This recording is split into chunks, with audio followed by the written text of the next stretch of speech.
Chapter 1. In the darkness, Chu Shan slowly opened his eyes. The surrounding environment felt exceedingly confined. Even a simple turn would result in contact with the cold stone walls, and the air was tainted, causing a sense of discomfort in his chest as he regained consciousness. What on earth is happening? Is it sealed above as well? This. Chu Shan raised his hand to touch the surface above, and his expression shifted as he felt the rigid texture, which was unmistakably similar to the sealed surfaces on either side. This sensation, am I truly in a coffin? In a stone coffin at that. But how could this be? Just last night, I strolled through the night market and bought a jade token before heading home. Chu Shan was filled with disbelief. He should be in his own bed at home. So how had he awakened inside a coffin, especially one that was evidently sealed? If it had already been buried underground, the situation would be even more dire. As he pondered the worst-case scenario, a wave of dizziness overcame him, possibly due to the thin air making it difficult to breathe. In any case, this cramped and enclosed space was not somewhere he could remain for long. In the next moment, just as Chu Shan summoned all his strength to push open the stone coffin, a flood of memories suddenly surged into his mind. These memories belonged to another individual named Lancy Jaluta, an apprentice mage. In a brief span of time, Chu Shan consumed the information as if watching a film. He revisited the significant parts of the memories once more. I have actually arrived in an extraordinary world endowed with supernatural powers. Lancy Jaluta, the body he now inhabited, belonged to the son of a rural baron, the firstborn, who had come to the great city to study after being discovered to possess the aptitude for mage training. In comparison to inheriting a baron's title, the prospect of becoming a high-ranking spellcaster was undoubtedly far more exhilarating. I am truly in a coffin, and I have been buried. Having grasped the crucial aspects of the memories, Chu Shan understood the reason why the original owner had been placed in the coffin. The grand city to which the original owner had come was called Balan, one of the major urban centers within the kingdom of Rulian, boasting formidable strength that ranked among the top 10 in the realm. The original owner's deceased mother hailed from a viscount family in Balan, the Yalvis family. With this connection, the original owner had naturally resided with the Yalvis family, spending a full 3 years there since the age of 13. Although occasionally bullied by a host of cousins, the original owner often spent time practicing at the Mage Academy, making those 3 years quite fulfilling. However, a significant incident had recently transpired within the Yalvis family. A cousin of the original owner, Audley Yalvis, had drunkenly assaulted a young woman. This young woman, named Shiwe Ebulala, tragically took her own life shortly thereafter. She also hailed from a viscount family in Balan, and importantly, her lineage, the Ebulala family, was far more powerful than the Yalvis family. The Ebulala family boasted 2 sealed viscounts and 5 sealed barons, while the Yalvis family possessed only 1 sealed viscount and 2 sealed barons. Damn it, this family is truly sinister. The deceased Shiwe had been greatly cherished within the Ebulala family, and with the machinations of scheming individuals, the news spread throughout the city. Consequently, the Ebulala family demanded that Audley pay with his life. Yet, Audley Yalvis, who should have faced such a fate, was alive and well, while the original owner, bearing a striking resemblance to him, was covertly poisoned and murdered, becoming a scapegoat for the crime. The original owner was dressed up to resemble Audley, who then continued living under the guise of the original owner's identity. This is truly despicable. The Yalvis family that the original owner resided with was indeed corrupt beyond redemption. After sorting through the memories, Chu Shan felt a profound aversion towards the Yalvis family. The magical energy within me. It seems I can also manipulate it freely. An intermediate apprentice, still a considerable distance from becoming a high-level apprentice. The original owner possessed commendable magical aptitude, having progressed from a low-level apprentice to an intermediate mage apprentice over the course of 3 years. In addition to his rank, he had also mastered several spells: Magical Shield, Fireball, and Fire Snake Entanglement. The power of magic is truly remarkable. Chu Shan curled up, forming a glowing spell model in his hand that resembled a complex pentagram. In fact, it was possible to cast spells without revealing the spell model. However, given Chu Shan's current apprentice level, concealing the model would significantly prolong the casting time. According to the memories, with my intermediate apprentice strength, I can unleash a fireball powerful enough to rival an ordinary hand grenade. Breaking the stone coffin is feasible, but in such a confined space, even with my magical shield, I might suffer considerable damage. Nevertheless, I cannot remain here any longer. Feeling the air around him growing increasingly tainted, a layer of watery and magical shield formed around him, and a fireball the size of a human head rapidly gathered in his palm. Fireball. Whoosh. The fireball shot from Chu Shan's hand, hurtling towards the opposite end of the stone coffin. In the next moment, a resounding boom echoed as the far end of the coffin erupted. Puff, puff, puff. Sparks flew and debris shot towards Chu Shan, but all were blocked by the magical shield. After a brief pause, once things settled, Chu Shan, with a gleeful expression, crawled towards the explosion site, sensing that the surface was not buried too deeply. He quickly dug through the soft earth, and before long, he felt the brightness of the outside world. At this point, Chu Shan exerted himself and swiftly emerged from the soil. I never thought I would find joy in breathing fresh air one day. Chu Shan turned to glance at the earthen tunnel beside him, then opened his arms wide, taking deep breaths, his face alight with excitement and joy. The previous dark and cramped environment had truly tested his patience, and coupled with the foul air making it difficult to breathe, it was hard to keep calm.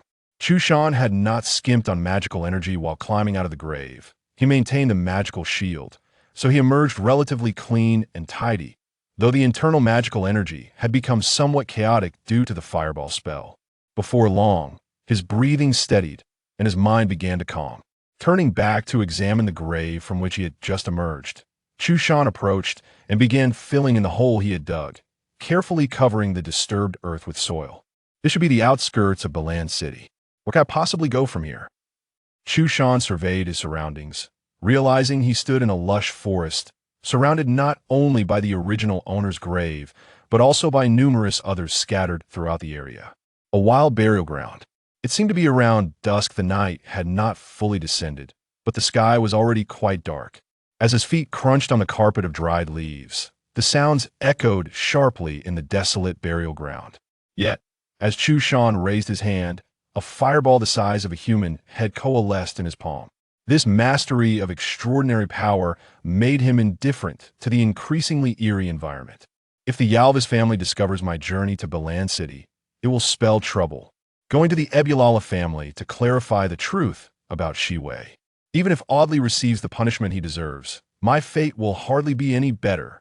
Shiwei Ebulala and Audley Yalvis, both of these key figures, were now dead. Chu Shan had no doubt that if news of his survival were to leak, he would likely meet his demise once again. However, escaping Balan City would not be easy. Those without identity were universally regarded as runaway slaves, facing substantial obstacles to passage. Not only were the various gates and city entrances difficult to navigate, but even traveling by airship would be impossible. I must reclaim the identity of Lancy Geluda, leaning against a large banyan tree. Chu Shan contemplated for a long while before speaking in a low, deliberate tone. The most formidable members of the Yalvis family were openly at the intermediate formal level. Extraordinary beings were far more powerful than apprentices, and even if Chu Shan were to break through to high-level apprentice, he would likely struggle to withstand 3 moves from a formal-level mage. Thus, confronting the Yalvis family heathen was not a viable option for Chu Shan. Although the kingdom's magic academy in Balan City is an official institution, it is hindered by the various noble families of Balan. The moment I set foot there, the Yalvis family will likely be the first to receive notification. This means I must attain formal-level extraordinary power, otherwise it will be exceedingly difficult to survive in this whirlpool of events. Yet, not to mention formal-level power, even reaching the high-level apprentice stage is not something I can achieve in a short time. Chu Shan circulated the magical energy within him, muttering helplessly to himself. As he contemplated the dilemma he faced, even the excitement of mastering extraordinary power faded away. It is the black jade pendant I purchased at the night market. As Chu Shan channeled the magical energy and mental strength within him to assess his current physical condition, he was astonished to discover a familiar object dangling from his chest. Quickly reaching out, he retrieved the item and, upon closer inspection, Chu Shan confirmed that it was indeed the black jade pendant he had acquired from a street vendor the previous night. Moreover, according to his recollection, the original owner had never possessed such an item. The black jade pendant was approximately the size of an infant's half palm and about 0.5 centimeters thick. Could it possibly have come along with me? To accompany him into this realm of extraordinary power, it was undoubtedly a treasure, prompting Chu Shan to meticulously examine it with utmost care. It turns out I can perceive it with my mental energy. Placing the black jade pendant against his forehead, a torrent of information began flooding into his mind. After a considerable duration, aside from the excitement in his eyes, there was also a hint of peculiarity and apprehension. For the black jade pendant was indeed a treasure, containing a wealth of extraordinary knowledge, albeit all of it pertained to the subject of zombies. This is not a world of supernatural arts and strange doctrines, but rather a fantastical realm. Is it truly possible to conjure zombies here? It was this very uncertainty that gnawed at Chu Shan, fearing that the fundamental rules of this world might preclude the creation of zombies. As for the art of zombie creation, Chu Shan was not a practitioner of orthodox magical doctrines, thus he bore no psychological burden. Moreover, this world was fundamentally governed by the strong. Let me attempt it before contemplating anything else. Identifying what he could utilize, Chu Shan resolved to forge an armored corpse. Even a most rudimentary iron-armored corpse, once successfully created, would be impervious to blades and fire, exhibiting remarkable strength and speed. Based on Chu Shan's estimations, an iron-armored corpse would possess the prowess of a high-level apprentice, if not that of an official rank. The vicinity was a wild burial ground, replete with corpses. However, rather than excavating graves, Chu Shan ventured to a nearby ditch where unburied bodies lay discarded, remnants of nameless civilians or criminals. As he approached, an overwhelming stench of decay assailed his senses. For there were not only newly discarded corpses but also those that had long since decomposed, grotesquely strewn about, evoking a chilling sight. Enduring the foul odor, Chu Shan managed to extract 5 seemingly intact bodies. 4 men and 1 woman, their ages ranging from 20 to 40. Judging by their tattered clothing and visible wounds, it was clear they had not met with a natural demise. To prevent any disturbances, Chu Shan dragged the bodies several hundred meters away from the burial ground, where the noxious stench was significantly lessened. The absence of wild beasts scavenging the corpse pile was primarily due to a deterrent magical array.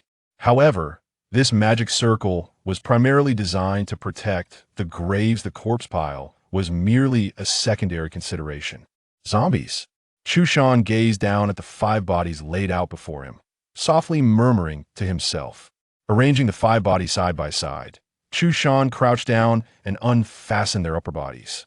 There are actually 18 forms of corpse transformation, with zombies being just one variant. Yet most people colloquially refer to all forms of transformation as zombies, thus making zombie a blanket term for the transformed.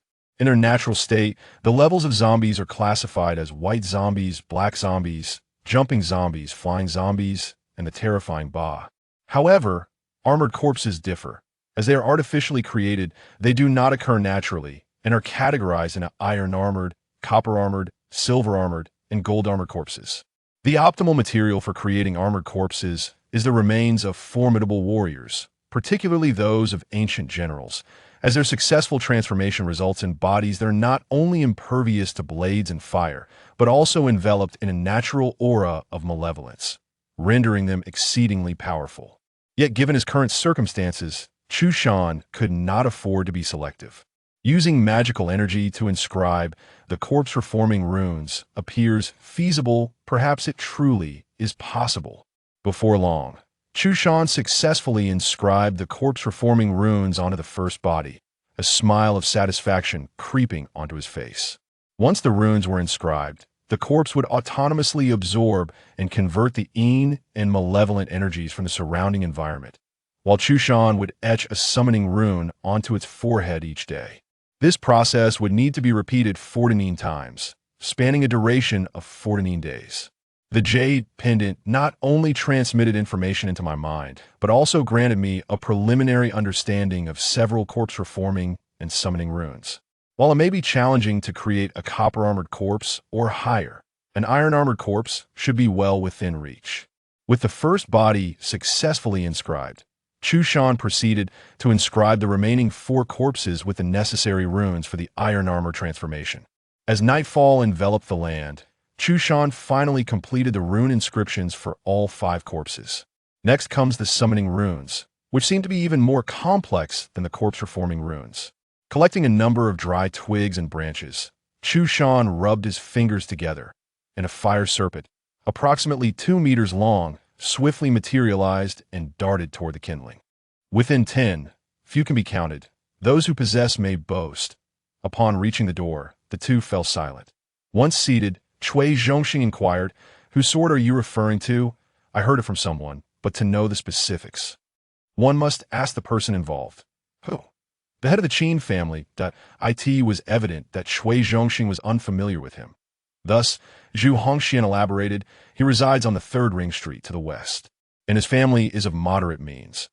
According to your account, he cannot provide solid evidence." As they ascended the stairs, Cui Zhongxing devised a plan to present a sword ranked within the top 10 to his cousin.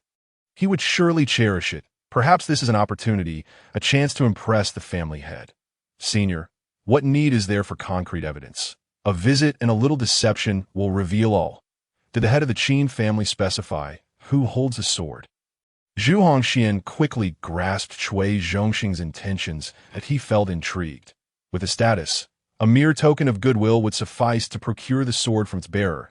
A small gamble for a great reward. Worth a try.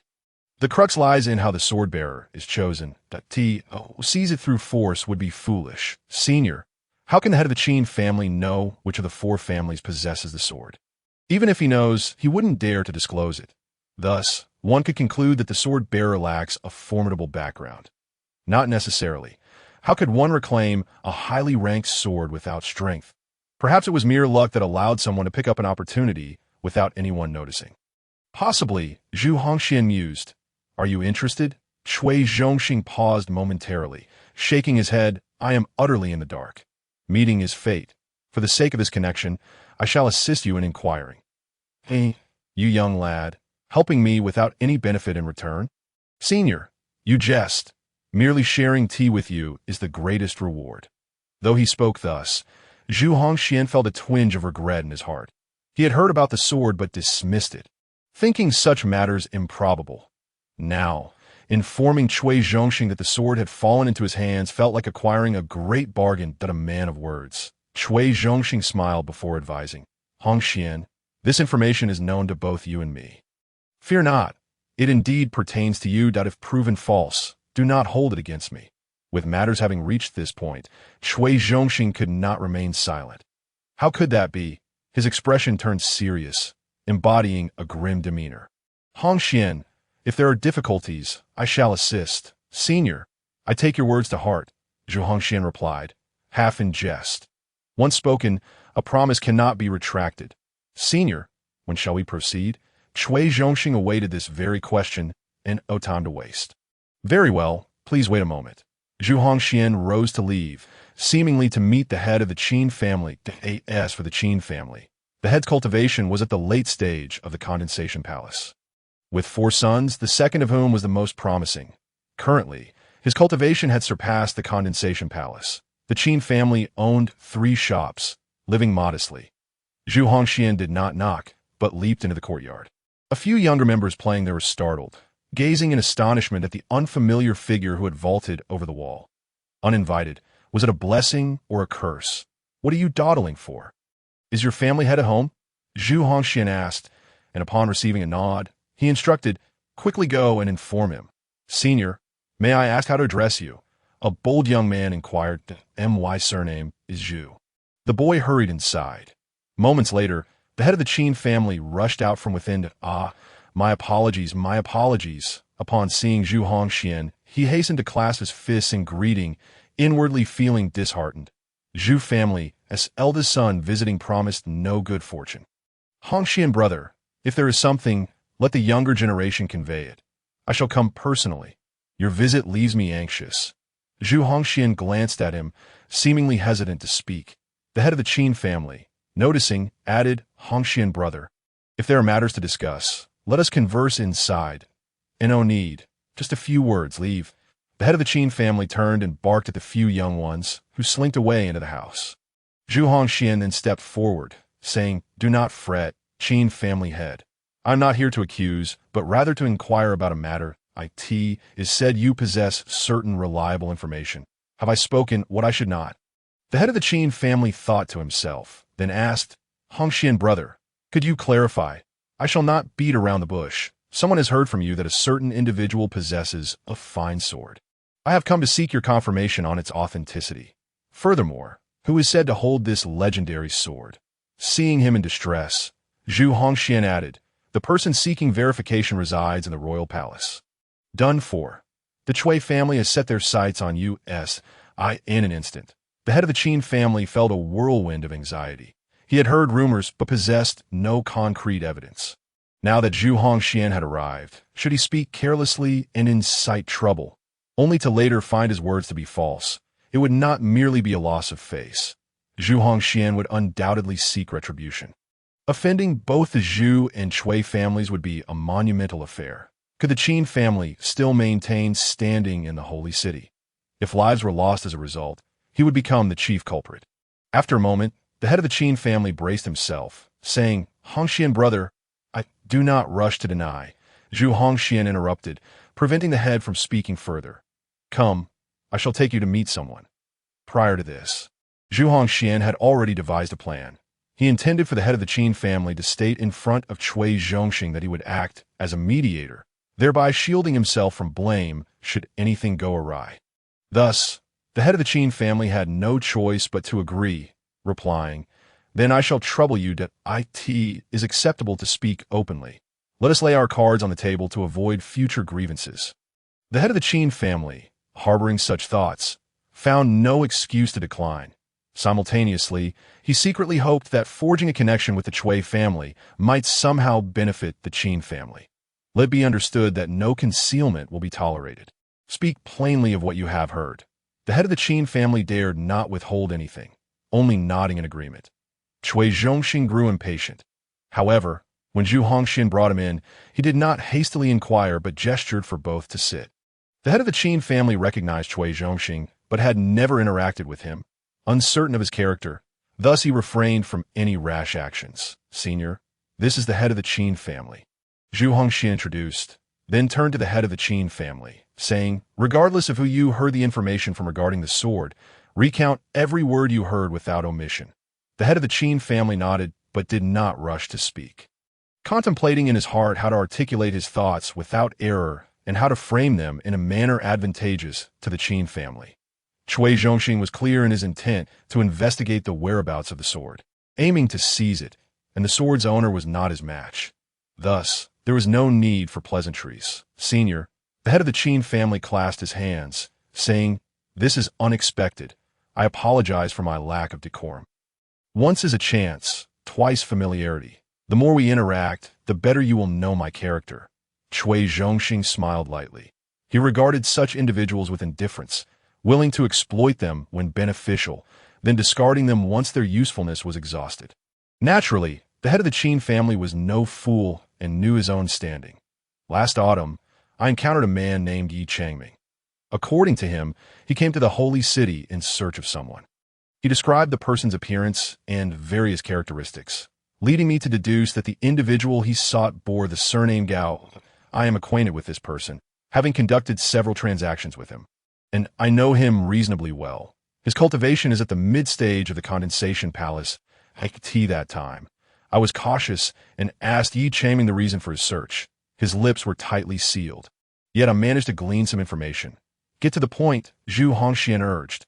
According to Yi Changming, 2 years ago in the human city of the Simon dynasty, while he was trading spirit herbs on Lingbao Street, he suddenly heard someone shout, "Return my spirit ring, or it will lead to mutual destruction." Another voice replied, "I can return it, but let us speak outside." Others may not have taken notice, possibly out of fear to intervene, as both individuals were of formidable strength. Driven by curiosity, Yi Changming stepped outside the city. Subsequently, I engaged in a transaction with him. He recounted what he had heard, and I informed him who the person he sought was. He then revealed that within that spirit ring lay a sword known as the Nether Sword, which I confirmed to be ranked 9th on the sword registry. The details of the entanglement were unclear, likely because he did not catch everything. He mentioned that he followed that person all the way back to the holy city, and afterward, Cui Zhongxing inquired. I inadvertently mentioned it once, only to find it reach your ears. Hongxian brother, I inquired about the whereabouts of Yi Changming. Later, he went to speak. The head of the Qin family was taken aback, questioning how one could dare to utter such words. Point two individuals from a humble background. He stated he could remain silent about it, but confidentiality was paramount. The head of the Qin family not only felt guilty, but also deeply regretted his involvement. He should have resolutely declined. The Chao family was also one of the prominent families in the city. With a sword entangling the 3 major clans, how was he to navigate this predicament? If mishandled, the Qin family could be in grave danger. You fool, Zhu Hongxian scolded. We conspire in secret. Who would dare to reveal it? The head of the Qin family uttered a single word. Chao. The Chao family. Zhu Hongxian glanced at Cui Zhongxing, realizing Yi Changming's connection with the Chao family was evident. If the details of the Nether Sword were divulged to the Chao family, it might become too late to discuss further. Cui Zhongxing inquired, Do you know where Yi Changming hails from? It is said he wanders far and wide. Did you see him with your own eyes, or is it merely hearsay? I saw him from afar. Damn it. Cui Zhongxing cursed inwardly, feeling frustrated. Why was he only learning about last year's events now? Was it his fate? Or was destiny playing tricks on him? If the Chao family learned of this, they might have already engaged in clandestine dealings. Seeing Cui Zhongxing's despondent expression, Zhu Hongxian devised a plan. Senior, let's come up with a strategy to probe the Chao family's intentions. And how should we proceed? Under the pretense of seeking Yi Changming. Cui Zhongxing grinned. Hongxian, I must rely on you for this visit to the Chao family. Zhu Hongxian chuckled wryly, cursing under his breath at the predicament he found himself in. Very well. I shall make the trip. You all stay here. Regardless of the outcome, Cui Zhongxing was determined to obtain a resolution. Fortunately, the Chao family was not far from the tea house. A quick turn of the corner led him there. Zhu Hongxian approached and knocked on the door. The doorman opened the door and, upon seeing him, dared not offend. Senior, please come in.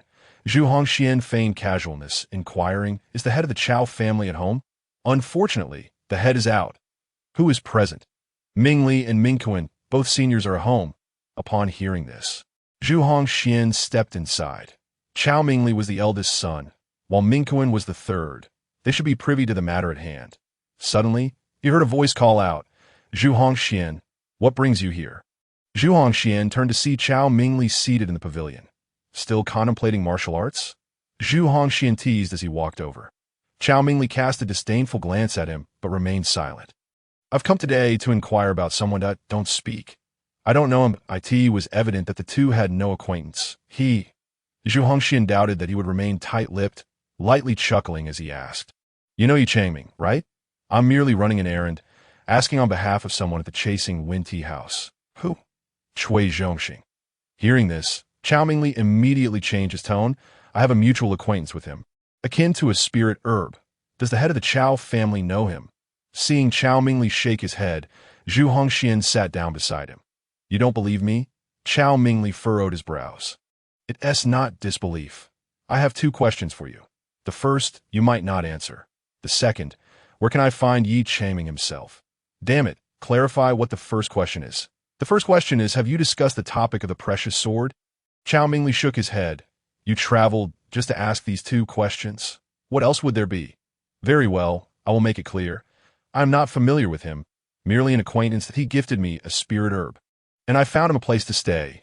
That is all. As for anything else, I cannot disclose. Upon hearing this, Zhu Hongxian immediately realized that Yi Changming might be in the city. Can you tell me? No, unless you reveal your true intentions for seeking him. Zhu Hongxian spread his hands. I don't know. I'm just asking on behalf of someone. Ultimately, Chao Mingli did not disclose Yi Changming's whereabouts. Zhu Hongxian hurried back to report. The 3 of them deliberated, deciding that the search for Yi Changming would fall upon the head of the Qin family and Zhu Hongxian. One had met him, while the other could converse. Thus, they split up to pursue their separate paths. At this point, the Gao family remained oblivious. Cui Zhongxing returned to the palace, donned a set of garments, and stepped out, reaching the street corner where he donned a mask. He intended to confront the Gao family. The nether sword was of great significance to him. Without ascertaining the situation, he felt uneasy, fearing that his strategies might lead to miscalculations. Moreover, his identity was delicate. After all, he hailed from the Cui family, and they could not afford to lose face before the world. Otherwise, his actions might backfire. As for the Gao family's residence, he had inquired with the head of the Qin family. They resided to the south, on the Third Ring Road. He had already scouted the precise location prior to their separation. Consequently, Cui Zhongxing swiftly located the Gao family's entrance. He approached discreetly, harboring two intentions: to gauge the situation and to extort. Assessing the Gao family's reaction, that if the nether sword were indeed within the Gao family, it would surely fall into his hands. Whether the Gao family would surrender, it was not a concern for him. Knock, knock, knock. Who-s there? Cui Zhongxing knocked thrice on the door and heard a voice inquire. Yet he remained silent, standing quietly at the entrance. The door was opened by a young lad, who was unsuspecting. In the past, the Gao family had not encountered any significant issues, leading to a generally amicable demeanor with visitors. Is this the Gao family? Indeed. Is the head present? Yes. Only after confirming this did Cui Zhongxing enter. Mingzhu, who has come to visit? The question came from a young lad who turned to retreat into the house upon seeing Cui Zhongxing enter. Mingyu, why are you in such a hurry? Gao Mingyu rushed into the courtyard and inadvertently bumped into an elder. Second uncle, it's a member of the Cui family. Who? It's me. As he spoke, Cui Zhongxing stepped forward, having already removed his mask. Predecessor, Gao Renbing was startled, stuttering upon seeing him. The Gao family and the Cui family had no prior dealings. Under normal circumstances, it was challenging to curry favor with them. What wind had blown this esteemed guest to their door? At that moment, Gao Renbing could not fathom the reason. Observing this, Cui Zhongxing continued. I wish to speak with the head of the Gao family. Oh, please follow me upstairs. Gao Renbing led the way, but inwardly he was puzzled. It was absurd for a member of the Cui family to visit. He could not afford to offend them and could only smile amiably. The main residence of the Gao family was 4 stories high, with a reception room located on the 2nd floor. Gao Renbing pushed the door open, quickly notifying his father and elder brother of the visitor's arrival. Father, the esteemed Cui elder has come to visit. Upon hearing this, both father and son promptly stood up. As the title of esteemed Cui elder was reserved for only one person in the city, Cui Zhongxing initiated the conversation. Xianjin, did you expect me to pay a visit? Cui Zhongxing was unfamiliar with the Gao family members. Having learned Gao Xianjin's name from the head of the Qin family, predecessor, it is a great honor. Please take a seat. Cui Zhongxing saw no need for pleasantries and took the seat of honor directly. As for Gao Xianjin's comment about honor, he found it amusing. Whether it was truly an honor would soon be revealed.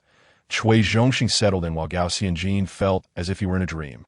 Unsure of how to begin the conversation, uncertain of what to say. The Cui family, as Cui Zhongxing was renowned. Whether his visit was a blessing or a curse for the Gao family remained unclear to him, leaving him to observe cautiously. After a moment, Gao Xianjin finally asked, Predecessor, I find myself at a loss. May I inquire as to the purpose of your visit? What assistance can the Gao family provide you? Cui Zhongxing grinned, looking at him with an odd expression. Relax, it's not a big deal. Having lived for so long, Cui Zhongxing's gaze was sharp. He had noted the reactions of Gao Xianjin and the other two. Thus, he got straight to the point. Gao family head, I have heard you acquired a precious sword, and I have come today to verify this and to take a look at if the sword catches my eye and you are willing to part with it. We could strike a mutually beneficial deal. I am prepared to trade either spirit stones or elixirs, whichever you prefer. If you seek my counsel, I would recommend trading with elixirs, for they are indeed hard to come by. What are your thoughts on this? Upon hearing this, Gao Xianjin maintained a relatively calm demeanor. Gao Renbing had already lowered his head, fixated on the teacup before him, having forgotten to serve tea. Gao Xianjin understood the intent, but was internally engaged in a fierce struggle. While Cui Zhongxing's words sounded pleasant, suggesting a trade, they could just as easily hint at ulterior motives. Previously, he had contemplated numerous possibilities, yet he had never considered this particular one, that what is the worth of the spectral sword he has acquired in terms of spirit stones? Only by consigning it to the auction house can he hope to realize its maximum value. Beyond that, he dared not speculate. However, it is conceivable that it could fetch 2 to 3 million spirit stones. If sold for 2 million, he could procure 2 transcendence pills in return. Consequently, the Gao family could gain 2 additional condensation palaces. What a tremendous temptation this presents for the Gao family. From the perspective of Gao Xianjin, it is utterly impossible to relent. Trading with Cui Zhongxing would yield only a trifling sum of spirit stones. Merely a trifling sum. Who would be willing to engage in such a financially ruinous transaction? He spoke of trading with spirit pills, and while it sounded appealing, offering him a few breaking wall pills is still merely a form of spirit pill. However, Cui Zhongxing has already arrived, and upon hearing Cui Zhongxing's words, Gao Xianjin immediately refuted them. Senior, the person who conveyed this message to you is clearly attempting to frame me. What merit or ability do I possess to have a treasured sword in my possession? Do not be hasty in your denial, lest you leave no room for maneuvering. Cui Zhongxing's smile sent chills down the spine. Every word I utter is the truth. According to your reasoning, am I lying? Am I deceiving you? To be candid, how could I approach you without solid evidence? I advise you to reflect carefully on whether you wish to engage in a transaction with me. Gao Xianjin felt a pang of reluctance at the prospect of relinquishing the treasured sword. Senior, I assure you, I am not deceiving you. The Gao family is not a lineage passed down through generations that I lack the capability to seize the sword from others. Should I possess such a sword, I would eagerly trade it with you, that I only possess an ordinary sword. If I were to present an ordinary sword as a treasured sword, that would be deceiving you, that I do not possess such audacity. I still have this self-awareness. Why do you say so much? Cui Zhongxing countered. Gao family head, you vehemently deny it. Yet I must inform you, I have witnesses. Would you like me to help you recall? Last year, in the Sima dynasty, in a city called Yumen, on Spirit Treasure Street, 2 individuals quarreled over a spirit ring. Senior, I am wronged. I remained in the holy city last year. Who claims I went to the Sima dynasty? It must be a malicious intent. You do not recognize him, but he overheard your conversation and followed you all the way to the holy city. Gao Xianjin's heart sank, though he feigned composure. Senior, you may have mistaken someone and wrongfully implicated me. That's fine. Consider it again and provide me with a response in a few days. Otherwise, I will bring witnesses for identification. Without further ado, let me impart this. What the Cui family seeks. Even if it requires digging 3 feet into the earth, we shall find it. I take my leave. I apologize for the abrupt intrusion. Cui Zhongxing stood up and exited without looking back. The Gao father and son were left in a daze. Watching Cui Zhongxing leave, that phrase echoed in their ears. We shall find it, even if it requires digging 3 feet into the earth. Cui Zhongxing's unabashed threat lingered ominously. After a moment, Gao Renjing glanced left and right. Noticing his father and younger brother's furrowed brows, that he too felt indecisive. If they did not surrender the sword, the Gao family might face utter annihilation. Yet, surrendering the sword would extinguish their hopes. As the saying goes, when 2 rights harm each other, choose the lesser. In applying this to the situation, should they take a gamble, or should they compromise with Cui Zhongxing? It would depend on whether the Gao family had the strength to resist. The Gao family possessed only 1 condensation palace. After a brief pause, Gao Xianjin finally asked, are you willing to gamble? Losing would mean the potential end of the Gao family, while winning would be mere luck. Living as a thorn in other sides would also be a difficult existence. Father, sometimes it is better to gamble than to remain stagnant. After all, life and death may not be of utmost importance. To live in a state worse than death is the true agony. Gao Renjing interjected. Gao Renbing then added, life in the small dynasty can also be quite comfortable. Renjing, do you agree with Renbing's view? Since it is unavoidable, we can only avoid the sharp edges. But have you considered, fleeing in haste equates to an implicit admission of guilt. We should leave in batches. Let the younger generation depart first. Taking advantage of the fact that the Cui family has yet to regain their composure, allowing us a few days of leeway. By the time they come with witnesses, even if they are in the right.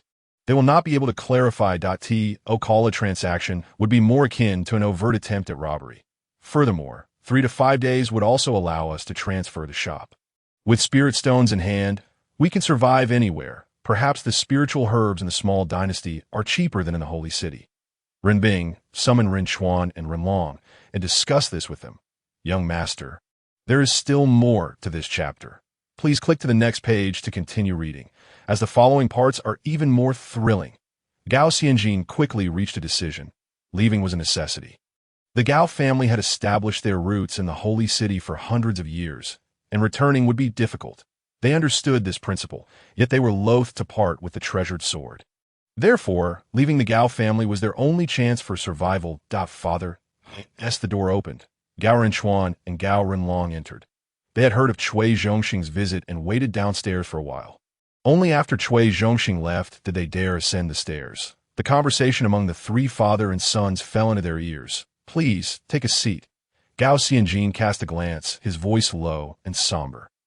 I trust you have deduced Cui Zhongxing's intentions. Engaging in trade with him would yield us only a trifling sum. He comes well prepared, and he does not believe a word we say. Our only escape lies in fleeing the holy city. Surrendering the sword in exchange for survival. Gao Renlong interjected, we can surrender it, but doing so would mean no future prospect. At least we can survive, and survival brings hope. Hope? Where does it come from? Noticing Gao Renlong's silence, Gao Xianjin remarked, hope is reserved for those who are prepared. Gao Renlong fell silent. Leaving is a commendable idea, Gao Renchuan remarked. Moreover, any land can nurture life. All right, let us not linger on this matter. Now, let us discuss who should leave first. I wish for the Han family to depart first. That's not advisable. Have you considered that the Cui family may have placed spies at every corner? Additionally, they could seal the city gates. Your plan to arrange for those two families viable. Let the younger generation leave first, in groups of 2 or 3 to avoid drawing attention. Mingyu and Mingzhu possess notable abilities and sharp minds. Let their mother guide them out of the city. With an elder accompanying them, they will feel more secure. We can split into 3 directions to exit the city. Father, those who leave first cannot be without spirit stones, or they may not get far. Upon hearing this, Gao Renjing offered a reminder. Renting horses requires spirit stones, and utilizing the teleportation array demands spirit stones. All aspects of life require spirit stones. Without them, they cannot move an inch. Gather all the spirit stones and pills you possess. Thus, each retrieved their collections from their spirit rings. Upon counting, they found that the spirit stones exceeded 120,000. With 6 breaking wall pills and only 4 golden pills, they had none of the breaking calamity pills. Gao Xianjin couldn't help but shake his head. Alas, the Gao family has saved only this meager fortune. It is worth less than a treasured sword, as the sword could be exchanged for dozens of breaking calamity pills or 2 transcendence pills. Thus, it must not be lost. Otherwise, we shall forever lose our prospects. Father, how shall we divide it? We must finalize this matter before dawn. You 4 families shall each receive 2 pills, and the remaining breaking wall pills shall be entrusted to Han Ling additionally. Han Ling will leave tomorrow, as she is our only granddaughter. As for the spirit stones, each child shall receive 1,000 to be given to their mothers. You must arrange this promptly. No more than 20 individuals can leave tomorrow, and remind them to behave normally when exiting the city. Early the next morning, the selected younger generation departed from their homes in small groups. Some headed towards the east gate, while others made their way to the west gate. Gao Hanling accompanied her daughter through the south gate, followed closely by 3 women who were also bringing their daughters along. Once they exited the city, they proceeded to the inn, where 2 of them rode off on a single horse. Meanwhile, Cui Zhongxing, having visited the Gao family, felt a certain level of assurance. Rising early, he discreetly arranged for some personnel to locate an individual named Yi Changming within the city. After this, Cui Zhongxing headed to the chasing Wen tea house, brewing a pot of tea while awaiting news that he would not disclose his visit to the Gao family to anyone. Zhu Hongxian was feeling dejected but dared not offend Cui Zhongxing. After breakfast, he went to the Chao family, only to find the head of the family absent, and instead encountered Chao Mingli. However, the response he received was identical to that of the previous day. Disheartened, Zhu Hongxian returned home, causing Chao Mingli to take notice. Zhu Hongxian had already visited twice, and the sword he mentioned must be extraordinary. Thus, Chao Mingli hastily left his home to seek out Yi Changming for clarification. This matter needed resolution. Otherwise, he would have to expel him. Chao Mingli glanced at the signboard before stepping into his own store. When he arranged for Yi Changming to stay, it was due to the spirit herbs involved. Yet he never anticipated that a year later it would lead to trouble. Why Yi Changming? Chao Mingli called out nonchalantly. Chao brother, what brings you here today? Yi Changming was about to make a jest, but Chao Mingli interrupted him. Your good deeds. Chao brother, nothing's gone awry this past year. To him, why concern is not about mistakes. Why Yi Changming became alert. Why have you come to the holy city to earn a living? That essay lie. Someone has already approached me. What does that signify? I'm entangled in trouble, and if you don't speak the truth, you should leave immediately. Chao brother, temper your anger. You asked me to temper my anger. Pray tell, how am I to do that? Chao brother, after a year of association, you know I'm an honest man. Whether you are honest or not, you know in your heart. Chao Mingli's tone softened. Who inquired about you? Yi Changming pressed. The Chui family, through Zhu Hongxian. How could the Chui family possibly know? I have no ties with anyone of that surname. Why Yi Changming shook his head, unable to fathom why the Chui family would seek him out. Chao Mingli believed his words and urged him, you should leave the holy city as soon as possible. If the Chui family finds you, the Chao family cannot bear the burden of harboring you. Over the past year, Yi Changming had changed his surname from Yi to Miao. If anyone were to inquire, he would introduce himself as Miao Zhenghu. Thus, in the grocery store, the assistants would refer to him as Senior Miao. Apart from the head of the Qin family and Chao Mingli, no one else in the city knew his true name.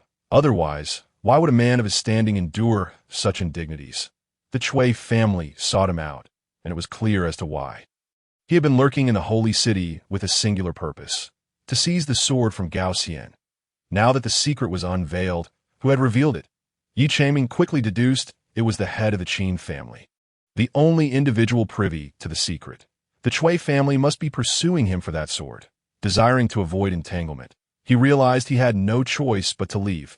Thank you for your hospitality this past year. Chao brother, I must take my leave. Chao Mingli nodded in understanding that it is not that I wish to keep you. It is for your own good. The Chui family has set their sights on you. I understand. The 2 Tai Chi masters and 3 Ningong from the Chui family are indeed formidable. Why Yi Changming stepped out from behind the counter and walked away. Chao Mingli recalled something and added, wait, our relationship is based on the spirit herb.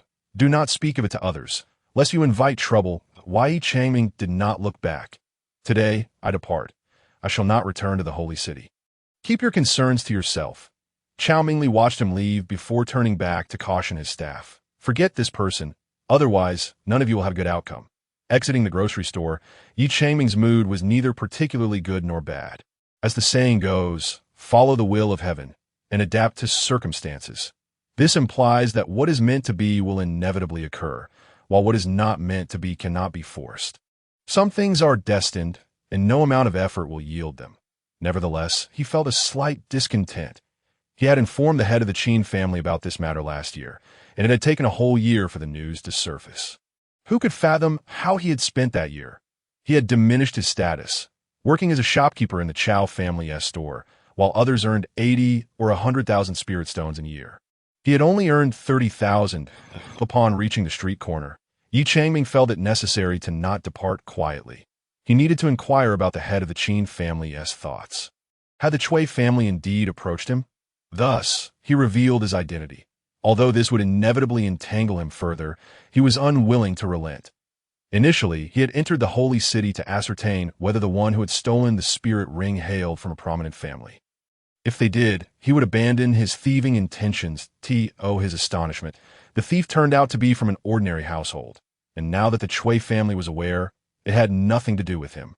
He could only leave in silence. The Chui family was the ruling house, and he had heard whispers of their tyrannical and unreasonable conduct. Knowing that the precious sword was with the Gao family, they would undoubtedly demand it fiercely. Therefore, Yi Changming had reason to suspect that those seeking him were not acting on behalf of the holy ancestor, but rather as a private endeavor. Without absolute certainty or tangible evidence, he dared not act against the Gao family. The reason was clear. No matter who committed murder in the holy city, it would impact the reputation of the Cui family. Moreover, if the perpetrator were from the Cui family, killing without gain would be seen as senseless slaughter, incurring public condemnation. However, if there were gains to be had, excuses could be fabricated to justify the act. Claiming the Gao family was ungrateful. Thus, the world would criticize the Gao family head for their lack of appreciation. Could the ninth-ranked ghostly sword truly belong to the Gao family? They must have refused to relinquish it, inciting the Cui family's wrath. After a moment's contemplation, Yi Changming resolved to visit the head of the Qin family. Perhaps he could glean the Cui family's intentions from him, with no ties holding him back. He could easily find a way to leave alone. When he knocked on the door and inquired, he was informed that the head of the Qin family had stepped out. Why Yi Changming hesitated, wondering if he should return later. However, the head of the Qin family, spotting someone lingering at the entrance, quickened his pace. Following Cui Zhongxing's instructions, he had come to find Yi Changming. Yet, the holy city was vast, making it akin to searching for a needle in a haystack. As Yi Changming turned, he caught sight of the head of the Qin family. He murmured to himself, "Fortuitous, my visit was not in vain."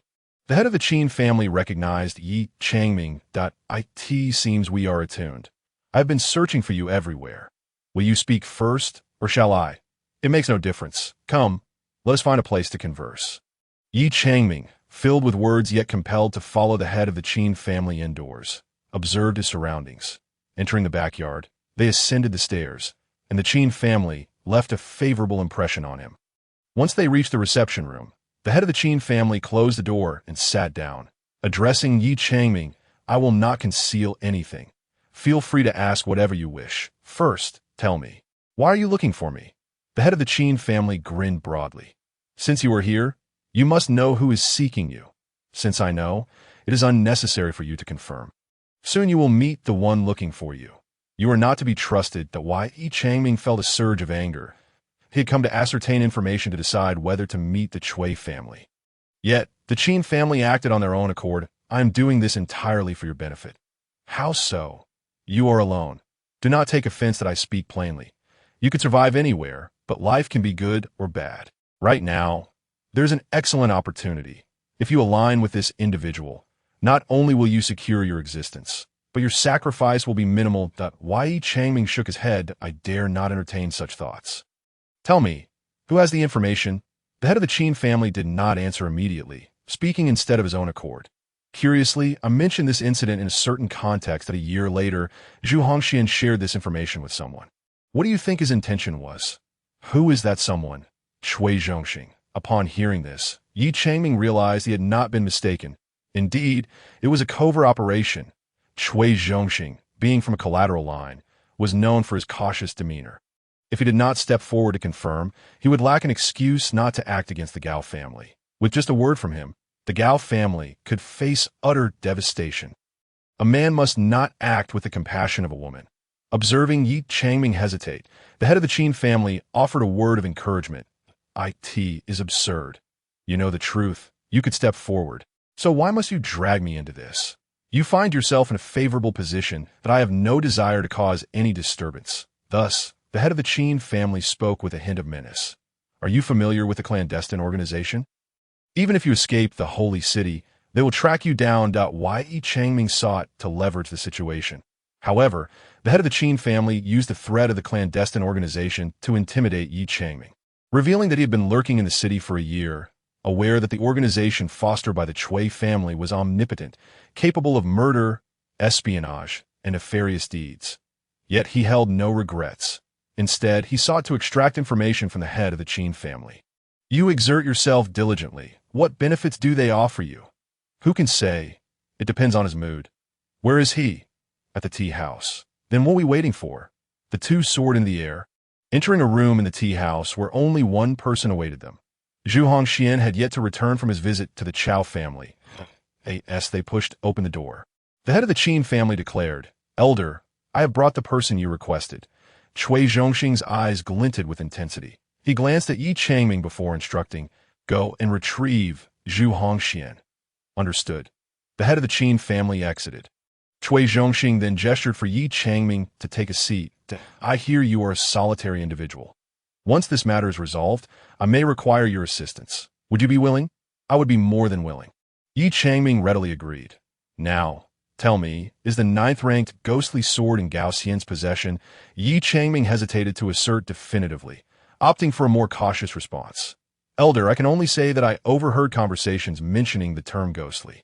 There is a sword listed as the ghostly sword. Whether it is the same sword, I cannot conclude. However, once I borrow it for inspection, the truth will be revealed." Regardless of its identity, Yi Changming fell silent upon hearing Cui Zhongxing's response. Cui Zhongxing closed his eyes in contemplation. After a while, Zhu Hongxian and the head of the Qin family entered. Cui Zhongxing opened his eyes and stated, "Time is of the essence. Delays may bring unforeseen changes. Elder, have you reached a decision?" Zhu Hongxian appeared visibly surprised. "What is that expression?" "Ask him why he remains in the holy city.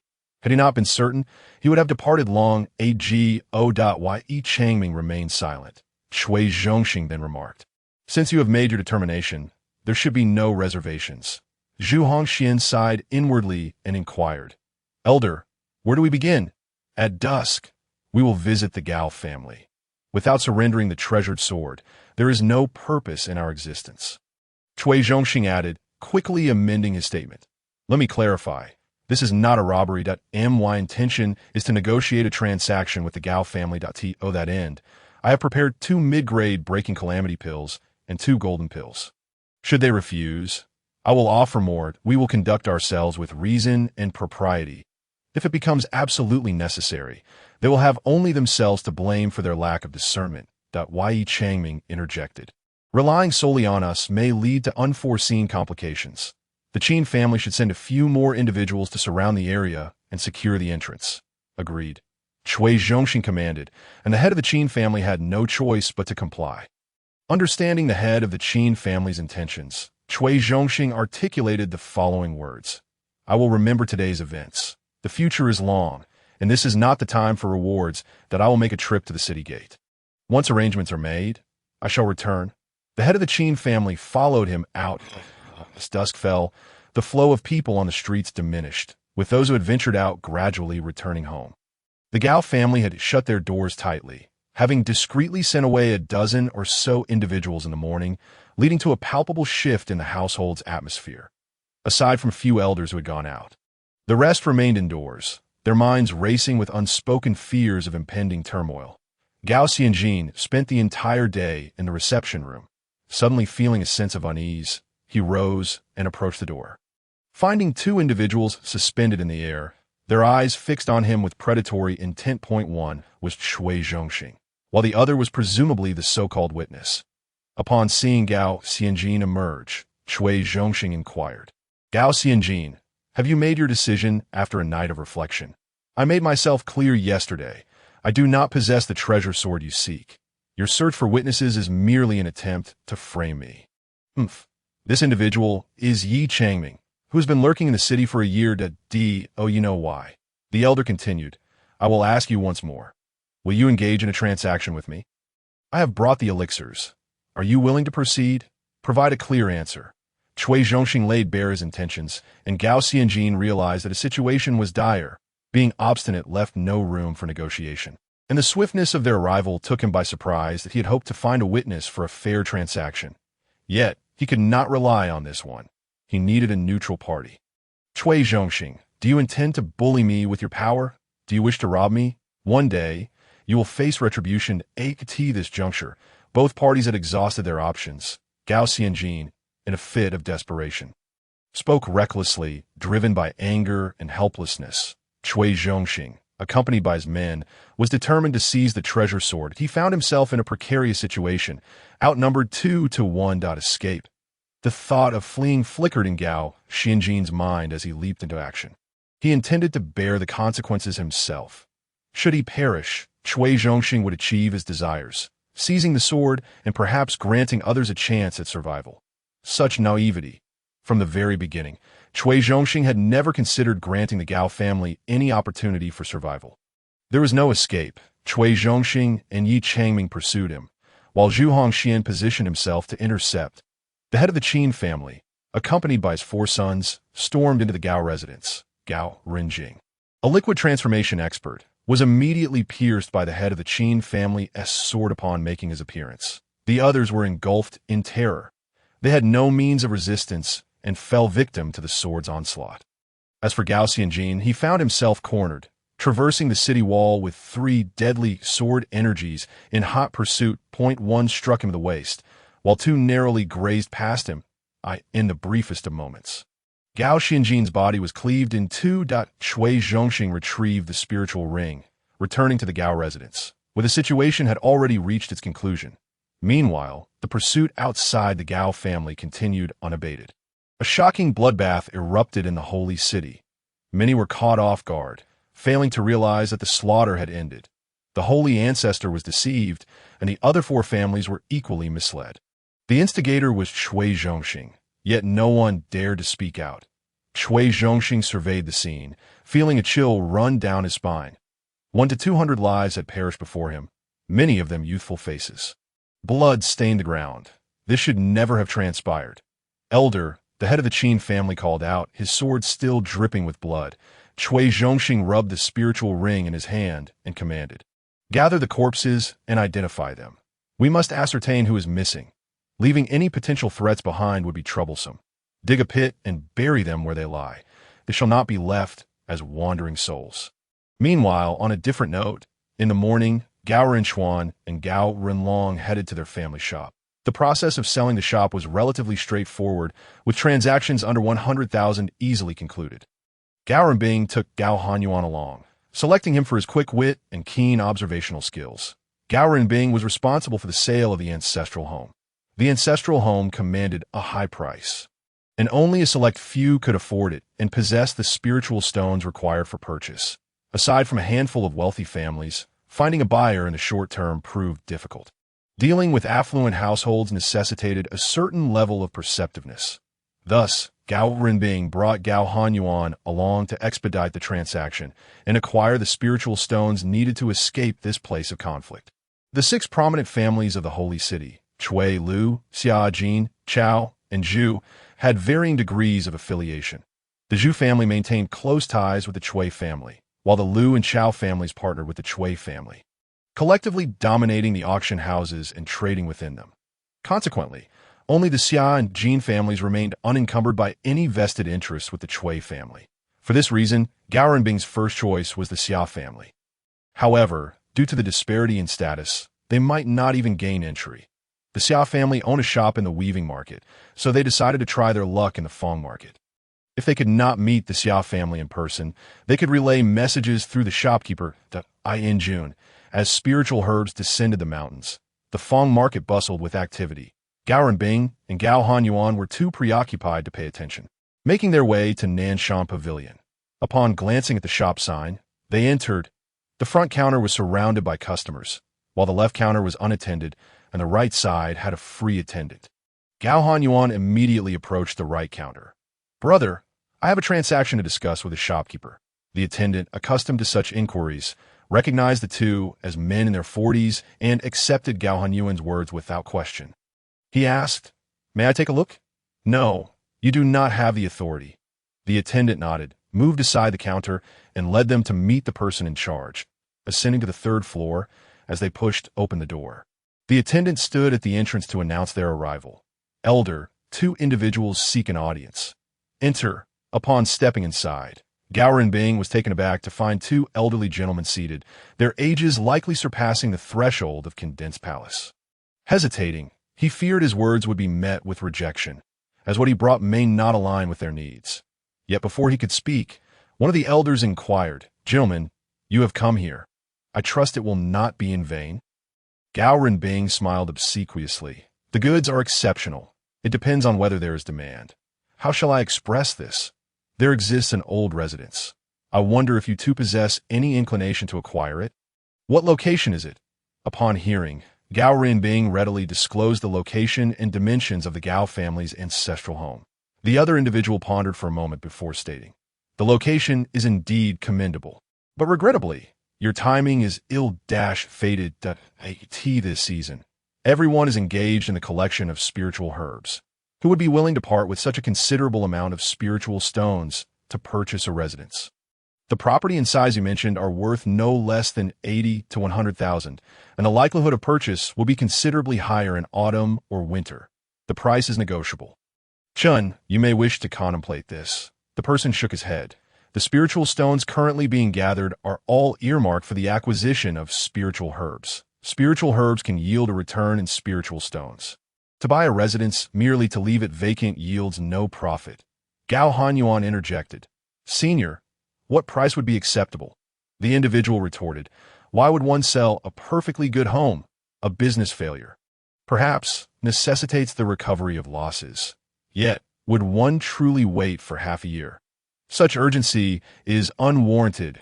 In that case, there is little to be done. Inquire with a few more establishments. Perhaps someone will be willing to take it on." "Excuse me, Senior." Gao Renbing offered his apologies, and the two exited. Outside, Gao Renbing shook his head, remarking, "It seems I was overly optimistic. Flipping the property presents considerable difficulty." Gao Hanyuan remained undeterred.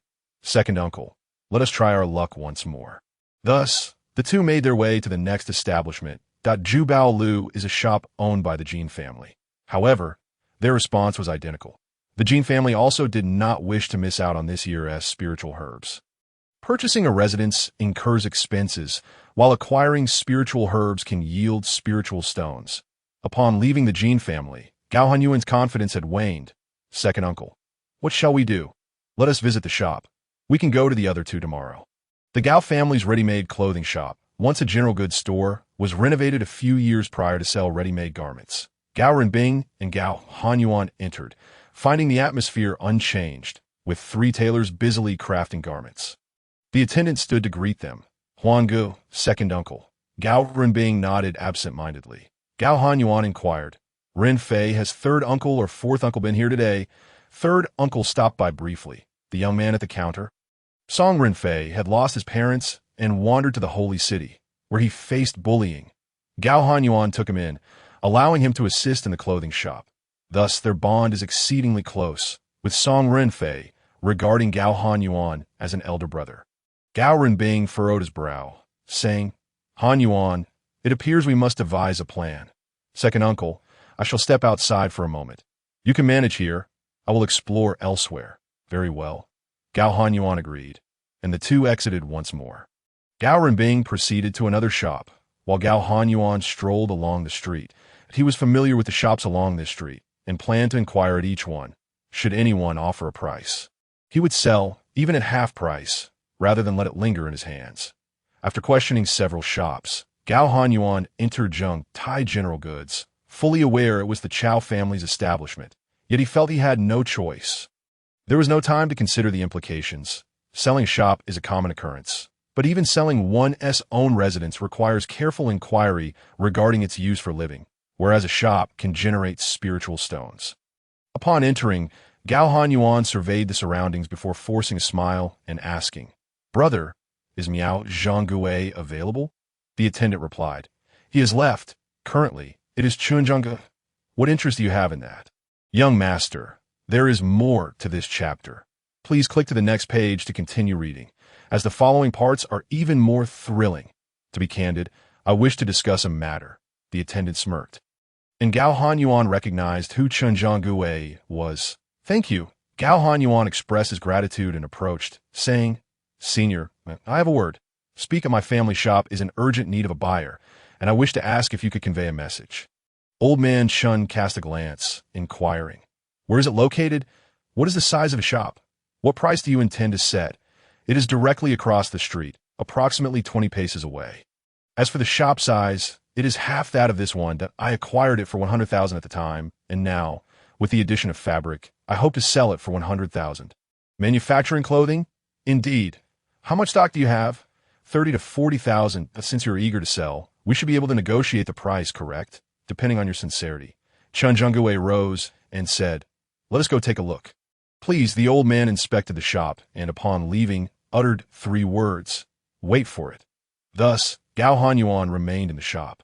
Over 2 hours later, Chen Nge returned with Chao Ming. Maybe why this time? Night had fallen, and Gao Hanyuan hurried to greet them. Senior, I apologize for troubling you at such a late hour. Chao Mingli glanced at Gao Hanyuan, then turned his gaze elsewhere. I heard you were asking for 100,000? Based on your wishes, 8,000 is acceptable. I will take it. Spiritual stones will be exchanged on the spot. Gao Hanyuan felt a surge of joy. 8,000 exceeded his expectations, and he was eager to finalize the deal. Thus, he quickly stated, Senior, once the transaction is completed, the shop shall be renamed. Chen Zhengguei produced a piece of paper, evidently having prepared in advance. Gao Hanyuan filled in his name, and shop valued at over 100,000 was transferred. Song Renfei watched with a complex expression. The sale of the Gao family shop would sever their bond. Shang Ming, this shop is entrusted to you. The old man's full name was Chun Shangming. Chao Mingli remarked to himself, establishing a clothing shop is also a fine endeavor. Not merely fine, Chun Shangming smiled, stating, with hundreds of mouths to feed in the Chao family, how many spiritual stones are expended annually on clothing and bedding. Henceforth, we shall save half the spiritual stones. Humph, that is indeed the intention. Gao Hanyuan collected the spiritual stones into a spirit ring. Just as he was about to speak, 2 figures burst in. Instinctively, he dodged to the left. Yet a long sword severed his right arm before he could utter a sound, and he collapsed to the ground. How despicable! Chao Mingli waved his hand, unleashing energy from his fingertips, swiftly dispatching the assailants with a single strike. What transpired? Song Renfei's legs buckled, causing him to collapse onto the ground. The head of the family, Chun Shangming, was likewise stunned by the sudden calamity. Chao Mingli suddenly recalled a matter. The treasured sword? Zhu Hongxian had visited multiple times, and Yi Changming had departed in the morning. Could it be that this young man is in possession of the sword that Cui Zhongxing has been pursuing? Damn it, why did they not announce their presence before committing murder? Chao Mingli felt a surge of discontent. He dared not voice his anger toward the Cui family. What now? A death occurred within the shop. Chao Mingli had no time to ponder further. He retrieved the phantom ring to dispose of the bodies of the 2 assailants. The phantom ring, also known as the bone transformation ring, would erase all traces of the 2 from existence. Simultaneously, Chao Mingli tossed a packet of healing medicine before Song Renfei. Perhaps out of a moment's compassion, his impression of Gao Hanyuan was neither particularly good nor bad. His focus lay on the individuals behind the assailants. Rise, I shall not make things difficult for you. Quickly take him away. This arm is ruined. Whether he survives is up to fate. Song Renfei seized the paper bag and applied the medicinal powder to Gao Hanyuan's wound. Next, he took a piece of clothing and wrapped him up, then lifted the severed limb, carrying him out through the window on the 2nd floor. The Gao family's residence was ablaze with light. All the corpses laid out in the backyard, awaiting identification by neighboring residents. The Qin family's 4 sons were digging a burial pit by the wall. After some time, a middle-aged man approached, stating, Young man, I cannot discern clearly. As for the elders, 2 are missing, named Gao Renbing and Gao Hanyuan. Remember, should 2 be missing, they must be captured by any means necessary. Cui Zhongxing harbored doubts. How could 2 escape such meticulous scrutiny? After issuing his orders, he tossed a bag of spiritual stones to the middle-aged man. Shortly thereafter, a young man approached, saying, 3 elders I know have also gone missing. Gao Mingyu, Gao Mingtian, Gao Mingzhu, Gao Mingxiang, and Gao Mingwei, along with the 3 siblings of the Zhou family, and there are others whose names I cannot recall. Excellent. Cui Zhongxing tossed another bag of spiritual stones before furiously questioning. How could this happen? 2 elders have slipped through, and so have the younger generation. The figures in black hid in the shadows. They reported. We have searched. The younger generation has not been seen on the streets. Could they be underground? Perhaps they have gone out to train. Cui Zhongxing had no retort. Each year in May, affluent families send their young to train, and the Gao family situation perfectly aligns. Moreover, once the slaughter commenced, the city gates were tightly shut. Should they be within the city, escape would be impossible. Not to mention, the younger generation's cultivation is pitifully low. Continue the pursuit. Yes, after a while, the other 2 came over to respond. The head of the Qin family pondered silently. The Gao family had 5 elders who had evaded capture, 3 of whom were women, which complicated matters significantly. The boy and girl together accounted for 13 individuals who had slipped through the net. Even during training, it was unlikely that they would venture out together, especially with a girl in tow, who would take their own mother along for such endeavors. It was evident that the Gao family must have been aware of this situation long before. However, he would not voice such thoughts and instead asked a seemingly unrelated question. As neighbors, are there any exceptionally talented youths in the Gao family? A middle-aged man replied, to my knowledge, Gao Mingyu. Gao Mingzhu and Gao Mingxiang have all broken through to the gathering chi stage. What are their respective ages? The head of the Qin family inquired. Young master, this chapter has more to offer. Please turn to the next page to continue reading. It gets even more thrilling. 16 or 17 years old. And what of that? Yi Changming interjected, the absence of the Gao family equates to a lack of foundation. Without spirit stones and elixirs, there is no prospect for the future. You all, Cui Zhongxing waved his hand, signaling that only the identified individuals were allowed to leave. Well, that settles one concern. Cui Zhongxing glanced around and said, what do you propose for this residence? A single transaction is all it takes. I do have an idea, but I fear it might offend the sacred ancestor. Zhu Hongxian hesitantly remarked, speak. Why not establish another auction house? As you all know, the holy city is bustling with visitors every day, and one auction house can hardly suffice. Cui Zhongxing turned to inquire, what do you mean? Senior, it is your decision. The head of the Qin family dared not take the lead, fearing that any misstep would result in dire consequences, potentially undermining previous commitments. Cui Zhongxing nodded, acknowledging Zhu Hongshuan's reasoning that I will discuss this with the sacred ancestor when I return. This is the first matter. Secondly, all three of you have contributed, and regardless of the outcome, you shall each receive a 20% share. Any differing opinions may be presented to me directly. I agree. The head of the Qin family immediately replied. The income from establishing an auction house would be substantial. If feasible, the Qin family could partake in its management. Zhu Hongxian had nothing more to say. His earlier involvement had already yielded generous rewards that Yi Changming's situation was akin to securing a stable income. If that is the case, it is settled. The three expressed their stance. Cui Zhongxing then addressed Yi Changming, keep a vigilant eye on the Gao family. Should you receive any news, act swiftly to contain it. Regardless, no one can afford to remain complacent. Rest assured, senior. However, I may overlook certain details on my own, and if there are members of the Qin family, you may consult with the head of the Qin family. Cui Zhongxing left those final words before departing, leaving the remaining matters to them in the royal palace. The sacred ancestor sat in silence, flanked by his 5 sons in the hall, awaiting Cui Zhongxing's return. The events of the day had taken them by surprise, and the resulting consequences weighed heavily on their minds. It had been years since any murders occurred in the city. Cui Zhongxing's recklessness could sow the seeds of disaster for the Cui family. The grievances from a century ago remained unresolved, with no news of their enemies, whether they were alive or dead, perhaps lurking in the shadows, waiting for the Cui family to err, seeking revenge. The situation was unclear, and Cui Zhongxing had further incited animosity towards the Cui family. Their anger was entirely justified, their dissatisfaction spilling forth. They even vented their frustrations in the presence of the sacred ancestor, uttering harsh words. The sacred ancestor was equally incensed. How could he, as the family head, remain oblivious? Cui Zhongxing, at such an age, could act so recklessly. Was he attempting to coerce? What was he thinking? He must have a legitimate reason. Otherwise, he would need to be dealt with appropriately. With the bloodshed occurring, the sacred ancestor had not intervened, nor had his 5 sons. They wished to distance themselves from the situation. The Cui family had a hidden and formidable adversary, requiring constant vigilance. The threat had not been eliminated, yet they had invited trouble, failing to eradicate the root cause, thus attracting potent enemies for future generations. Consequently, they awaited an explanation from Cui Zhongxing, a justification for his violent actions.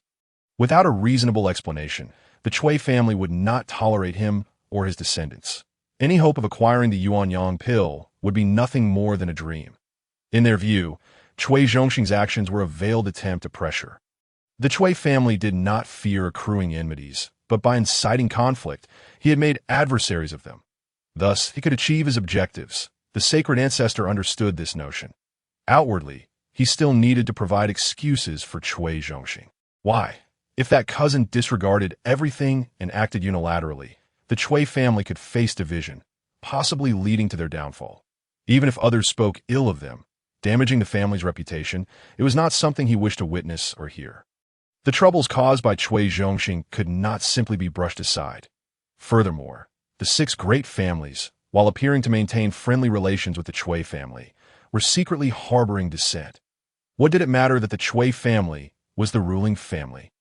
It was merely a matter of reputation. When interests were at stake, the more the Chui family gained, the less the others would, if they relinquished their benefits. How would the Chui family resolve their predicament? As the family head, he was acutely aware of this. Shinkai, do not jump to conclusions. Father, consider this. If his actions cannot be explained and he can keep secret from us, it is also possible he keeps secrets from you. Indicating he does not regard you highly. Or perhaps the incident occurred suddenly. I do not believe that.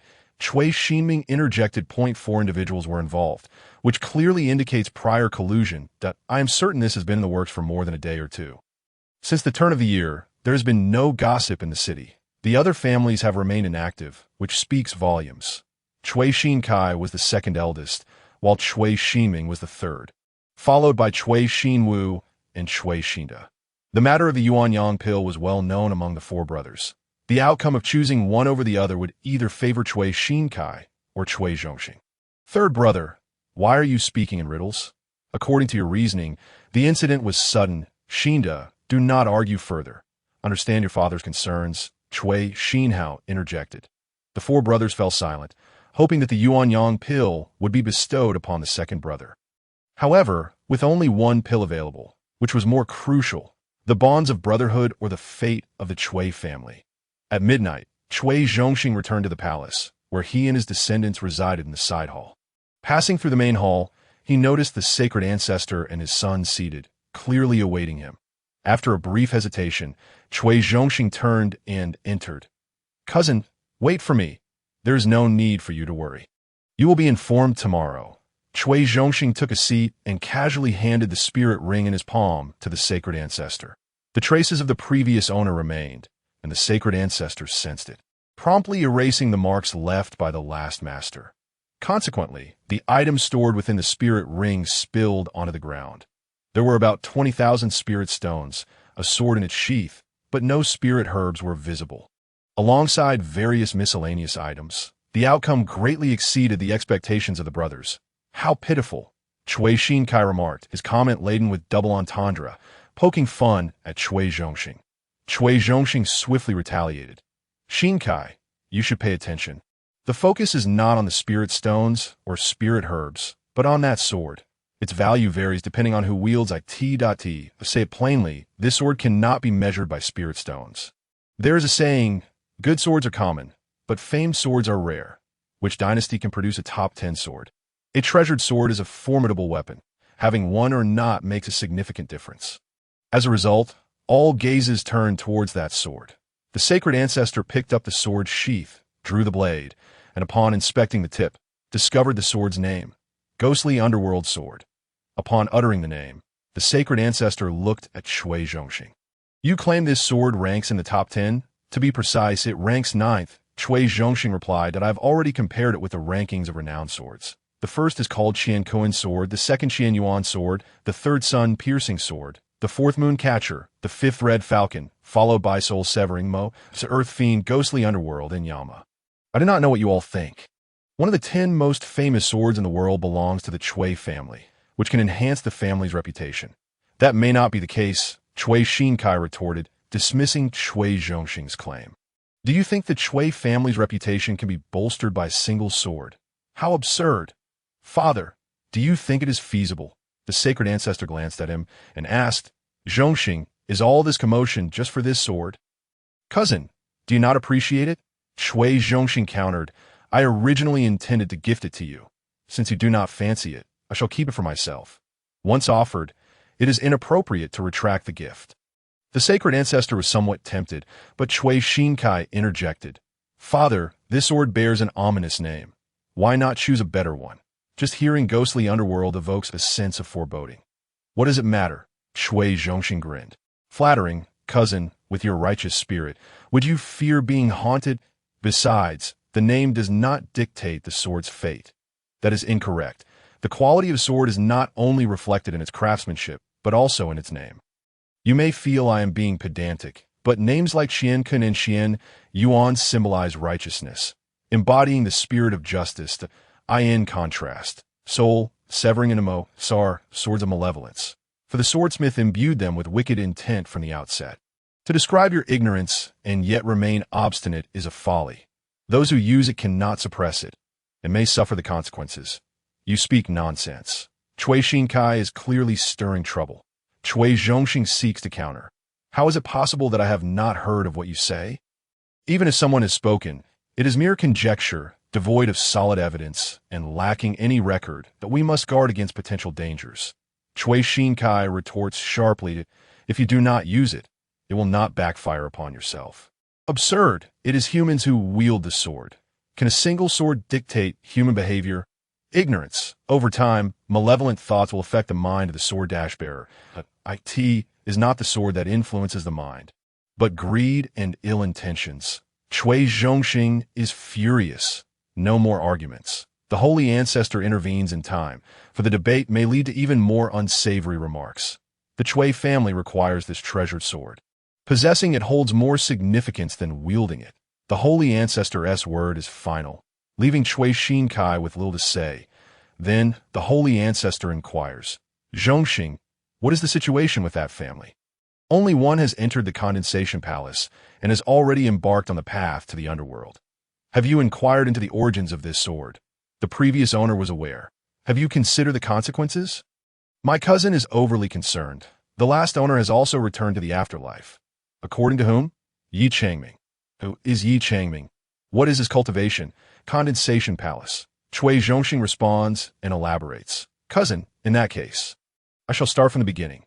According to Yi Changming, last year he went to Human City on business and heard that two individuals were in conflict over a spiritual ring, so he stealthily followed them. One of them was the head of the Gao family, who took advantage of the situation to commit murder and theft. Yi Changming followed them all the way into the holy city and concealed himself therein.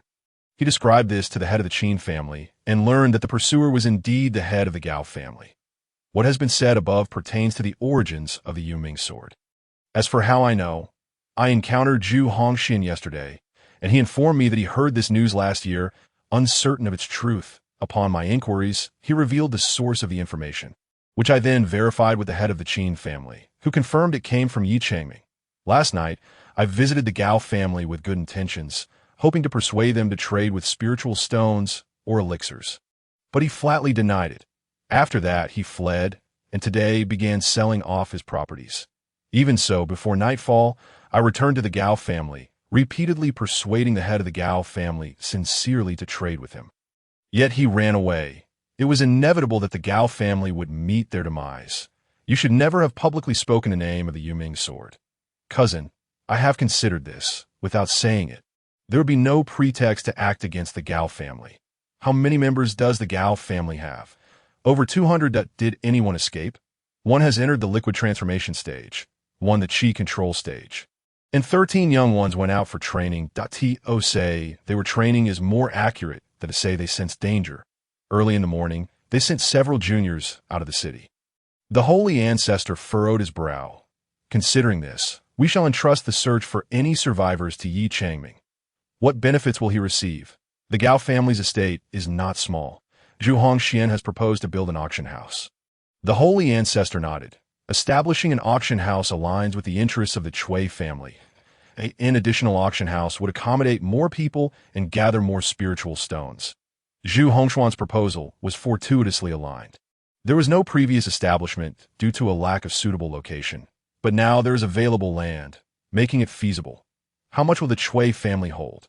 40%. Upon hearing this, Cui Xinhao feigned surprise. The Cui family only takes 40%, while the other three each take 20%. Cui Zhongxing then clarified. The Zhu family will take 20%, binding us more closely. As for Yi Changming, he is alone and is in the condensation palace.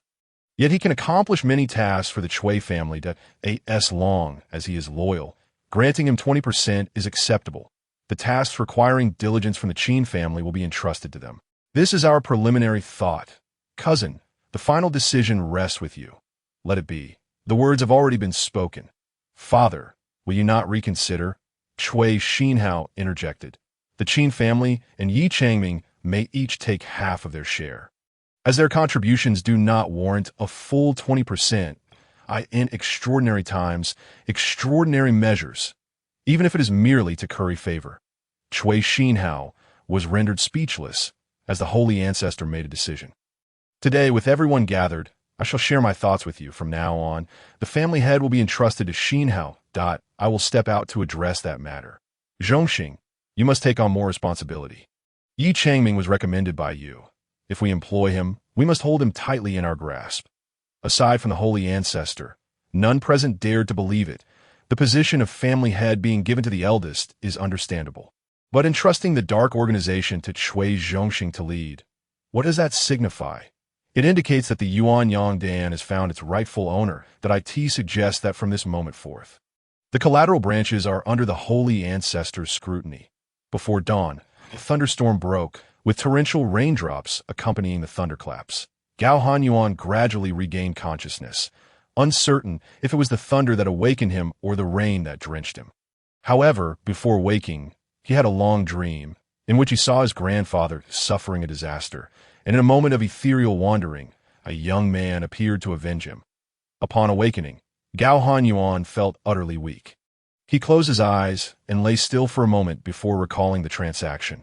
A flash of sword light striking towards him, and upon touching his body, he discovered that his right arm was missing.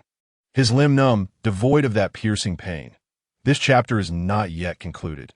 Please click the next page to continue reading the thrilling content ahead. Hanyuan, you are awake? Song Rinfei exclaimed with delight. His body trembled with excitement. Throughout the night, he had remained by Gao Hanyuan's side. He could conceive of no better plan, nor had anywhere else to go. He had escaped through the window and placed Gao Hanyuan on the rooftop. Rinfei, Gao Hanyuan called out, gripping his hand and asking, "Why did you not leave? Staying with me will only bring you danger." Brother Hanyuan, do not speak of such things. Quickly think of a way to find shelter from the wind and rain. As for my worthless life, I have already died once with the passing of my parents. Only by being with you do I feel alive. Not afraid of death? I am. I was paralyzed on the ground at that moment. Did the Chao family attack? Yes, had they not, you and I would have perished long ago. The spiritual ring, it is with me. You should escape. If death comes, I shall accompany you. You fool, Gao Hanyuan scolded, yet warmth filled his heart. With those words, he felt satisfied. Thus, he thought to himself, since he had survived, he must live well. Living brings hope. For himself, for the Gao family, and for the deceased kin, he sought to avenge their deaths. Consequently, Gao Hanyuan's mind began to race, pondering how to escape the city gates. Was there any other way? Before dawn, with the rain still pouring, he realized this was the moment to flee, and suddenly thought of the waterways into the city. It is well known that every city on the continent is built near water, with waterways threading through the streets. The holy city has 3 entrances, all with a northern entrance and a western exit. Is it feasible to follow the waterways? Gao Hanyuan weakly inquired. Better to gamble than to wait for death. Thus, the two descended from the rooftop, using the flashes of lightning to guide them as they stealthily approached the waterway entrance. Perhaps due to negligence, or perhaps because of the heavy rain, the entrance to the waterway was unguarded, granting them an opportunity to escape. In Donyang City, outside the square, Gao Mingyu and Gao Mingtan had been waiting at the square's exit for 5 days. This place fell under the domain of the Hushi dynasty. 5 days prior, they had escaped from the Pangwet dynasty and concealed themselves in a remote town. According to plan, each day people were supposed to gather here. Yet they came day after day, their hopes rising only to fall in disappointment. The square bustled with people, but the ones they awaited, their parents, their kin, their lifeline, had yet to appear, with their relatives in peril. The path forward must now be tread alone. Donyang City belongs to the Hushi dynasty. To travel from the Pangwet dynasty to the Hushi dynasty, one must utilize the spiritual array for transportation. The transfer array serves as a conduit between dynasties.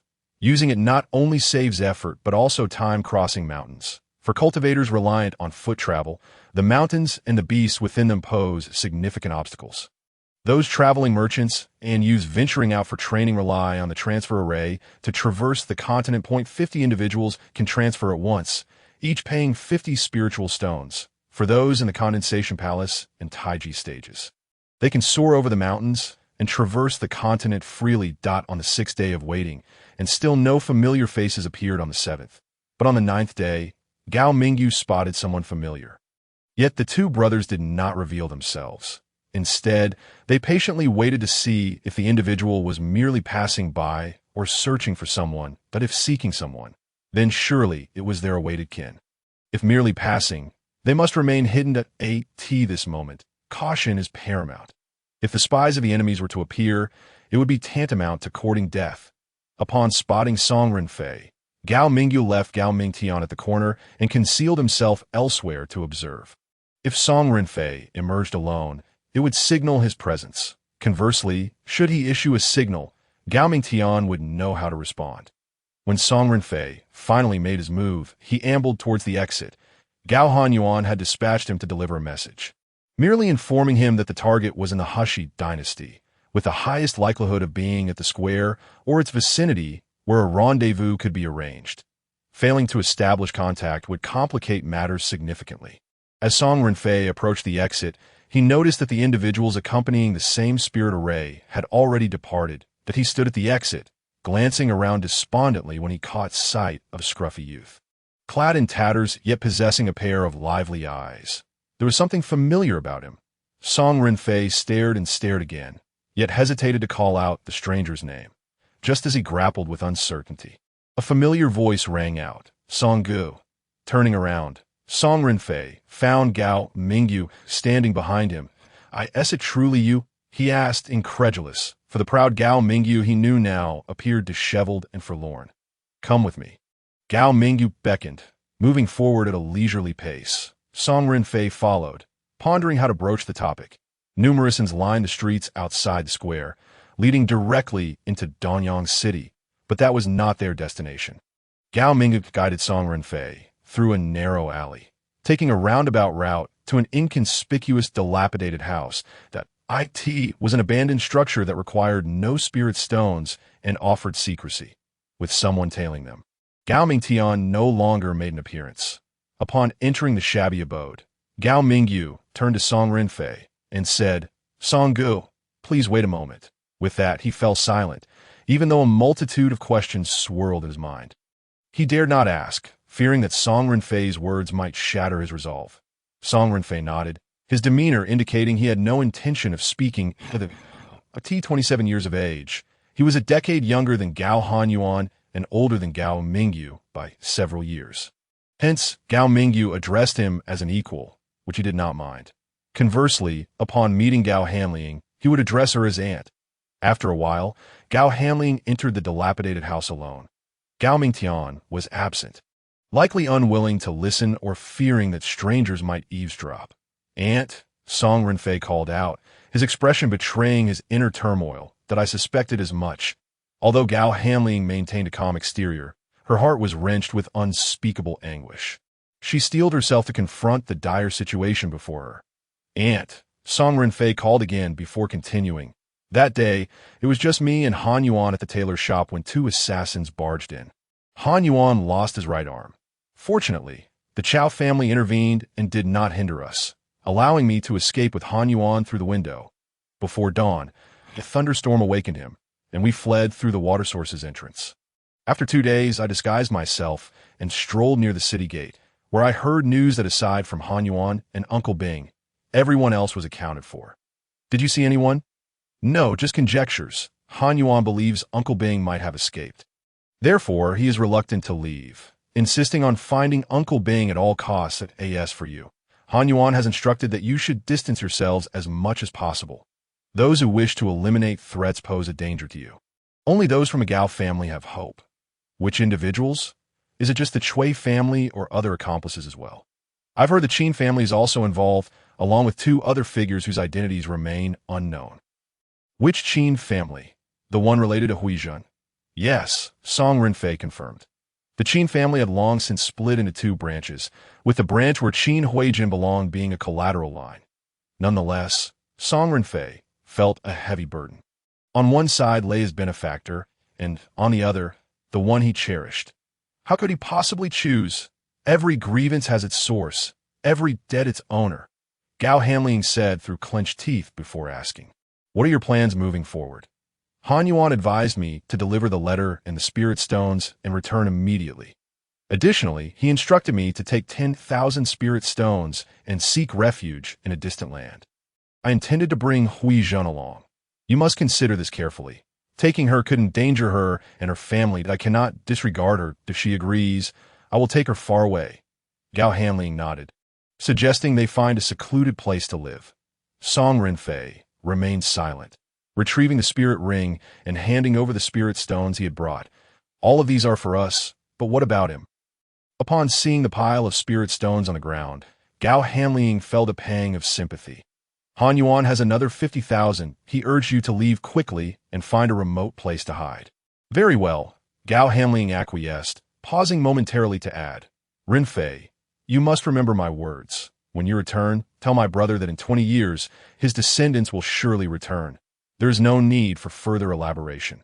Gao Mingyu accompanied Renfei to catch the last spirit array back. And take care. Song Renfei bowed respectfully to go on. There may be a chance of reunion in 20 years. The world is fraught with peril, and life is unpredictable. Who can say what the future holds in 2 decades? Gao Hanling could not predict accurately, and she could only harbor her beautiful wishes deep within her heart.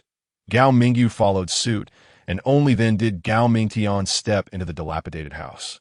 Upon exiting the alley, Song Renfei turned to Gao Mingyu and said, Mingyu, your father said the future of the Gao family depends on you. T16. Gao Mingyu had already reached the level of qi gathering.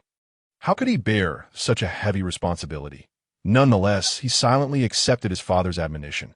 Songgu, please relay to my father that I will certainly remember his words. Perhaps I may lack the capability to restore the Gao family, but I will raise children of my own, and with the brothers at my side, if even one of us emerges, there exists a possibility for the Gao family to establish itself again. And with roots firmly planted, revenge will become attainable. Remember, the family head confirmed that it was a member of the Chui family who committed the murder. The others were from the Qin family. The remaining 2 are accomplices. They did not kill, but they too are enemies of the Gao family. I will keep that in mind. As the sun set behind the mountains, Gao Mingyu hurried back to Tonko town.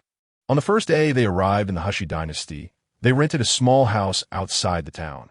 Behind the house lay a mountain, while in front was a courtyard, making it a concealed refuge.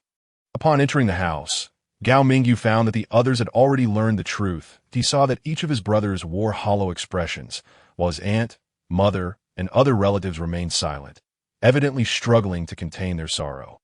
A few younger sisters were softly weeping. Witnessing this scene, Gao Mingyu felt a lump in his throat and turned away to wipe his tears. After a moment, Gao Hanling asked, Mingyu, did you watch him leave? Yes, Gao Mingyu replied quietly. Suddenly, Gao Hanling erupted in anger. Stop crying. Tears will not resolve the difficulties we face. After a brief pause, she continued, there are a total of 16 of us, scattered across 4 locations. Mingyu, you will come with me. Wen Hao and Wen An will accompany me as well. The remaining individuals will be looked after by the 3 sisters-in-law. Hanling, you take them. I will bring Mingxin back. Returning is tantamount to courting death. Gao Hanling's words fell on deaf ears as Shun Nianci did not heed her warning. Have you lost your mind? At a time like this, you still speak such nonsense, without a home, with a man dead. What meaning is there in living? There are children who still need your care. Live one day at a time. Seeing this, Gao Hanling patiently replied, Nianci, your pessimism will not inspire courage in the children. As long as we live, there is hope. Think of your children. You must give them the courage to survive. One day, the Gao family will surely return to the holy city. Among the 4 brothers, Gao Renjing, Gao Renbing, Gao Renchuan, and Gao Renlong. Only the first 3 families had descendants. The children of these 3 families numbered more than 10, while only Gao Han Yuan, Gao Han Wen, and Gao Han Min had left behind heirs. They were fortunate, Yet they failed to cherish their blessings. Shen Nianzi was Gao Hanming's wife, the mother of Gao Mingzhu and Gao Mingxiang. At that moment, she felt utterly despondent. Mingzhu, Mingxiang, the path ahead is yours to tread. Mother, you cannot abandon us, Gao Mingxiang pleaded. With the family gone, you still have 2 sons and a daughter. 20 years may bring a different situation. The other 2 remained silent. If things continued this way, the Gao family would be finished. Gao Hanling felt a pang in her heart but steeled herself, saying, each must tend to their own children. If you can bear to abandon them, then so be it. Mother, mother, seeing the pitiful expressions on her children's faces, how could she bear it? Shen Nianzi was human. How could she bear to part with her children? With a deep sigh, she said, Hanling, I am powerless. You must make the decision. If I must decide, then let us proceed as we discussed a few days ago. 1 family stays in Heshi, 1 goes to the Yu dynasty. I'll take Mingyu to the Zhu, and 1 family will journey to Anhua. 20 years hence, in the town of Shifting Sands governed by the Arno dynasty, the day of meeting also signifies a day of reunion. Have the offspring accomplished anything? Time shall reveal all. Zhang Chuyin remarked. My children are still young. Remaining in Heshi. I shall accompany Hanling to Arno. Li Huijin, mother of Gao Mingyu, is bound for Arno, while Shen Nianzi has no choice but to journey to the Dayu dynasty. It matters not. I shall go to you. Shen Nianzi resolved, taking her 3 daughters along to the Dayu dynasty. Life may be arduous, yet being with her children instills her with the courage to persevere, and no matter how challenging, she must endure until the day of reunion. Even in death, she wishes for a proper burial. Otherwise, she risks becoming a wandering spirit. Well then, take care of yourselves. Tomorrow, we shall disguise ourselves as men. Subsequently, Gao Hanling advised, when choosing a place to reside, it should serve both for sustenance and discretion. Selecting such a locale ensures longevity. Furthermore, elder brother entrusted Song Renfei to deliver 30,000 spiritual stones, to be divided as 7,500 each. With these stones, one can address unforeseen needs. Thus, Zhang Chun added, Hanling, you go to the Yu, and I shall go to the Yu as well. The distances are great, so each of you should bring an extra 1,000. Leaving us with 7,000. Chuyin spoke wisely. The paths you traverse are long, and merely utilizing the transfer array requires a substantial amount of spiritual stones. Li Huijin concurred, and the stones were promptly distributed. Afterward, Gao Hanling reminded them, remember, we depart on the 19th of June. The 20th is a day of tragedy, the day our family fell apart. Why do the deceased perish? How did we survive? How can we maintain our conscience? Do not forget where our roots, Lies, for the time of reunion. It is set for the last day of October 20 years hence. Once more, in the Arno dynasty, in Shifting Sands, should you miss the opportunity to meet. Do not despair. 10 days later will be your final chance. Therefore, strive to arrive early. If one cannot wait for another, they may presume the absent have perished. Gao Renbing's survival remains unspoken by Gao Hanling, as it is yet unconfirmed, along with other reasons.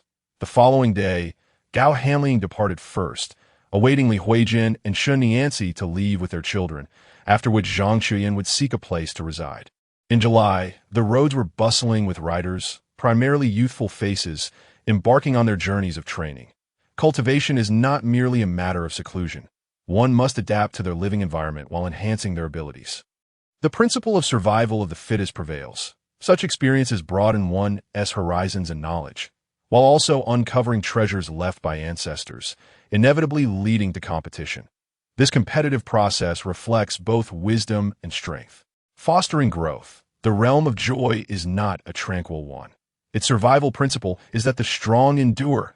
No sympathy is afforded to the weak. The purpose of cultivation is survival, and subsequently, longevity. With low cultivation, one remains at the bottom, with life and death dictated by fate. However, upon breaking through to the Tai Chi level, overlooking all beings, every sacrifice becomes worthwhile. Thus, those who achieve Tai Chi cultivation are bestowed with the term mastery, a title of respect for the strong. Mastery signifies control over one's own fate and that of their family.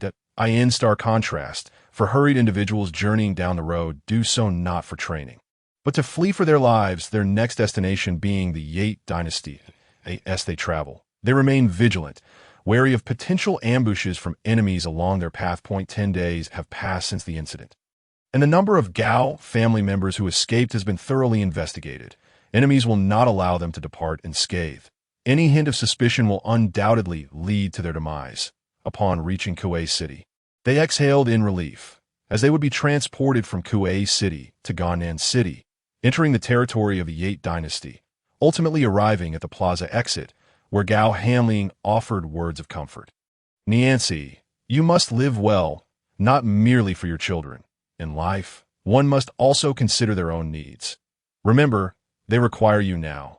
In 10 or 20 years, you will be able to rely on them. In truth, they all understood that living in an unfamiliar land would be fraught with challenges. The harsh reality is that Shun Niancy must traverse the Yate and Yin dynasties to reach the Diyu dynasty with her 3 children. Gao Hanling's journey is even longer, requiring passage through the Arno, Ningwu, and Qin dynasties to reach the Dezhu dynasty. Their paths are perilously long. Whether they can arrive safely remains a test. Do not worry. As long as I live, I shall care for them. Han Min watches over me from above. Niancy, take heart. Zhang Chuyan stepped forward to console her. The bond of sisterhood is a connection forged in this life. Not just Han Min, but all those who have passed are watching over us. Our duty is to protect our children. They are our very flesh and blood, the essence of the Gao lineage. Let us not betray Han Min's affection for you. I understand. You must continue your journey. Nearby, Gao Mingyu tightly embraced Gao Mingzhu and Gao Mingxiang. The moment of parting was upon them. When shall they meet again? Like 1,000 words condensed into a single phrase. Brother, take care. We shall meet again in 20 years. Whoever does not come is cowardly. Gao Mingxiang playfully punched his back. Upon our next meeting, you must have broken through to the liquid transformation level. This is not only for yourself, but also a testament to our great-grandfather and grandfather. Otherwise, you will have disappointed everyone's expectations. You too. Not only must you reach liquid transformation, but you must also break through to the Qi control level. I shall certainly achieve it. Humph, what a breaking through to liquid transformation. Gao Mingzhu scoffed. Without elixirs, all is mere talk. I believe elixirs will be available. Gao Mingyu reassured him. From this day forth, we must rely on ourselves to strive. We were born in the holy city. This is our advantage. The experiences we have gained are beyond what others have known. In the small dynasties, where the residences are remote, the gathering of spiritual herbs becomes possible. We must fully utilize our advantages, such as our knowledge and cunning. What we lack is the fearless strength to confront challenges. Let us hope that when we meet again, all brothers can still gather.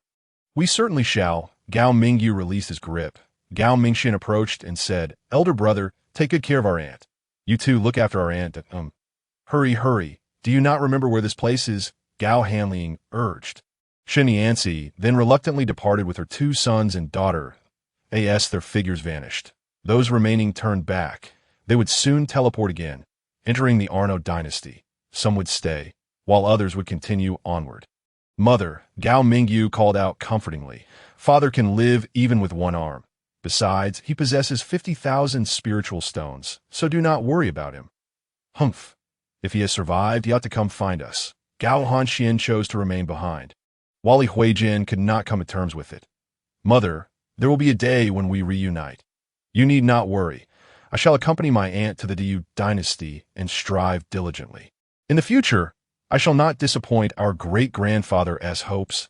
Huijin nodded, having raised 3 sons and 1 daughter, with Gao Mingyu being the most sensible among them. Upon entering the Arno dynasty, Li Huijin conferred with Gao Hanling, deciding to settle in Anji town, adjacent to Shifting Sands. Thus, they journeyed together, parting ways only upon reaching Feiqing. Huijin, entrust Mingyu to me. The Arno and Dezhu are separated only by the Ningwu and Qin dynasties. If ever you find it unbearable to stay in Dezhu, we shall return to Anji and live together. Very well, Li Huijin acquiesced. Gao Mingyu followed Gao Hanling, not looking back. By the end of September, after 3 months of arduous travel, Gao Hanling, accompanied by Gao Mingyu, Zhou Wenhao, and Zhou Wanan, finally set foot in the territory of the Dezhu dynasty. The teleportation plaza was situated outside Meteor City, the imperial capital of the Daju dynasty. However, all who resided within the city abhorred this name, preferring simply to refer to it as the imperial capital. This aversion stemmed from the fact that most inhabitants had sought refuge here, either due to financial ruin or long-standing feuds. The name Meteor for the imperial capital was purportedly inspired by a former ruler's emotions. Moreover, the streets bore names beginning with Meteor, such as Meteor Fragrant Street and Shifting Sands Alley. These names inevitably evoke a sense of instability, for when one mentions Meteor City, it is only natural to think of meteors streaking across the sky. While beautiful, the disparity with reality is vast. To know the meaning behind meteors yet name the imperial capital thus is a mockery of their own existence. This chapter is not yet complete. Please turn to the next page to continue enjoying the captivating narrative. Setting foot in the territory of the Daju dynasty signifies that their lives have been preserved, that their days of trepidation have come to an end, and that they must now establish their lives here. Leading to a sense of relief. Are you tired? Gao Hanling broke the silence with a casual inquiry. Noticing her daughter's weary countenance, her heart ached. Not only her daughter, but she herself had never endured such suffering, having traveled anxiously from Hushi to this place. Gao Mingyu replied, "Aunt, we can finally relax now that we are here. It is but a temporary situation. The greatest test lies in whether we can endure here. And from henceforth we must rely on ourselves. Mingyu, as a woman, I am unable to bear such heavy responsibilities. You must shoulder this burden and employ your intellect to carve out a path for both us and yourself. Where shall we go now? As newcomers in this unfamiliar land, we are uncertain whether the city offers us refuge or a place to belong." Gao Hanling halted and gazed at Gao Mingyu. "Aunt, let us stay for a night before deciding. Tea was getting late." Hence Gao Mingyu entertained this notion. Very well. Upon entering Meteor City, Gao Mingyu surveyed the surroundings, although it could not compare to the holy city. The streets were bustling with life, with shops of all sizes lining the thoroughfare, offering a variety of wares according to one's means. As they strolled down flowing fragrant street, Gao Mingyu spotted a prominent sign that read Kana Trading Company. Opposite it, the sign had transformed from a trading company to an in point. One side was the Kana Trading Company, while the other was the Kana It. Was evident that both establishments belonged to the same proprietor. Thus, Gao Mingyu proclaimed, "Aunt, we have found a place to stay." Gao Hanling noticed the sign as well, yet she did not share Gao Mingyu's optimism. "You are being unrealistic. Given our circumstances, how can we afford such an inn? We could share a room among four, and it would not be overly expensive." "You misunderstand my intent," Gao Mingyu clarified. "What I mean is that the inn and the trading company share the same name, indicating they are under the same ownership. With our discerning eyes, securing employment at the trading company should not be too challenging." Gao Hanling shook her head. "On our first day, in such unfamiliar territory. Then let us stay and seek opportunities to glean information from the staff." "Very well." After a moment's hesitation, Gao Hanling acquiesced. They entered the inn, where a server approached them and inquired, "Are you here for training?" It was evident that they had traveled a long distance. "Where do you hail from? And where are you headed?" "Few venture to the great Chu dynasty these days. Please do not mind my chatter. I happened to pass through here a few years ago and decided to stay." "Indeed, it is not easy to travel nowadays. Everything is a challenge," Gao Mingyu casually responded, subtly guiding the conversation. "Do not be fooled by the server's loquacity. He has overstepped a boundary. Inquiring about a guest journey is a grave faux pas. It seems you, like me, have exhausted your resources and are in search of work, that we are all wanderers in this world. However, working is also a form of experience, allowing one to meet diverse individuals. Understanding people is a profound topic." Suddenly, a voice arose behind them, questioning, "Young man, how do you interpret the term server? In your opinion, what qualities should a competent server possess?" Gao Mingyu turned to find a burly old man. He did not have time to ponder and promptly answered the elder's query.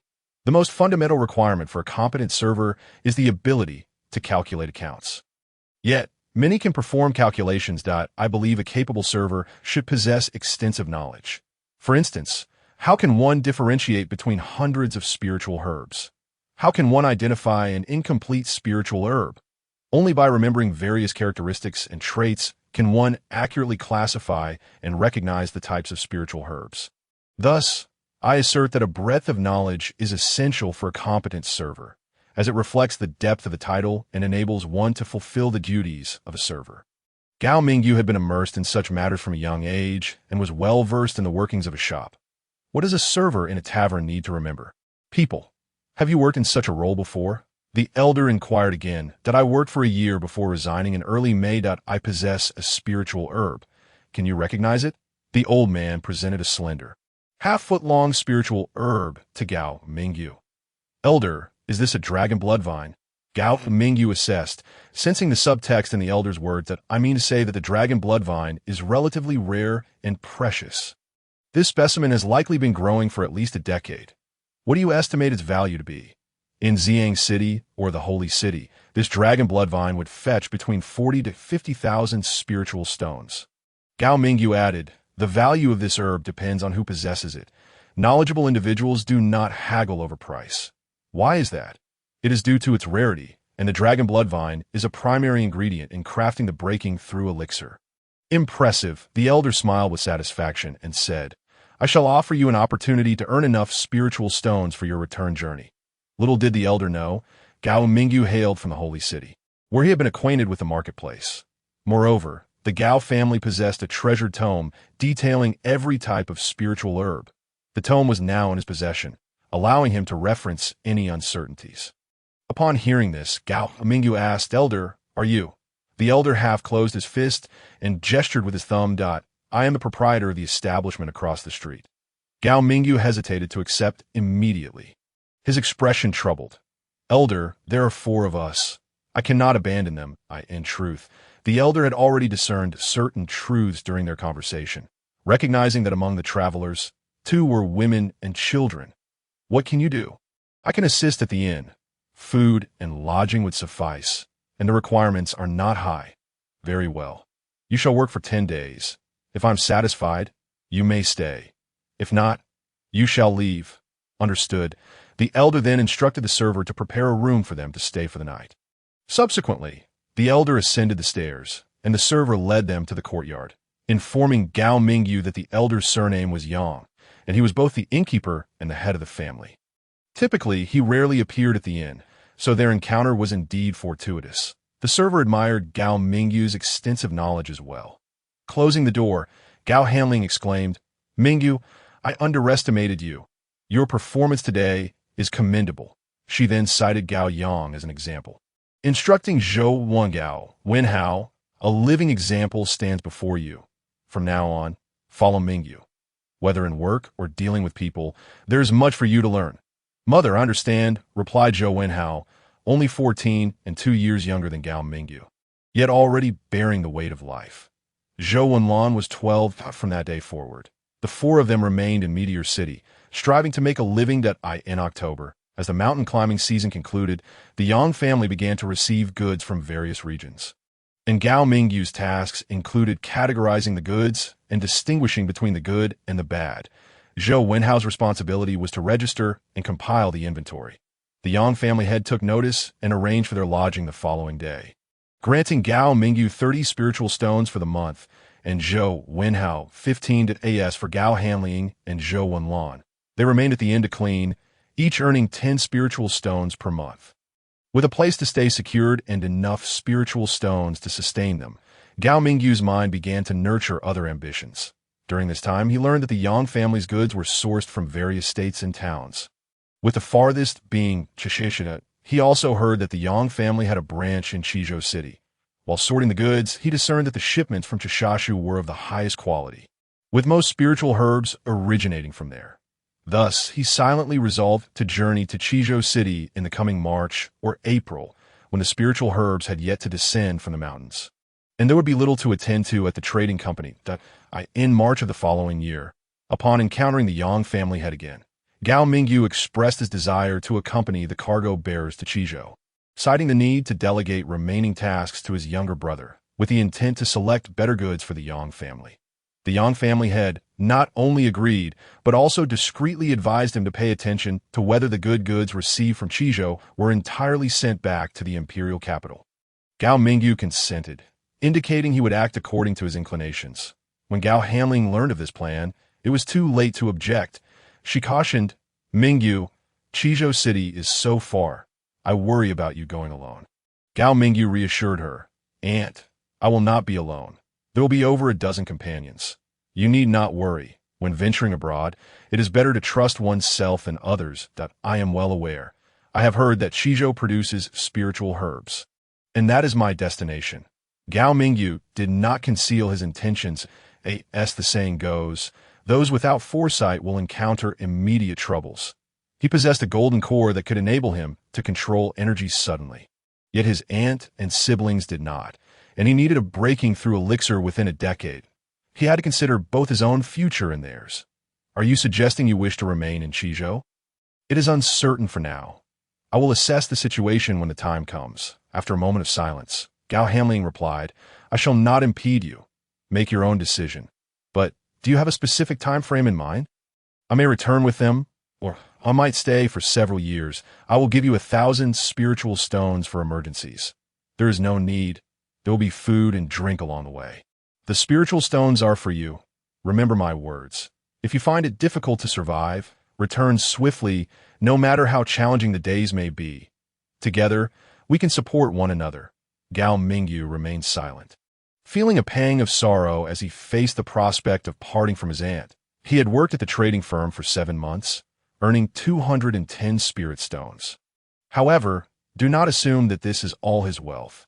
He frequently visited the market in the holy city and had some stock on hand, as well as savings of 2,000 to 3,000 spirit stones. Little did they know that this farewell would last 18 years, but that is a tale for another time. The next day, after bidding farewell to his aunt and younger siblings, Gao Mingyu set out alone. The transport of goods required a leader, who was surnamed Wang, an elderly man of mid-stage liquid transformation cultivation. Last year, it was Gao Mingyu who received the goods they brought back, hence they were already acquainted. They exchanged greetings and set off together. Upon leaving the city, Gao Mingyu posed a seemingly foolish question. Senior, don't you weary from the constant back and forth? The goods are simply stored in the spirit ring for transport. What do you know? Wang the elder chuckled in jest. It's not the act of thievery that concerns me, but rather the thought of it. Such a simple truth eludes you. My life has long been at stake. They journeyed westward for 14 days before arriving at Qizhou City. Upon meeting with the Yang family, he learned that the family head was named Yang Chengli. According to him, most of the Yang family's goods came from the surrounding small towns. After spending a night in the city, Yang Chengli had no pressing matters and decided to accompany them to Xingning town. The following day, as they departed Qizhou City, they traveled 2 miles to cross the Qisha Sea, where Gao Mingyu was taken aback by the sight of a large ship.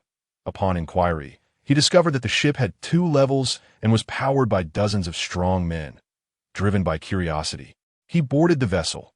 Halfway through their journey, a sudden storm arose, tossing the ship violently. In that moment, Gao Mingyu clutched the ship's railing, terrified for his life. Should the ship capsize, his life would end here. The panic among others indicated that they too had never encountered such a situation. After a while, the tumultuous sea finally calmed, and everyone remained in their positions, their faces pale with shock, uncertain of what had just transpired. To hell with this, Yang Chengli cursed. Rising to his feet, this is the first time I've encountered such a situation. How often do you cross the Qisha Sea? Wang the elder retorted, I've crossed the Qisha Sea more times than you. If you haven't encountered it, neither have I. Hey, what is going on here? We nearly perished at sea due to a simple boat ride. Yang Chengli blamed the ship's captain, who was equally alarmed. I fear for my life as well. In decades, this is the first time I've faced such a scenario. Yang Chengli then jested, it must be that we've offended the Dragon King of the sea. Do you offer tribute to the Dragon King? The captain chose to ignore him. Gao Mingyu then inquired of Wang the elder, Senior, is there truly a Dragon King in the sea? How should I put it? There are many legends, but no one has ever seen it. Senior, would you care to share some tales? If you wish to know, seek someone else. Wang the elder replied that I suspect someone on board has been reckless, thus provoking the Dragon King. Youngster, could it be you? Gao Mingyu quickly denied. Senior, such jokes are not to be trifled with. Ha ha. Yang Chengli laughed heartily, teasing him. Look at you. so frightened by a mere jest? How do you expect to vie for fame and fortune, or stand tall in this world? Gao Mingyu shook his head. Fame and fortune might well be beyond his reach. Yet, a sense of unease stirred within him. How could an unprecedented event occur before him? Did the shallow Chisha Sea truly harbor a dragon king? And if so, what had incited its wrath? Reflecting on the earlier chaos, Gao Mingyu's heart raced with lingering dread. Only upon reaching solid ground did he feel a semblance of peace. The rest of the group resumed their jovial chatter, passing through a mountain pass, while the elder informed Gao Mingyu of a past bandit raid, during which they lost 2 carts of goods. Gao Mingyu glanced around, noting that the path they traversed was man-made. The dense forest on the mountain concealed potential ambushers, making detection difficult. After a couple of days, they arrived at Xingning town, finally concluding their arduous journey. This trip was to collect last year's stock. Upon inquiry, Yang Chengli discovered that there were only 2 carts of goods, which would take about 10 days to gather in town. He decided to wait until the goods were collected before departing. Xingning town boasted 5 streets, 3 running east to west, East Street, Middle Street, and West Street, and 2 traversing north to south, South Street and North Street. Middle Street was the most bustling, where the Yang family's renowned herb shop was located. With some leisure time on his hands, Gao Mingyu wandered the streets alone, eager to explore the local customs of Xingning town. He had heard that the residents generally possessed low cultivation levels, primarily due to their remoteness from Chizhou City. The spiritual herbs they collected from the mountains rarely transformed into high-grade pills, necessitating exchanges with the herb shop or another establishment, where they would only receive middling quality pills. This was secondary. The crucial reason lay in their rudimentary cultivation techniques. That it was clear that residing here would not afford them the opportunity to acquire advanced techniques, significantly complicating their cultivation endeavors. As he meandered, Gao Mingyu inadvertently spotted a tall woman dressed in white, her hair elegantly tied up, her fair neck exposed, capturing his attention. Quietly, he followed her, wishing to catch a glimpse of her visage. Suddenly, the woman turned and smiled back at him, unknowingly igniting a tempest within him. Stunned, he stood frozen, at a loss for words, believing she had seen him. His heart raced uncontrollably. The woman exchanged a few words with her companions before moving ahead, leaving Gao Mingyu in a state of anxious dread. As she walked away, he found himself trailing after her, escorting her out of town before reluctantly turning back. In the days that followed, Gao Mingyu ventured to the streets at every opportunity. Days turned into weeks, yet the woman never returned, leaving him with an ache in his heart that he could not shake. He understood the reason behind it, but had never anticipated the depth of his yearning to see someone. As the day to load the goods approached, the woman still had not appeared. Gao Mingyu resolved to remain in the town to collect the goods. On the eve of loading, he publicly approached Yang Chengli with a proposal. "Uncle Yang, may I discuss something with you? Would it be possible for me to stay in Xingning town to collect the goods?" "What? From where did this idea arise?" Yang Chengli questioned. "You don't feel it's a waste of talent to remain here?" "I don't see it that way. There are places where I can contribute," Gao Mingyu replied. "It's of no consequence to me." Yang Chengli shrugged, ultimately indifferent. After all, Gao Mingyu hailed from the imperial capital, and his presence here posed no harm. It would be Wang the Elder's task to report to the family head back home.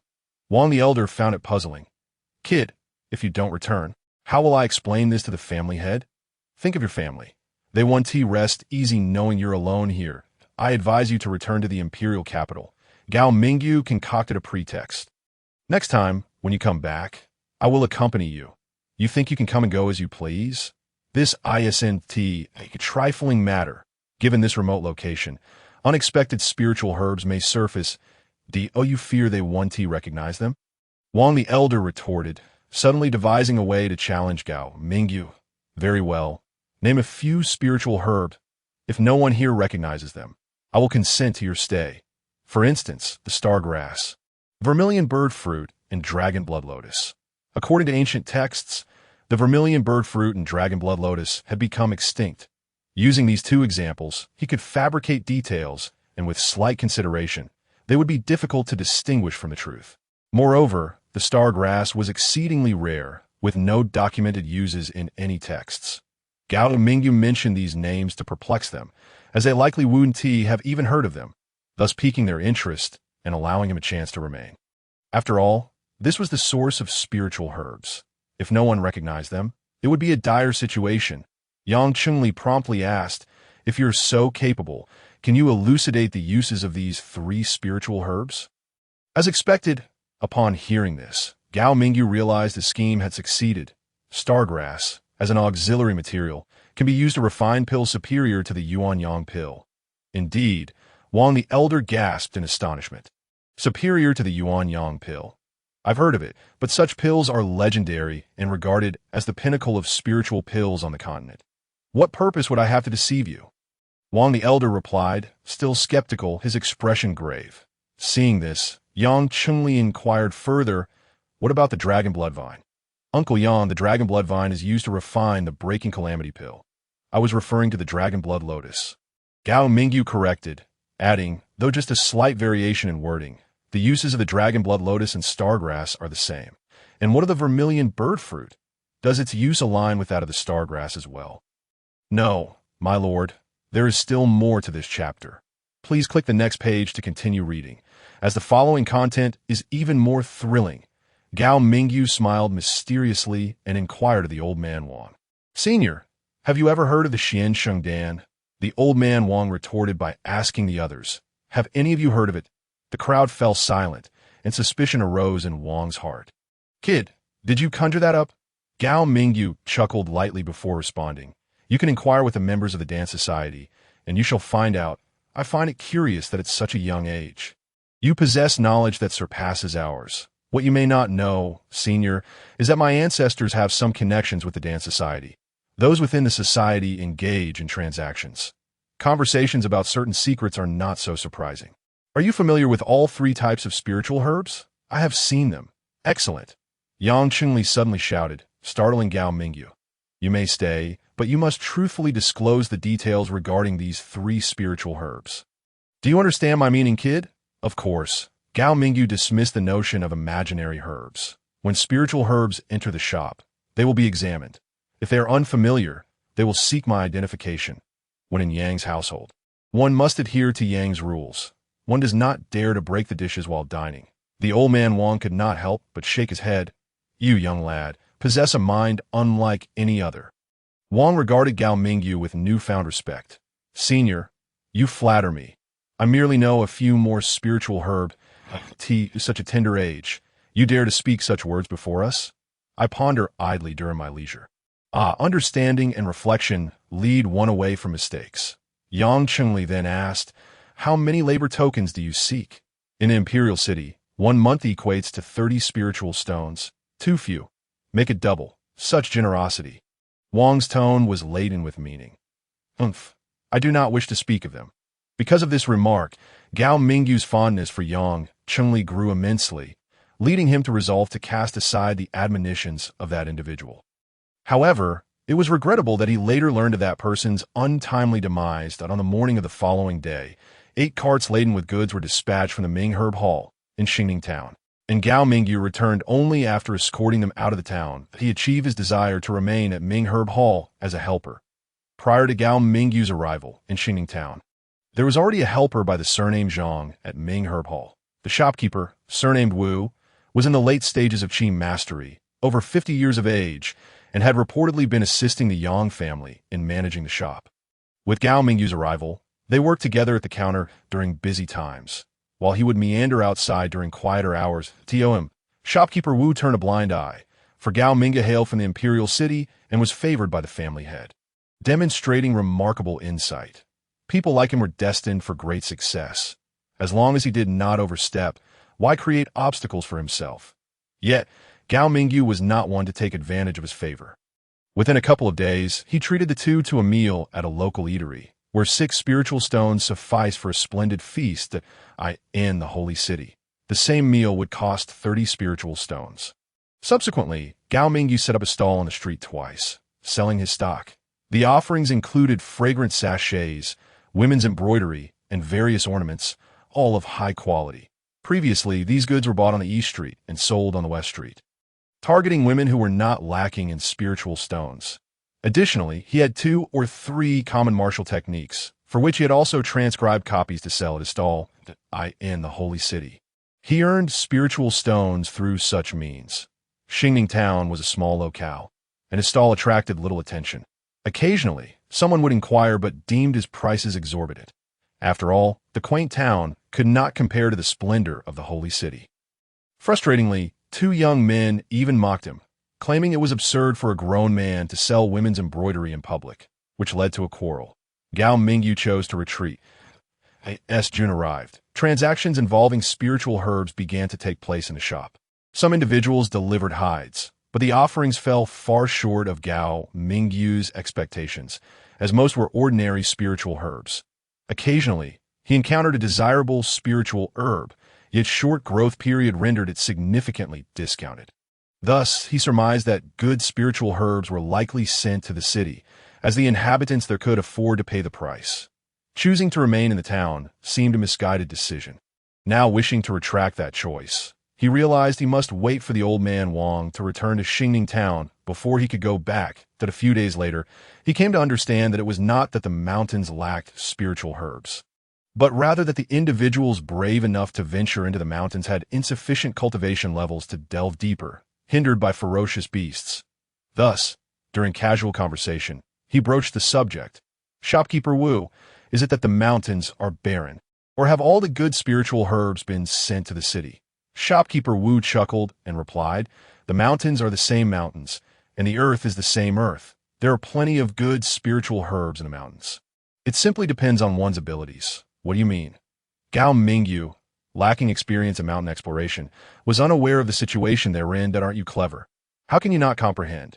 "Senior, please enlighten me. You do not know this?" Shopkeeper Wu teased. "It is not that the mountains lack good spiritual herbs. Rather, it is the adventurers who lack the capability, obstructed by ferocious beasts. I understand now. It is still a matter of spiritual elixirs." "That is one aspect, but have you considered the factors that restrict cultivation?" "The restricting factors are, firstly, the cultivation techniques, and secondly, the spiritual elixirs. Why do you not practice alchemy? With your aptitude, you should achieve some success." Gao Mingyu shook his head and smiled ruefully. He too wished to study alchemy, but the Dan society in the holy city was controlled by the Chui family. After falling to such depths, the prospect of studying was even more unattainable. And no avenues. "You are right, senior." "Humph, there is nothing to regret. One's life can encompass many pursuits. There's a saying, when the east does not shine, the west may. The absence of alchemical studies may lead to achievements in other areas." "Senior, I have learned much." Gao Mingyu clasped his hands in gratitude, and the old man appeared quite pleased. In August, old man Wang returned to Xingning town, bringing two pieces of news for Gao Ming. "Kid, the family head summons you back," Wang declared upon their meeting. Gao Mingyu, however, inquired, "Senior, is it mandatory or negotiable?" He pondered that he had yet to reap any rewards in the 2 to 3 months since arriving in Xingning town. Returning now would contradict his intentions and bring him shame. Previously, he had resolutely stayed for 2 reasons: the spiritual herbs and the person he was concerned about. How could he easily abandon his pursuit without results? It was not a trivial matter to journey here, and he could return to the imperial city at any time. It is not strictly necessary. Your younger brother has also conveyed a message, stating that your aunt hopes for your return, but a family together leads to a more stable life. Does it not? While you bask in leisure here, they're concerned for you in the imperial city. Return home. Shopkeeper Wu also urged Gao Mingyu. "Senior," Gao Mingyu replied respectfully, "I appreciate your sentiments, and I understand the family head's wishes as well. However, my original intention for staying here remains unchanged. If I were to return to the imperial city now, it would be a disservice to the family head. I intend to wait until the mountain exploration season concludes, or until next year to return, so as not to disappoint the family head's intentions. Additionally, please inform my younger brother that I am doing quite well here." Gao Mingyu refused to leave. Old man Wang continued to counsel him. "Take care of yourself." That on the 3rd day, Gao Mingyu again escorted old man Wang out of the town. Upon returning, he spotted a figure. This time, it was head-on, and he casually scrutinized the young woman. Delicate brows, large eyes, a complexion fair with a rosy hue, a straight nose, and lips adorned with a bright red hue. complemented by her tall and curvaceous figure. Gao Mingyu found her utterly captivating. However, upon seeing her complete appearance, his reaction was rather bashful. Firstly, he was still quite young, and secondly, he lacked a striking physique or a prominent family background to boast. The only attributes he possessed were intelligence and eloquence, as for his cultivation. He had merely broken through to the Qi gathering stage, which hardly qualified him to show off. Furthermore, accompanying the young woman were 2 men and 2 women, who appeared more robust than he. The question remained, what was their relationship with the young woman? They were not brothers, so wouldn't he approaching her be a futile endeavor? As they passed one another, Gao Mingyu glanced back at them. He hurriedly returned to the shop, changed into a different outfit, and concocted an excuse to step out and set up his stall at my lord. There is still more to this chapter. Please click the next page to continue reading, as the following content is even more thrilling. Gao Mingyu chose a location that the young woman would inevitably traverse on her way home. Once he secured his position, he laid out a square piece of leather on the ground, produced 2 jars of women's embroidery, 5 sachets, and several golden ornaments to display on the hide. He then covered them with another piece of leather. Since it was still early, he waited until he spotted someone before lifting the leather, showcasing his goods and calling out, "Good wares at bargain prices. Don't miss out as you pass by." However, his shout was barely audible, akin to a mere practice of his vocal skills. Thus, even when passers-by wandered by, they did not attract any attention. The woman stepped forward, her calls gradually growing louder. "Come and see. Quality goods at bargain prices. Don't miss out as you pass by. Look here, quality goods at low prices. Don't let this opportunity slip away. Quality goods at low prices." Hearing the shouts, 2 younger women squeezed their way to Gao Mingyu's stall. Squatting down as they spotted the fragrant sachets and exquisitely crafted trinkets, point one exclaimed, "How beautiful!" while the other inquired, "How much do they cost?" Gao Mingyu was about to respond when the woman interjected, "You 2 shouldn't like everything you see. It's embarrassing if you can't afford it. Can't we just ask?" "Ah, and there's Sister Hong, secretly buying a jar to take home." "Let us go." The young girl disregarded her, turning to Gao Mingyu. "Hey, how many gold coins for a jar?" The woman added, "Ignore her." Gao Mingyu paused momentarily, unsure whether to interpret ignore as a directive for himself or for the young girl. Just then, 2 young men squeezed in. "Hey, looks quite nice," one remarked, bending down to grab some blush. Gao Mingyu blocked him, prompting the young man to retract his hand, eyeing him with ill intent. "Kid, you look unfamiliar. Is this your first time out? Do you know who we are?" Gao Mingyu had been in town for a few months and had not mingled much with others, but he had heard some tales about ruffians. "What's your name?" Gao Mingyu responded with a smile, which the 2 interpreted as mockery. "If your grandfather knows symbols, he'll obediently offer tribute. If he doesn't, go ask around the streets." "Fine, I'll ask around." "What's your grandfather's surname?" Gao Mingyu swiftly gathered the animal skins and handed a piece to the woman, saying, "This is for you." The young man was incensed and swung his fist. To everyone's surprise, Gao Mingyu dodged the punch, crashing into the other man. Seizing the opportunity, he slipped through the crowd like a fish, making his escape. The 2 men chased after him, but the distance only grew wider. The woman, Zhang Fengyan, had come to the market today to buy medicinal herbs for her grandfather, who had been injured in the mountains by a ferocious beast. Her 2 younger sisters were Zhang Fengyu and Zhang Fengwei, and the accompanying man was their elder brother. As Gao Mingyu fled, Zhang Fengyan felt conflicted, even cursing him in her heart for being so despicable. They did not know each other. What was he thinking? Leaving his belongings with her? She had no idea whom to return them to. If she took them, would he not extort her later? Moreover, she noticed that Gao Mingyu's shoes and clothes were tattered. How could she bear to take his things? The 2 younger sisters, oblivious to her thoughts, tugged at Zhang Fengyan to leave. "Wait." Zhang Fengyan turned around, but there was no sign of Gao Mingyu. Zhang Fengwei urged, "Elder sister, hurry. If the ruffian returns, we'll be in trouble. It's not worth the loss." The 2 brothers stood still, exchanging glances after Gao Mingyu had vanished for a moment. Zhang Jimin remarked, "Impressive. That Huang family lad has encountered tough trouble this time." Zhang Jieqing smiled and asked, "Do you think he'll come back? If he escaped, he might return. Not might, but certainly. Then shall we wait? Let us go." This Iacentia placed to linger. The brothers, both in their early 20s, lacked formidable skills but had their own perspectives on matters. They had refrained from intervening earlier, fearing retaliation from the Huang family, notorious in Xingning town for their ruthlessness. Meanwhile, Gao Mingyu, having evaded the Huang brothers, took a detour out of town. He waited outside for over an hour as the sun began to set, until the person he was expecting finally emerged. Suddenly, he felt guilty.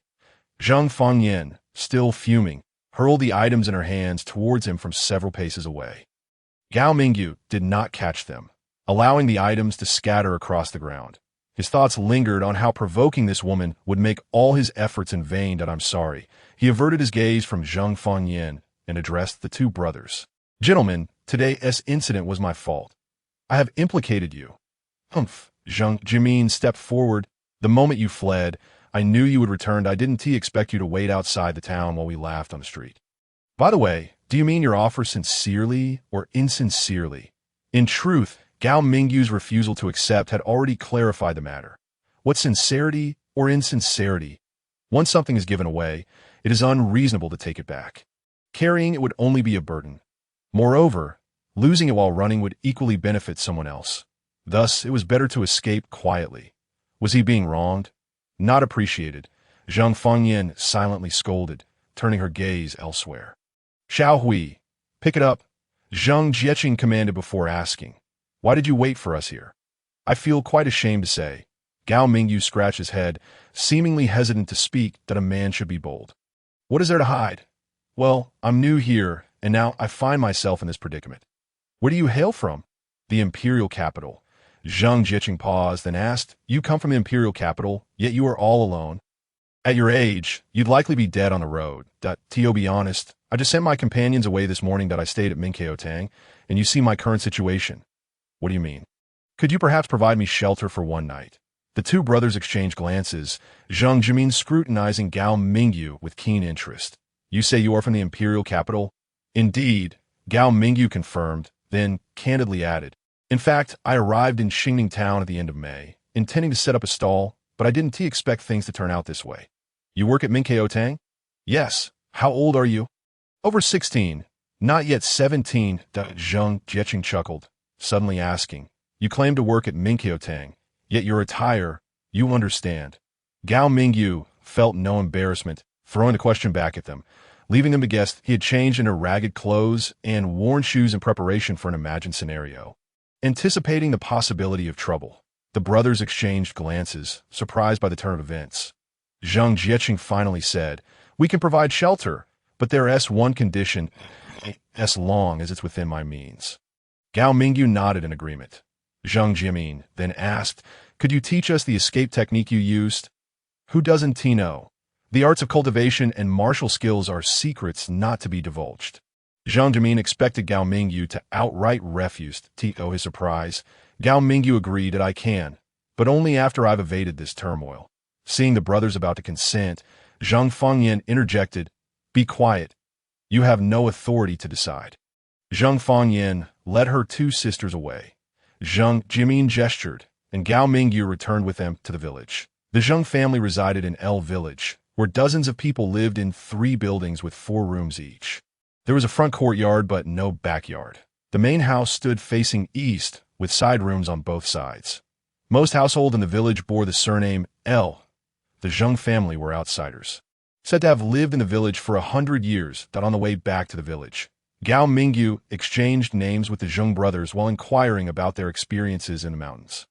Approaching the village, Gao Mingyu caught a whiff of a foul odor emanating from the animal skins in the distance. Mountain adventurers returned, carrying ferocious beasts, greeted by women and children. Gazing at the imposing mountains before him and contemplating the spiritual herds within, Gao Mingyu felt a sudden yearning. Upon entering the Zhang household, he saw someone busy preparing the animal skins. The unpleasant odor intensified. Gao Mingyu pinched his nose, noticing Zhang Fangyan hurriedly feigning nonchalance. Father, Zhang Jimin called out. Zhang Yunfeng glanced at him, then continued sorting the animal skins. Zhang Jimin, feeling awkward, went to deliver medicine to his grandfather. They had left the house after breakfast, and now returning home, it was only natural for their father to show them some kindness. Zhang Jieqing stepped forward to assist. Get lost. Zheng Yunfeng yelled at him irritably. This rebuke only pleased Zhang Jieqing, who brought Gao Mingyu into the house. Sit down. Once seated, Zhang Jieqing said, Please don't take offense. We'll discuss matters after my father finishes. Where's your grandfather injured? 3 ribs are broken. He may have injured his organs. How many elders are there in your family? Gao Mingyu pondered, thinking it was essential to understand the situation. My 2nd and 3rd uncles went into the mountains in the room. Zheng Yunpeng lay on the bed. Zheng Jimin, applying a healing balm, inquired, Grandfather, do you feel any better? I won't die, Zheng Yunpeng retorted grumpily before asking. Why are you only back now after leaving so early? Grandfather, we brought someone back. You will surely like him. I look presentable enough to meet anyone in my current state. Cough, don't just bring anyone home. You must first ascertain their purpose and intentions. Are they eyeing one of our maidens? Unjustifiably. Who would approach you? Zhang Jimin suddenly realized. Could it be that Gao Mingyu's market stall was a facade? But his interest in his sister was genuine? Was the gift he presented meticulously planned? Unsure, Zhang Jimin recounted the events. Grandfather, it happened like this. Just as we were about to leave town, Xiaoyu and Xiaowei were drawn by the commotion and spotted a stall selling fragrant sachets and embroidery, run by a young man.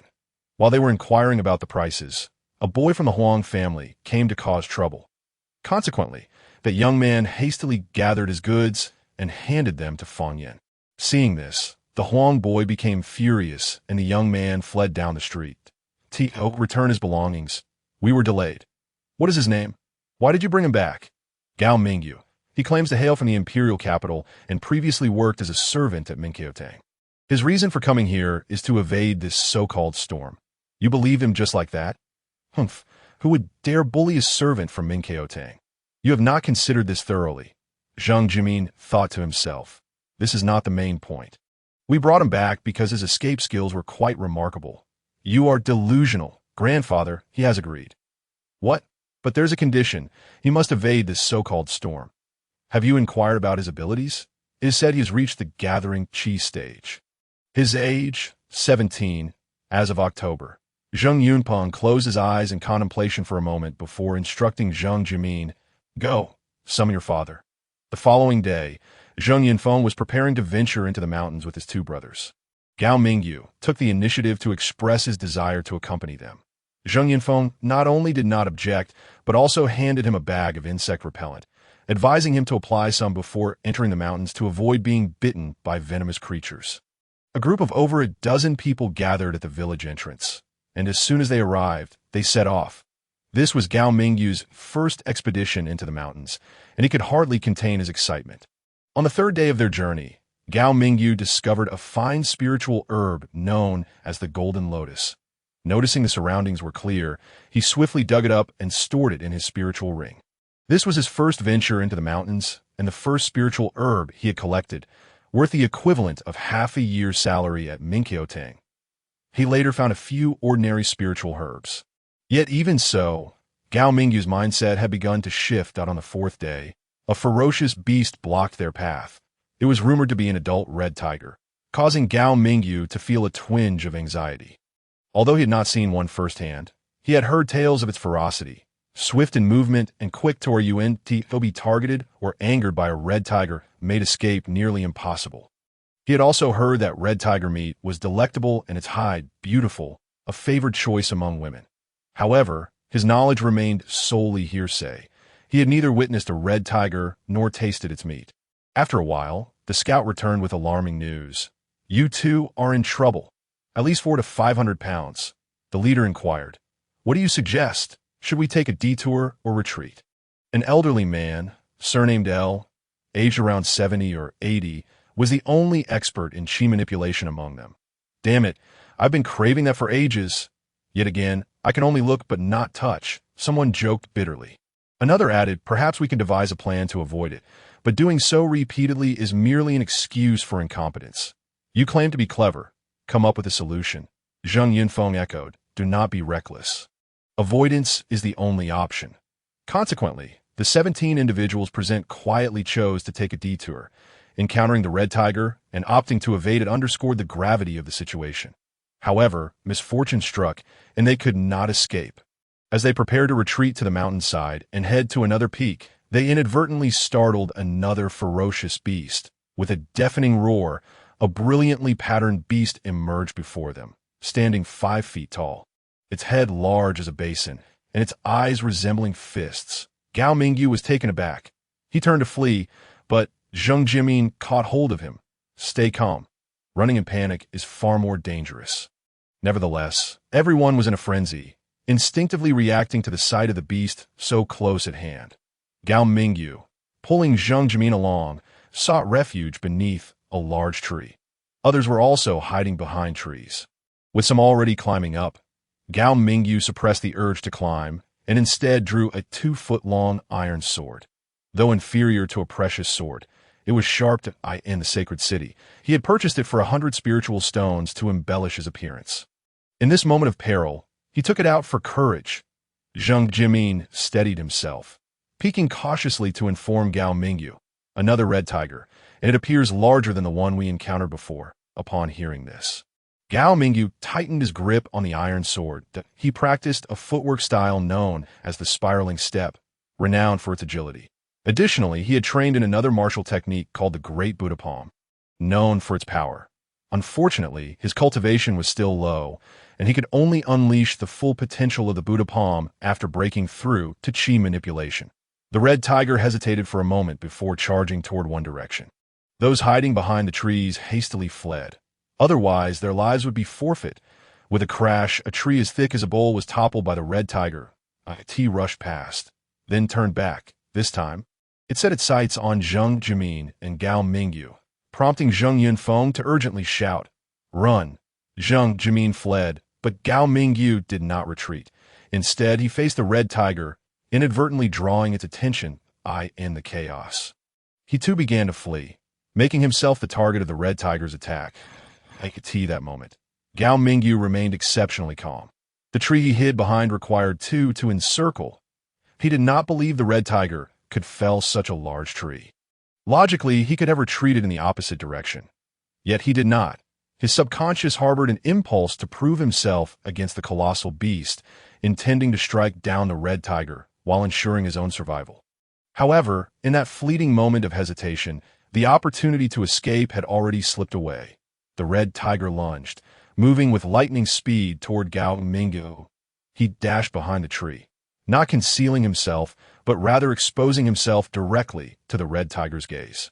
Sword in hand, he bent slightly at the waist, staring directly at the red tiger with his legs partially apart. As the red tiger charged, he maneuvered left or right, leaving himself room to pivot. With each step the red tiger took, it felt as though it struck a chord in Gao Mingyu's heart. In an instant, as the red tiger closed in, Gao Mingyu suddenly pivoted to the left. Stepping back while utilizing the momentum from a spin in that fleeting moment, he thrust the iron sword out at an angle. The red tiger barreled past, and Gao Mingyu fell onto his back. Gao Mingyu. The two brothers were terrified. The next moment, the old man rushed over and yanked Gao Mingyu beneath the tree. "Are you looking for death?" the old man exclaimed angrily. Upon closer inspection, he found Gao Mingyu already sitting up. "You are utterly reckless." Gao Mingyu, still in shock, could barely comprehend.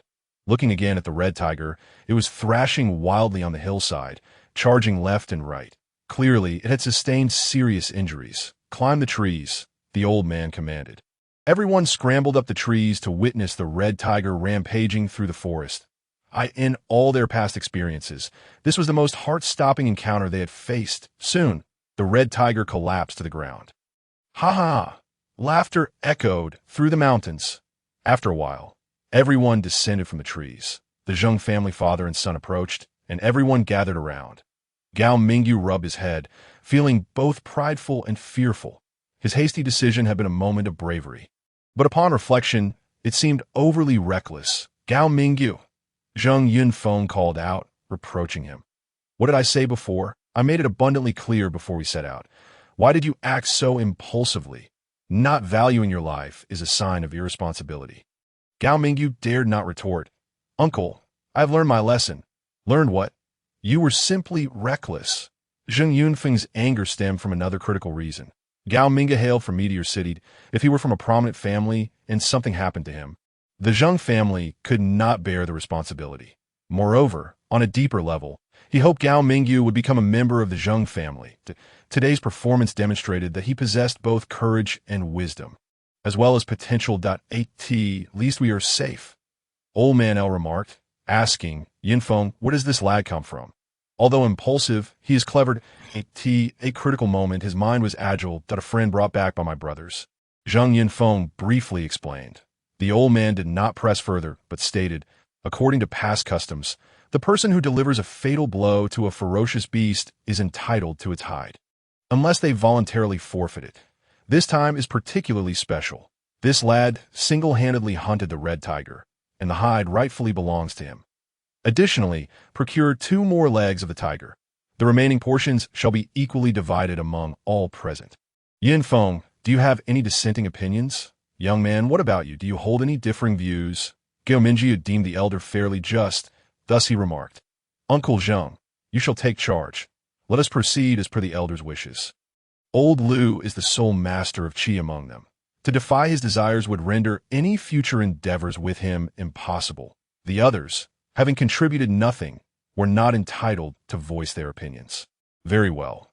Old Lu's acquiescence signified that they could commence.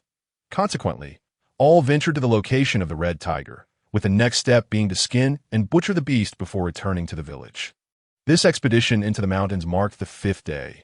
The spot where the red tiger had fallen bore a pit, one of its feet ensnared within, causing its body to lose balance and collapse. Though it had not succumbed entirely, its vitality had all but extinguished. Thus, old Lu delivered a final thrust, severing the tiger's throat. Upon inspection, they discovered that the iron sword had penetrated the tiger's foreleg. The 2.5-foot blade lodged deeply within its body, achieving the effect of a swift kill. It could be said that Gao Mingyu's strike was swift, precise, and lethal. Fortuitously, he had sustained no injuries. A single risk taken in a lifetime sufficed. Old Lu extracted the iron sword, blood trickling from its tip. Gao Mingyu accepted the sword, pinching the blade between 2 fingers to wipe away the remnants of blood, and on his inaugural venture into the mountains. He had discovered several spiritual herbs and subsequently slain the red tiger. Despite the perils faced, his heart brimmed with confidence. 2 days later, they emerged from the mountains, with Gao Mingyu carrying the tiger's hide, and each brother hoisting a leg of meat. Leaving the remaining 3 portions with Zheng Yunfeng, they had initially sought spiritual herbs, only to hunt the ferocious beasts on their return journey. Regardless of size, they would select their preferred prey for slaughter. Upon reaching the village entrance, someone spotted them descending and bellowed, prompting a chorus of responses from within. The most exuberant were the younger generation, who rushed to the village's edge, eagerly anticipating the return of their elders with delectable provisions. Among them was Zheng Fangyan, harboring a faint hope. Upon catching sight of their father, her younger siblings scampered forth, their excitement palpable upon hearing of the tiger meat they had brought back. Those who did not receive any were left with only envy. Upon returning home, Gao Mingyu shed the tiger hide, and Zheng Fangyan handed him a wooden basin and a washcloth. After 8 days in the mountains, they returned covered in mud and sweat, necessitating a cleansing. The 2 brothers dropped the tiger meat and collapsed onto the ground, wearied from days of toil. The younger siblings had already begun bustling about, with the allure of delicious food before them. Their primary focus upon every return from the mountains was indulging in a feast of roasted meat, both to relish the atmosphere and to gather tales of the adventures that transpired in the wilderness. Soon, the courtyard was enveloped in smoke. After placing the meat down, Zheng Yunfeng took the tiger hide indoors for processing. If done well, the entire hide could fetch several hundred spiritual stones. However, whether Gao Mingyu chose to sell or keep it was his own decision. With Zheng Yunfeng merely assisting, Gao Mingyu emerged after changing in a fresh attire. Mingyu, Zheng Jiecheng remarked while rising to his feet, "Come, taste my roasted meat. I'm not boasting. After this, there is no guarantee of a next time." Gao Mingyu paid him no heed and inquired about an unrelated matter. "But aren't you going to wash up first? Let us fill our stomachs first. Mingyu, is it true that you killed the red tiger with a single thrust?" Zheng Fangyu approached to ask, "Do you doubt it?" Zhang Jieqing interjected on Gominju's behalf, retorting, "Let me tell you, the scene was quite perilous." Zhang Fengyu paused, grasping Gominju's hand. Come, come, sit and tell us by the edge of the courtyard." Beneath a towering tree, Zhang Fengyan was slicing meat, a few strands of hair falling across her face, yet failing to conceal her exquisite figure. Gominju stole a glance before quickly averting his gaze. By the fire pit, someone had already begun roasting, the aroma wafting through the air, causing his throat to involuntarily quiver. Since fleeing the holy city, he had not savored a single delectable meal, nor enjoyed a night of peaceful slumber. His dreams were often filled with gruesome scenes. Upon hearing of the devastation of his family, he had silently vowed that one day he would take revenge for the bloodshed. Zhang Fengyu released his hand, and he stepped before Zhang Fengyan. "Oh, you need assistance?" Zhang Fengyan, momentarily startled, nearly cut in her own finger. She shot Gominju an irritated glance and retorted, "No need. If you want to eat what's prepared, keep your comments to yourself." Zhang Jimin beckoned him over, as he had a question regarding the tiger hide.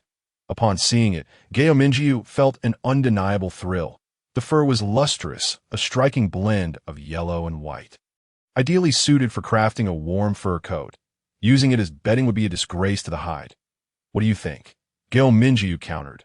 "Lacking spiritual stones, it can be sold, or it can be fashioned into a fur coat. I have uses for it. Do not harbor any designs on it. Gift it to someone? You are overstepping."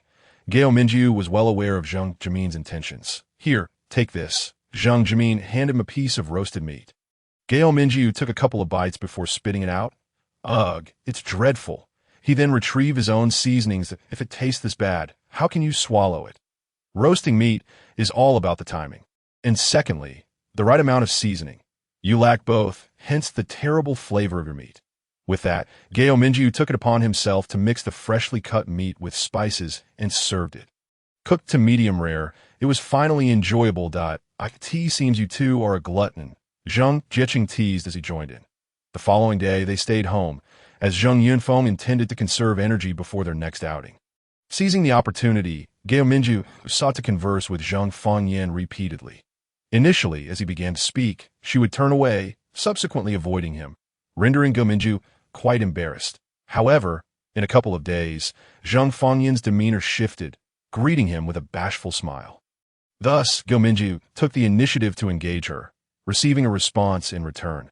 This ignited a spark in Gominju's heart, contemplating whether he should resign from his position at Minkyoteng.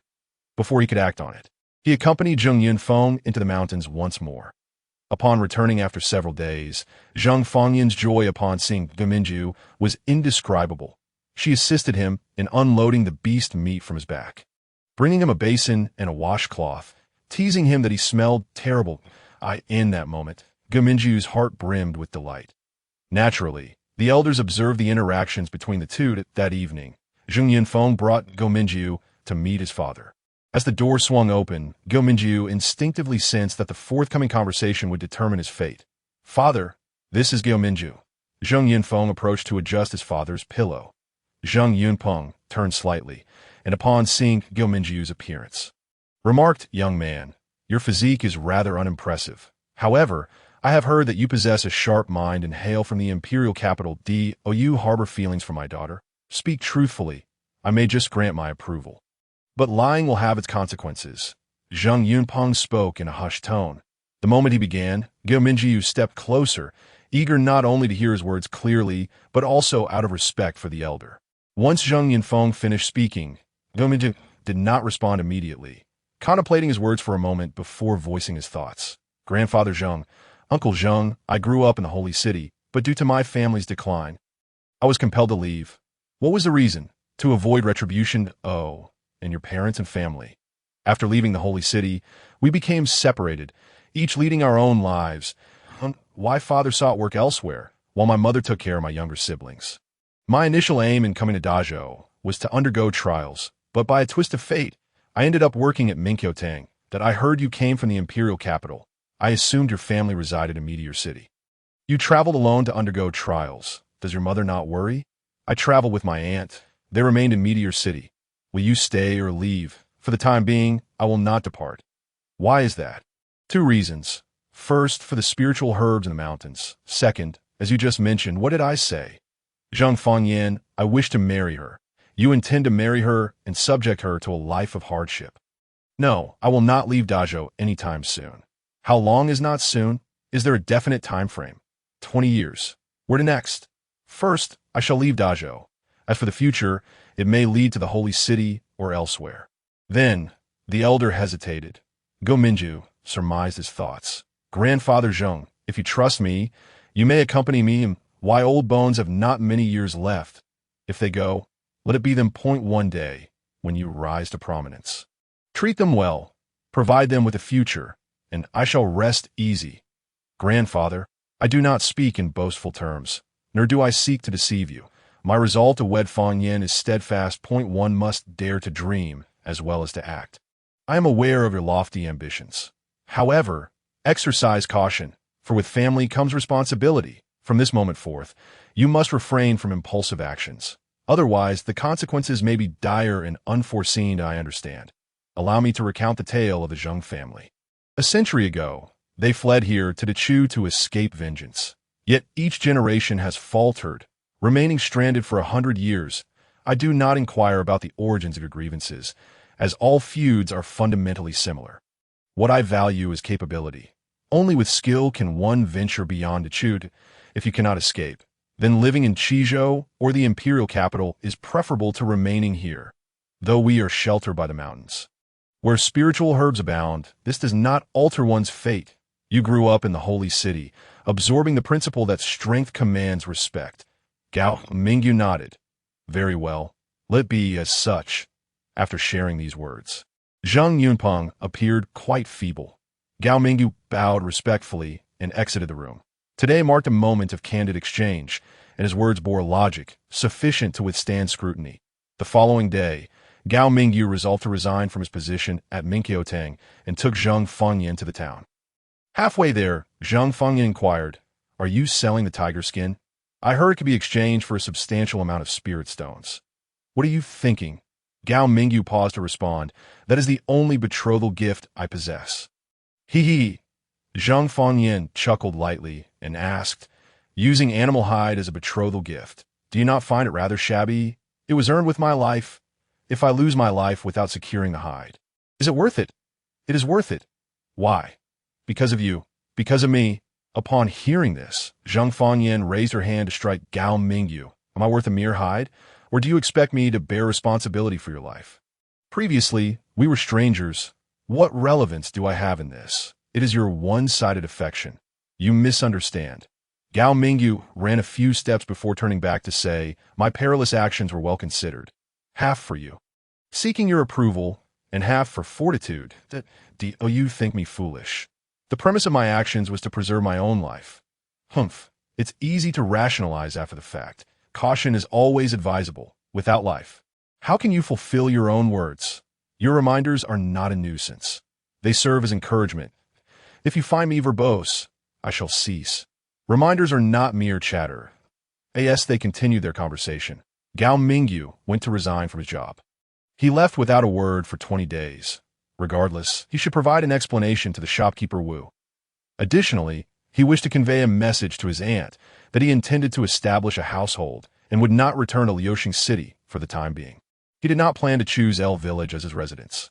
After resigning, he returned home, and Zheng Fangyan took him to Wu Village. Wu Village is less than 10 miles from El Village, making visits to her family more convenient. Upon arriving in the village and inquiring around, they discovered that the land Gao Mingyu had his eye on belonged to the Wu family, whose head was named Wu Qingzong. They walked and inquired until they found the Wu family, eventually reaching the ancestral hall where they met the head of the family. "Excuse the interruption, esteemed elder," Gao Mingyu said, cupping his hands in respect and stating his purpose. "I have come to request the purchase of a parcel of land." The head of the Wu family, who appeared to be around 80 or 90 years old, seemed to move with difficulty. Likely due to injuries sustained from traversing the mountains, the old man cast a glance, seemingly taken aback by Gao Mingyu's directness, which he found unusual. After a moment, he asked, "Where do you hail from? What is your purpose in purchasing land?" "I come from the imperial capital, and she resides in El Village." That is my reason for acquiring land. That my land does not come cheaply. What price do you propose? 400 spirit stones for a single ringing of the bell. If you are establishing a household, it will require at least 2 rings. Agreed, Gao Mingyu responded without hesitation. For 2 rings, that amounts to 800 spirit stones. With that, a dwelling of 3 rooms can be constructed, leaving room for a courtyard and some surplus that the small plot for food will suffice for a family. The old man paused, surprised, and asked, "You agree without haggling?"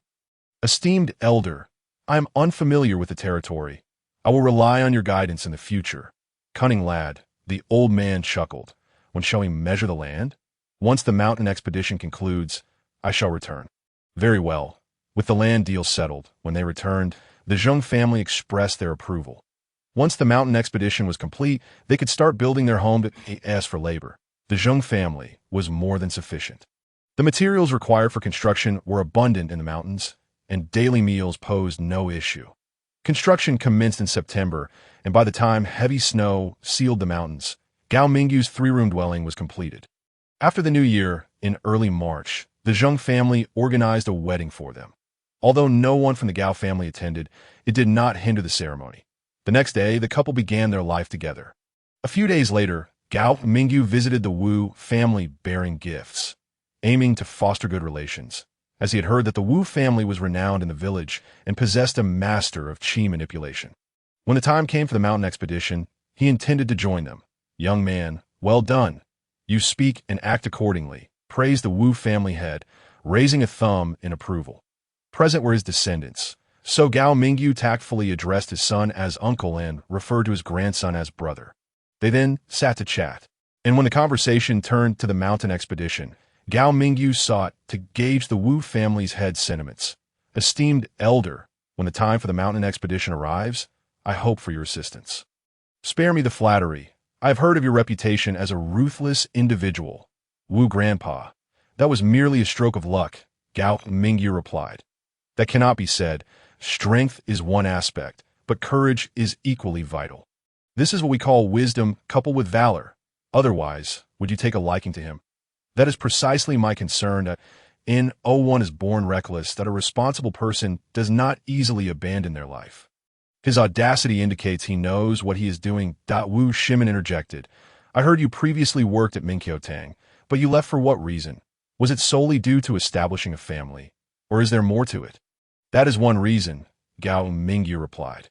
"Throughout my journey, I pondered most on how to acquire spiritual herbs and transform them into elixirs.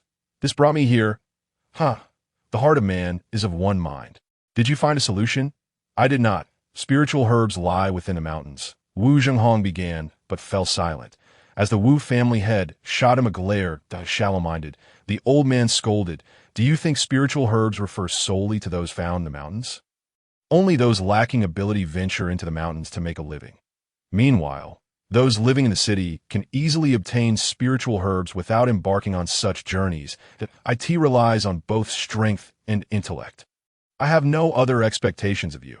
Simply maintain a good rapport with him. One day, when your horizons broaden, the Wu family will have hope that I shall die content." This year, Gao Mingyu turned 18, shouldering the responsibilities of a family far too early. Preparing food for his loved ones and accumulating spiritual herbs, thus reducing the time he could dedicate to cultivation, resulting in a delay in his progress. Yet he harbored no grievances, selling animal hides and meat. He earned over 1,000 spirit stones, and no matter how arduous or taxing, he viewed it as paving the way for his children.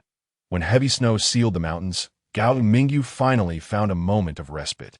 Zhang Fangyan managed the household, feeling a pang of unease watching Gao Mingyu toil. "Mingyu, take it easy," Zhang Fangyan often urged, to which Gao Mingyu would agree, but not truly heed her words. Once the new year passed, as the snow began to melt, Gao Mingyu returned to the mountains to hunt. His urgency stemmed from the fact that Zhang Fangyan's belly was swelling. They were to welcome their child, and he sought to prepare fresh food for her. On the day of the awakening of insects, Gao Mingyu ventured into the mountains, initially shooting down 2 birds and later capturing an antelope, and thus prepared to return, just as he was about to leave the mountains. A low rumble of thunder echoed from the sky, suggesting rain was imminent. he glanced up to find the sky clear, the sun high at noon, with no sign of impending rain. Nevertheless, he quickened his pace, for he was anxious about Zheng Fangyin being alone at home. Suddenly, a deafening clap of thunder boomed overhead, and he witnessed lightning strike near his home. Gao Mingyu was filled with dread. Then, large raindrops began to fall from the sky, drenching his clothes and blurring his vision. The once visible village vanished in an instant. He abandoned the antelope and birds, dashing through the downpour, desperate to return home and alleviate Zheng Fangyin's worries. Meanwhile, Zheng Fangyin, hearing the thunderous roars, worried whether Gao Mingyu had descended the mountain. She stepped outside to check but found no sign of him, only to be met with torrential rain. Alarmed and frightened, she turned to return inside. But a few steps in, a thunderclap sounded as if it struck their courtyard. That moment, she lost her hearing, her head spinning, and she felt on the verge of collapsing. Driven by instinct, she summoned the last vestiges of her strength before crumpling to the ground. Gao Mingyu burst through the door, and upon seeing Zheng Fangyin sprawled in the rain, he was rendered speechless, standing there in the downpour. His heart ached as if it were being torn apart. His own vitality seemingly drained. After a moment of stunned silence, he shouted and rushed over to lift Zheng Fangyin, only to discover a child lying on the ground beside her, with no time to ponder. He carried Zheng Fangyin to the bed and hurried back to retrieve the child. Fangyin, Fangyin, Gao Mingyu called out twice, but there was no response. In this critical moment, his heart raced, yet his composure remained intact. All that occupied his mind was the urgent need to save lives. Thus, he scrambled to grab his sword, first severing the child's umbilical cord, tying it off with a piece of thread, and applying lamp oil to the cut and navel before fetching a prepared blanket to cover the infant. He then changed Zheng Fangyin into dry clothes. Next, he procured some charcoal, and after a while, the room became warm. But it was only then that Gao Mingyu remembered he should check the pulses of both Zheng Fangyin and their son. Having been so busy, he still did not know whether they were alive or dead. When he reached out, he felt a faint pulse. Elated, he went to stoke the fire and prepare soup. To go save Zheng Fangyin was to give their son a chance at life. The rain continued to pour. After half an hour, he spoon-fed soup into Zheng Fangyin's mouth. Afterwards, Gao Mingyu remained by her side until she finally stirred drowsily in the middle of the night. Mingyu, Mingyu. Here, grasping Gao Mingyu's hand, Zheng Fangyin vaguely recalled the events that had transpired. Little master, there's more to this chapter. Please click the next page to continue reading. It gets even more exciting. Mingyu, I went to the door to see you. And suddenly a torrential rain began to fall down my way back. I was struck by lightning and then lost consciousness. Her voice was frail. That don't speak. It's all over now. That I feel as if my stomach is empty. I have given birth to a son. Under the dim light of the oil lamp, Zheng Fangyin's complexion was ashen, devoid of any color. Are you happy? Happy. Gao Mingyu hesitated before adding, you should feed our son something. All right. Gao Mingyu placed their son beside Zheng Fangyin and went to prepare some food. After a while, he returned, only for Zheng Fangyin to inform him, Mingyu, he won't eat. Gao Mingyu checked the pulse again. It remained very faint. As a first-time father, he had no experience. Perhaps he isn't hungry. You should eat first. You need to regain your strength. Dawn, the rain ceased. Gao Mingyu opened the door and discovered the long-standing tree in the courtyard was now bare, its lush foliage gone, leaving only a 5-foot-high trunk. Its surface was charred, clearly having been struck by lightning. Last night, he had pondered why fate had dealt him such a cruel hand, forcing him to endure yet another calamity. In his memory, rain was seldom seen during the Jingzhi season, let alone thunderous storms. The thunder and rain of yesterday were indeed unusual. The torrential downpour lasted 7 or 8 hours before finally relenting. Thus, he connected this misfortune to his own destiny, believing that the timing of his son's birth was a result of his own failings. To be born under such a condemnation, would he be able to survive? Zheng Fangyin stepped outside to see for herself, perhaps driven by some unseen force, or perhaps it was simply her fate to face this trial. In the following 2 days, Gao Mingyu remained by Zheng Fangyin's side, consumed with worry as their son refused to eat or drink, driving her to the brink of despair. Moreover, their son's pulse continued to weaken, a reality that Gao Mingyu had steeled himself for. But Zheng Fangyan could not accept it. She insisted that Gao Mingyu summon an elder from the Wu family to take a look, but they came and went without a word by the afternoon of the third day. Gao Mingyu's patience had reached its limit. The pulse of his son diminished with each passing day, and he felt that if he did not devise a solution soon, he would truly have to say goodbye. Thus, he found a bamboo skewer and began to scratch the soles of his son's feet. When there was no response, he grasped the child's small hand, preparing to poke with the skewer. "What are you doing?" Zheng Fangyan cried out in alarm, trying to stop him. Stimulating acupoints, Gao Mingyu replied with a sense of resignation. "Fangyan, I have considered every possible method. I want to try this." Stimulating his acupoints with the bamboo skewer may awaken him from a death-like slumber. Zheng Fangyan furrowed her brows, feeling helpless. "Be gentle." Gao Mingyu gently lifted the blanket covering their son, gazing at his delicate form. Hesitating once more, identifying the acupoints was not the same as accurately piercing them. He had no prior experience in this area, and no one had demonstrated it for him. Moreover, for a newborn, the acupoints were closely spaced. The points he aimed to pierce were either life-giving or fatal. A shallow poke might yield no effect, while a deep one could be deadly. What's wrong?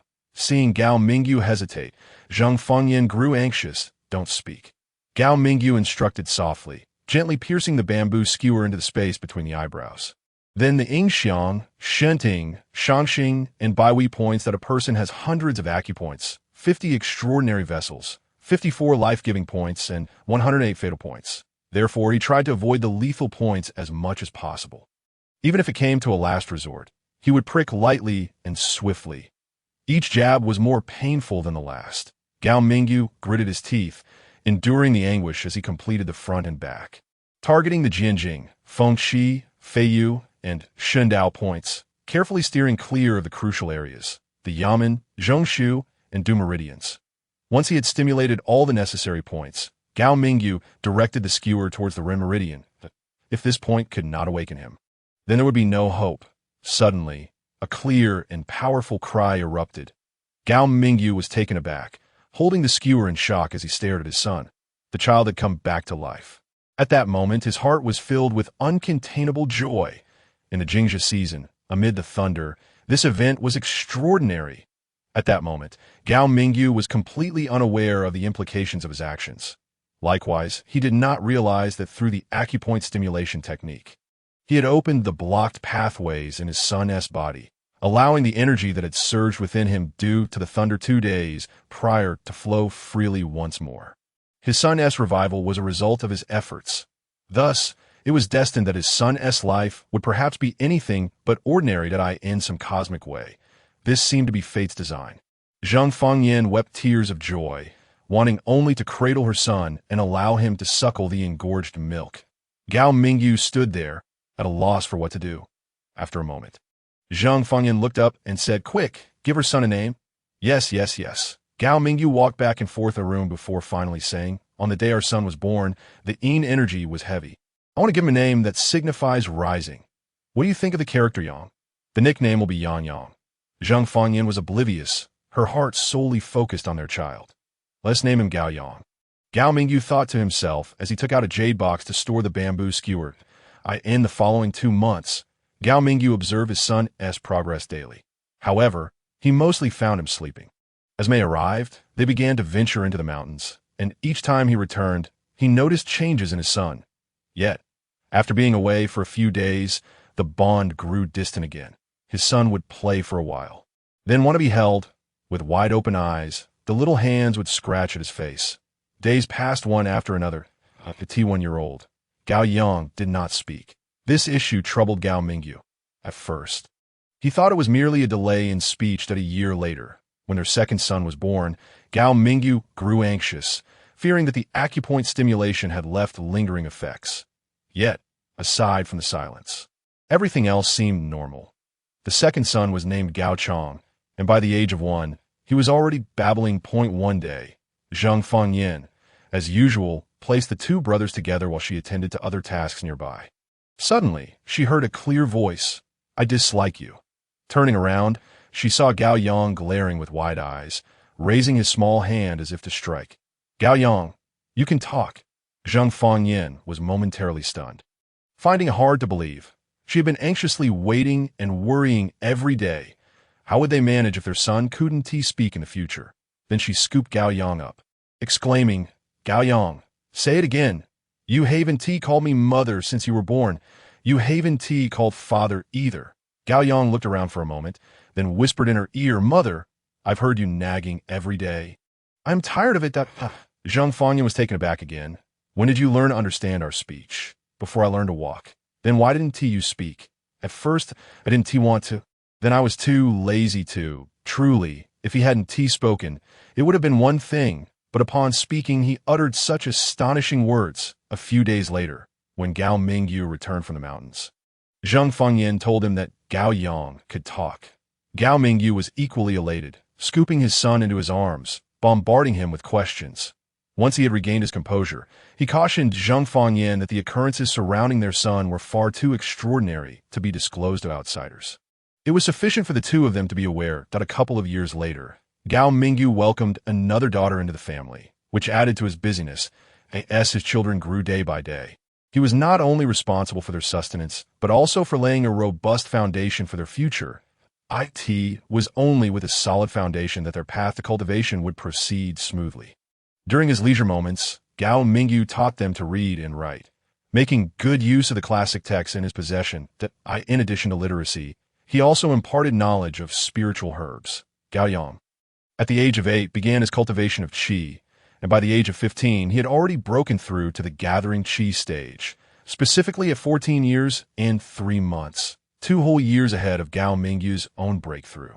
Entering the gathering qi stage marked the commencement of his cultivation journey.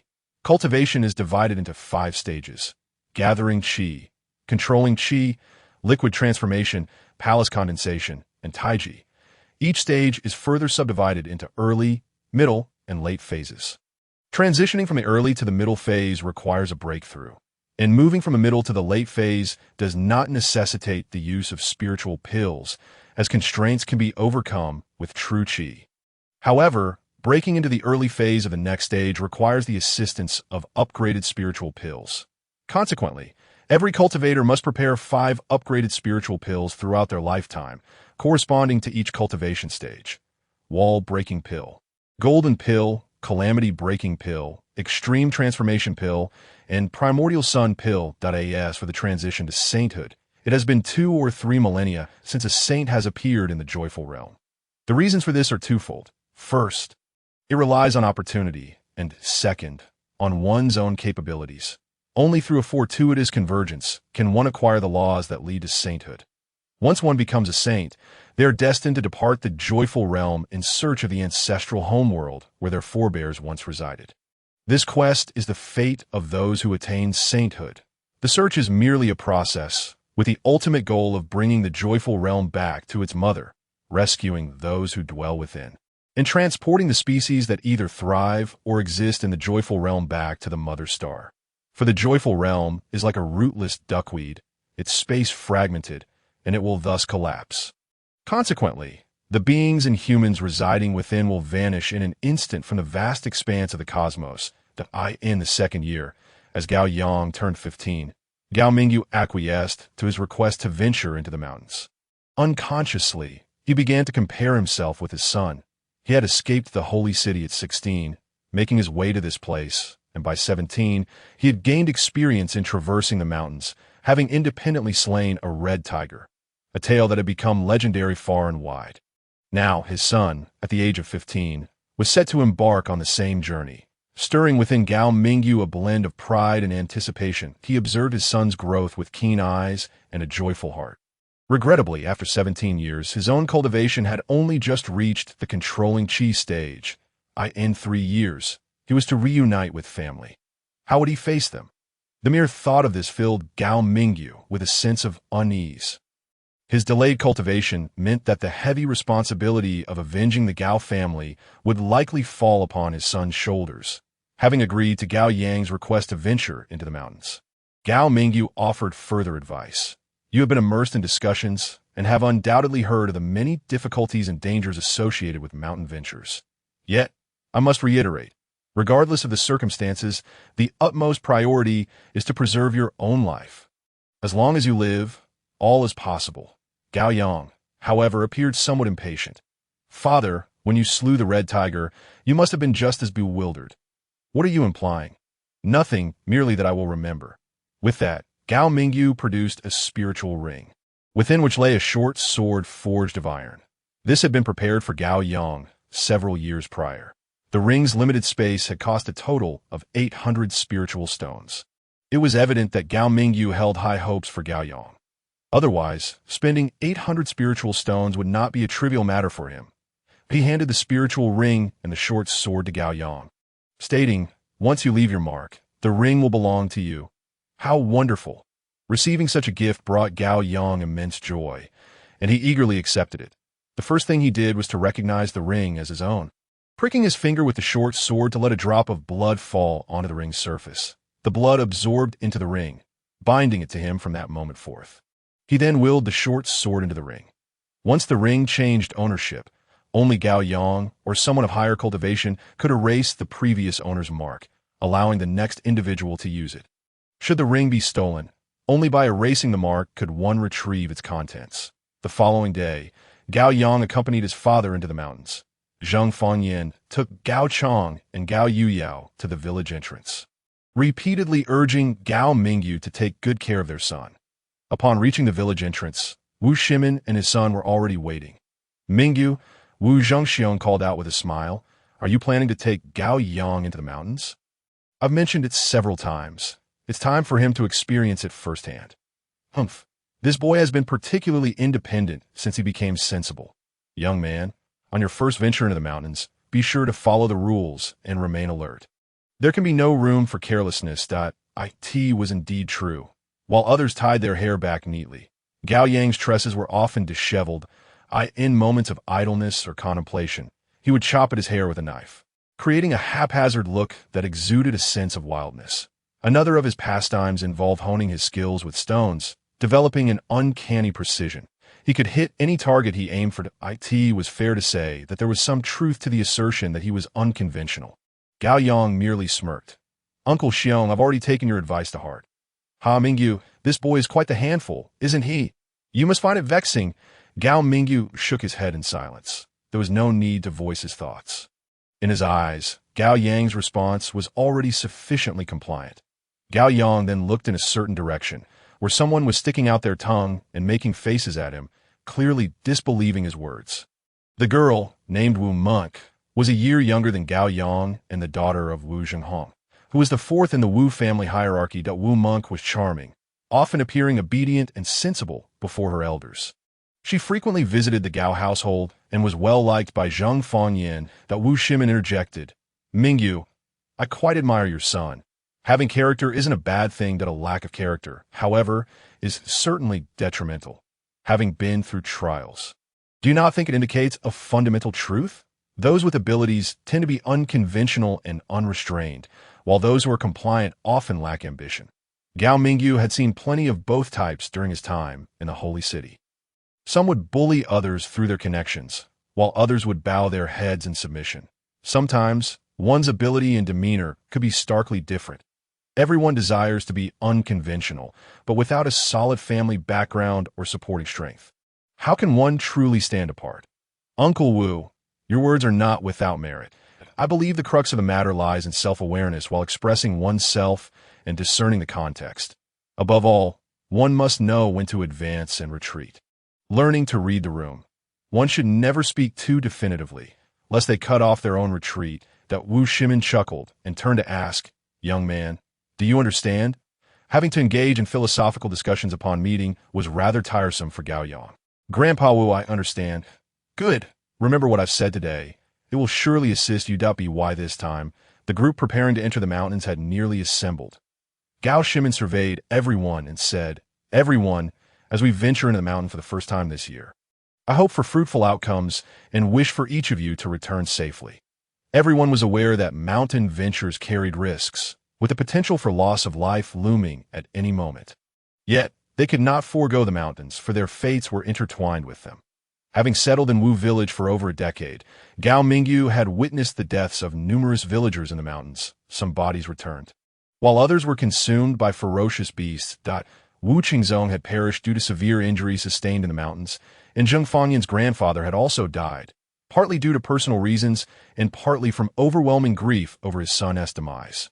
Among those accompanying them, apart from Gao Mingyu and Wu Shimin, there was an elderly man with the surname Wang, also a master of controlling qi on the first day of their mountain journey. They traveled relentlessly, heading deep into the mountains beyond the triple peaks. Gao Yang trailed behind the others, observing beasts fleeing through the forest, occasionally tossing a stone. Previously, he had practiced his aim on lifeless objects or birds in flight. By the afternoon of the second day, having entered the deep mountains, the howls of ferocious beasts echoed around them, seemingly warning intruders to stay out of their territory. Wu Shimin turned back and said, "Everyone, we shall not proceed further today."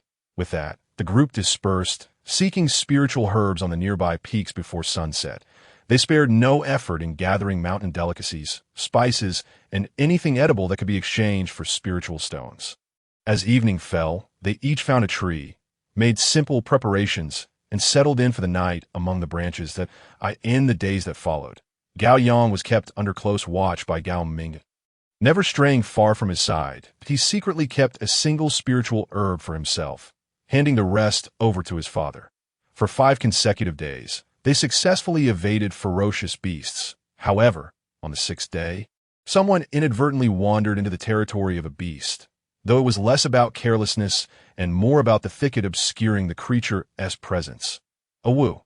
The beast roared suddenly, rising to its feet. "Ah!" The person yelped, turning to flee. This moment, Gao Yang encountered danger for the first time. He immediately drew the sword from his spiritual ring and picked up a stone from the ground, hiding behind a tree where he had seen his father take cover. This was his instinctive reaction to facing peril for the first time. Someone recognized the beast and shouted, "Be careful, it's a Li Pai." It was widely known that Li Pai was a carnivorous beast. Despite its diminutive stature, it was agile and swift. The tanuki, weighing 200 to 300 pounds, could deliver a fatal blow with a single pounce and bite. Upon spotting its prey, the tanuki lunged forward. "Dodge!" Gao Mingyu shouted, in moments of urgency. Precision in language is paramount. Otherwise, it may be too late. The man, alerted by the warning, suddenly turned. The tanuki missed its target but was unwilling to relent. It pivoted and gave chase, fortuitously heading in the direction where Gao Yang was concealed. The tanuki launched itself once more. Gao Yang, while issuing a warning, hurled a stone from his hand. The tanuki, having missed its attack, turned to flee. Such a scenario is rare. In encounters between ferocious beasts and intruders, it is typically the intruder who escapes. The tanuki fled because, in that fleeting moment, Gao Yang's stone struck the creature's head. A single stone may not be lethal, but it was enough to startle the tanuki. "Hey, turn back!" As the tanuki retreated, Gao Yang shouted again, merely to tease the man. The man halted and turned, only to realize he had been tricked upon seeing Gao Yang's laughter. Nonetheless, the tanuki's escape was a fortunate occurrence, and there was no need for further concern. "Gao Yang, what happened?" "A stone taught it a lesson. You can manage that." I cannot. Wu Jun was just over 40. At the latter stages of qi gathering, Gao Yang joked, "Uncle Wu, I've got your back. You should focus on yourself first." Wu Jun shook his head, feeling it beneath him to be protected by a younger generation. After a while, the others arrived. The terror of the tanuki rivaled that of the red tiger. Thus, with the tanuki's escape, many remained shaken. Gao Mingyu had taken note of Gao Yang's performance, and he had no words to say. Wu Shimin shook his head and remarked, "Young man, your father hunted the red tiger with an iron sword, and you frightened off a tanuki with a stone. What a tale that would be if it got out." Upon hearing this, Gao Yang inquired, "Grandfather Wu, how does tanuki meat taste?" "It's considered average." "What a pity." Gao Yang feigned an air of maturity, as if he were contemplating hunting a tanuki. Unbeknownst to him, he was lamenting its escape over the flavor of its meat. Others might have doubted, but Gao Mingyu believed in his capabilities. This time he acted prudently, perhaps due to the effectiveness of his own warning. In the following 2 days, they exercised even greater caution. After wandering in the deep mountains for several days, their provisions were dwindling. Thus, they resolved to descend the mountain, that on their return journey, they hunted ferocious beasts along the way. Gao Yang's first venture into the mountains thus concluded with more excitement than danger. The next day, Gao Yang quietly left home and ventured alone to the town to inquire about experiences he had heard over the years. Now 15, he would turn 16 the following year, the age deemed appropriate for trials. Moreover, it was likely he would break through to the mid or even late stages of Qi gathering next year, making it an opportune time to embark on his journey. Consequently, he sought to gather information in town. He had heard from villagers that the town had 2 shops owned by city folks. Thus, he might glean some insights from the shopkeepers or attendants. Beneficial for his journey. One shop was named Minqiotang, and the other, Zhuangguantang. He often roamed the streets, yet he had never entered either shop. Gao Mingyu had maintained contact with Minqiotang, partly to stay updated on his aunt's family, and partly for any assistance he might need from the shopkeeper. Later, upon hearing of Yang Chungli's unfortunate demise, he felt a pang of sadness. While Yang was alive, he had always been accommodating to Gao Mingyu. For instance, the breaking wall pill that aided Gao Yang's breakthrough had come from Qizhou City. Making the trip himself was certainly more economical than requesting assistance. Furthermore, he had brought a mid-grade pill, for which Gao Mingyu was deeply grateful. Additionally, there was a reason Gao Mingyu did not bring Gao Yang into Minqiotang. He wished to shield him from learning about his true heritage prematurely. Consequently, Gao Yang devised a plan to sneak off, alone, to either Zhuangguantang or Minqiotang for inquiries. He thought to inform his father only once he had secured some leads regarding his journey. Thus, during their mountain expedition, he concealed a spiritual herb, having planned to use it as an excuse to initiate conversation, as for the trials. He was most eager to uncover 2 matters. First, to understand the situation in Qizhou City, and thus assess whether embarking on a journey to the city alone would be feasible. Second, to inquire about the potential gains from venturing into Qizhou City, as for what the trials entailed. He had no clear understanding. However, he was aware that such experiences could enrich his knowledge and perspective, which were crucial for unlocking the potential of his life. With careful steps, he entered the small town within the span of 2 incense sticks. The first shop he approached was Minqiotang, purely due to its name. Anyone seeing such a shop name might share the same sentiment. Simultaneously, a woman disguised as a man entered Minqiotang. "What do you need?" The attendant glanced and asked. Over the past decade, the shopkeeper of Minqiotang had changed twice, and the attendants had shifted several times. Yet, such changes were of little concern, for everyone was merely a transient visitor. "Bored," just came a browse. "What are you bored about? Find something to do, and you won't be bored." "What do you know?" Hearing this, the attendant grew displeased. "I'm not bored." The attendant spoke cautiously, sensing that a woman in disguise was not someone to provoke. The appropriate course of action was to encourage her departure. The woman smiled and replied, "I have a reason to come here, not to go elsewhere." "What reason?" "I come from Qizhou City." "Can you guess the reason?" The woman, troubled by trivial matters, mentioned her boredom to imply her concerns were related to the shopkeeper. However, her actions were indeed putting the attendant in a difficult position. The attendant paused and said, "From what you've said, I can infer a bit. You must be from the Chen family. Am I wrong? And Zhuangguantang is your family shop. I in the realm of competition. Such understanding is common knowledge," and the attendant's words carried a hidden meaning. The woman feigned ignorance. "I asked you to guess because I wanted to know why I came to Xingning. What does your coming here have to do with me?" The attendant thought to himself. "Did you not say you were bored?" The woman, named Chun Yuxuan, was filled with exasperation. "Do you think I want to come? It's because of those annoying fellows." "Who do you find annoying?" the attendant cautiously inquired. The attendant had intended to say, "Why should I care who you find annoying? Yang Qinglin. You know him? Forget it, you wouldn't understand." Chen Yuxuan turned to leave when a disheveled youth entered.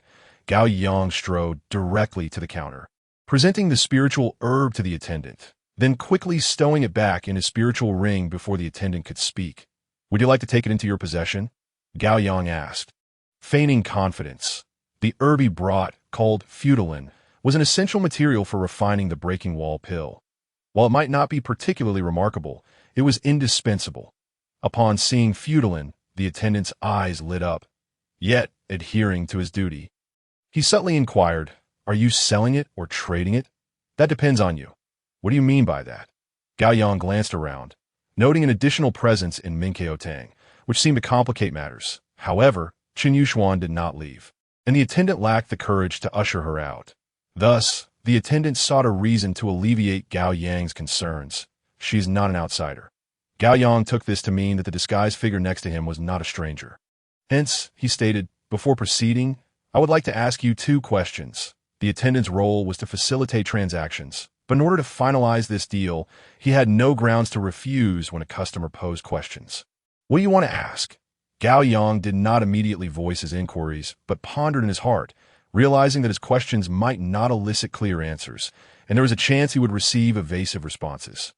Yet, apart from asking him, who else could provide clarification? With a sigh, Gao Yang finally articulated his question. First, I wish to know, is Chizhou City chaotic? The first question proved challenging for the attendant, who had not spent time in Chizhou City and thus could not ascertain its state of affairs. However, it piqued Qin Yuxuan's interest. Observing his youthful appearance, she commented, "You have posed a rather difficult question." As the chapter continues, please click the next page to enjoy the subsequent captivating content. You have put him in a difficult position. Qin Yuxuan replied as she stood up. Gao Yang recognized his inquiry might have been misplaced, prompting him to turn back and ask, "Do you know?" I do to it was then that Gao Yang noticed the person responding to him was an attractive young woman with striking features. Qin Yuxuan continued, "If you were to ask me this question, I might be able to provide a satisfactory answer, but I need a reason for my response. I want to embark on a journey of trials. Does that count as a legitimate reason?" "You." Qin Yuxuan scrutinized him from head to toe and remarked, "You wish to go to Chizhou City?" Hearing her tone, Gao Yang felt quite indignant. Is it impossible? He pondered, "It is not a matter of impossibility, but rather due to your tender age. Have you considered what challenges you will face when venturing out into the world? Numerous aspects must be contemplated. For instance, are you attempting to extract information from me? Ha ha ha, I shan't divulge anything." Unless Gao Yang mistakenly assumes she desires to negotiate before answering, I'm a man of my word. Moreover, having achieved my objective, there is no reason not to engage in transaction. You have misconstrued my intent. What do you mean? If you do not speak, how can I discern your meaning? Why do you seek experience? Only by contemplating this question will you gain insight. In Qin Yuxuan's eyes, the lad before her seemed to be caught up in a moment of folly. Thus, an idea sparked in her mind, to tease him and see what he might reveal. To broaden his horizons. Is that all? Upon hearing this, Gao Yang grew displeased. Clearly, I have inquired of the wrong person. You are devoid of experience. I lack experience? Qin Yuxuan pointed to herself and said, "The things I have encountered, you have likely never even heard of. Anyone can boast. Ha ha ha." Qin Yuxuan, realizing her error, chuckled lightly and said, "Others seek experience to uncover treasures. Gaining knowledge is merely a secondary benefit. It is peculiar that you prioritize this as your main objective. Do you not think that this is placing the cart before the horse?" Gao Yang did not expect this and, unwilling to concede, retorted, "What business is it of yours?" "Haha, do you wish to know more? If you care to share, then speak. If not, then let it be." With that attitude, if you were to seek my counsel, perhaps I would share. Despite her youth, Qin Yuxuan was remarkably astute, growing up in the city and within the Chun family. She possessed a fair understanding of the world and the nature of experience. To have her elucidate matters was indeed to pose the right inquiry. Gao Yang, however, would not show weakness. I said, "If you wish to speak, then do so. If not, pretend I have not asked that I can divulge more," she replied. "For instance, gaining experience is not an absolute necessity. You speak falsehood. How can I ascertain that? It is simple. When one departs, the establishment remains. What good is that?" After exchanging a few barbs, Gao Yang felt increasingly exasperated. The more Qin Yuxuan withheld, the more curious he became. What use is that? If one were untrustworthy, could Minkeo Tang thrive for decades? You do not represent anyone. Qin Yuxuan laughed. "Why not ask him if my words hold any weight?" The attendant nodded slightly. However, this ambiguous response neither confirmed nor denied Qin Yuxuan's assertions. It merely indicated that the attendant recognized her identity and dared not offend her. As for Gao Yang, he was a stranger. Since he was unfamiliar, Why would he risk offending another? Gao Yang was no fool. If he took matters seriously, even an elder would face his scrutiny. Moreover, what he was about to say would be quite intriguing. Her words truly count. She may leave, but you likely cannot depart anytime soon. What was the attendant thinking? He was not without confidence. He spoke on behalf of the Chun family, who would never put him in a difficult position. This was one factor. Secondly, he had the shopkeeper as a backing. He was aware of several influential figures in Xingning town that a mere child did not warrant his concern. Seeing Chun Yuxuan glaring at him, the attendant boldly stated, "It counts." Only then did Chun Yuxuan smile and say, "Now you believe me, do you not? If so, feel free to inquire about anything. You know the answer in your heart. Why bother asking again?" "Ha ha ha." Chun Yuxuan chuckled lightly and said, "Then allow me to make a guess. If I am correct, you nod. If incorrect, you shake your head. Such trivial games." Gao Yang thought to himself, "Just speak plainly. No need for tricks. It is not trickery. It is merely deduction based on your inquiries." Chun Yuxuan emphasized before revealing her conjecture.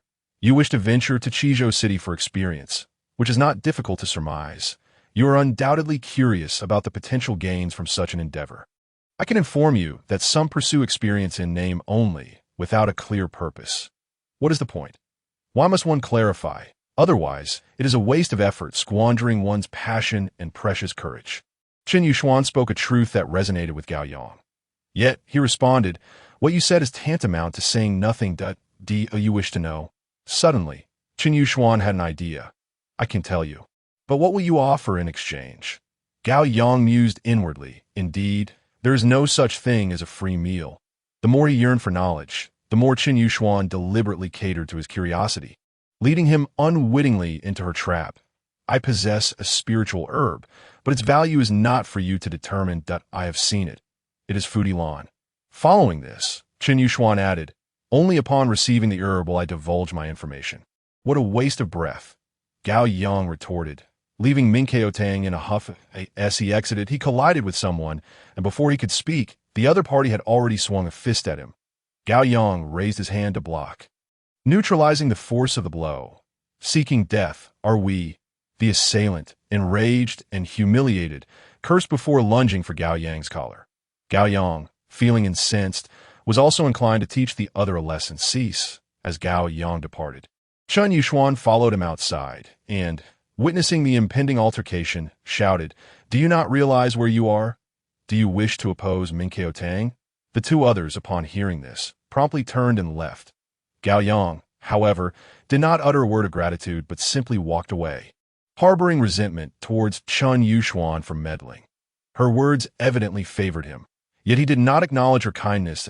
In the Shuangguan Hall, Gao Yang stepped inside to find the attendant with a beaming smile, which he mistakenly interpreted as warmth towards him. He intended to greet him, but noticed the attendant was still fixated on the entrance.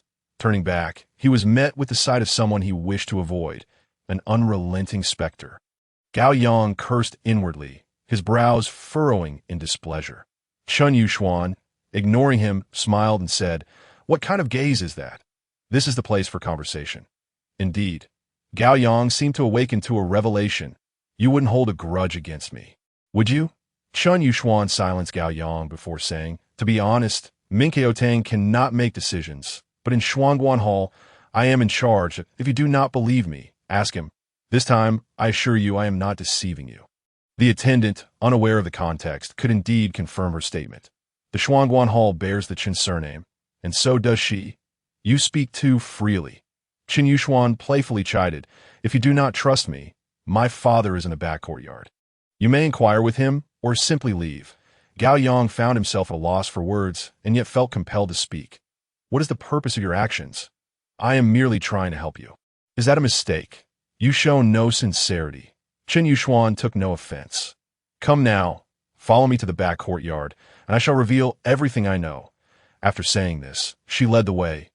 Gao Yang, almost instinctively, followed her inside. Upon entering the back courtyard, he immediately spotted a middle-aged man sitting in the shade of a tree, engrossed in a book. "Father, we have a guest," Chun Yuxuan called out, intending to introduce Gao Yang. To her surprise, Chan Xueming merely cast a glance, saw a young lad, and lost interest. Chen Yuxuan felt a wave of embarrassment. She understood her father's disposition. This was a common occurrence. Unless the person she brought was exceptionally skilled, her father would not be intrigued. Wait for me a moment. I shall change into something more appropriate. With that, Chen Yuxuan departed. Gao Yang found himself in an even more awkward position. He felt uncertain whether to acknowledge the elder, caught in a dilemma. However, Chen Yuxuan paid no heed to his thoughts, hurriedly entering the house. Moments later, she emerged transformed. Dressed in a skirt, her elaborate attire clearly served a purpose. She walked with delicate steps, exuding a captivating charm. Gao Yang stared, lost in admiration, only to realize his lapse in composure and quickly averted his gaze. Despite her youth, Chen Yuxuan was both intelligent and worldly wise. Thus, it was no surprise that Gao Yang was ensnared by her charm. Observing his reaction, Chen Yuxuan felt a twinge of anxiety. Impulsively revealing herself before a stranger, she silently questioned the necessity of this display. Yet her own answer was affirmative. She then asked herself for a convincing rationale, to alter his perception of her, to lower his guard.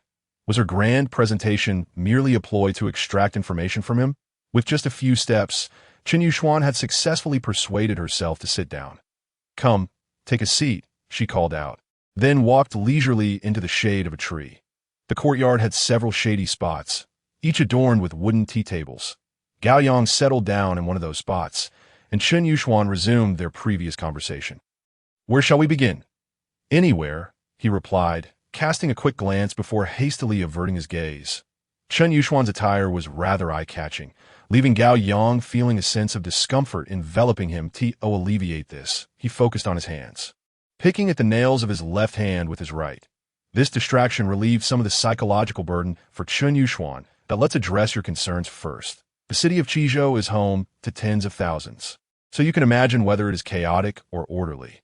The key lies in the perspective from which one views it. Do you understand my meaning? The essence is one's own strength. Gao Yang nodded in agreement. All right, let us move on to the next issue that I've mentioned before, that any endeavor should have a clear purpose. Otherwise, it becomes merely a nominal trial, wasting time that could be spent on cultivation and squandering precious enthusiasm and courage. What are you doing? Why are you doing it? It is imperative to have clarity from the outset, so that you may achieve what you desired. I don't quite understand. Could you elaborate? Facing her, Gao Yang spoke without restraint. For instance, I previously mentioned that some undertake trials in search of treasures. My suggestion is to study alchemy, as it is not only practical, but also equips one with a skill that can take them far and wide. Alchemy, Gao Yang scratched his head out of habit. I lack connections in that field. Since I've brought it to your attention, there must be a way to attain this. Chen Yuxuan felt a surge of pride. The Chen family had specifically acquired a residence in Qizhou for the establishment of an alchemy hall. Not only that, but they had also hired an alchemist. Thus, learning alchemy would be quite feasible. The problem lies in that practicing alchemy might ultimately only benefit one's own family. What you may not know is that currently, there are only mid-grade spiritual pills available on the market. If one can produce high-grade or even top-grade pills, just imagine how sought after such an alchemist would be. How many spiritual herbs would pass through their hands? What benefits would they accrue in the process? Consider this. If you were that renowned alchemist, how would you respond when such a situation arises? Do you possess the strength to handle it? Think carefully about this question, and you'll know what to do. I understand now. Trials are not merely to be endured, but should be purposeful, discerning between what to pursue and what to avoid. Engaging in endeavors I truly believe in will prevent me from wasting my time. Suddenly, a light bulb went off for Gao Yang. Chen Yuxuan's words opened up a new perspective for him. After all, which cultivator does not require upgraded spiritual pills? And which upgraded spiritual pill is not crafted by the hands of an alchemist? It could be said that her insights would prove invaluable to him. Consequently, Gao Yang developed a fondness for Chen Yuxuan. In other words, through their conversation, he had lowered his guard. The chapter is not yet over. Please turn to the next page to continue enjoying the captivating content. Chen Yuxuan chuckled softly and remarked, "Talking to an intelligent person is so enlightening." Gao Yang feigned scratching his head, then pondered a question. Might his elders dislike him for his unkempt appearance? If that were the case, it would be his oversight. "Oh," he subtly remarked, I've become accustomed to being casual, don't overthink it, she replied. Gao Yang smiled awkwardly. Qin Yushuan continued, I've shared everything I know with you. So, as a return, shouldn't you tell me your name and where you live? Wu Village, Gao Yang. What is your level of cultivation? Gathering Qi. When will you break through? Before the year end. Impressive, Qin Yushuan praised. You seem to be about my age. This remark piqued Gao Yang's curiosity. How old are you? July. Just turned 14 that I am from March. Already 15 that I can't tell you've already broken through gathering Qi. Qin Yushuan reiterated, I am Qin Yushuan. By comparison, I am far behind. Upon hearing this, Gao Yang suddenly recalled that he was born in the rainy district. Thus, he said to Qin Yushuan, your name has rain in it, and I was born in the rainy district. What a coincidence. Realizing he had misspoken, Gao Yang joked, it seems that heaven showered me with blessings right at birth. Really? Qin Yushuan was taken aback. After a moment, she inquired, when do you plan to set out? 16 next year. 17 the year after. Qin Yushuan understood his implication. Either next year or the year after. Furthermore, for him, undertaking trials was a significant matter that required discussion with his parents before making a decision. Fearing that Gao Yang might change his mind, she added, to be honest, Qizhou is nothing special, and Meteor City is also insignificant. The Great Shu is merely a small kingdom, a refuge for the defeated. As far as I know, the world beyond is vast and expansive. Only by stepping out of Qizhou and the Great Shu can one truly experience the broader world. Have you heard of Joy City? Have you heard of the Joyous Festival? That is where true talents can shine. There an age limit. Regarding the festival and the legends surrounding Joy City, Gao Yang had heard his father mention them, and thus felt a yearning to excel. Under 30 there an upper limit, and is there a lower limit? What are you thinking? Qin Yushuan joked, in a few days, I will be returning home with my father. Before I leave, you should let me know if you plan to go to the city. All accommodations will be taken care of. It's a deal. Gao Yang immediately agreed. The two exchanged smiles, and Gao Yang took out some spiritual herbs. Qin Yushuan immediately turned her head away. Who wants your spiritual herbs? Take them back. We had an agreement. The IT has changed. Gao Yang was left pondering her thoughts. Qin Yushuan smiled sweetly. Do you think a single spiritual herb can appease me? Not a chance. This time it is an answer. Next time it will be assistance.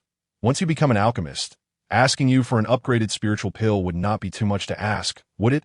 Moreover, it must be a spiritual pill you crafted yourself. Gao Yang remarked somewhat offhandedly. You are quite clever. You are not dull either. Those are not dull are often led by the clever. It is you who has desires. Otherwise, I would not have had this opportunity. After chatting for a while, Gao Yang decided it was time to take his leave. Qin Yushuan escorted him to the door before returning to the courtyard, where she felt compelled to express her dissatisfaction with her father. Father, what is the matter with you? Chan Shiwiming looked up and said, do you really need to make such a grand show? Oh, mind your own business. Qin Yushuan pouted, I don't believe you didn't hear. And if I did hear, do you not think he is remarkable? Breaking through gathering Qi at just 14, perhaps he will break through to the intermediate stage next year or the year after. So what?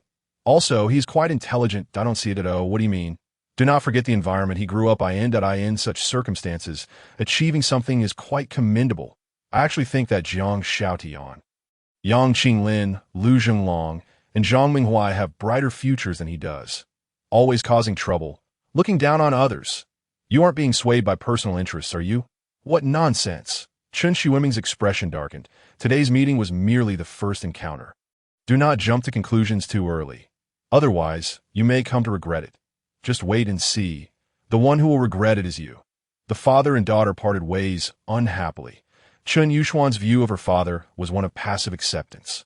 When his daughter appeared in her finery, Chan Shiwiming sensed something unusual about her today. Thus, he strained to overhear, ensuring not a word of their dialogue escaped his ears. He did not oppose his daughter's association with Gao Yang. But he had a matter weighing on his mind concerning the Chen family in the imperial capital, a matter that would cast a long shadow over his daughter's future. Yet, he could not disclose this to her, leaving him to be misunderstood that on the way back, Gao Yang was preoccupied with thoughts of Joy City and the joyous festival. Upon entering the courtyard, he noticed his father organizing animal hides and went to lend a hand. Where have you been? Gao Mingyu casually inquired. In town. What for? Gao Yang did not answer directly. Instead, he asked, "Father, when can I go out for trials?" "Wait another 3 years. I cannot wait." Gao Mingyu paused for a moment, shaking his head. His son seemed to have made up his mind and was no longer willing to be under his control. He spoke of 3 years, which symbolizes a 20-year span of meetings. "It is both a journey and a trial. What are your reasons?" Gao Mingyu is not a rigid individual. It is indeed a positive thing for his son to seek experience outside. His concern stems from the absence of restraint while his son is away. The thought of potential trouble and the consequences of his son facing danger is too daunting for him to contemplate. That "I wish to cultivate alchemy, and the only possibility lies in Chizhou City. Without connections, who will vouch for you? Furthermore, you are still quite young, and your cultivation level is low. Only upon breaking through the Qi manipulation stage will anyone accept you. You need not worry about this." Observing his son's determination, Gao Mingyu softened his tone. "Are you suggesting there is a lead?" "Xian Guantong, the Chun family." "How did you make contact?" "Because of a spiritual herb, but it is no longer needed." "I will leave it to you." Gao Yang took out the feudalin. "Keep it. It may prove useful in the future." Seeing his father's response, Gao Yang assumed he had acquiesced that I plan to go to Chizhou City next year. Matters concerning next year can be discussed next year. Gao Yang initially wished to argue, but reconsidered. Speaking now would be a waste of breath. He would send a message to Chen Yuxuan. And if she arranged everything, she would certainly respond. With support from the Chen family, perhaps his father would agree. However, Gao Mingyu did not share this perspective. His heart was a tumult of emotions. His son was about to embark on a journey for experience. In the past, he had longed for his son to grow up, yet now that the moment had arrived, he was filled with anxiety. He was uneasy about his son traveling alone. When he had left the holy city, he had been naive and oblivious. Now, his son's capabilities far exceeded his own. His cultivation was remarkable, and he possessed his own opinions that it could be said that he had sacrificed himself to nurture his son. And the years of toil and dedication were worthwhile. There is a saying that fortune and misfortune are intertwined. For him, it is a blessing. For his enemies, it is a nightmare. From the moment Gao Yang was born, Gao Mingyu had been cautious and protective. Thus, he had not told his children that they bore the deep-seated enmity of the Gao family from birth. Soon, his son would set out for experience. And 3 years would mark their reunion, signifying that he would leave Dechu with his family. Therefore, the promises he had made must come to fruition. In the past, Gao Mingyu had vowed to marry Zheng Fangyin and had promised her grandfather that one day, when he left Dechu, he would take the Wu family along. Now, the day of departure loomed, yet he found himself at a loss, not to mention the expenses incurred along the way, which would require a substantial sum of spirit stones. In addition to the Zheng family, the Wu family had also been kind to him. Without their support, how could he have endured these past years? Moreover, Wu Monk frequently visited their home and exchanged glances with Gao Yang. It was needless to say that she would surely become a member of the Gao family in the future. Alas, Gao Mingyu sighed inwardly, questioning whether it was appropriate to bring his family along when he himself lacked a clear path. If he did not think this through and remained blindly optimistic, the consequences could be dire. It seemed that this heavy burden would fall upon his son's shoulders, that, if possible, 2 years from now, he would take both families away from Dechu. Otherwise, they would have to stay behind and reunite once there was a clear opportunity. Noticing Gao Mingyu lost in thought, Gao Yang inquired, "Father, what are you pondering?" "I just remembered that I need to visit the Wu family." Gao Mingyu dropped the beast hide in his hands, preparing to meet Wu Shimin. First, he needed to inform him about Gao Yang's plans for experience. Second, he sought to gauge Wu's sentiments regarding the family's willingness to leave Dechu. If his thoughts aligned with his, preparation should commence. Otherwise, it would come down to 2 options. Either remain in Wu village or leave a message indicating that the Wu family intended to depart. Gao Yang organized the remaining beast hides and entered the house, where several pairs of eyes were fixed on him, including Wu Monk. Had they overheard the earlier conversation? Gao Yang entered nonchalantly, hoping to evade scrutiny. However, his younger sister boldly asked in front of everyone, "Elder brother, be honest. What suddenly prompted you to seek experience outside?" Gao Yueing, only 11 years old, was charming and adored by her parents, with Gao Yang and Gao Chong to protect her. She often spoke without restraint, The time had come. What will happen to Kiki if you leave? Gao Yang glanced at her and replied, I'm not leaving for good. Elder brother, I want to accompany you. I can barely take care of myself. How can I bring you along? Gao Chong, 2 years younger, was still in the chi refinement stage that Wu Monk could not help but ask, is the person who will vouch for you male or female? Does it matter? Upon hearing this, Wu Monk fell silent. Gao Yuing immediately retorted, Elder brother, doesn't it matter if it's male or female? I suspect that the person willing to recommend you must be a woman. If it were a man, who would care about you? If she's a woman, what will Kiki think? Gao Yang glared at her. Focus your thoughts on your cultivation. Zheng Fangyan, concerned about misunderstandings, intervened to ease the tension. Regardless of gender, Kiki, your aunt has already accepted you. Mother, unless he clarifies, the suspicion will remain. Gao Yuing was relentless, half out of curiosity and half due to her connection with Wu Monk. They were practically sisters, having shared countless moments together. What are you saying?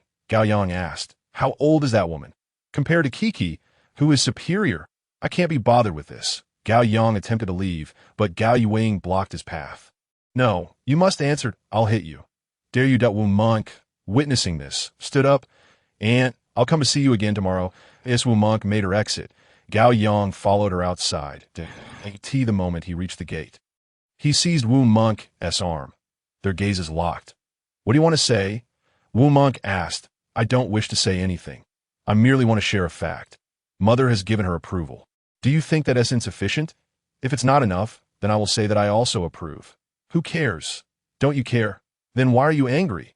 Let go. Wu Monk attempted to push Gao Yang away but found herself pressed against the wall.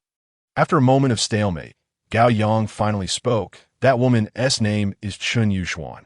She is 2 months younger than you and hails from Qizhou City. We met by chance at Minqiotang.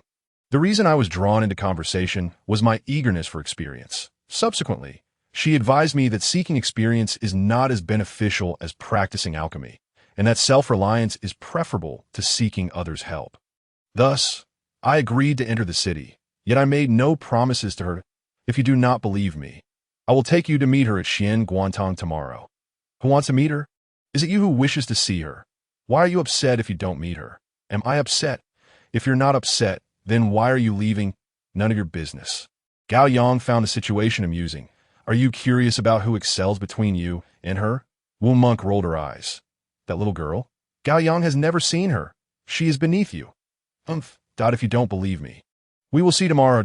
I can't be bothered with you. Let go. Gao Yang withdrew his hand. Wu Monk stepped outside, taking a few steps before glancing back, clearly wanting to say something. Gao Yang, understanding her intent, followed her. Wu Monk did not head home, but led him out of the village. It was midday, and no one wished to be out under the scorching sun.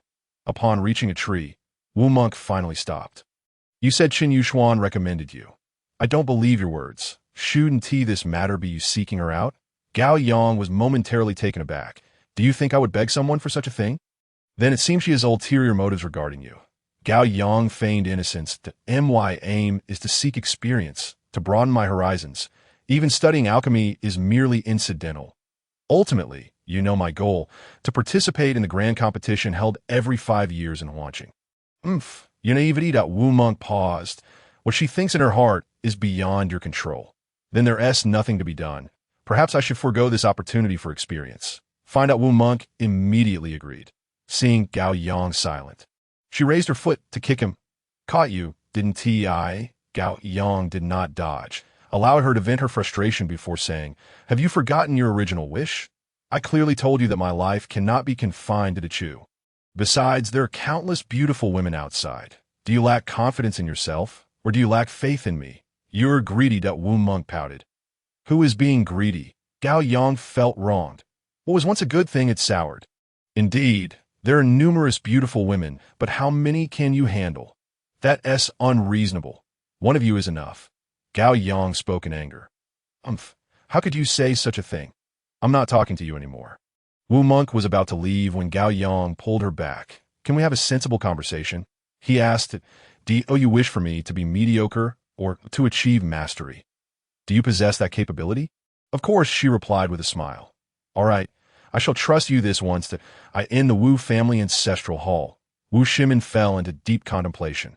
Gao Mingyu suddenly approached and said, 3 years from now, the Gao family intends to depart, and they wish to take Wu Monk with them. Furthermore, the Wu family is welcome to leave to chew together. The issue lies in the exorbitant expenses along the way. Moreover, the Gao family has no definite plans. We can only figure things out once we arrive at our destination. Such an unreliable proposition left Wu Shimin pondering carefully. After a moment, he asked, Mingyu, speak frankly, why? Gao Mingyu forced a bitter smile and replied, Uncle Wu, this matter has been buried in my heart for over a decade. Today marks the first time I have revealed it, and I hope you will keep it close to your heart. Wu Shimin felt a jolt in his heart. It seemed this was not just an ordinary grudge.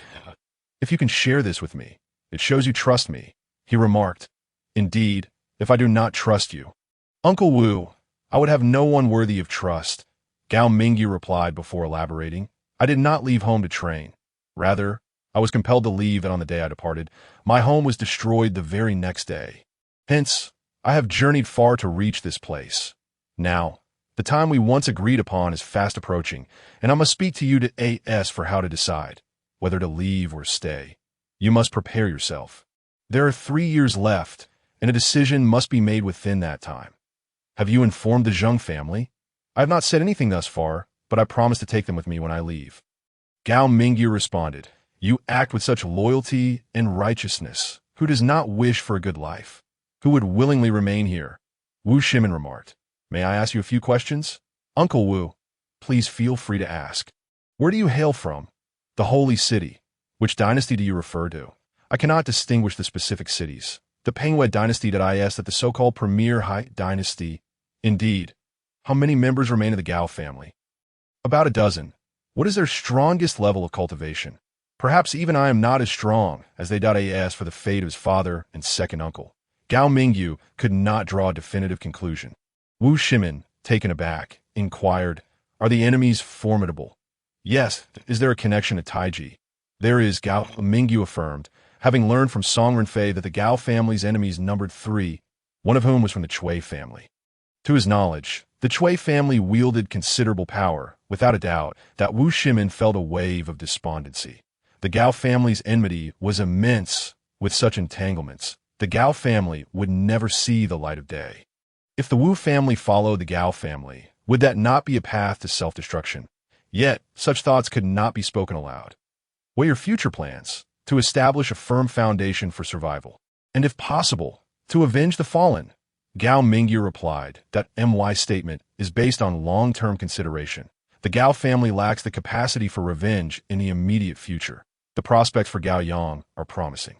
Let us hope so. Very well. Allow me to ponder this matter. 3 years can be both long and short. That I feel the same. Please think it over and inform me. Certainly, Wu Shimin hesitated to make a rash decision.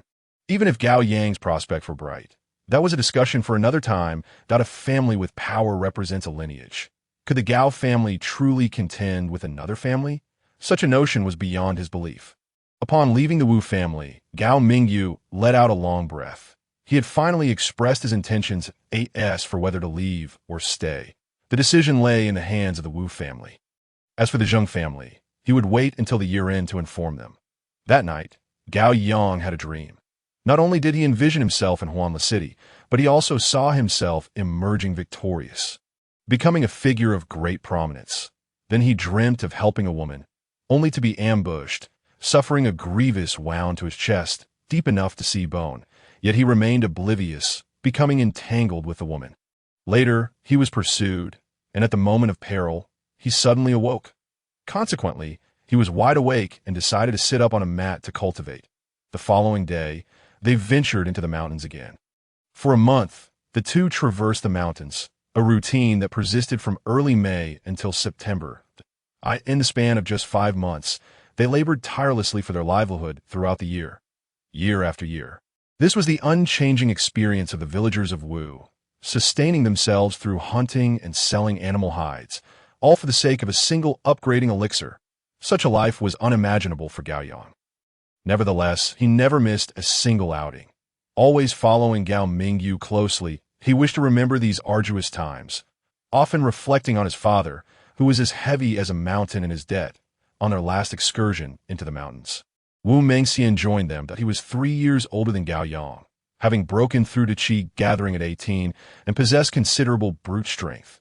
After much persuasion, Wu Shimin finally permitted him to join.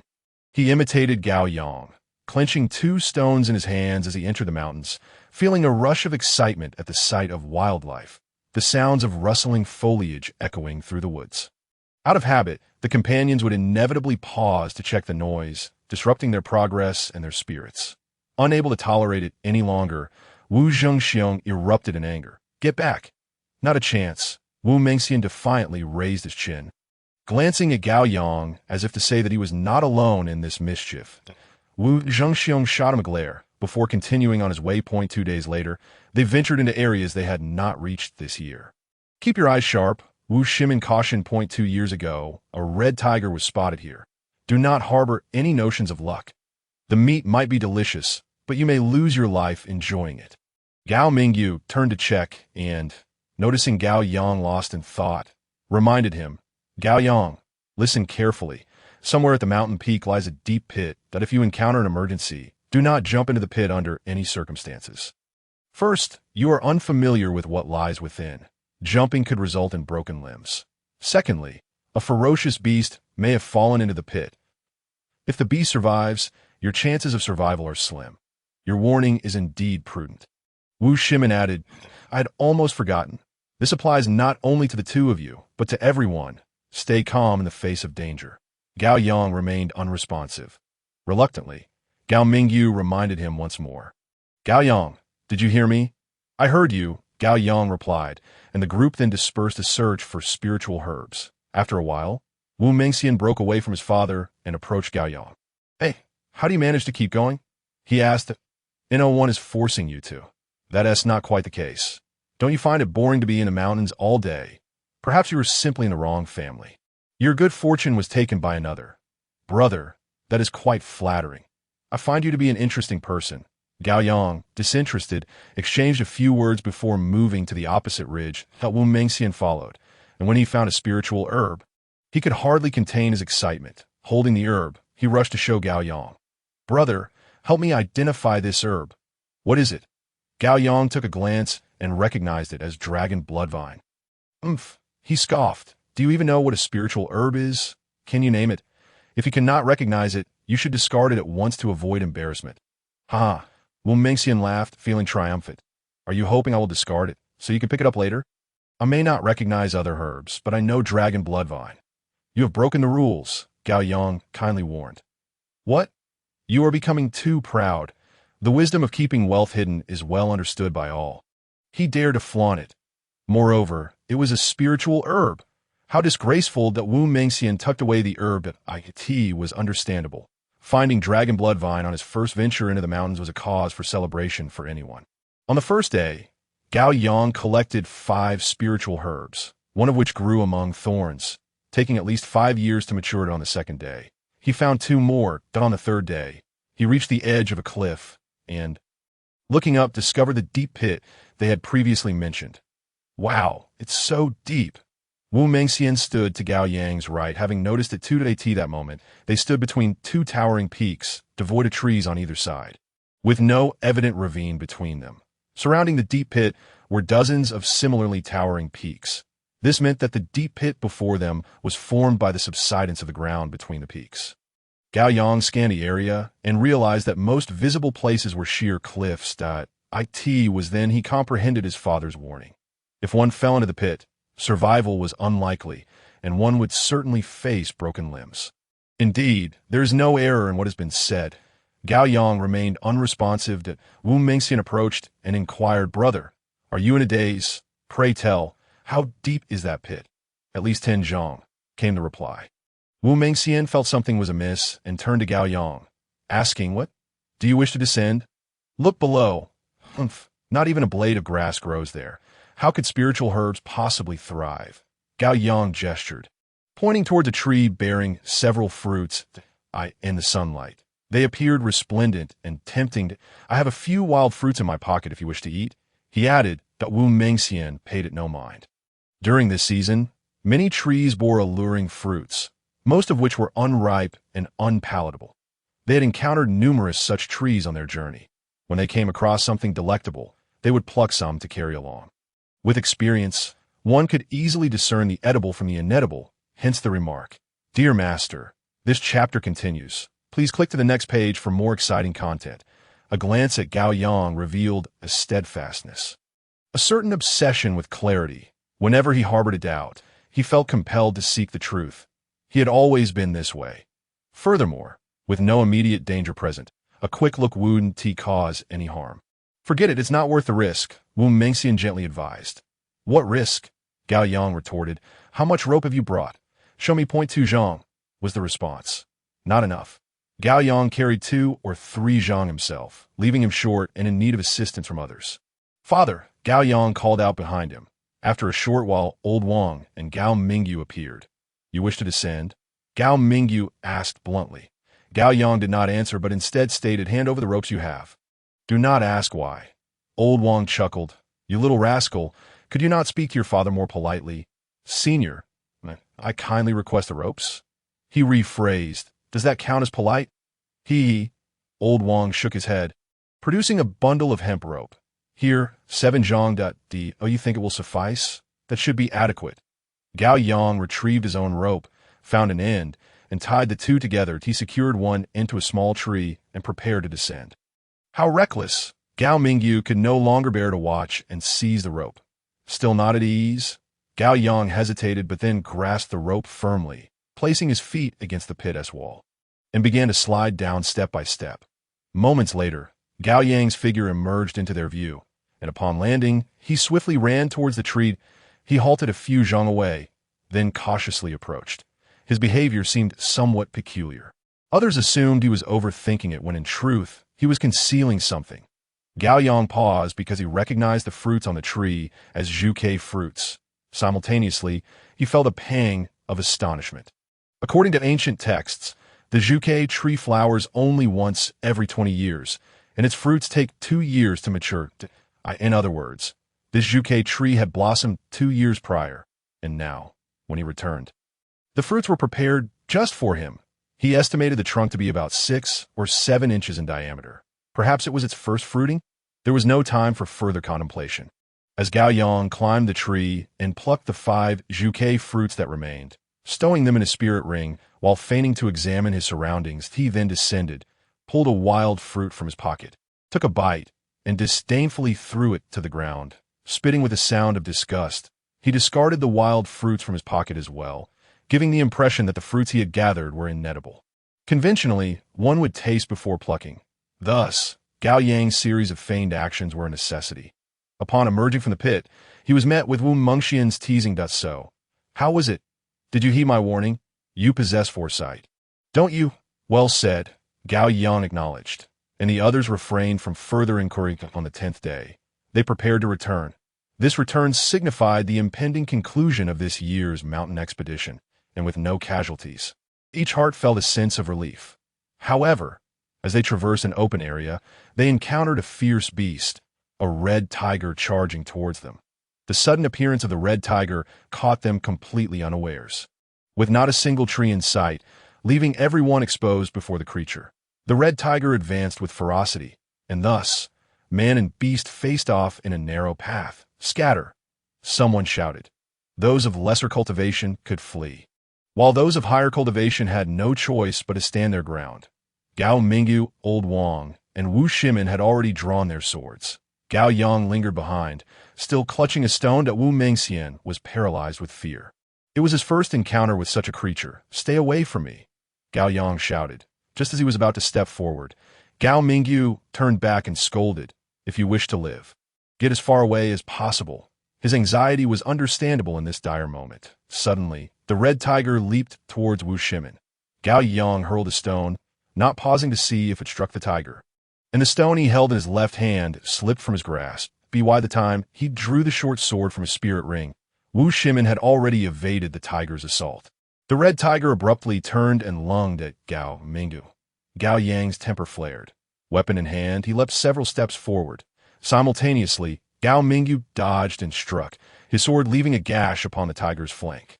Old Wang thrust his sword into the tiger's lower back. Gao Yang landed, but the short sword slipped from his grasp, and this time he clearly saw it pierce the tiger's left eye. Roar! The red tiger howled in rage. Swinging its massive tail towards Wu Shimin, he attempted to block it with his sword, but could not escape the ensuing calamity. His body was flung through the air. Landing several zhang away, as he hit the ground, he swiftly rolled over, appearing relatively unharmed. The red tiger spun in place. It was then that everyone noticed the issue. Both of the tiger's eyes were injured. One had been smashed by the stone, while the other was pierced by the sharp dagger, rendering it blind.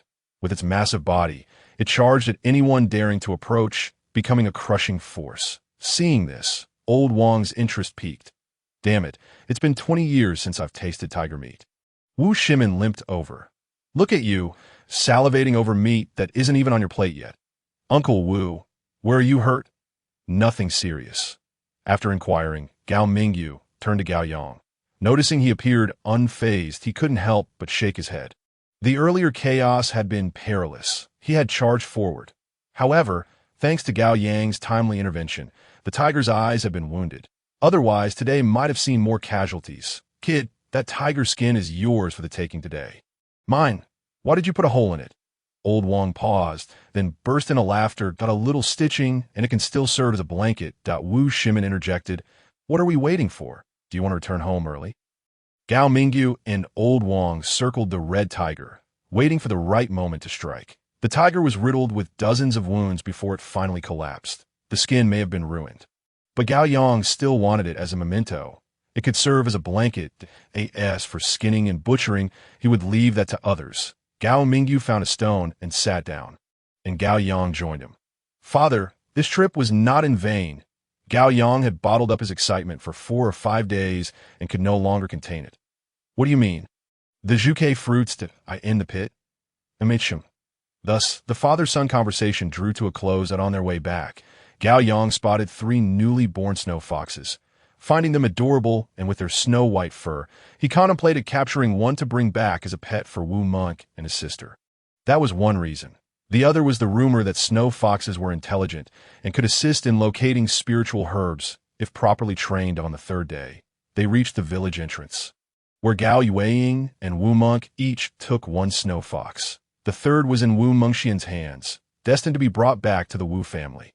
Upon entering their home, Gao Mingyu was delighted to finally witness the Zhuke fruits described in ancient texts. Gao Yang kept 1 and entrusted the other 4 to him for safekeeping. Upon receiving the Zhuke fruits, Gao Mingyu inquired, Have you ever considered why Zhuke fruits went extinct? Is there a need to ponder? Gao Yang retorted, feeling it was an inappropriate question, and then said, I suspect one possibility is that the Xian Sheng Dan was too extraordinary. The desire to eradicate its existence stems from reality. As more powerful individuals emerge, the world becomes increasingly blood-soaked. Another possibility is that the recipe was deliberately suppressed, with the destruction of the tree stemming from anger. Gao Mingyan nodded in agreement, whether Gao Yang's answer was correct or not. The insights he offered exceeded expectations. Given this, it was likely that the recipe for Xian Sheng Dan had long been lost, rendering the Zhuke fruits useless. Father, what do you mean? What if there are other uses? Or if we find the recipe, there are strategies for seeking. Gao Mingyu's inquiry was aimed at emphasizing this point, intending to remind Gao Yang, understood, as the saying goes, a gentleman does not stand under a dangerous wall. Do not blame the world for its cruelty. It is the malice of human hearts that is to be feared. Your youth is evident, and judging by your current trajectory, your skills are commendable. By commendable, I refer to your present state. As for the future, it is contingent upon your own progress. What I wish to convey is that a person's self-awareness determines the extent of their journey. At this juncture, you possess a promising beginning to not succumb to arrogance, lest you invite slander upon yourself. When venturing into the world, one must discern right from wrong and understand the principle of retribution for good and evil. I offer you a piece of advice. Refrain from excessively flaunting your true nature.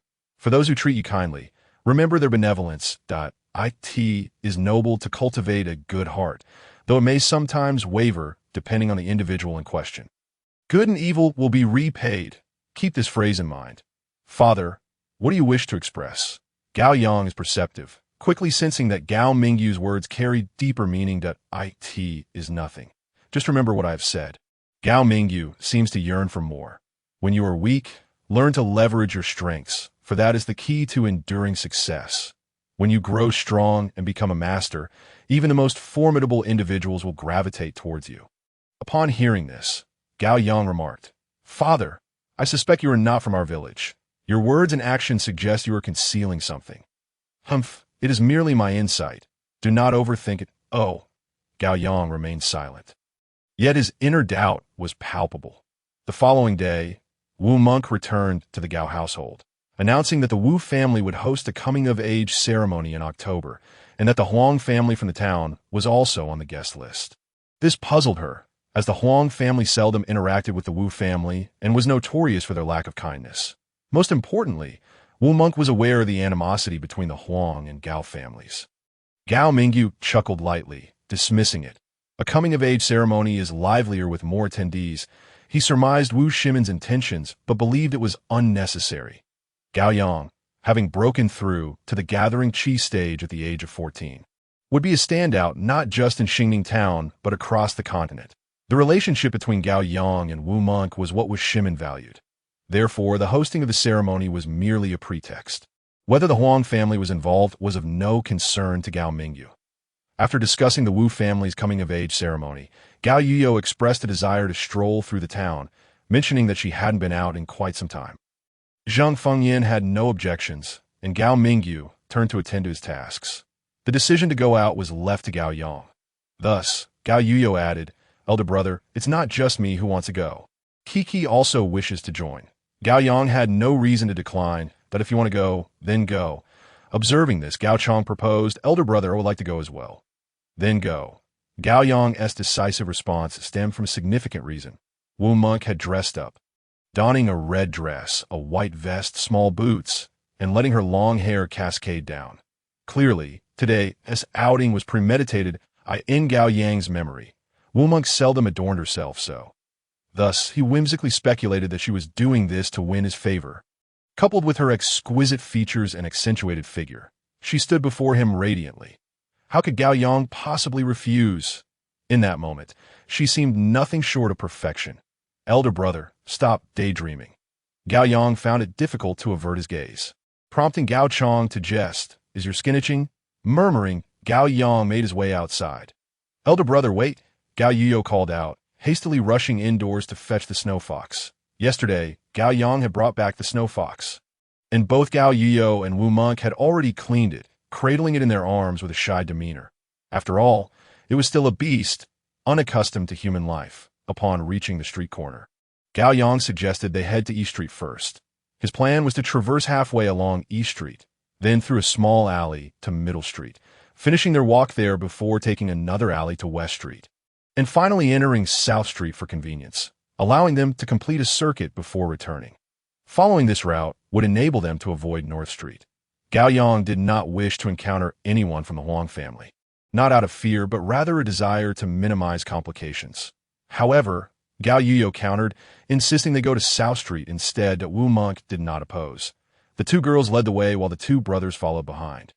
After navigating the mountains, the streets were more crowded than usual, as people had the leisure to shop while also inquiring about this year's trade conditions. Additionally, the annual trading season had arrived, and each household had accumulated a significant amount of mountain goods from their arduous forays. Beast meat and skins, after setting aside their own needs for half the year, were used to trade for necessities or spirit stones. "Elder brother, I am quite hungry," Gao Yuyo suddenly remarked, then turned to ask, "Kiki, are you hungry?" Wu Monk chuckled silently. Had Gao Yuyo grown hungry after merely traversing less than half of South Street? Such a sentiment was one she would not dare voice. Understanding the moment called for action, Gao Yang inquired, "Just say what you wish to eat." "Kiki, what do you desire?" Gao Yuyo, one arm cradling the snow fox and the other entwined with Wu Monk, encouraged her to choose. "Elder brother, let us have some snacks." The so-called snacks referred to peculiar, sweet and sour delicacies, which were inexpensive and delightful, appealing particularly to women. Gao Yang recalled a nearby establishment that fit the bill. "Let us go to Chaorenfu." "All right," Gao Yuyo readily agreed. As visiting Chaorenfu had been her pre-selected choice, Upon arriving at the entrance, they noticed that out of 5 tables, 3 were already occupied by young patrons. "We'll have 5 bowls." "Certainly," with no one to greet them upon entering. Gao Yuyo called out loudly, and the proprietor responded from the kitchen that as they settled in. The staff soon arrived with a tray, setting down the bowls and chopsticks, and the proprietor collected 5 gold coins in payment. After tasting a bite, Gao Yuyo couldn't help but exclaim, "Elder brother, this is delicious. I find it unremarkable." Gao Yang had always been quite discerning when it came to food. After a while, they returned to the street, having satisfied their cravings, and now they could leisurely wander without purpose. Consequently, Gao Yuyo and Wu Monk led the way into Middle Street, entering the entrance of Xian Guantong without uttering a word. Gao Yang hesitated to enter, but ultimately steeled himself and followed. Jiang Tao was, as usual, attending to customers at the counter. "Gao Yang, what a rare sight," Jiangge greeted him. Gao Yang called back. Jiangge Wu Monk glanced back at him, her thoughts known only to herself. "What took you so long to arrive? I expected you the next day, yet you kept me waiting for 2 months. Is there a problem? Is it forbidden to visit without a reason?" Gao Yang assumed he had something to discuss, perhaps a message from Chen Yushuan. Unfortunately, Wu Monk's mutterings caught Jiang Tao's attention. "Gao Yang, these 3 are... She is Wu, and the other 2 are my younger brothers and sister." Wu Monk stood beside Gao Yang, and Jiang Tao wore an expression of understanding. Suddenly, figures appeared at the entrance, prompting Jiang Tao to turn, expecting new customers, and recognizing the newcomers. He did not greet them. The newcomers consisted of 2 young men and a woman. The men's ages were around 20, while the woman's was significantly different. Upon entering, one of the young men immediately addressed Gao Yuyo.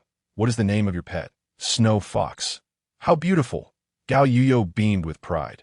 The next moment, however, she was filled with fury. "Third brother, buy it for me. I like it so much. Not for sale." The young man broke into a grin upon hearing this. In Xingning Town, everything had a price. If you say it's not for sale, then it must be." Gao Yuyo pouted. Gao Yang remained silent, while Jiang Tao observed coldly. "Your word means nothing," the young man declared. Sensing Gao Yang's smaller stature and lack of physical presence, he believed he would have the upper hand in the scuffle. So he reached out, attempting to snatch the snow fox from Gao Yuyo's arms. Gao Chong was quick to react, pulling Gao Yuyo away from his grip. The young man's hand missed its target but did not retract. Instead, it lunged forward, aiming to grab Wu Monk. Gao Yang swiftly raised his left hand, pressing a finger against the young man's forearm. "Ouch!" The young man cried out in pain. Another attempted to throw a punch at Jiang Tao, who intervened, commanding, "Stop! This is not a place for fighting." The initial aggressor glared at Gao Yang. "Do you wish to die? If I die, you shall not escape either," Gao Yang retorted sharply. Had the young man shown any hesitation earlier, his hand would have landed on Wu Monk, compelling Gao Yang to overpower him, simultaneously using a pressure point technique to incapacitate the young man. Is that so? The young man's face twisted into a snarl. "Let us go to the arena. Whoever backs down is a coward." Gao Yang was acutely aware that it was they who would suffer by stepping out of the entrance hall. "Why bother? The backyard would suffice. You coward." The man began to curse, igniting Gao Yang's fury. "What kind of man are you?" Only when the words escaped his lips did the man realize his misstep. "How could I be unaware? My grandfather left behind bastards in the town." Jiang Tao, upon hearing this, was rendered speechless with laughter. Gao Yang had incited anger in the 2 young men, one of whom pointed an accusing finger at him. "You won't be able to leave." The situation threatened to escalate. Jiang Tao felt compelled to intervene. "Gentlemen, please temper your anger. It is true that you belong to the Huang family, but heed my advice. His surname is Gao, not Chen. Should the Huang family trouble him, I assure you, the Chen family will not let it rest easily. Why pursue such a conflict? This is merely a clash of pride. Do not let it endanger your family." The young girl, sensing the brewing storm, tugged at her 2 brothers' sleeves. "Brother, let us go." The 2 young men glared at each other, their faith in Jiang Tao's words wavering. "Do you not believe me? That is your choice. But refrain from fighting in the shop. Afterwards, do not blame me for not warning you." Jiang Tao, as a shopkeeper, dared not speak too forcefully, yet he could weave tales. "Gao Yang, I almost forgot." The young master left a message before departing. saying he would prepare a golden pill for you upon his return in May or June of next year, accompanying the family head. Jiang Tao's words were quite intriguing, revealing at least 3 implications. The golden pill is meant for breaking through to the Qi master stage, and the mention of preparing it indirectly signifies Gao Yang's cultivation level. Furthermore, presenting Gao Yang with the golden pill affirms his connection to the Chun family, thus validating his previous claims. Lastly, it subtly conveys a message to those accompanying him that Wu Monk, standing beside Gao Yang, had already deduced their relationship. She, aligned with the Chun family's interests, aimed to protect Chen Yuxuan. Yao Yao, you will soon have another sister-in-law. Wu Monk's words bore the tone of jest, yet hinted at underlying frustration. Coco, I am close to you. Gao Yio had never met Chen Yuxuan and was unfamiliar with her character. In front of Wu Monk, she could only say this as soon as the words left her mouth. The Huang family youth turned and exited. Today, they had indeed suffered a silent defeat. Losing face was trivial. Yet as Jiang Tao had warned, should they provoke the Chen family, their transgressions would be grave. Brother Jiang. Gao Yang clasped his fists in gratitude, their unspoken understanding evident. Jiang Tao would not claim credit. What is this? I will still rely on you in the future. Gao Yang found himself at a loss for words. His connection with Chen Yuxuan was merely a fleeting acquaintance. What reliance could there be? Thus, he merely smiled and departed quietly with his companions on the way home. Wu Monk repeatedly pondered a question. If the Chen family could assist Gao Yang, would it not be a fortuitous event? What do cultivators lack the most? Spirit pills are the most sought after. The Chen family is a prominent household in the city. If Chen Yuxuan were truly invest her heart, and the Chen family were willing to offer a golden pill, could she possibly hinder their alliance? Clearly, she could not. Her own family lacked the capacity to provide a golden pill or support Gao Yang. What should be done? She must temper her possessiveness. A man of exceptional cultivation and capability cannot be monopolized by a single woman. There are countless examples to attest to this. Should she act out of impulse, would he not cast her aside? Throughout the journey, Gao Yang remained silent, aiming to avoid awkwardness while lost in his own thoughts. Upon reaching the village entrance, Wu Monk announced her intention to return home, opting not to visit the Gao family. Reluctantly, Gao Yang spoke to her. Not heed idle gossip. I shall be entering seclusion to cultivate in the coming days. Very well. Wu Monk replied with a nod before they each returned home. 2 months swiftly passed. On the first day of October, after breakfast, Gao Mingyu led the 3 siblings out. Gao Yang remained disheveled, seemingly indifferent, as if such a state were essential to express his individuality and uniqueness, a distinction not to be underestimated. He merely wished to convey this sentiment. From afar, he spotted Wu Monk and Wu Jinghong already peering at the entrance. Thus, Gao Mingyu quickened his pace, and upon seeing him, Wu Monk hurried over to greet him. Uncle, aunt. Gao Mingyu nodded with a smile. However, Zhang Fangyan inquired, is your household lively today? All the relatives have arrived, and we are still expecting more guests. Mingyu. Wu Zhenghong also approached to extend his congratulations. Congratulations. Mutual congratulations. Those young men pale in comparison to Gao Yang. Gao Mingyu clasped his hands, and the two continued their conversation as they walked. The Wu family head initially favored Gao Mingyu, later turning his attention to Gao Yang. Hence, the relationship between the two families deepened progressively. The holding of a coming-of-age ceremony undoubtedly served as an opportunity to strengthen their ties, validate the younger generation's cultivation, and simultaneously expand the Wu family's influence in Xingming town. Thus, all notable figures in the town received invitations from the Wu family. Moreover, each invitee was expected to bring along their outstanding young descendants to participate. This arrangement provided a chance for the youth to meet, broadening their horizons while fostering friendships, an endeavor that yields benefits in 2 ways. Indeed, every household in the village also received invitations, and those attending were expected to assist the Wu family in hosting guests. Upon entering the courtyard, they beheld a spacious area already prepared with a stage for competitions, and chairs arranged in the open space. The younger generation, having arrived early, had already taken their seats in front of the main hall. 6 square tables were set up for esteemed guests to witness the ceremony. The Gao siblings accompanied Wu Monk, sitting alongside the Wu family's offspring. Zhang Fangyan went to assist in the kitchen, while Gao Mingyu was led by Wu Zhenghong into the inner hall to AT that moment. Several individuals were already seated in the Wu family's main hall. 6 chairs have been arranged in the upper positions, with 5 occupied, the center being Wu Shimin, that on either side were 7 more. Zheng Fengyan's father, Zheng Yunfeng, had also received an invitation from the Wu family and was already present. Upon seeing Gao Mingyu enter, Wu Shimin rose to greet him. "Mingyu, look at you, living in the village yet arriving late." "Uncle Wu, father," Gao Mingyu called out before apologizing to the others. "Esteemed guests, please forgive my tardiness." He then continued. "Congratulations, Uncle Wu, on this grand occasion." He produced a spirit herb as a congratulatory gift. "And oh, need for that," Wu Shimin declined, both due to the established relationship between their families and the herb's considerable value. Gao Mingyu presented a dragon blood vine, worth 2,000 to 3,000 spirit stones in Xingning town.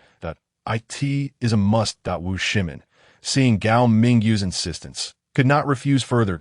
"I shall hold on to it for that young man. When he becomes an alchemist one day, I will return it to him." Esteemed guests, Gao Mingyu is quite remarkable in Xingning. You need not elaborate. The speaker, surnamed Liu, was known to Gao Mingyu. Then, Elder Liu remarked, "Gao Mingyu, I heard your young man is only 15 and has already broken through to Qi gathering. With such an achievement, you, as his father, must feel proud. Might we meet him? Senior, you flatter him. Every family delights in having a talented child." Thus, Gao Mingyu turned and called out, "Gao Yang, come greet the elders." Consequently, Wu Monk and the 3 siblings entered the room together. Grandfather, Grandfather Wu, Elder Liu, Elder Chun, Elder Yao. They greeted each elder in turn, standing respectfully. "Quite impressive." Elder Yao nodded, then shook his head. "Why are all the outstanding ones from other families? Jealous are we." "Haha," Wu Shimin laughed, prompting Elder Yao to retort immediately. "And why should you be happy when he is not your child?" "Why not? He is half mine." "You old rascal. So this is your calculation." Elder Liu interjected. "Mingyu, I heard you hail from the imperial capital." Aside from Wu Shimin and Zheng Fengyan, no one was aware that Gao Mingyu originated from the Holy City. "Indeed, I have 3 relatives in Meteor City. Although within the same dynasty, the distance to Meteor City is not insignificant, hence I have not returned. I will take them back once the children are older." "No other reason?" "A humble household has no other reason." Just then, more guests arrived, providing the Gao siblings with an excuse to withdraw. The newcomers, surnamed Huang, wore an expression of arrogance. Gao Mingyu cast a glance, but did not greet them. Though his cultivation was commendable, his age necessitated seating at the side. Thus, he stepped back and sat on the left. This chapter has not yet concluded. Please click the next page to continue enjoying the subsequent thrilling content.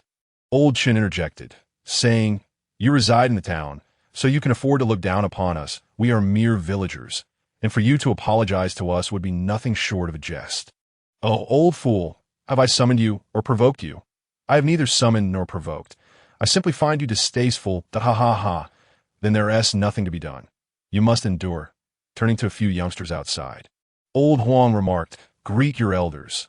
The young men accompanying the Huang family stood at the entrance, only now stepping in to offer their salutations. Zheng Yunfeng and Gao Mingyu pretended not to recognize them. And Old Huang made no introductions. After greeting the other elders, one of the youngsters whispered to Old Huang. Once they departed, Old Huang addressed Wu Shimin, saying, "Brother Shimin, my purpose in coming here is twofold. First, to congratulate the Wu family on the coming-of-age ceremony, and second, to discuss a matter with you." "What is it?" Wu Shimin inquired, uncertain of the old man's intentions. That he thought to himself, "What scheme is this old codger concocting?" "My son has taken a liking to your daughter." "Which one?" "The one who just left it." "Oh, you are too late to say that." Wu Shimin promptly declined upon hearing this. Gao Yang's achievements were well recognized.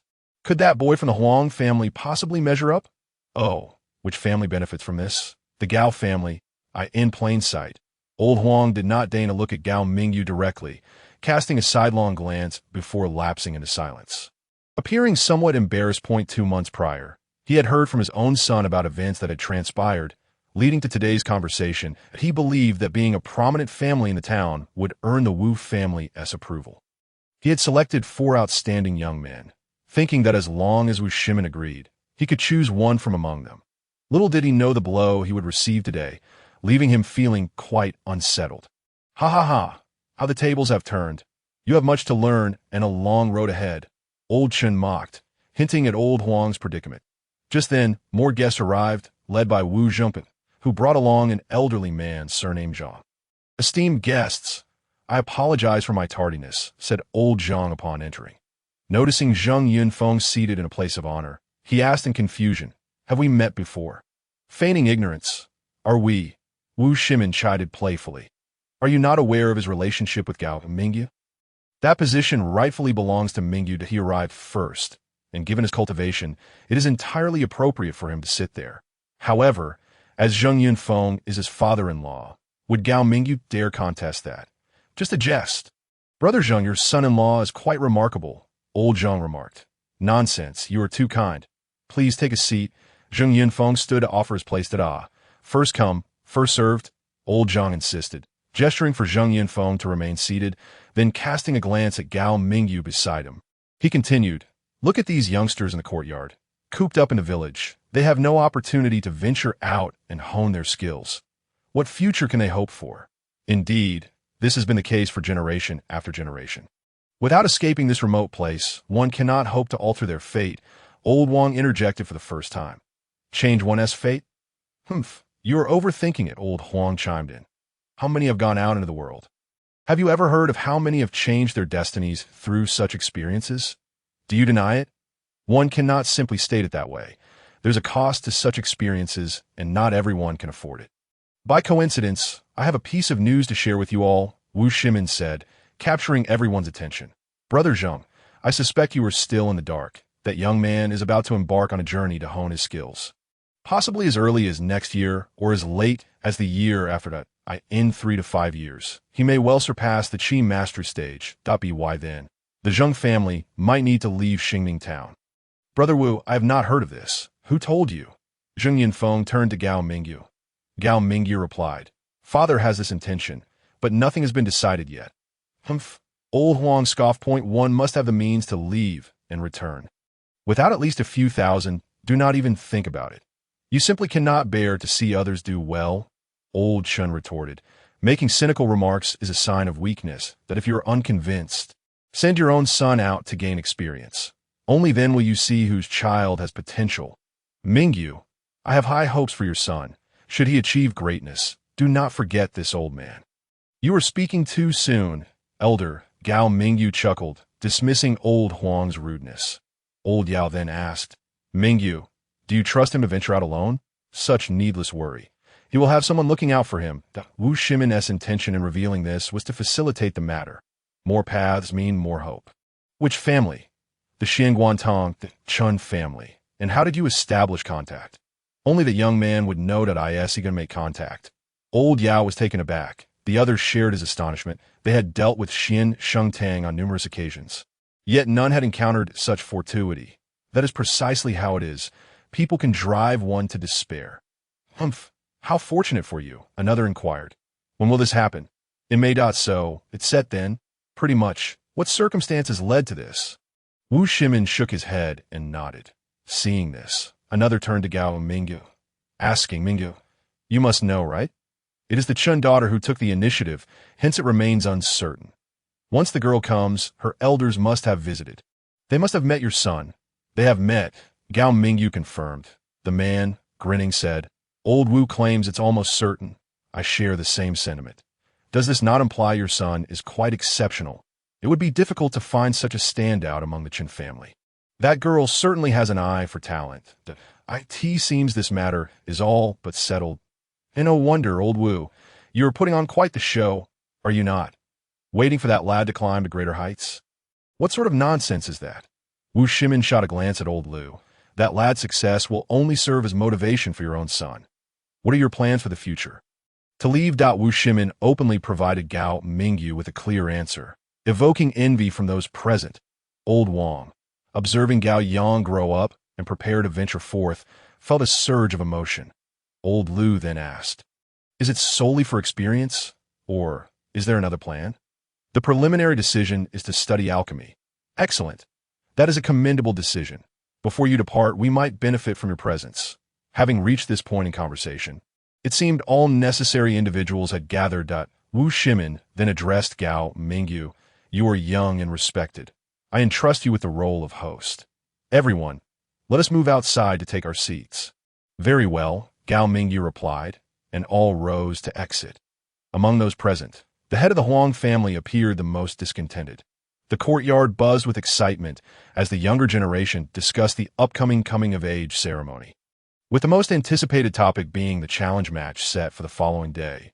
Once the ceremony concluded, the attending youths would have the chance to compete, challenging both the Wu family's young and each other. 6 square tables were arranged before the arena, with Wu Shimin seating himself and Zheng Yunfeng at the central table. Gao Mingyu, as the host, was responsible for overseeing proceedings. He needed to mediate any disputes that arose. Thus he too sat at the central table. Others were free to choose whichever table they liked. As the elders took their seats, the younger generation fell silent. De Wu Zhenghong presented a sheet of paper listing the names of those participating in the competition. Gao Mingyu glanced over it and handed it to Wu Shimin for review. Wu uncle, take a look and establish some guidelines. Wu Shimin declined, saying, do as you see fit. There are no strict rules for a coming-of-age ceremony. Very well, Gao Mingyu replied decisively, standing to address the assembly. Esteemed guests, whether you have come from afar or relatives, it is indeed a joy to witness today as coming-of-age ceremony and to celebrate the growth of our younger generation. Furthermore, every young person present today will have the opportunity to shine. One must possess the integrity of a person. Even in failure, there is no shame. Failure indicates a lack of cultivation. No one will mock you for it. As the saying goes, one may lose to a person, but not to a situation. To be courageous in challenge and willing to bear responsibility is the essence of being human. Now, without further ado, let us adhere to the rules laid out. Among the Wu family's younger members, there were 16 participants in this competition, regardless of whether they were direct descendants or collateral relatives, as long as they were aged 15 to 18. The Wu family totaled more than 100 members. In Xingning Town, the Wu family was regarded as a prominent clan. The first match was between Wu Mingyang and Wu Mingjiang, as soon as the announcement was made. The two young men entered the arena from opposite ends. With each deliberate step, a sense of ceremony enveloped the atmosphere. Subsequently, Gao Mingyu addressed the gathering, inviting Li Guan to serve as the adjudicator. Li Guan, a local resident in his 40s, ascended the platform and proclaimed, I wish to convey but one message. The rite of passage does not necessitate risking your lives, while strength is to be demonstrated. It is paramount to showcase speed and technique. Furthermore, there are rules to the competition. Underhanded tactics and concealed weapons are strictly prohibited. Victory must be claimed through one's own prowess, and even in defeat, one must maintain dignity. With that, Li Guan retreated to a corner of the stage. The first match commenced on the platform. Wu Mingyang assumed the tiger stance, while Wu Mingjiang took on the eagle stance. Both competitors were unarmed, and it was evident that determining superiority through mere technique was an impossibility. In Gao Yang's eyes, Wu Mingyang's tiger stance was lacking substance due to his insufficient training and inadequate strength. If he had mastered the art of chi manipulation and practiced the great Buddha palm, a single punch would suffice to send Wu Mingjiang reeling, rendering any display of ferocity on stage utterly humiliating. As for Wu Mingjiang, his eagle stance appeared clumsy, devoid of finesse. Who will prevail? Gao Yuyo was eager to discern the outcome of this bout. I cannot tell, she replied. You scoundrel, can't you see? Wu Mingjia interjected from behind. In the eyes of the Wu sisters, Gao Yang was a rogue. Yet, their interpretation of rogue was not entirely negative. They found amusement in his antics and often became the butt of his jokes. Gao Yang turned to them with a feigned scowl. Good people keep their insights to themselves. A single glance and a quip had them in stitches. That Wu Monk took his words to heart and turned to inquire, Are you deceiving them? Gao Yang, wincing from a sharp pain in his leg, conceded, in this round, Jiang brother is destined to win. The match unfolded with both participants exhibiting formidable prowess. That Wu Mingjiang's eagle stance was somewhat unorthodox, which served as the basis for Gao Yang's prediction of his victory. Onlookers from various families exchanged commentary, some perplexed, merely enjoying the spectacle. Indeed, as Wu Mingyang swayed his tail, Wu Mingjiang retaliated with a kick. Well done. Cheers erupted from the audience, acknowledging the well-timed kick. However, some scoffed, notably the Huang brothers, whose disdain was palpable. Gao Yang observed their reactions and speculated that someone might challenge him, that if anyone were to step forth, it would likely be the Huang brothers, thus allowing him to reciprocate their previous disrespect in kind. Gao Yang's conjecture proved accurate. The Huang brothers were indeed discussing him. Second brother, your scheme may not succeed, one remarked. If it succeeds, splendid. If not, I shall simply thrash him on the platform. Success or failure, this silent loss is already mine to bear. That woman is indeed captivating. Eldest brother, do you fancy her too? Who wouldn't tea?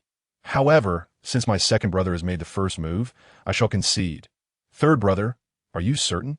Did that fellow truly say such things? I can confirm he did. Yet, whether it is true remains uncertain. It is possible he is familiar with that girl and is merely covering for her. I do not deny a connection with the Qin family, be it by blood or acquaintance. The crux of the matter is that young lady a man or a woman? How could she possibly be a man? It would be absurd for a woman to associate with him when she's aware of her existence. Moreover, the Qin family is affluent. What kind of woman would deign to notice him? I too find it suspect. A golden elixir is worth at least several thousand spirit stones. The fellow's words are dubious. Third brother, take a guess at how old that lad is. 17, that at most 16, that he better not be younger than 15. Otherwise, all efforts would be in vain. How could he be? Breaking through at 15 in Qi manipulation would be an extraordinary feat. Without a breakthrough in Qi manipulation, humiliating him would be far easier. I lean towards 16, the second brother. You claimed your loss was due to his pressure point technique, but I see no indication of such ability in him. Even if he were to manipulate Qi, he could only rely on brute strength to prevail. Had it not been for our encounter at Xiansheng Hall, and had that fellow not spoken those words, with our combined strength, we would have left him limping. No matter, tomorrow, before all, I shall humiliate him thoroughly. Regardless of the rules, if he dares to step onto the stage, I shall give him a proper beating. That may not be wise, considering this is the Wu family. What then is the point of challenge? A challenge necessitates a resolution of victory and defeat, and to establish that, one must go all out. It is simple. Once on stage, strike hard, leaving no room for intervention. Just as they were conversing, the second match concluded that Wu Menglin emerged victorious over Wu Mengchen. The third match featured Wu Mengliang against Wu Monk, who had previously conferred on their strategy. Wu Monk chose a wooden sword and donned a striking white training outfit, captivating the attention of all onlookers. Wu Mengliang, being male, opted for a wooden broadsword. With a signal, the clash of blade and sword resonated. Wu Mengliang's strikes were heavy and powerful, while Wu Monk's swordplay was light and agile. Her cunning sword techniques benefited from her nimble footwork, allowing her to exploit openings. The Wu family members understood that this was not their ancestral martial art. Kuku is bound to win this round. Even Wu Mongjie discerned this. So how could the others remain oblivious? Thus she sought to provoke. Scoundrel, one must not show favoritism. Gao Yang feigned ignorance. In a fit of anger, Wu Mongjie kicked his shin. Consequently, Gao Yang turned around and retorted. Favoritism is exactly what I'm doing. What will you do about it? I will hit you. Wu Mongjie raised her fist, but was interrupted by Gao Chang's offer. If you wish to learn, I can teach you. Get lost. Wu Mongjie snubbed Gao Chang, retracting her raised fist on the platform. Wu Monk executed a swift maneuver, her sword poised against Wu Mengliang's forehead. Thus Li Guan declared Wu Monk the victor of the third match. The fourth match featured Wu Mengliang against Zheng Hao, an unexpected external relative. Everyone's astonishment. As soon as they took the stage, they began exchanging barbs. You little brat, your arrogance has long irked me. Today, I shall thrash you publicly. Watch your backside. I'll make sure it's bruised. Such a display of verbal sparring was unprecedented. Laughter erupted from the surrounding crowd, a light-hearted atmosphere prevailing. You should be the one to be cautious. If you're not careful, I'll have you rolling in pain. Wu Mengliang retorted, and the brawl commenced. One unleashed the long arm fist while the other executed the Arhut fist, both employing a strategy of brute force. Each punch landed with palpable intensity, felt even by those seated below. As the match wore on, they resorted to exchanging blows, one punch followed by a kick. After half an hour of relentless combat, neither had gained the upper hand, both panting heavily as they stood on opposite sides of the stage, visibly exhausted. "You should step down," Zheng Hao gasped. "What?" Wu Minglong thought he misheard. "Next time, I'll let you." "How amusing. Let's reverse that. Next time, I'll let you." There one TB in next time. Zheng Hao clenched his aching fist in resignation. "That if you 1T step down, I shall." The two stalemated, choosing to forego the fight, with no shame in their decision. However, their banter had entertained the audience, provoking hearty laughter, even from the seasoned spectators. Ultimately, Li Guan deemed the match a draw. "What a disgrace, far superior to my family's performance." Wu Shimin chuckled bitterly, while Zheng Yunfeng offered him consolation. By now, for the 8 matches had concluded, and the hour approached noon. Gao Mingyu declared that the remaining 4 matches would take place in the afternoon. Consequently, the courtyard erupted in animated discussion among the younger generation, each offering their opinions. The Wu sisters rose, leading their 3 brothers to a table in the back courtyard. Wu Zhengxiong escorted the old Huang away, while Gao Mingyu and Wu Shimin followed suit. Clearly, Wu Shimin's invitation to the old Huang for the coming-of-age ceremony was not without ulterior motives.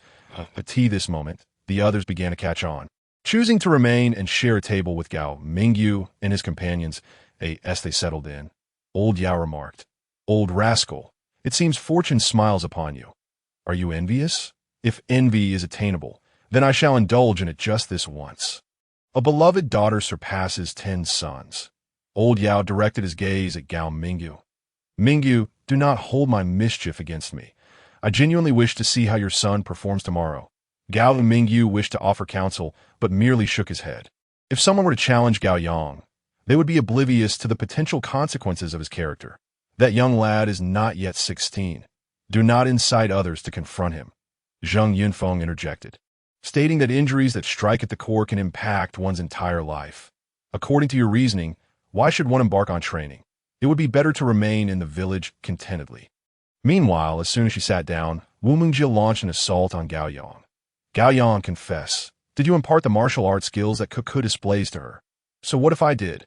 Do you not understand the principle that those who traverse the mountain share in the spoils?" "I do not comprehend." Gao Yang firmly rejected. "Are you seeking death? How ungrateful of you!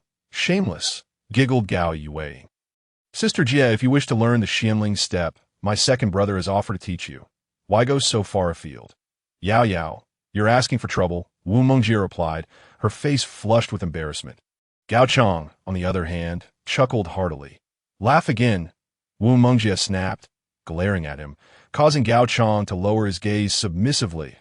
It was evident to all that Wu Mingjie found it difficult to express herself regarding Gao Chong. This is often the nature of human interactions. One harbors unspoken thoughts, but feels shy to voice them. Wu Mingjie shares a close bond with Gao Yang, while she is the elder sister of Wu Mingjie, and Gao Chong is Gao Yang's younger brother, with only a few years separating their ages. However, the issue lies in Gao Chang's belated awareness. It was only today that he first expressed such sentiments to Wu Mingjie. After uttering those words, he failed to clarify his intentions, leaving Wu Mingjie flustered. Wu Mingjie developed feelings for Gao Chong, influenced by Gao Yang's remarkable demeanor. If Gao Yang excels, then Gao Chong cannot be far behind, which is why she playfully bantered with the 2 brothers. "Sister Jia, feeling shy?" Gao Yuang jested, finding amusement in the situation. Wu Mengshuang chimed in, "Gao Chong, you ought to address her as sister like Yao Yao does." "Auntie sister," Gao Chong complied, albeit his tone and voice were rather peculiar, leading to a moment of stunned silence before everyone burst into laughter. Wu Mingjie raised her head and playfully flung her chopsticks at Gao Chong. After having some drinks and finishing their meal, the afternoon competitions continued. Having observed the morning matches, the afternoon lacked excitement. In the 5th match, Wu Mengshuang faced Lu Mengheng and lost. In the 6th, Chun Xiaohu emerged victorious. The subsequent 2 matches saw Wu Mengyang and Wu Mengrong triumph. Employing similar techniques and moves that on the first day, 8 matches were held, with 7 winners emerging, while Zheng Hao and Wu Menglong ended in a draw. 4 more matches would take place tomorrow morning, followed by the challenge matches in the afternoon. After bidding farewell to all the guests, Wu Shimin returned to the backyard, where Zheng Yunfeng remained, reluctant to leave. Earlier, he had heard that Gao Yang was going out for training. While he could overlook the fact that he was unaware, now that he knew, he felt compelled to seek clarity. The crux of the matter was that Wu Shimin had mentioned that if they were to leave in the future, where would they go? What exactly did that entail? Until he clarified this, how could he feel at ease returning home? At this moment, it was still early, and Wu Zhenghong served them tea and water. As the three of them engaged in inconsequential conversation, ate tea the entrance. Hao Mengshuang cradled the snow fox, while Gao Yuang entertained the Wu sisters by playing with the snow fox. The Wu brothers engaged in casual banter, while Gao Yang and Gao Chong listened, having no opportunity to interject. Occasionally, Gao Chong would sneak a glance back, only to be caught by Gao Yang, who feigned indifference. Like her, Gao Yang whispered into his ear. Gao Chong chuckled awkwardly, offering no definitive response. Gao Yang shook his head, saying, "If you can't even learn from me, how do you expect to achieve anything?" Employing a provoking tactic, Gao Chong, feeling cornered, reluctantly nodded. "Get lost. Why are you still sitting here? The timing isn't right." Gao Yang glanced back but refrained from speaking further due to the crowd. This matter weighed on Wu Monk's mind, so she discreetly inquired of Wu Mongjie.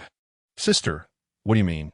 Don't overthink it. Just be yourself in front of me." Wu Mongjie, cautious of being overheard, pulled Wu Monk aside and whispered, "That fool. I can't be bothered with him. Don't you dare stir up trouble." "What trouble? Your demeanor clearly suggests you like him." "Even if I do, I can't be the one to say it. I'll help you say it. No way. That would be too embarrassing." Giggling, too proud to lose face. "Are we?" "Keep your voice down." Wu Monk chuckled, inadvertently drawing Gao Yueying's attention, prompting her to approach and ask, "Sisters, what intriguing matter are you discussing?" Wu Monk, quick-witted, leaned in and whispered, "Go ask Gao Chong if he likes Mingjia. Do it discreetly. This must remain confidential."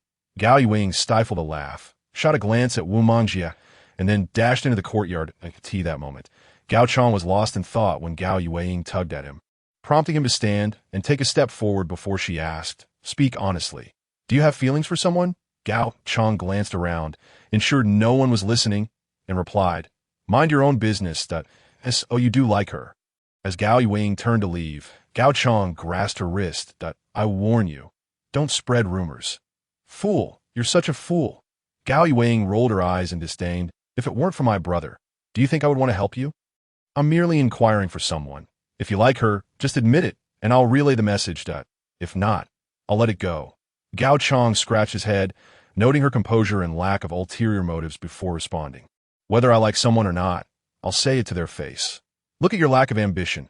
I don't believe you have the guts to say it directly." Gao Yueying turned to leave, while Gao Chong returned to the crowd.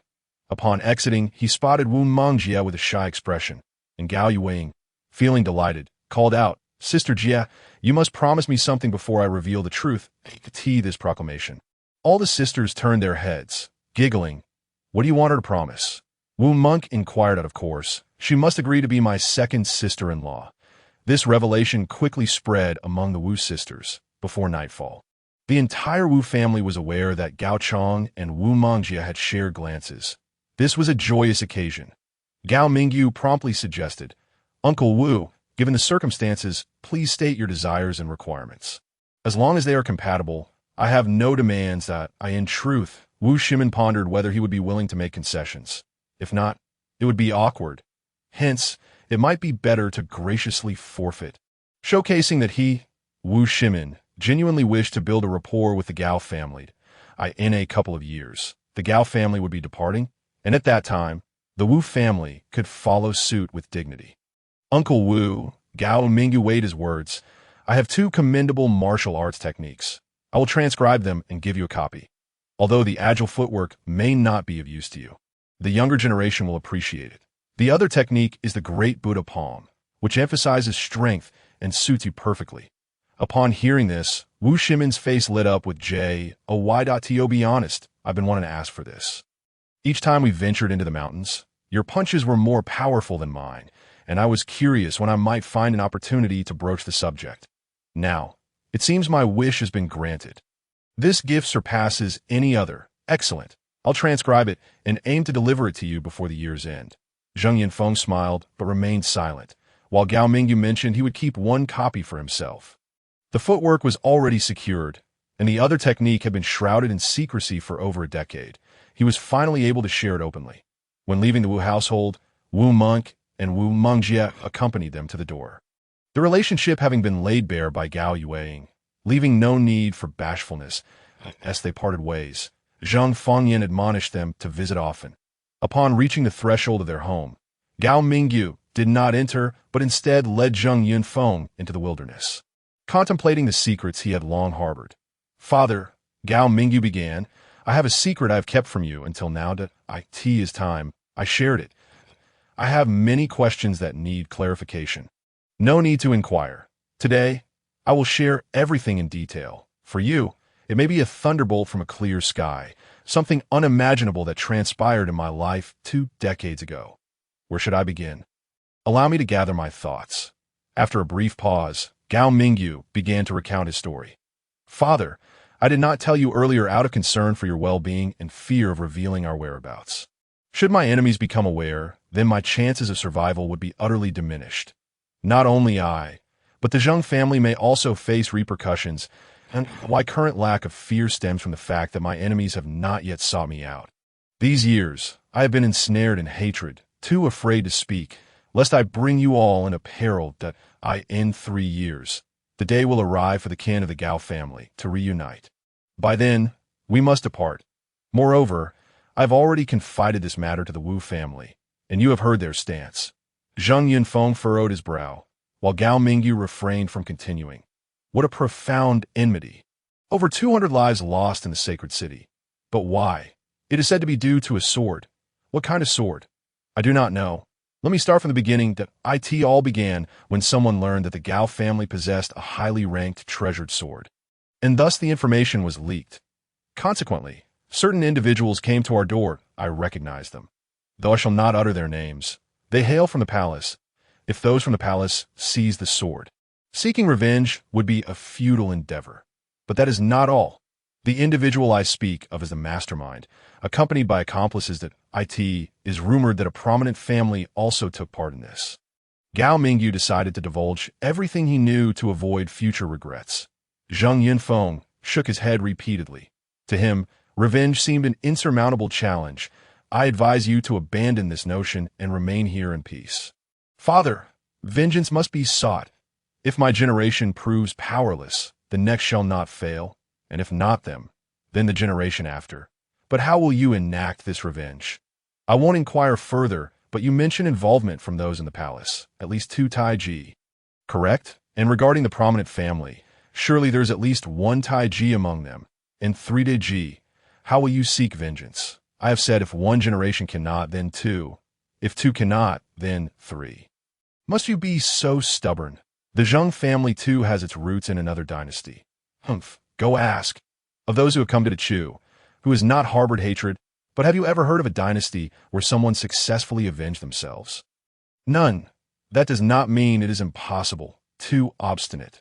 The result of such stubbornness may once again lead to ruin. I have considered this, yet my resolve for vengeance remains unshaken. Zheng Yunfeng shook his head in resignation. Think carefully. Are you certain you must have revenge? It is imperative, without a doubt. I ask you, how many members of the Gao family remain? Only a dozen or so. Who hold the highest cultivation? Great uncle. Gao Mingyu braced himself, admitting he did not know whether Gao Renbing was alive or dead. What is his cultivation level? He broke through to the condensing palace 2 decades ago. There's a slight chance, but do not harbor too much hope. Father, what do you mean? Gao Mingyu pondered. Having revealed all secrets, he felt compelled to make a decision. 3 years would pass in the blink of an eye, and the Gao family must depart regardless. What do I care? You do not know the depths of the Zheng family.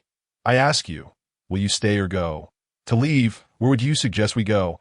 In this vast world, where is there a refuge? Did you not think it impulsive to inform the Wu family? They are leaving as well. What a tremendous expenditure. Without 100,000 spirit stones, where would we find a safe haven? We must also guard against our enemies. Have you truly thought this through? I consider this at every moment. As for where to flee from the Chu, at this moment, I cannot answer you. Did you tell the Wu family everything, or did you withhold something? They know all that is necessary. The Zheng family has fled here to escape vengeance. Who would wish to linger in such a remote place? After a moment of contemplation, Zheng Yunfeng resolved firmly. Very well, I shall take it that you have thought this through. Since you have made your decision, I have nothing more to say. The Zheng family will accompany you. As they say, fortune favors the bold. And life and death are dictated by fate. There is no room for regret. Then allow me to inform you of our departure, expected to commence in June of the year after next. Passing through the Qin dynasty and Ningwu, heading toward the Anhua dynasty, we shall first meet with my relatives and thereafter discuss our future course. Sai, I fear you are being overly hasty in your deliberations. Gao Mingyu felt compelled to mention Gao Yang. Father, do you not hold a favorable view of Gao Yang? That lad is quite promising. However, you must understand, gathering energy is far removed from the Tai Chi. More importantly, can you procure a Yuan Yang pill? That is the crux of the matter. Spiritual elixirs are the greatest constraint on cultivation that I believe he can manage on his OWN.in Gao Mingyu's eyes. From the moment Gao Yang was born, his life was destined to be extraordinary. As for the events surrounding Gao Yang, he could not speak of them. Not now. Why? What right? Simply on account of his cleverness. As for the prior mention of trials, I find that the Chun family girl possesses considerable insight. The words she spoke to Gao Yang were quite reasonable. What words? She advised Gao Yang that one should not undertake trial for the sake of trials alone, but should instead study alchemy. If he were to succeed in this, do you think he would lack a Yuan Yang pill? It is the truth. An alchemist ought to be able to acquire at least one Yuan Yang pill. Thus, I have refrained from informing Gao Yang, fearing it would burden him further. When do you intend to tell him? The day he embarks on his trials. Very well. Consider it an added responsibility, with weighty duties upon his shoulders. He shall temper his temperament and thereby reduce unnecessary harm. However, they remained unaware of the potential dangers Gao Yang might encounter during his trials. Everything was uncertain. Therefore, their greatest hope was for him to remain within his limits.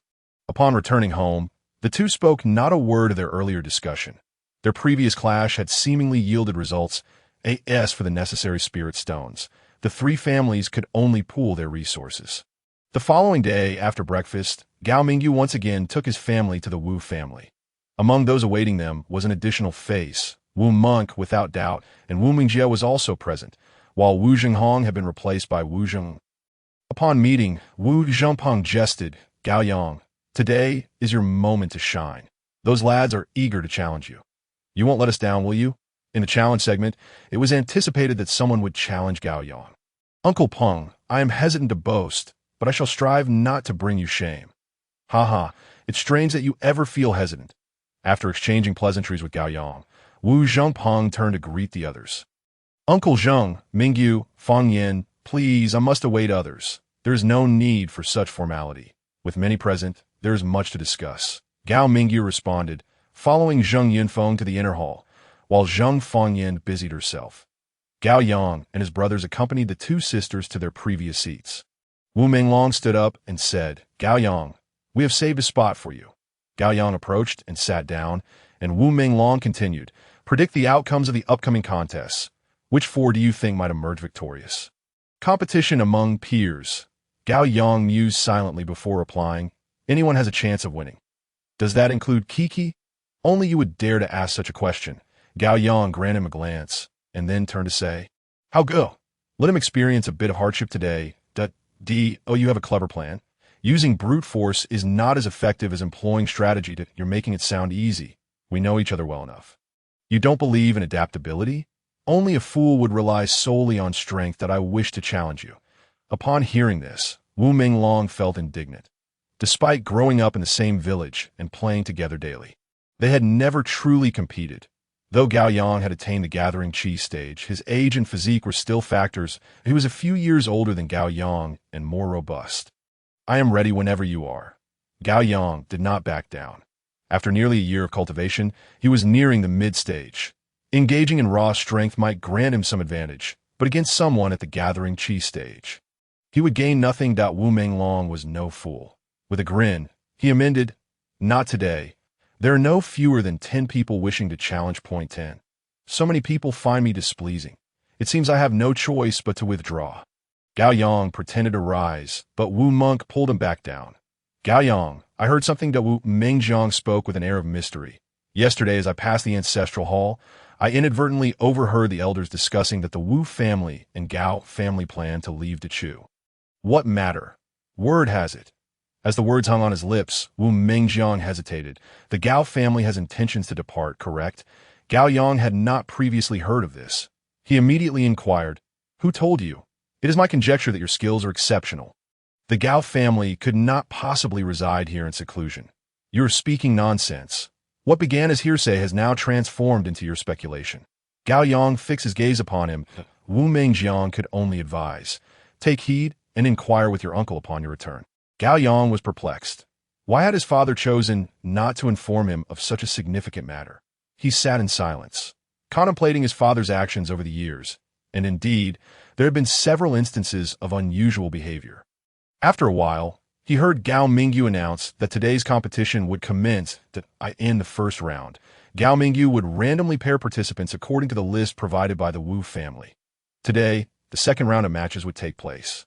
With yesterday's victors selecting their opponents through a draw, Wu Monk opted out, leading to a scenario of 8 combatants, and the drawing resulted in Zheng Hao and Wu Menglong becoming adversaries once more. Even before the competition began, the two were already at each other's throats. Wu Menglong declared, "If we reach a stalemate today, let each act according to their own conscience. That is your choice. Do not blame me. In that case, be prepared I will not yield to threats. I end the first match." Wu Menglin faced off against Lu Mingheng. Although they were of similar age, Wu Menglin's stature was imposing and his punches formidable. Upon entering the arena, Lu Mingheng immediately resorted to a strategy of delay, avoiding direct confrontation and instead opting for a tactic of evasion. It was evident that this strategy vexed Wu Menglin. His initial intention was to engage in a straightforward fight, yet he found himself entangled in a protracted struggle. As a result, he momentarily lost focus and nearly found himself forced off the stage by Lu Mingheng. After an enduring tussle, Wu Menglin managed to kick Lu Mingheng off the platform. "Damn it, I'm exhausted," Wu Menglin muttered as he descended from the stage in the second match. Chen Xiaohu faced Wu Mengyang. Their bout was commendable, predominantly consisting of close combat, and Gao Yang winced at the brutality of their exchanges. The only notable aspect was that Wu Mengyang employed his legs more frequently than his opponent. Seizing the right moments, ultimately emerging victorious, Zheng Hao and Wu Menglong again encountered humorous misfortune. "Cousin, please show some mercy. If you lack integrity, there's no need for conversation." Before Zheng Hao could finish a sentence, Wu Menglong launched a kick in ambush right from the start. Zheng Hao retreated hastily, cursing, "Wu Menglong, you lack martial ethics. What nonsense! Victory is the only truth." "Very well, watch how I deal with you." The two exchanged blows. And it was clear that Wu Menglong had adopted Gao Yang's strategy, incorporating unexpected maneuvers into their skirmish. Zheng Hao, relying on brute strength, fell behind as the fight progressed, and the outcome became increasingly predictable. In the fourth match, Chen Xiaohu triumphed over Wu Mengrong, thus concluding the Wu family's coming-of-age ceremony. The afternoon was reserved for the challenge matches. After a meal, those eager to challenge were brimming with anticipation. Gao Yang felt a sense of discomfort, as though numerous eyes were scrutinizing him. Naturally, challenges came with their own rules. Prior to issuing a challenge, one must submit a formal notice, specifying who is challenging whom. This was essential for clarity. The notice, also known as a challenge letter, lent an air of formality to the proceedings. Upon the appearance of Li Guan on stage, the audience fell silent, due to time constraints. A maximum of 10 individuals were permitted to issue challenges, a stipulation in place. Should the challenge party decline the invitation, the challenger was advised to choose their words carefully. The terms of engagement could be mutually agreed upon by both parties. Simplicity and directness were preferred, saving time and effort, and allowing for clear outcomes. An additional rule was established. Challenges were not to be life-threatening. All right, those wishing to challenge may leave their challenge letters here. Several individuals stood up, and within moments, 20 to 30 people gathered around the arena. Iguan added before deciding to fight. Consider your own capabilities. The challengers exchanged glances, selecting their opponents from among themselves. Some reconsidered and sat down, while others proceeded to write challenge letters. Once the 10th challenger was called, the subsequent individuals would have no opportunity. Gao Mingyu handed his letter to Li Guan, who returned to the stage. The first challenger, Wang Xiaohu, queried whether Wu Menglin would accept. Wu Menglin stood up, and Wang Xiaohu promptly leaped onto the stage. Wu Menglin remained unperturbed, advancing steadily. How shall we compete? Unarmed, Wu Menglin inquired, to which Wang Xiaohu replied. As soon as they engaged, both exerted their full strength, making the contest far more exhilarating than before. Participation in the coming-of-age ceremony included only family members, allowing for restraint. However, now it was a different story. As both were fully committed that if you can't handle it, then you shouldn't have stepped onto the stage. It would be embarrassing. After exchanging 18 blows, Wang Xiaohu made a misstep and was swept off his feet by Wu Menglin's leg sweep. Without a word, he climbed back up and swiftly exited the stage, eliciting a chorus of good-natured laughter. The second challenger was Huang Dequan, asking if Zheng Hao would accept. Damn it! Zheng Hao cursed as he stood up. The crowd recognized their history of enmity. Today presented the perfect opportunity for a spirited and honorable bout. As they ascended the stage, Huang Dequan declared, I challenge you. Speak your terms, point 20 exchanges, lose, and you concede. Gao Chong privately chuckled. Damn it, each one more colorful than the last. Wu Mengjie glanced back, prompting Gao Chong to quickly fall silent. The match commenced, and spectators began to comment.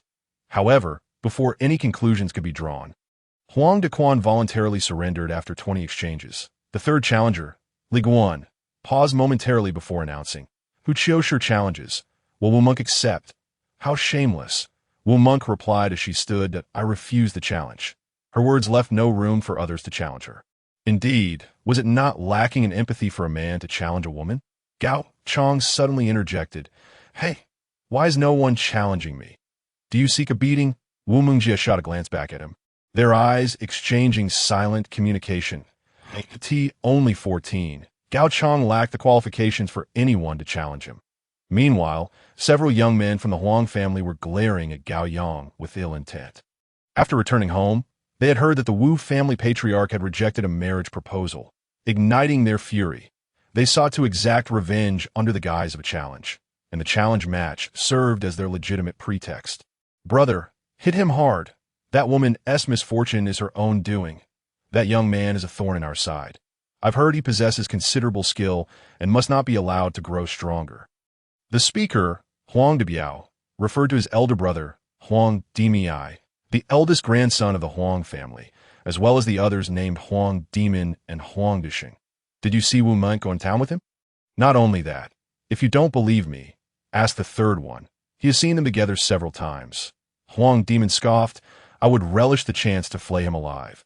Huang Dimiai confidently replied, Fear not, I shall help you reclaim what is yours shortly. The challenges continued. The fifth challenger was finally called, and it was Gao Yang's name that rang out. Previously oblivious, it was only Wu Monk's reminder that alerted him to the fact that his challenger was named Yao Sheng. A member of the Yao family, residing in Wu village, he was 2 years older than Gao Yang. Gao Yang had encountered this individual during a visit to his grandfather's home a year prior. Gao Yang stepped onto the stage. Yao Sheng began, Gao Yang, I have long heard of your notorious personality. Indeed, you are quite different. Today's challenge is merely for fun. Do not take it too seriously. Should you falter, the consequences may be dire. Clearly, the old man Yao had not informed him that Gao Yang's cultivation had already surpassed the gathering chi stage. Gao Yang waited for him to finish before responding. Brother Yao, I find you to be excessively verbose. Very well, you may proceed. From 1 to 100, should you touch my clothing, I shall consider myself defeated. What sort of challenge was this?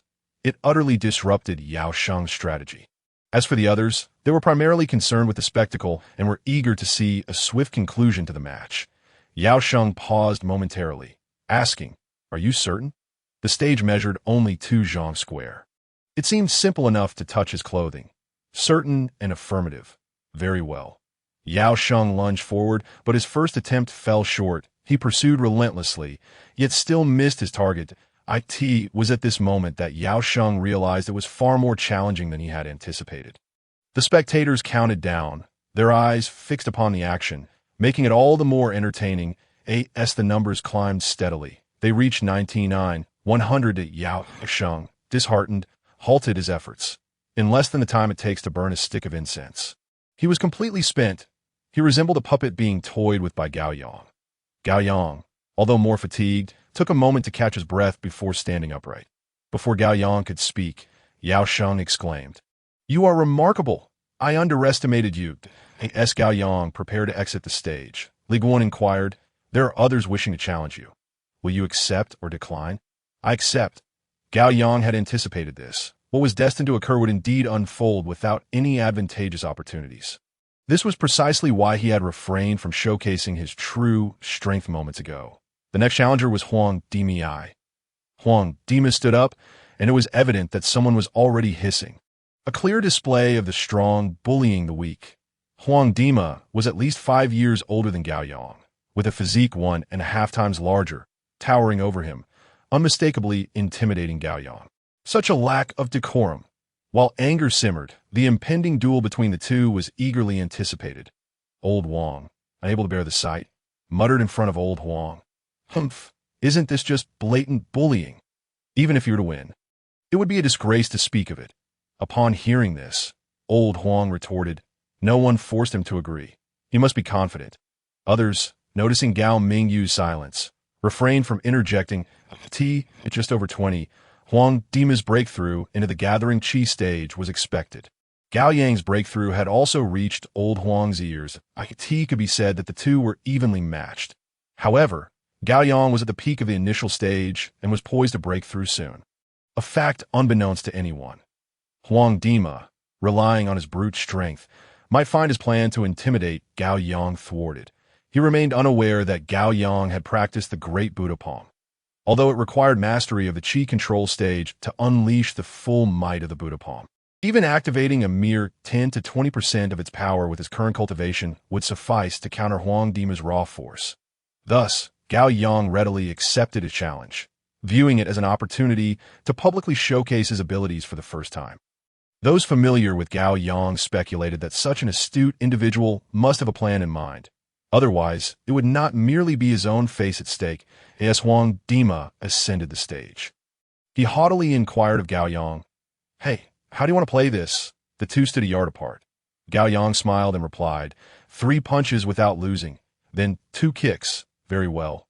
The rules for the punches involve striking with the fist, where either party would feel a piercing pain. Whoever could not endure would withdraw. The same principle applied to the kicks, and the movement of steps was similarly counted as a loss.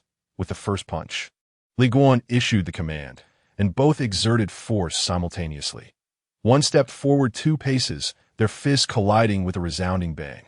Gao Yang did not retreat, nor did Huang Dima, suggesting a stalemate.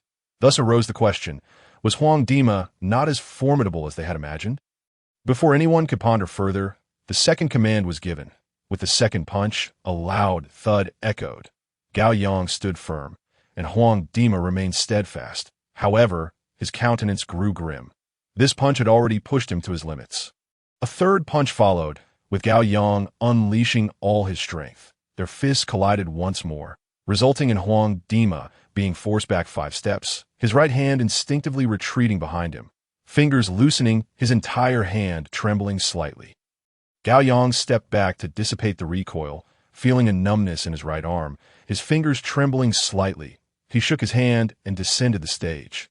Huang Dima, however, fared poorly, having fractured 3 finger bones from that final blow.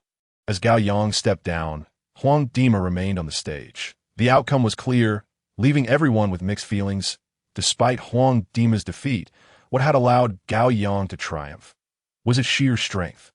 To what extent had his cultivation advanced? Returning to his seat, Gao Yang's injury caught Wu Monk's eye, prompting her to say, "Come, let me apply some ointment." The courtyard fell silent as everyone awaited old Huang's reaction. Wasn't the Huang family supposed to be formidable? They were eager to see how he would respond. Wu Shimin chuckled awkwardly, sensing the inappropriateness of his laughter and falling silent. Old Huang rose, uttering not a word, and walked straight toward the courtyard gate. What had initially seemed a guaranteed victory had taken such an unexpected turn. It was too embarrassing to remain at the Wu residence. It was better to leave promptly. The Huang family, young and old, exited, and the atmosphere in the courtyard grew lively, with the younger generation making odd noises, and no one deemed it improper. Instead, they joined in the revelry. Yao Sheng felt a mixture of guilt and relief. Fortunate he had not confronted Gao Yang directly, for otherwise, he would have been the one in trouble. After a while, Wu Shimin and Zheng Yunfeng burst into hearty laughter like a tea that moment. They needed to release their exuberance. As Gao Yang's performance had bolstered their confidence, Gao Mingyu smiled faintly, while the other elders gazed at him with envy. At this juncture, any further words would be superfluous. Thus, they laughed along, partly in awe and partly in acknowledgement of Gao Yang's prowess. Before the match, nearly everyone had unanimously believed that the challenge was a disparity of age and strength, a first in their experiences. They were all worried for Gao Yang, deeming Huang Dima unsporting. Yet the reality had humiliated the patriarch of the Huang family. Who could have foreseen that the adult ceremony meticulously prepared by Wu Shimin for the younger generation would turn into a slap in the face? Not only for Huang Dima, but for the Huang family as a whole. The instigator of this spectacle was none other than Wu Shimin. Perhaps only Gao Mingyu could comprehend his intentions, merely using this grand occasion to vent the Huang family's frustrations while simultaneously testing Gao Yang. Little did he expect the humiliation to far exceed his expectations. With his challenge concluded, the subsequent contests faded into obscurity. Before returning home, Wu Shimin had already applied a blood-activating ointment to Gao Yang's right hand. Within 2 or 3 days, his injured hand would return to its former state. On the way back, Gao Yang pondered 2 matters. First, what had his father and grandfather discussed the previous night? Second, why had his father concealed his plans to leave, as mentioned by Wu Mengjiang? Thus, he walked slowly, creating distance. Only then did Gao Mingyu sense that Gao Yang seemed to have something to say, prompting him to stop and inquire once Gao Yang reaching, "Do you have something on your mind?" Gao Yang blurted out, "Father, when are we leaving?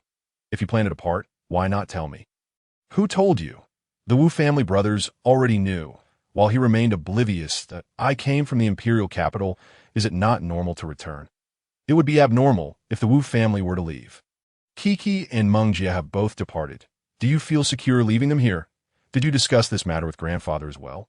Indeed, if we leave, the Zheng family will surely follow. I ask there no other reason. What reason? Young master, this chapter has more to offer. Please click the next page to continue reading. It gets even more exciting. For instance, hatred. You are overthinking it. Gao Mingyu turned and walked away. Gao Yang shook his head, clearly unconvinced by his father's words. Yet unable to pinpoint any flaws, he could only bury his doubts deep within it. In the following days, Gao Yang secluded himself in his room, immersing in cultivation. During his practice, he sensed an obstruction within a meridian, akin to a dam, causing his true energy to flow sluggishly. He had previously raised this concern, but Gao Mingyu dismissed it, responding, "Do you have any idea how many years the dragon capture technique has been passed down since ancient times? Do you know how many have practiced it? If there were issues with the technique, those ancient sages would have corrected any errors long ago." He had also cautioned Gao Yang to not only follow the technique, but to maintain secrecy. The dragon capture technique was an advanced skill, and its practice should remain confidential.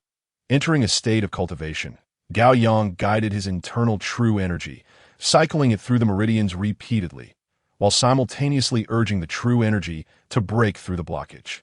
Progress in cultivation depended solely on perseverance and gradual accumulation. One day, Gao Yang emerged from his practice, hearing his mother's voice. How fortunate Gao Yang is! Mingyu, now that I think back, I still feel a twinge of fear. I told you not to bring it up, but you wouldn't listen. That if he hears me, I'll have to explain for ages he's grown up. We should tell him. Not now. The voice abruptly ceased. Gao Yang glanced at the window. It was likely morning. He closed his eyes again, and after a short while, he gently coughed, signaling his parents that he had completed his seclusion. Whatever they had to say, they could keep to themselves. Gao Yang. Yes. Hai Mingyu called out softly, and upon hearing Gao Yang's response, he shot Zheng Fangyan a glance before rising. He was concerned that their earlier conversation might have reached Gao Yang's ears. Mother, Gao Yang stepped out of his room, addressing Zheng Fangyan before revisiting the topic. Father, did you notice anything during your cultivation? That meridian is clearly abnormal. Follow the technique, and don't overthink it, sensing his father's impatience. Gao Yang shifted the subject. Father, in a couple of days, I plan to break through to the intermediate stage. Really? Gao Mingyu's excitement surged. Gao Yang's impending breakthrough was a matter of great joy. Yes, wonderful, in just a few days. It will be less than 2 years since your last breakthrough. Even a breakthrough every 2 years is commendable.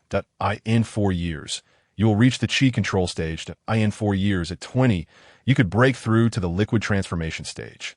Your progress is astounding, but it must remain discreet. I understand that I will keep it in mind. Indeed, while feeling elated, Gao Mingyu's heart was also troubled. After this breakthrough, it was time to prepare a golden elixir for Gao Yang. But from where would the elixir come? Contemplating the arduous journey ahead, he secretly hoped that Gao Yang could resolve it himself. Thus, this brought hope to both him and the Gao family. With this thought, Gao Mingyu found himself at a loss for words. A couple of days for recuperation and relaxation would be beneficial for the upcoming breakthrough. Gao Yang replied affirmatively and turned to leave. He had already discerned that his presence made his father uneasy. The lack of elixirs weighed heavily on both their minds. His eagerness for a breakthrough stemmed from a desire to embark on a journey of experience. Yet, unbeknownst to him, it inadvertently added pressure on his father. Therefore, he felt distressed as well. At times, Gao Yang felt quite tormented. The days without elixirs were indeed challenging. He understood clearly that to seek an upgrade in the spiritual elixir, he could only rely on himself. Only through change could this state of torment come to an end. The 2 days swiftly passed. During this time, Gao Yang not only pondered over the meridian, but also reflected on his previous breakthrough. That experience was his first, and he had faced a moment of darkness during it, which remained vivid in his memory. Prior to the breakthrough, his father had repeatedly advised him on what to pay attention to, what situations might arise during the process, and what the sensations of a breakthrough would entail. In short, Gao Mingyu's aim was to instill in him the importance of steadfastly holding onto his beliefs and not being swayed by the obstacles encountered during the breakthrough. To remain true to oneself is to witness the twilight, the sign that the breakthrough is nearing its conclusion.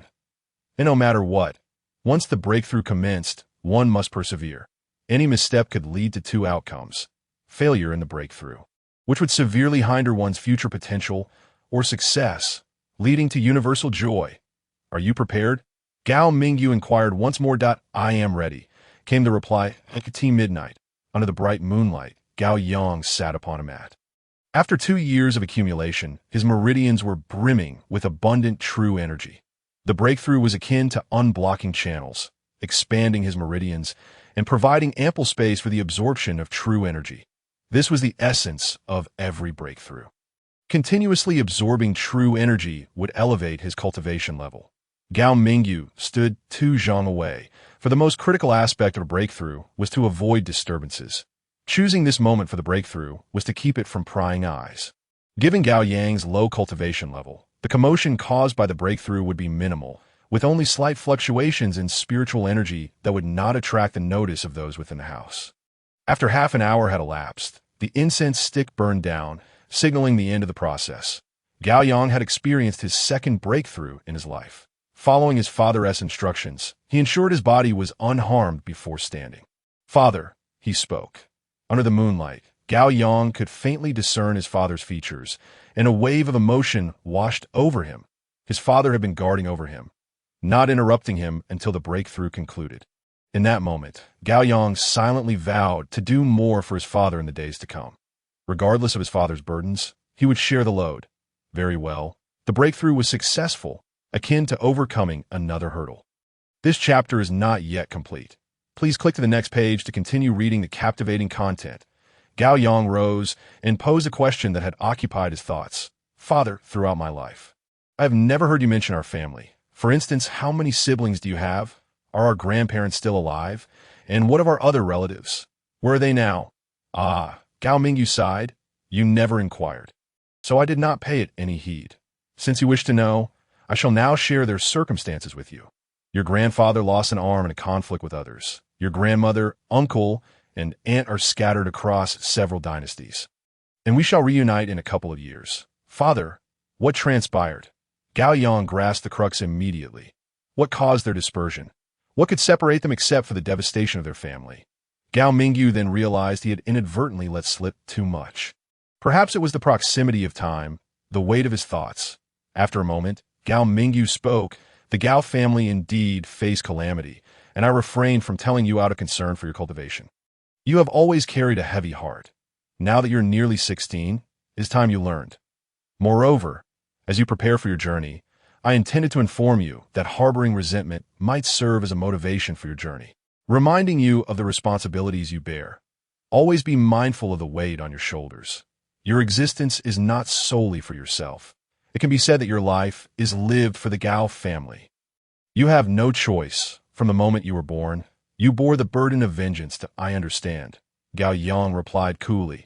But internally, tumultuous waves churned within him. His calm demeanor was a facade to prevent his father from reminiscing about the past. There was no need for further inquiries.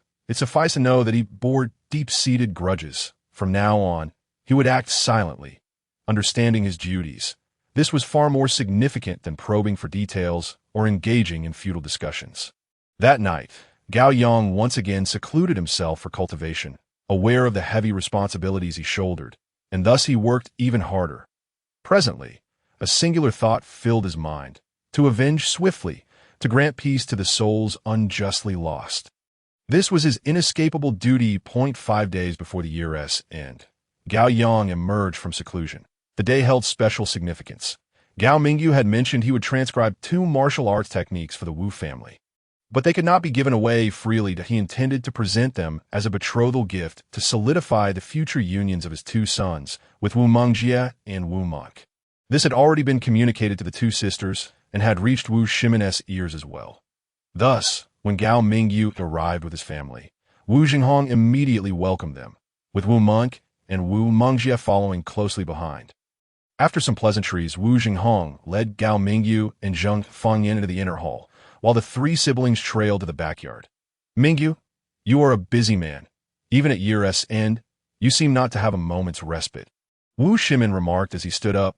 Wu Zhangxiong, Wu Zhangping, and Wu Jingquan were also present in the ancestral hall. They were already aware that Gao Mingyu had come to deliver gifts, but the key was to witness the occasion. Their eagerness was understandable. Gao Mingyu clasped his hands as he entered. Wu uncle, allow me to wish you an early happy new year. Brother Xiong, Zhenghong, do not hinder, for Wu Zhengxiong and Wu Zhenghong were the fathers of the 2 sisters. Hinder? Not at all, Gao Mingyu joked, causing Wu Zhengxiong to chuckle heartily, unable to contain his laughter. Gao Mingyu's offering of martial arts techniques as gifts was something few would dare to do. Only he could accomplish such a feat. By village customs, the bride price for the 2 sisters could amount to 30 to 50,000 spirit stones. Wu Shimen smiled without speaking, accepting the 2 volumes before taking his seat. Mingyu, Fangyan, please sit down. This year has been the most joyous. First, Gao Yang ventured into the mountains and faced tigers. Then he humiliated the Huang family. I set the stage, and he played his part flawlessly. You cannot deny it was a perfect collaboration. Wu Shimen's words, though light-hearted, kindled a storm of emotions in Zheng Fangyan. Wu uncle, have you considered what would happen if Gao Yang were to sustain serious injuries? You may be unconcerned, but the girl would certainly be troubled. Ha ha ha, it is not to that extent. Wu Shimen laughed. You do not realize how perilous the mountain venture was. He managed to remain calm in such circumstances, let alone a challenge match. Gao Yang's cunning is not something ordinary people can rival. If he could not endure the challenge, it indicates he has already weighed his options. That I have lived for decades and still regard him with newfound respect. Haha, this is merely elevating my own status. Give him a few more years to see the world, and perhaps the next time we meet, I will regard him with even greater admiration. Do you believe it? I am certain he will break through to the liquid transformation stage within 10 years. This is merely a preliminary estimate. If I were to be optimistic, achieving the condensation palace stage is also a possibility. Wu uncle, that is overly optimistic. breaking through to the liquid transformation stage is already a blessing from the heavens. Upon hearing Wu Shimin's words, Zhang Fengyan's spirits lifted. To break through to the condensation palace stage in 10 years would be splendid. I would no longer have to worry every day as a woman. I too have aspirations regarding cultivation. Firstly, it grants longevity, and secondly, it allows me to accompany my children longer on their journey. Wu Shimin shook his head, seemingly unconvinced by Zhang Fengyan's words. You underestimate him. Even if you wish to cherish your son, you must view him realistically. His path is long and arduous that I do not care. As long as you consent to Xiaojia and Kiki marrying into the Gao family, I shall have no objections. You are too modest. Even if you prepare a betrothal gift, they will still marry. Very well, Wu uncle, your words bring me satisfaction. Zhang Fengyan rose to leave, her next words more pointed. Mingyu, have you set a date? In 2 years. To speak frankly, having been in Wu village, such a remote place, I have long grown weary. This is one of the reasons prompting my departure. Year after year of mountain ventures, endlessly fraught with danger, such monotonous days, where hope feels eternally distant. Thus, when you mentioned leaving, I conferred with them and decided that wherever the Gao family goes, the Wu family shall follow. The future may hold changes or face similar hardships, but it is a price worth paying. The heart's intent cannot be thwarted. As for Gao Yang, I genuinely admire him. He is not someone ordinary people can compare to. Before you sits someone who has lived for several decades. Yet their cultivation remains at the stage of gathering energy. Are you not in a similar predicament? Wu Zhengquan couldn't help but chuckle in disbelief. Observing that his father remained calm, he continued, You have already lived 5 times your age. Yet your cultivation is still at the level of qi manipulation. According to your own words, in 3 to 5 years, Gao Yang will surpass you. Isn't it a good thing to be surpassed? Wu Shimin cast a sidelong glance and added, Assuming my predictions come to fruition, in 20 or 30 years, I may achieve mastery. What about the elixir? Currently, he is faced with the golden elixir, followed by the breakthrough elixir, and then the extreme breakthrough elixir. A single one of those could be fatal. Even if we pooled the entire town's strength, we might not be able to procure a single extreme breakthrough elixir. And what of the Yuan Yang elixir? One cannot simply buy them with spirit stones. Such short-sightedness. Wu Shimin glared at him fiercely, feeling frustrated, and remarked, Any remarkable individual has obtained their elixirs through their own merit. How many powerful families exist on the continent? How many can one truly rely upon? Your line of thinking is no different from leaving everything to fate. Meanwhile, in the courtyard, Gao Yang was immediately surrounded by the Wu family brothers. Brother, you are now a family man. There will be no more opportunities to play together. Wu Menglong laughed heartily, only to be met with silence. Gao Yang remained unfazed. If it's so amusing, do share another laugh. His words left Wu Menglong at a loss, evoking laughter from the crowd. Fourth brother, you've broken the rules, Wu Mingyu cautioned. The little girl, only 10 years old, was too young to be so brazen. Have I said anything wrong? Wu Menglong glanced around and added, From this day forth, Kiki is already his person. Shouldn't he be responsible for the family? Shouldn't he be accountable to Kiki? Uncle Gao started a family at 17 and raised children. He is more capable than Uncle Gao, having established a family before the age of 16. Be quiet. Wu Monk interjected. This year she had just turned 15. What did raising children have to do with her? The mere thought made her blush and her heart race. Wu Monk, though silent, was stealing glances. Gao Chong wore a faint smile. His character bore some resemblance to Gao Yang, intelligent yet witty, which made him quite endearing. I'm wronged. To speak the truth, no one listens. Unlike some who feign ignorance, Wu Mingjiang seized the opportunity to interject. Who are you referring to? Who? The laughter erupted once more. After a moment, Wu Mingxian finally asked, Gao Yang, I heard you plan to venture into the city for training. When do you intend to depart? Will Kiki accompany you? Uncertainty clouded his response. What do you mean by uncertainty? Are you unsure of your departure time or whether Kiki will come? Gao Yang secretly shook his head, knowing they must have heard about Chen Yushuan. The timing of his departure was indeterminate. Moreover, since it was his first outing, he was unaware of the city's circumstances.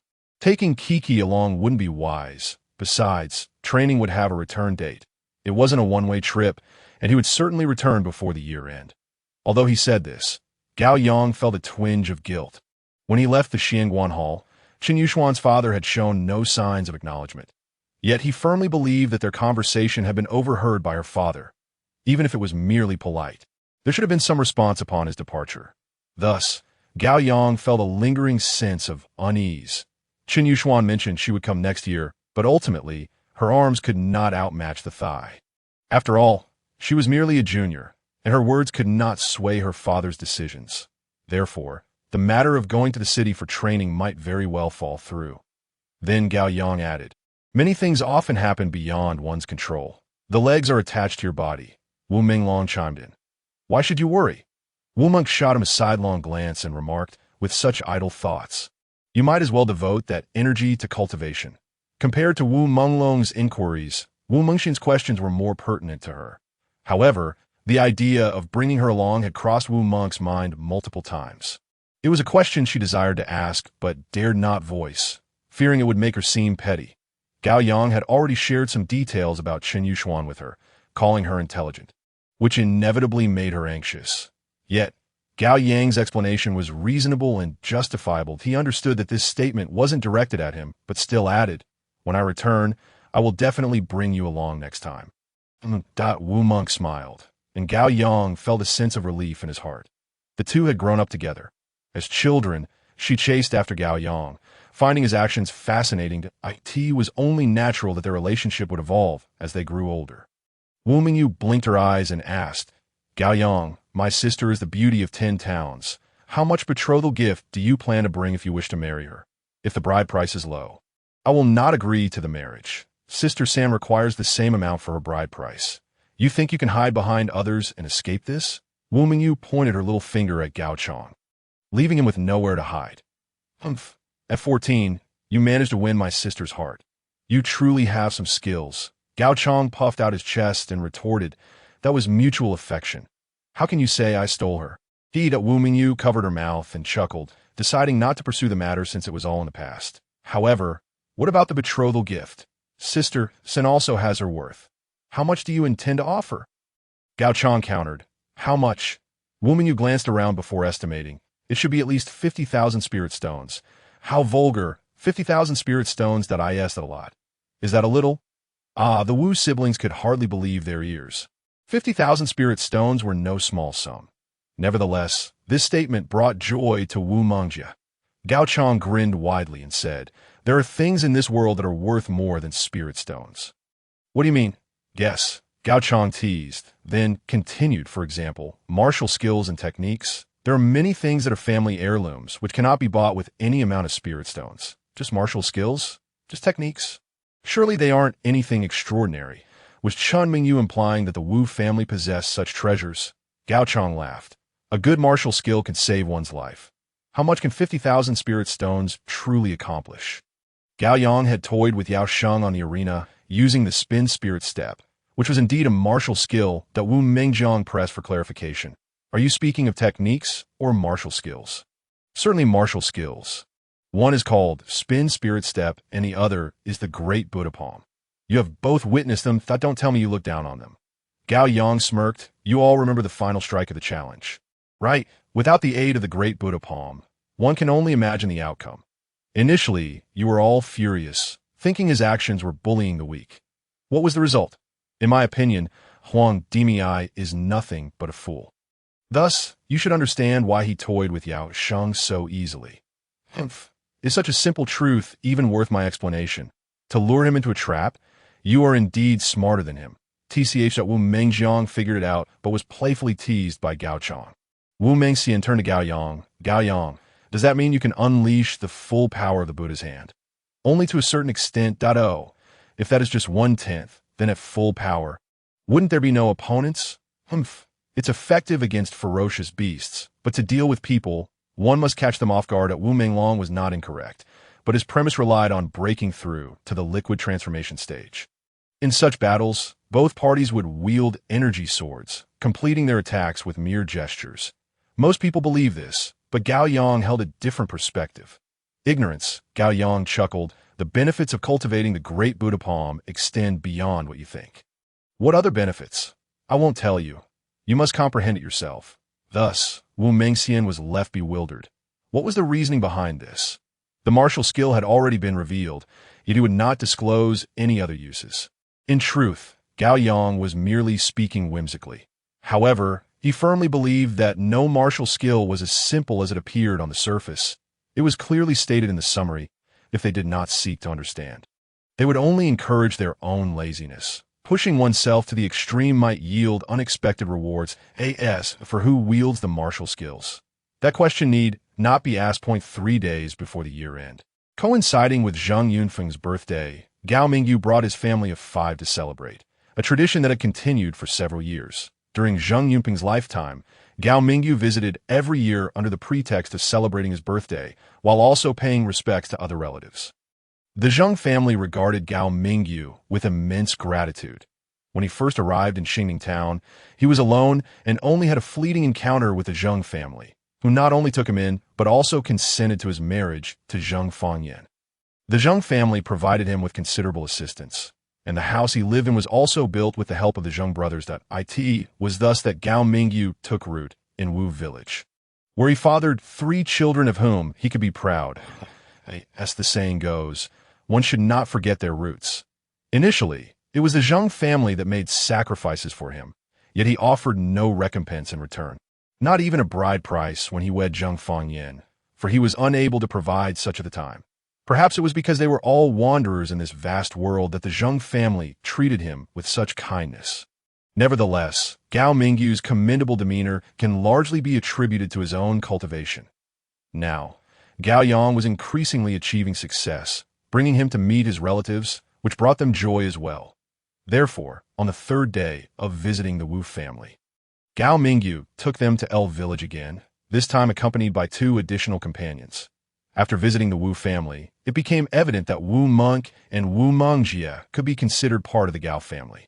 Thus, Gao Mingyu brought them back to their maternal home, intending to inform their relatives. The 2 arrived early, and Zhang Fangyan presented her hand-stitched leather shoulder capes, which they eagerly donned, filling their hearts with joy.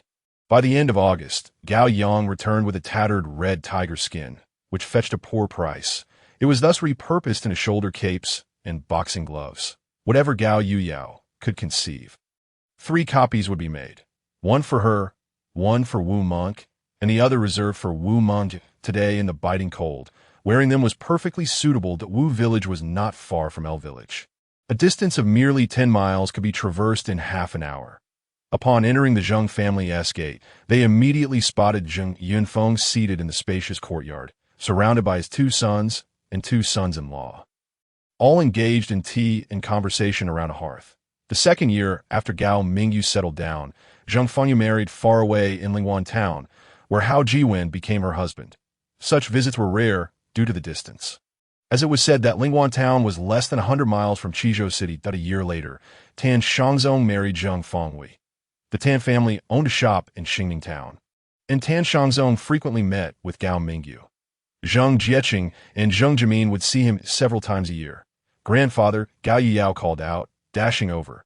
Mingyu, Zhang Jimin raised his hand in greeting upon seeing Gao Mingyu. In those days, a mere way from him would summon Gao Mingyu to the Zhang family. Conversely, it wouldn't be long before Gao Mingyu might return to Meteor City. This scene brought genuine joy to Gao Mingyu's heart. Jimin, on such a frigid day, are you simply sitting outside to drink in the cold? Come, let me add a seat for you, he said as Gao Mingyu approached, greeting everyone in turn. Father, elder brother, Shangzong Juwen, it has been years since we last met. 5 years, they replied. You remember well, Gao Mingyu noted, but Zhang Fangyan interjected. Father, the Gao family has gained more members. Zhang Yunfeng recognized them immediately. Aren't these 2 girls the cherished pearls of the Wu family? Indeed, they are now part of the Gao family, Gao Yang replied. Do I need to say more? He then mustered the courage to step forward. To my 2 uncles and 2 elder brothers, you must prepare congratulatory gifts for my wedding. Each of you must contribute. Ha! Gao Yang's words evoked laughter as soon as he spoke. Who is Kikik? Zhang Jimin, unfamiliar with the name, inquired. Wu Monk stepped forward. Addressing him, uncle, elder brother, grandfather, she greeted. Following her, Gao Chong approached with Wu Mengjie, both formally offering their salutations before stepping aside. There was no need to mention that Zheng Fangyan was assisting. Gao Yang and the others went to the back of the house to find their cousins, while Gao Mingyu remained to chat. Mingyu, has there been any news about Gao Yang? Zheng Yunfeng, unable to contain his curiosity, finally asked. Gao Mingyu could not speak openly, merely smiling and nodding. Zheng Jieqing pressed further. Speak plainly. Is there news or not? Don't ask. Zheng Yunfeng shot him a glare, and Gao Mingyu remained silent. Not to mention Gao Yang's cultivation, even the events of the challenge match remained unspoken at home. In a few days, rumors would circulate, and they would learn of it through others. As for the thoughts of leaving to Chu, those even more closely guarded, in Gao Mingyu's words, this matter was of great significance. It was best not to disclose it until the moment of departure. Zheng Jimin protested. Why shouldn't I ask? What is your cultivation level? Only you have the audacity to inquire. Zheng Jieqing could only smile wryly. Gao Yang had broken through to the gathering Qi stage a year ago, while he remained in the mid-gathering Qi stage, which felt embarrassing given their age difference. However, none of them mocked one another. Zheng Yunfeng had not broken through to the spirit control stage either, and apart from Gao Mingyu, everyone present was still at the gathering Qi stage. Hao Juan, unaware of the intricacies, asked before them. Mingyu, what is your cultivation level? As Hao Jiwen was at the late gathering Qi stage, he posed a question.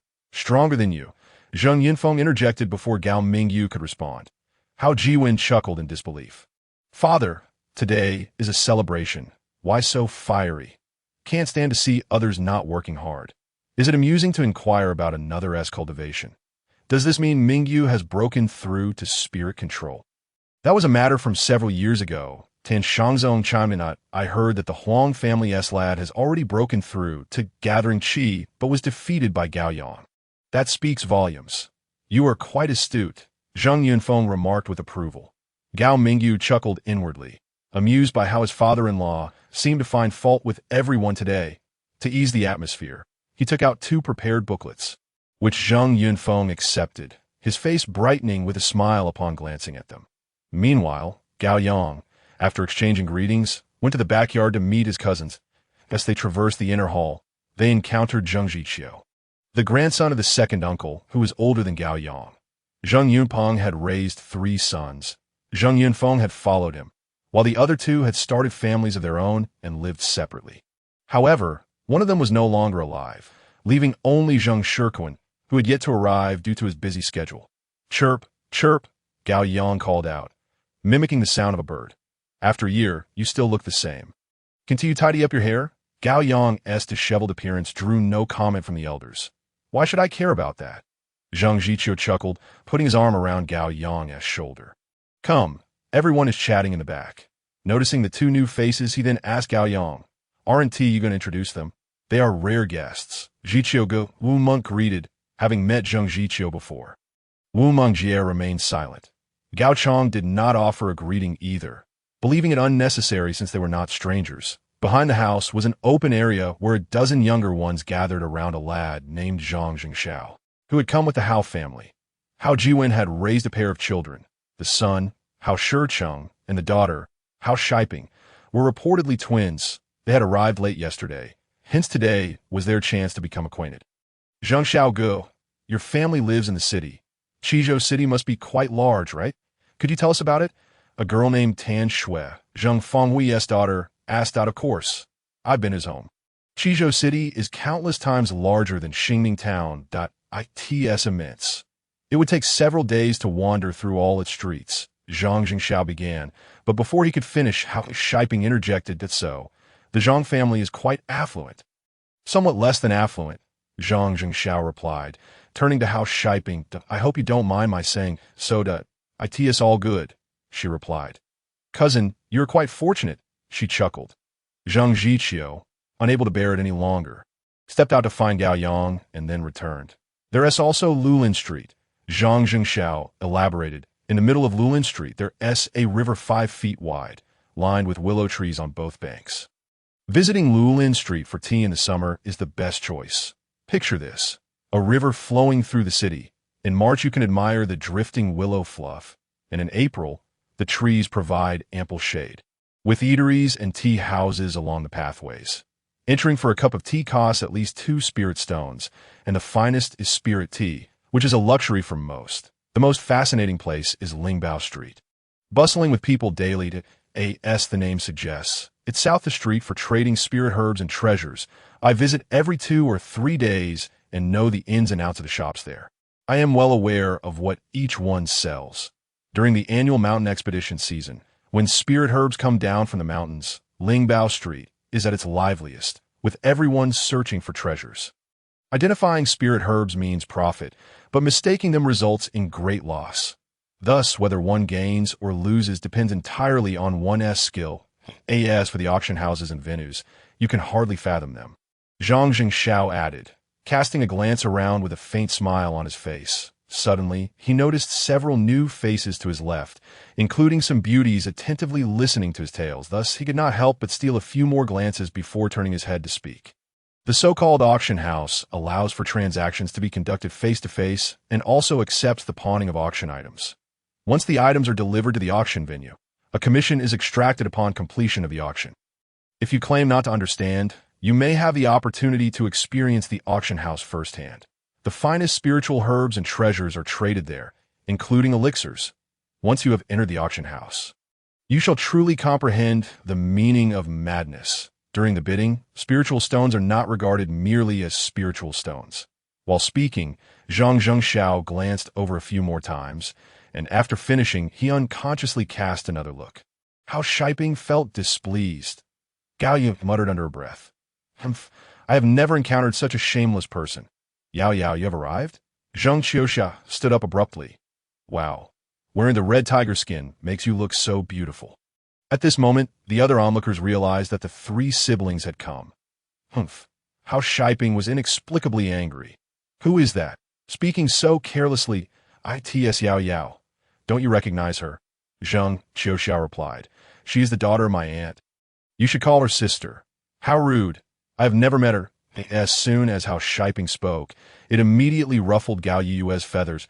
If anyone would care about you, bringing in such a nonsensical person to the Zheng family. So what if I did? Showing off in the wrong place. I think you were just jealous. Seeing the 2 argue, Gao Yang remained silent while Zheng Zhiqiu intervened to mediate. Speak kindly. Do not exchange hurtful words.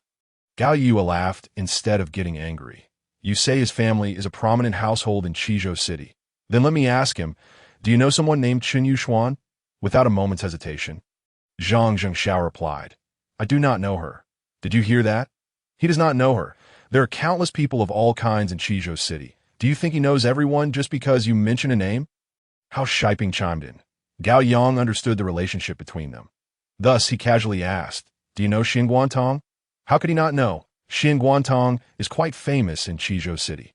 Gao Yang then nonchalantly inquired, what is the surname of the owner of Xin Guantong? Chun. Zhang Jingxiao was immediately dumbfounded. If the owner of Xin Guantong is surnamed Chun, then Chen Yuxuan must be a member of the Chun family. If they know each other, then his boasting would fall apart. Dumbfounded, Gao Yue gleefully remarked. Some people are always so full of themselves. You all continue your conversation. Realizing that the discussion might escalate, Zheng Zhiqiu pulled Gao Yue and Gao Yang to another table to discuss topics of mutual interest. As for Zhang Zhengxiao's mention of Lulin Yamen, Lingbao Street, and the auction house, Gao Yang found it quite intriguing that in the kitchen, Zheng Fangyan and Zheng Fangwei were busy with the preparation for the birthday celebration alongside their 2 sisters-in-law. Zheng Fangyu stood with her arms crossed, not only refusing to help, but also incessantly chattering. Eldest sister, I truly do not understand what you were thinking back then. What led you to choose Gao Mingyu? After all these years, how much suffering have you endured? I wonder how many suitors came to woo you. What string did you pluck wrong?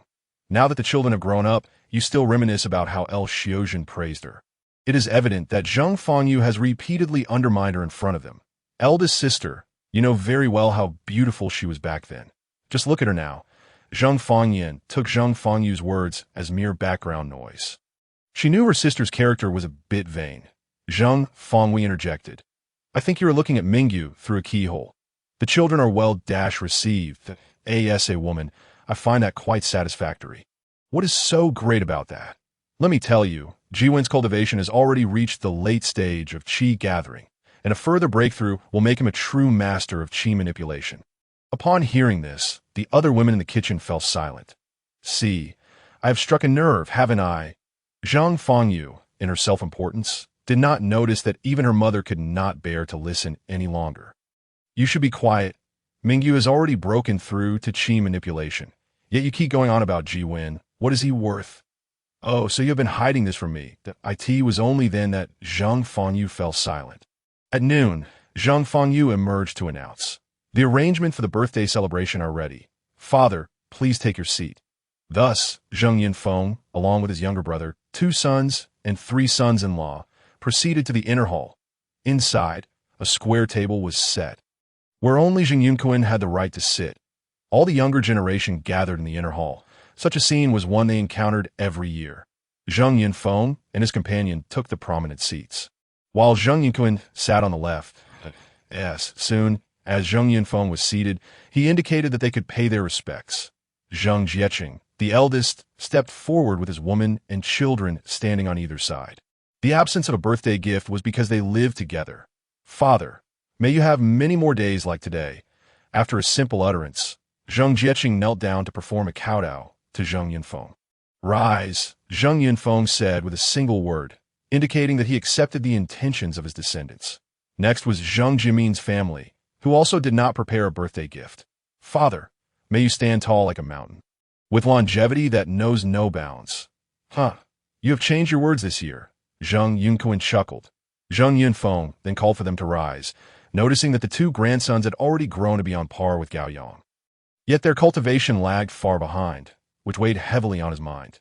Lan, Zhixiong, Zhishang, Jiong, including Zhiqiu and Jilin, you brothers must cultivate diligently, Zheng Yinfeng admonished without further comment. "Did you hear that?"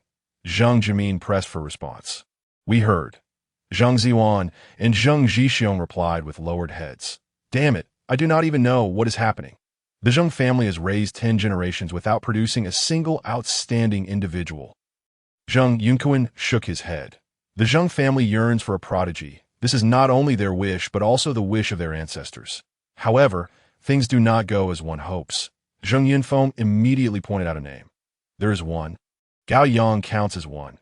He is also a descendant of mine, Zheng Yinfeng. However, time is still needed. Mingyu, though surname Gao, flows with the blood of the Zheng family." Gao Mingyu quickly stated, "Second uncle, do not say Gao Yang. I'm also a son of the Zheng family, and marrying Fan Yin means I must fulfill my filial duties." That was well said. Next, it was time for Gao Mingyu's family to present their birthday wishes. But Zheng Fangyu jumped the gun. She stepped forward and called her family to come forward. "Jiwen, Shicheng, Shiping, and Zheng Xiao, come here to pay your respects to Grandpa." At the same time, she placed a jade box she had been holding onto the table, saying, "Father, this jade box contains a mid-grade golden elixir, which Zheng Xiao's father worked very hard to obtain. Today, we present it to you as a token of our family's intentions that Zheng Yunfeng replied succinctly. "Father, please take good care of it." With that, Zheng Fangyu took the lead in kneeling. Clearly, Zheng Yunfeng's level of attention did not meet her expectations. What was she trying to convey by presenting a mid-grade golden elixir? Those who understood the situation could easily discern her intent. Next came Gao Mingyu. He first pointed at the Wu sisters, saying, "Second uncle, these 2 are the gems of the Wu family that a few days ago. They visited the Wu family, and now they're members of the Gao family." The 2 sisters then called out Grandpa and bowed respectfully. They would only address him as Grandpa on the day of their marriage. Zheng Yunkuan laughed heartily, saying, "These 2 girls are vibrant and lovely. They are indeed fortunate to have these 2 young men." Wu Monk also brought a spiritual herb. She stepped forward to place it on the table and said, "Grandpa, this spiritual herb was given to me by my grandfather." After that, she stepped back 2 paces and together with Wu Mengjie bowed, wishing Grandpa blessings as vast as the rivers, everlasting and endless. "Rise, rise, rise." Zheng Yinfeng repeatedly urged them to rise. And the Wu family daughters were startled by his unexpected favor. When it was Gao Mingyu's family's turn, he did not present a birthday gift, but simply stated, "Father, there is nothing much to say." If fortune smiles upon me, I will take you to travel across the continent. Very well.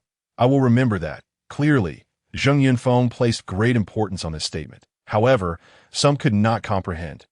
Mingyu, you did not bring a congratulatory gift. Just as Gao Mingyu was about to kneel, Zheng Fengyu's words provoked him. With so many people present, one must maintain their dignity. Her actions were intended to put him in a difficult position. Be quiet. Zheng Yunfeng was very angry and slammed a book down heavily on the table. I have accepted Mingyu's congratulatory gift. Do you need to see it? Zheng Fengyu, feeling guilty, quickly replied. Father, why are you so angry? I was just joking with Mingyu. It was unnecessary to take it so seriously. You take me for a fool. Zheng Yunfeng inquired pointedly. Why not ask others how they interpret your words? You find this unacceptable and that intolerable, thinking yourself superior.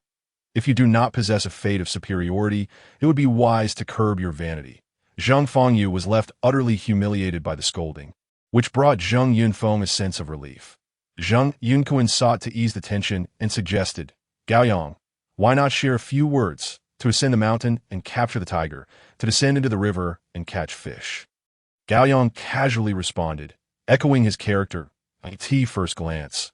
This statement seemed vague, yet upon deeper reflection, it revealed profound meaning that ascend the mountain and capture the tiger signifies possessing the strength to do so. Zheng Yunkuan pondered meticulously, adding, however, to descend into the river and catch fish requires not only strength but also cunning and intellect as support. Of course, to catch fish could also be taken as a jest. Yet, I hold a different opinion. There may be hidden depths within. Young man, this is how I interpret your words. Have I misrepresented your meaning? Gaoyang broke into a grin that it was merely a casual remark. No need for interpretation. Take it at face value. You rascal. At such a tender age, you speak with such eloquence. Zheng Yunfeng chuckled, finding joy in the exchange. You all lack the time spent with him. The more you understand, the more it will shatter your fixed notions. Thus, it seemed that the fate of the Zheng family rested upon him. Indeed. Next, it was the turn of the Tan family, with our father present. We humbly bow to you. Rise. The family stood, and Tan Shangzong placed a sprig of spiritual herb on the table. The feast commenced, with 4 elders, 3 sons-in-law, and Zheng Jieqing seated together. Other elders mingled freely. But Zheng Jiqiu and her 2 cousins insisted on sitting with Gaoyang. After a few rounds of drinks, a younger relative approached the elders' table to offer a toast. Gaoyang, unable to refuse, had to comply, as all the elders were watching. Moreover, it was his first encounter with Wu Monk, and he wanted to take this opportunity to get acquainted and receive their blessings through conversation. Therefore, Gaoyang stood and declared, It's time to offer a toast. Wu Monk rose as well, and Gao Chong and Wu Mengjie followed suit, not wishing to face the elders alone. The 2 brothers, accompanied by the 2 sisters, proceeded to toast the elders. Watching Gaoyang approach, the others could only pause. Grandma, Grandpa, I will be venturing out for training next year. Allow me to say a few words of blessing. First, it sounded like he was seeking blessings. But upon closer thought, it seemed he feared their lengthy speeches. You soar far and wide. Do not forget the path home. Gaoyang's grandmother cautioned. Remember those you hold dear. Understood. The 2 girls clearly took a liking to him. Gao Chong, do take on more responsibilities. Understood. As long as you truly understand. The others fell silent, raising their bowls to share a drink before moving to the next table, only returning to their seats once all the elders have been toasted. Cousin, when do you plan to set out for your training, and where will you go? Upon sitting down, Zheng Jiqiu inquired. Unknown. Zheng Jiqiu, skeptical, retorted, to say unknown is rather unconvincing. Next year, or perhaps the year after Chijo City. Perhaps. Could you speak more clearly? Zheng Jiqiu expressed his dissatisfaction, perceiving a lack of sincerity in Gaoyang's response. Aside from Chijo City, do I have any other place to go? Am I to simply remain in the city? Certainly not. There are many matters to attend to in the city. Like what? You seem to be rambling. Gaoyang shot him a glare, unwilling to explain further. Gao Yue interjected, for instance, you could study alchemy. Zheng Jiqiu immediately replied. Cousin, I shall rely on you for the spiritual elixirs I need. I owe you nothing. Gao Yang flatly stated, showing no regard for face-saving. I'll provide the spiritual herbs. Humph, that's more like it. Soon, Gao Yang heard someone behind him say, Cousin, we come offer you a toast. Gao Yang turned to see Hao Shicheng, Hao Shiping, and Zhang Jingxiao. How could I refuse? He replied. You certainly can, Hao Shicheng casually remarked, noting Gao Yang's reluctance. Gao Yang paid no mind, raising his bowl to drink in one gulp. As the saying goes, one does not strike a smiling face. Gao Yang's refusal was already a gesture of goodwill, especially in front of all the elders. Then Zheng Fanyu approached and said, Gao Yang, as the elder cousin, you must look after your younger cousins that I have heard you will be training in the city. You can stay at Zheng Xiao's house. From now on, we are all family, making it easier to communicate. Should you need anything, the Zhang family can assist you. When venturing out, remember your aunt's words. One must rely on oneself and also on one's kin. One can never fully integrate with outsiders. Gao Yang was unimpressed. Aunt, I shall remember your words. That is correct. One day you will understand my sentiments. After Zheng Fanyu left, Zhang Jingxiao asked, Brother, do you know Chen Yuxuan? We have met once. Gao Yang did not conceal the truth. Are you going to Chun family for your training? Gao Yang paused momentarily before responding. My aunt just instructed me to go to your house in the city for lodging. Should I need anything? What? You unwilling? Zhang Jingxiao was caught off guard, fully aware of the Zhang family's current situation. How could they possibly accommodate Gao Yang? Neither could his father agree. Moreover, he could not make such decisions. His previous statements were not to be taken seriously. Nevertheless, he still had to salvage his face. Surely, I would be delighted we could be together every day. Just a heads up that I might intrude. Family members are meant to intrude. Humph. Gao Yang saw the futility in further conversation and naturally took his leave. At that moment, Gao Yue remarked, How annoying. Just look at my aunt's demeanor. Silence. Gao Yang admonished before adding, What the elders say is not for us to debate. Gao Yue rolled her eyes at him as the sun set. The family began their journey home. On New Year's Eve, the three siblings arose early to assist their parents. The new year is the most significant day of the year. The notion of bidding farewell to the old and welcoming the new necessitates a fresh appearance to greet the arrival of the new year, thus requiring a thorough cleaning both inside and outside the home. This is the first step. The second is to honor deceased relatives. Memories of those who have passed must be cherished. Thoughts of distant relatives must be held dear. And for those lost to time, they can only be remembered. On New Year's Eve, the family drank together, with Gao Mingyu raising his cup to toast his children. For cultivators, drinking is optional. Gao Mingyu had already transcended the Qi mastery stage and could no longer feel the effects of intoxication, as any alcohol consumed could be expelled through his skin. However, drinking enhances the festive spirit, and sharing drinks fosters conversation, something one need not ponder today. Zheng Fanyan also raised her cup, receiving her children as gratitude and blessings. At that moment, she was always beaming, savoring her drink with unspoken joy in her heart. Once they had feasted and drunk their fill, the family gathered around the hearth to converse. Father, you mentioned you are from the imperial capital. Do we have any relatives there? Gao Yue was the first to inquire, as Gao Mingyu often spoke evasively. Yes, who are they? Aunt, cousins, and uncle. Your eldest brother's uncle visited our home once in the second year after his birth. Having learned we were doing well, but he has not returned since. What is your aunt's name? Gao Hanling. My aunt is called Zhou Wenan, and my uncle is Zhou Wenhao. Your aunt's daughter should be called cousin sister. Gao Yue corrected him and asked, Father, do you have no siblings? Of course not. I have never heard you mention them. Are they in the Anhua dynasty? My second brother is called Gao Mingxiang, and my youngest brother is called Mingtian.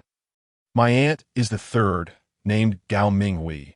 Wow, so many relatives. Gao Yue was momentarily taken aback. Father, why did you come alone with your aunt to the Daji dynasty while they remained in the imperial capital? Why did you come to Xingning town alone?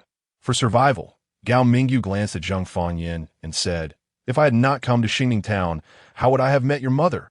If I had not met her, how could you all exist? Although I came here alone and spent over a decade in Wutsuan, I have never regretted it. Because of you, you are my greatest pride. Eldest brother is your pride. Gao Yu blurted out.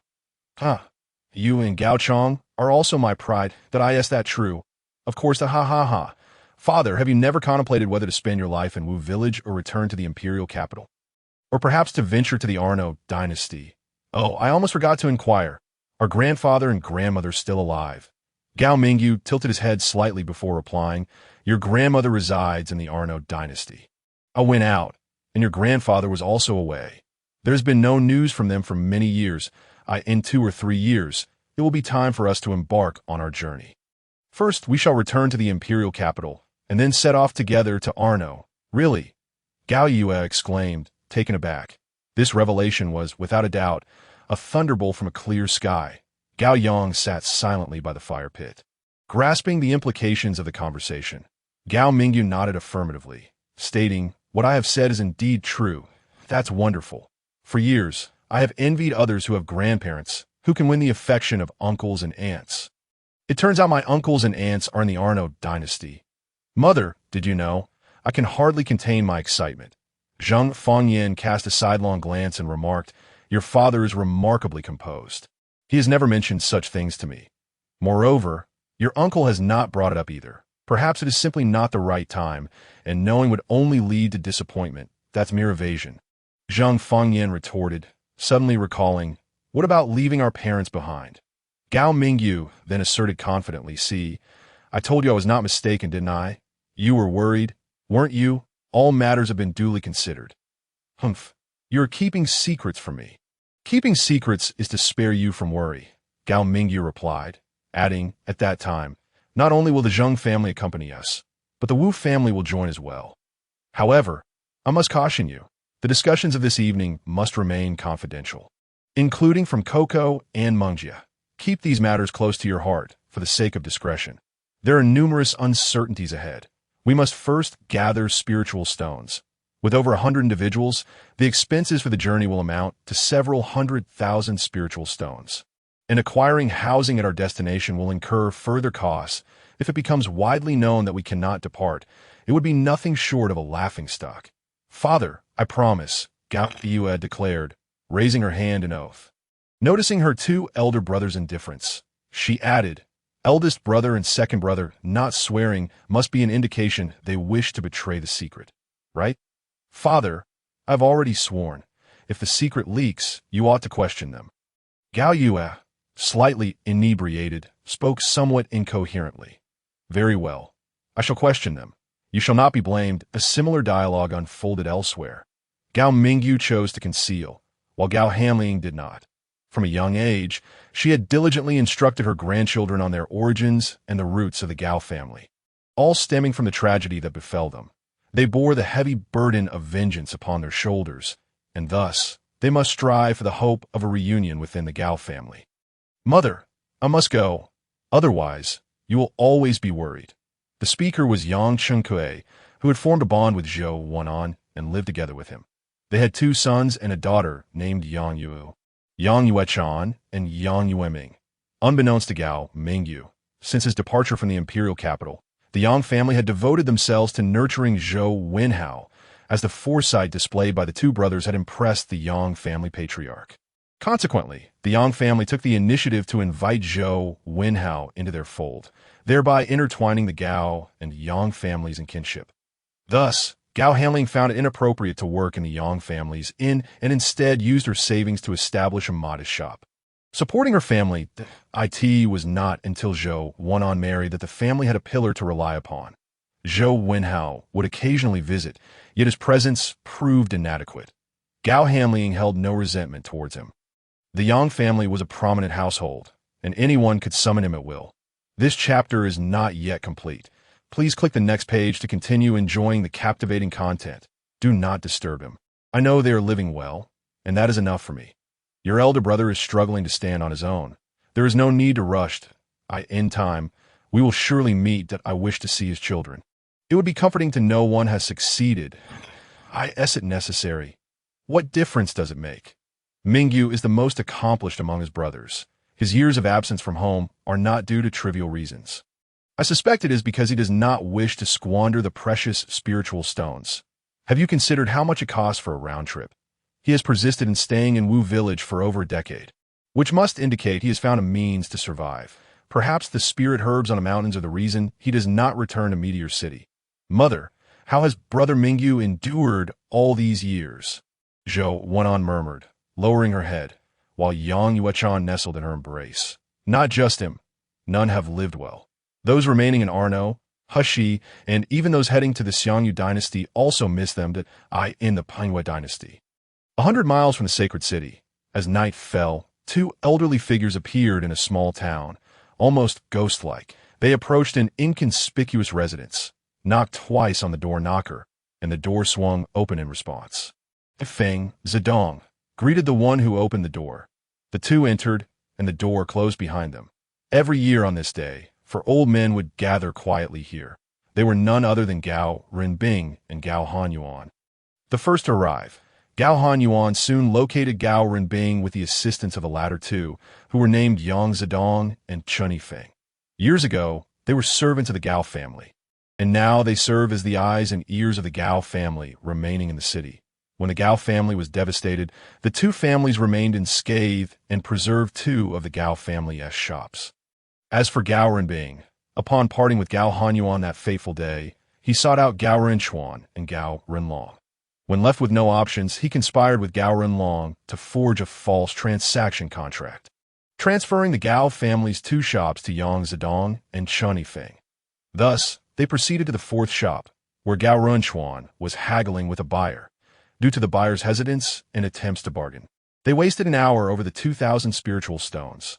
Ultimately, the three brothers agreed to let it go for 1,000 spiritual stones to complete the transaction. Gao Renbing sighed in relief and rose to use the restroom. At that moment, Cui Zhongxing arrived with Yi Changming at the Gao family estate, and in a few words, the slaughter began.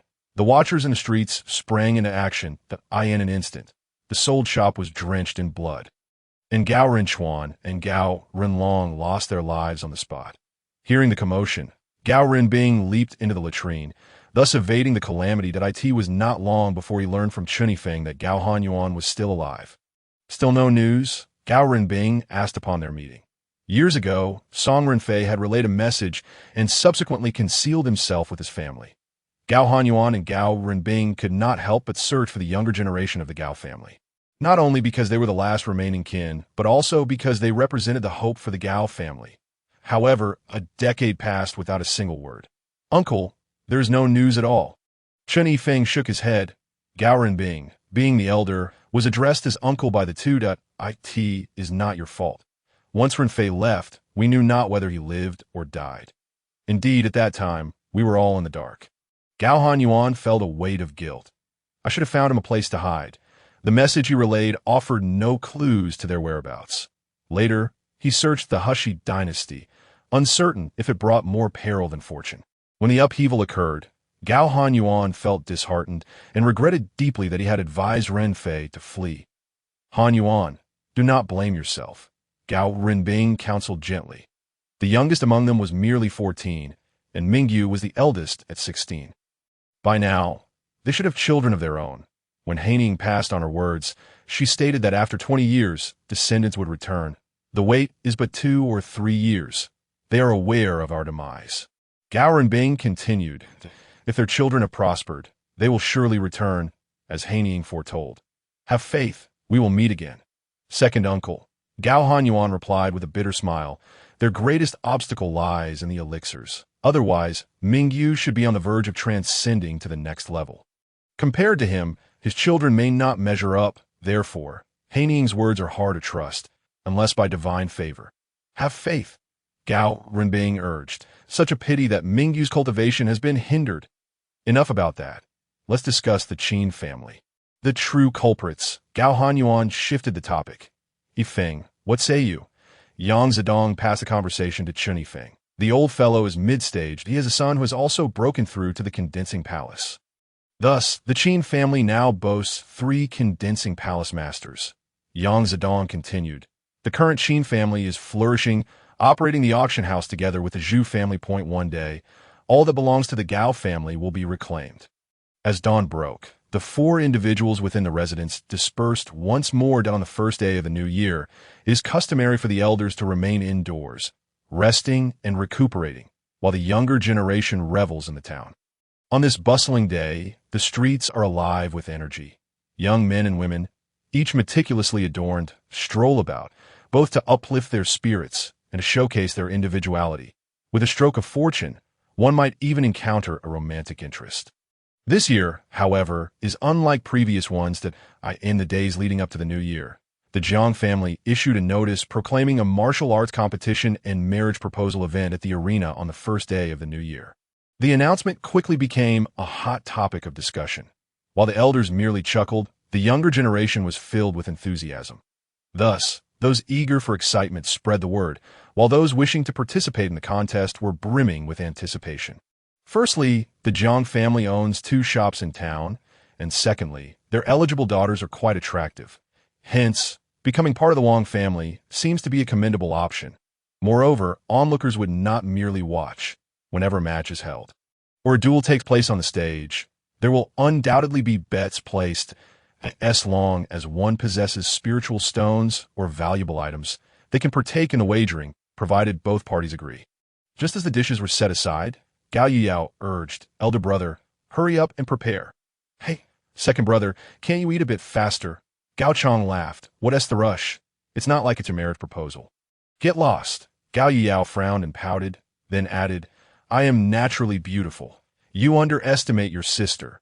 Zheng Fangyan chuckled upon hearing this. "Be modest. Do not boast shamelessly." "Mother, to speak plainly, you are praising yourself that one's worth should be acknowledged by others. If they speak well of you, it holds true merit. Self-praise may backfire, that I understand." The 3 siblings then set off directly to the Wu family. That on their way, they encountered Wu Monk and her siblings approaching in a group. Gao Yao hurriedly greeted them. "Sisters-in-law, you look particularly beautiful today. Are you eager to get married?" "Yao Yao, you really should choose your words more carefully," Wu Mongjie remarked, while Wu Monk's delight was evident on her face. "Hee, I'm just happy for you." Both were clad in leather vests, and as soon as their boxing gloves were produced, they were snatched away by their younger sister. The moment Gao Yang laid eyes on Wu Monk, he couldn't help but smile. Her rosy lips and gleaming teeth, along with her enchanting brows and eyes, complemented her rosy complexion and flowing long hair, making her irresistibly charming to all who beheld her. Wu Monk excelled in beauty, while Wu Mongjie stood out for a figure, being 3 to 4 years older, which naturally accounted for the difference. That Wu Mengxian approached, attempting to drape an arm around Gao Yang's shoulders. But he swiftly sidestepped and then turned a reprimand. "Speak your mind, but don't make lewd gestures." Wu Mengxian paused momentarily before asking, "I was just wondering, do you have any plans for today?" "How dare you ask that?" Gao Yang was astonished that he would pose such a question in front of Wu Monk. Was there an unspoken understanding? "Forget it." Gao Yang turned and the group set off. Upon reaching the outskirts of the town, they did not enter the streets, but rather headed straight to the arena outside the west gate. As they approached, they were met with a throng of people. The area surrounding the arena was already encircled by layers upon layers of spectators, rendering it impossible to get closer. Their purpose was to witness the spectacle, so they climbed onto a low wall. The wall was merely 7 or 8 paces from the arena, providing a clear view of the action taking place on stage. A red canopy was set up on the eastern side of the arena, with a guest of honor, presumably Saturday. Moreover, watching from the low wall had the added advantage of preventing any unsavory characters from taking liberties. Those dressed in flamboyant attire were undoubtedly targets for admiration.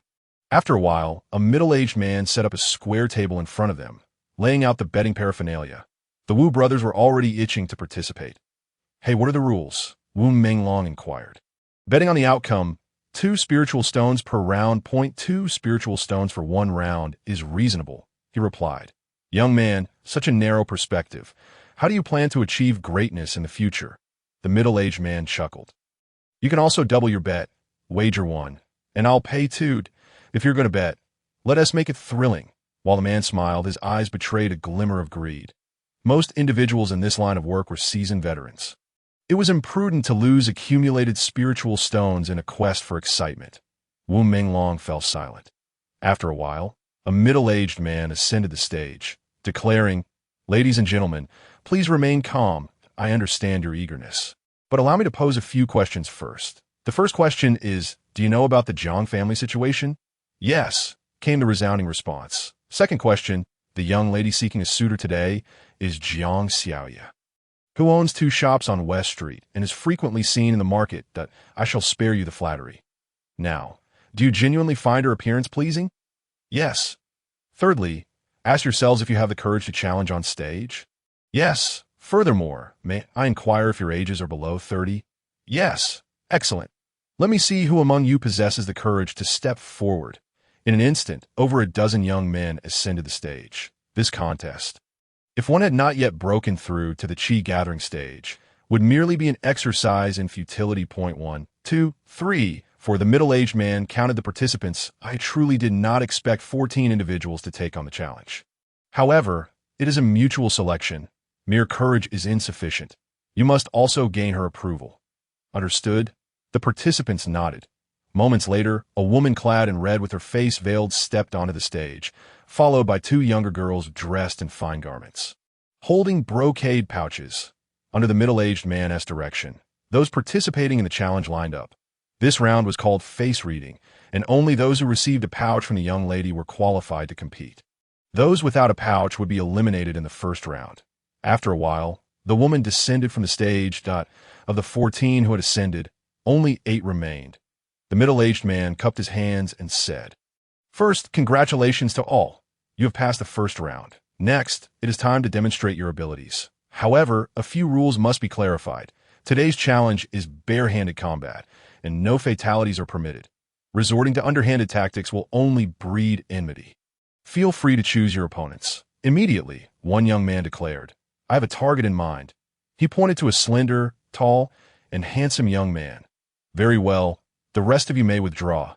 The middle-aged man's words were highly motivating, igniting the atmosphere. Thus, the 2 combatants unleashed their full potential. This was a matter of a lifetime. There was no room for retreat. As the battle commenced, Wu Monk turned to Gao Yang and asked, "Who do you think has the better chance of winning?" "At the outset, it's hard to tell," Gao Yang replied, believing that those participating today must have broken through to the Qi gathering stage. After all, the Zhang family had issued the announcement days prior, and heroes from neighboring villages were well aware of it. For who would emerge victorious. It would depend on the strategies employed. Back and forth they went on the stage, while the spectators below were dazzled by the spectacle. After half an hour, the first round concluded with results, and the victorious 4 would face off again. Ultimately, Jiang Xiaya would make her selection. An opportunity presented itself. Gao Yang thought, those eager to bet should do so quickly. "I'm wagering on the one in blue to win." He produced 2 spiritual stones. Upon seeing this, Gao Yao swiftly snatched them away. "Sister Kiki." Wu Monk understood the signal and leapt down from the low wall alongside her. Taking a couple of steps forward, Gao Yao addressed the middle-aged man. "I wager 2 stones." The middle-aged man immediately asked, "Are you betting against someone or doubling your wager?" "I'm doubling. Betting against someone means wagering 1 to win 1, while doubling means betting 2 to win 4. A few men nearby prepared to place their bets, and upon hearing Wu Monk, they too chose to double their wagers, with 2 betting on the man in blue and 3 on his opponent. Gao Yao's choice to double was based on Gao Yang's clear assertion. Once the bets were placed, Wu Monk could hardly believe it. Yao, you might as well have split your wager into 2. "Not afraid. If we lose, we'll go home on empty stomachs." That Wu Monk glanced back, finally comprehending that it was Gao Yang's suggestion. "Kill, kill, kill." Gao Yao shouted thrice and turned back to say, "Elder brother, if you win, send word. Just have fun. Don't take it too seriously." Gao Yang's comment aimed to alleviate the middle-aged man's suspicions. After all, it is often said, in gambling, one is bound to lose. The implication is that the individuals placing bets are not ordinary folk. To earn spirit stones from them, one must possess exceptional intellect. This moment, Gao Yang is adorned with a hat made of red tiger skin. Since Wu's family held the coming-of-age ceremony, his reputation has spread far and wide. Thus, he dons the leather hat, both to ward off the cold and to conceal his disheveled hair, for otherwise, a glance at his hair would reveal his identity. Hee. Gao Yue chuckled. Others might presume they were purchasing joy with spirit stones.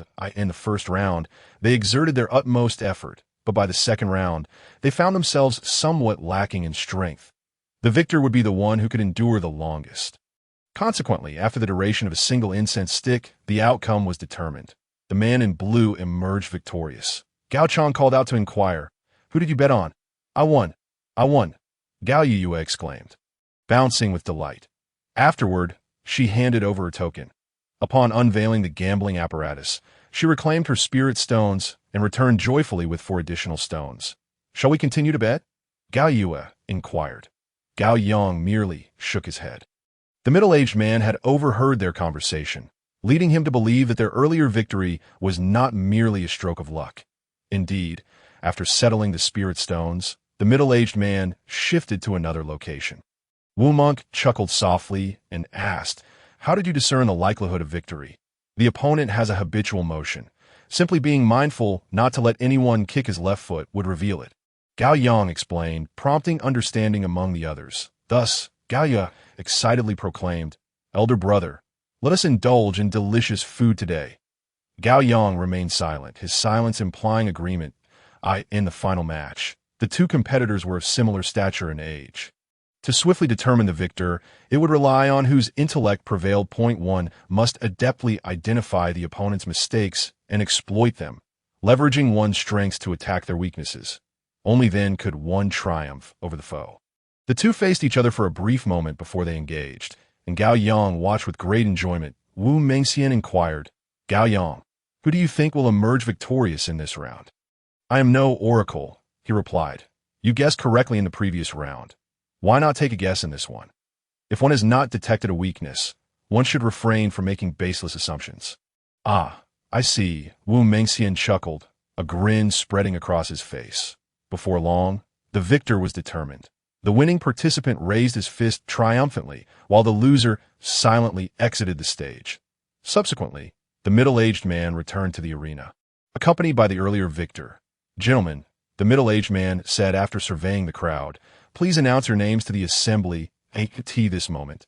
The winner had regained his breath and seized the opportunity to speak first. "I am Gu Shuncheng."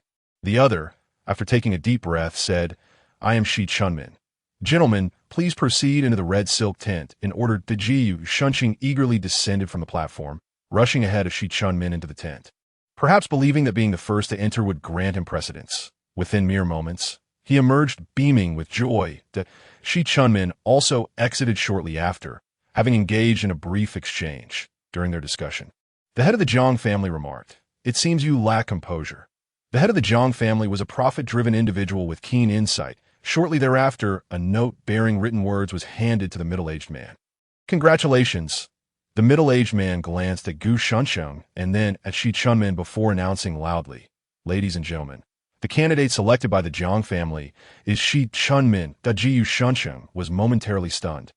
Collapsing onto the platform, in an instant, his emotions oscillated dramatically. Shi Chunmin's return to the red silk tent signified the conclusion of the matchmaking event. Arenas are quite common across the continent, typically constructed from timber in small towns. To ensure durability, earth and stones are piled high. The purpose of erecting an arena is to resolve disputes. When conflict arises, the parties involved may take to the arena to settle their differences. With witnesses present to observe, winning brings momentary joy, while losing bears no lasting burden.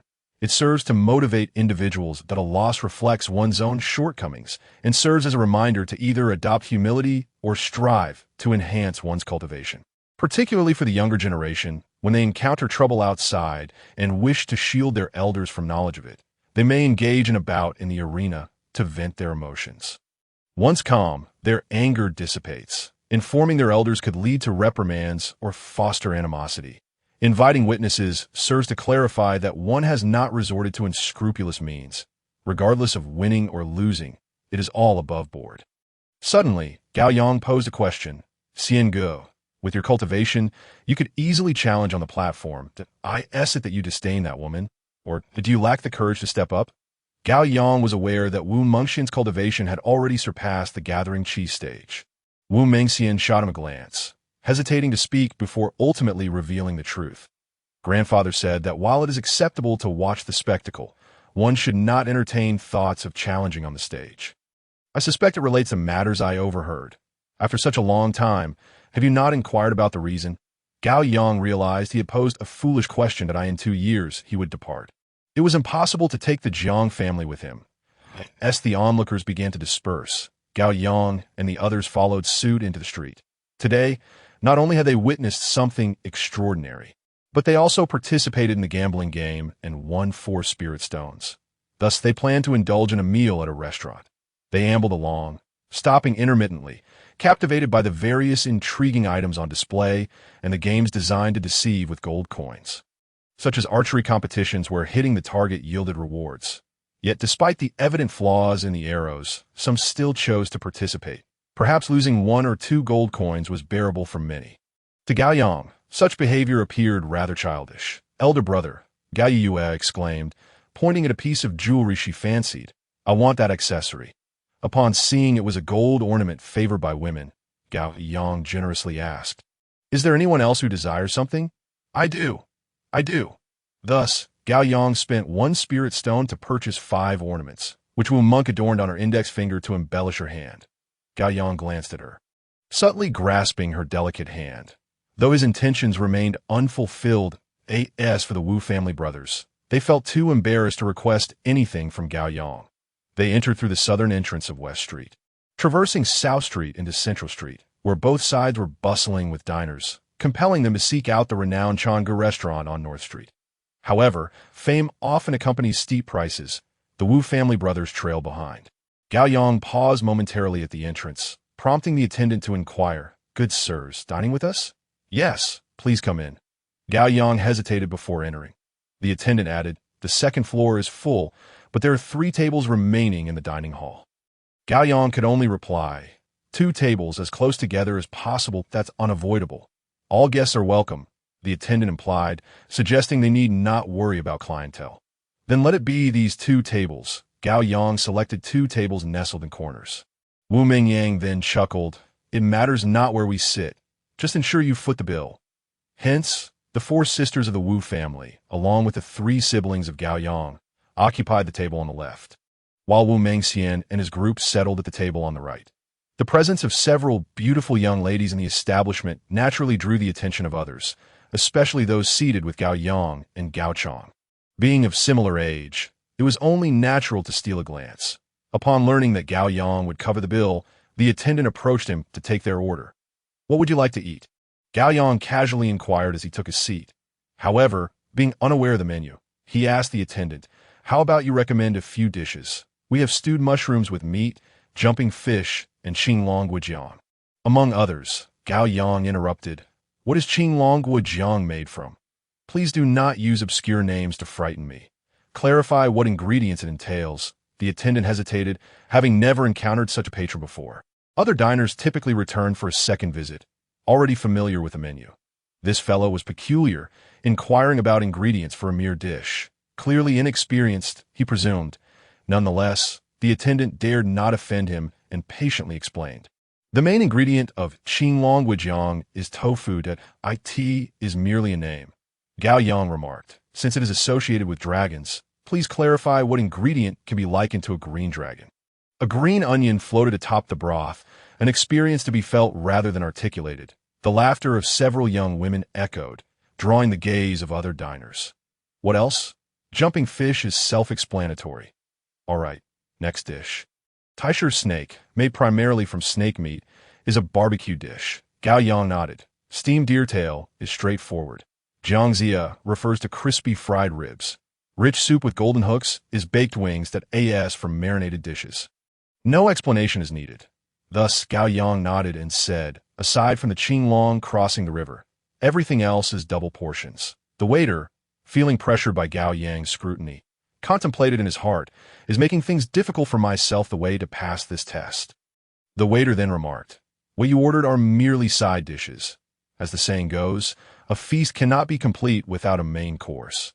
Would you like to order a couple of more refined dishes?" Under the watchful eyes of the crowd, Gao Yang, valuing his pride, gazed meaningfully at the waiter. "Bring forth a main dish. This chapter has not yet concluded. Please click to the next page to continue enjoying the captivating content." "Braised snow ginseng with tiger paw," the waiter informed. However, regrettably, there was only 1 serving available. Upon hearing this, Gao Yue inquired, "What is the tiger paw braised with?" "The paw of the red tiger," replied the waiter. Gao Yang had hunted and brought back the red tiger paw, but had sold it, deeming it too troublesome to manage. He had tasted the meat before, yet had never savored the braised paw. The waiter continued, "This dish requires 2 spirit stones. Thus, very few people order it. It will be better to add 2 portions of red tiger meat instead." Suddenly, someone interjected, "Do you assume we cannot afford this dish? Why do you not recommend it to us?" Turning to see it was Gu Shunsheng, Gao Yang noted that he and his companions were already dining. The sudden confrontation left Gao Yang puzzled about his intentions. The waiter, caught off guard, had intended to challenge Gao Yang, but found himself in a predicament instead. "They aren't interested, so it's our turn," a man sitting with Gu Shunsheng stood up and declared. Feeling slighted by the lack of attention at the arena, they were clearly displeased. Thus, the waiter consulted with Gao Yang. "Would it be acceptable to serve you red tiger meat?" "No," Gao Yang firmly refused. "This is a matter of dignity, not price. What to do then?" The waiter thought of a straightforward solution and said aloud, "The snow ginseng with tiger paw is no longer for sale." The owner understood. Aside from facing reprimands, he could simply leave. That if a fight broke out in the establishment, he could not distance himself from the fallout. Leaving would not absolve him of responsibility. "That's unacceptable," the man interjected. "They disagree." Gao Yang chuckled lightly and replied, "I, too, do not consent. I shall call the manager." The waiter turned away, and the man added, "Kid, don't sneak away." Gao Yang glanced around. Aside from them, 3 others were present, all of whom had lost at the arena and sought to indulge in a hearty meal as compensation. He did not wish for the Wu family siblings to get involved, as for the Wu sisters. Only Wu Meng could be spoken to. However, at this juncture, there was little to be said. Elder brother, Gao Yu, sensing the tension, called out, "Perhaps we should forego that dish." Gao Yang, however, smiled broadly. "If it's free, why not enjoy it?" After a moment, the waiter returned with an elderly man. "Which 2 wish to order the snow ginseng with tiger paw?" The waiter pointed. "That table and this one." Gao Yang, wearing a leather hat, caught the old man's glance, who said nothing but proceeded to persuade the other table. "Gentlemen, we only prepared 1 serving today, that if you wish to enjoy it, you may reserve a portion for tomorrow, and I assure you it will be available." "For merely 1 spirit stone." Gu Shunsheng interjected. Manager Peng, "I shall reserve that serving of snow ginseng with tiger paw. We are not making things difficult for you. They simply do not wish to order it, yet cannot bring themselves to admit it. Oh, how do you propose to resolve this? The victor eats meat, the vanquished drinks soup, with the spirit stones paid by the loser." "Ha, that is indeed a novel idea." "It ultimately depends on their agreement." Manager Peng, "As a mediator, you should facilitate this." Manager Peng, impartial and unaware of either party's identity, refrained from pressuring anyone. He suspected there was a rift between them. Yet the waiter had not told the whole truth. "What do you say? Will you accept the proposed arrangement or the dish?" Gao Yang stood up and asked, "Are you certain you wish to mediate for us?" "What do you mean?"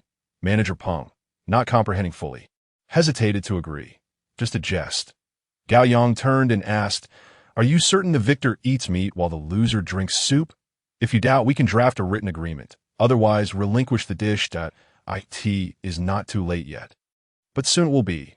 Ignoring him, Gao Yang pressed on, "Are you certain the loser pays the spirit stones? Not just for 1 dish, but for all the dishes." "Ha, this has escalated to Gu Shunsheng, oblivious to the gravity of the situation. Assumed Gao Yang was merely trying to intimidate him. He chuckled and said, "Since you have brought it up, I must oblige you." Gao Yang addressed the manager. "Manager Peng, you have heard. As a mediator, whether you receive the spirit stones is your own affair. If I lose, I shall bear the cost of both tables' dishes." With these words, conflict seemed inevitable, and he was clearly ready for a challenge. Considering the situation carefully, Manager Peng turned to Gu Shunsheng. "What about you? Will you concede or fight to the end?" "I shall accompany you," Gu Shunsheng replied defiantly.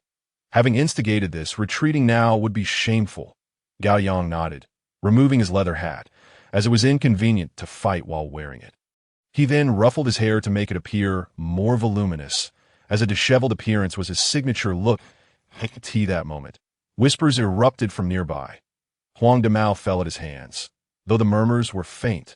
Manager Peng caught wind of them and inquired, "Your surname Gao, and your name is Gao Yang?" Gao Yang did not deny it. Point 1 does not change their name or surname. Then, Gao Yang, I have heard you participated in the Wu family's coming-of-age ceremony. And 2 individuals challenged you, only to be defeated by you.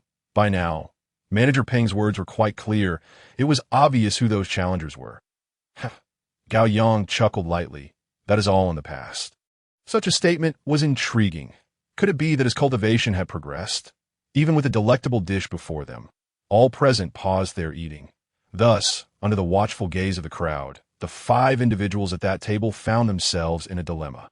After a moment, Manager Peng shook his head and asked Gu Shunqing, "Do you persist? If so, we shall take this to the backyard. If not, pay your bill and depart." This meal could not be consumed. Reluctantly, Gu Shunqing stood up. "I shall pay the bill. Your table has not finished. Consider my treat. This table will cost 5 spirit stones. Just a lesson learned." Point 1 of the youths handed over 5 spirit stones, and the group hurriedly left. Tea that moment. The manager chuckled, "Kid, you did well, scoring a free meal." Gao Yang replied, "It was he who provoked. If it's free, why not enjoy it?" Manager Peng turned to leave, and Gao Yang donned his leather hat once more. The others resumed their focus on the delicious food, though quiet discussions were inevitable. After the new year, Gao Yang found himself in a state of uncertainty, primarily worried about the impending trial.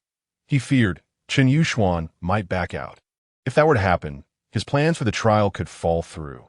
Having boasted, failing to pursue the trial would lead to a loss of face. This anxious sentiment lingered until March. Gao Yang was born in March.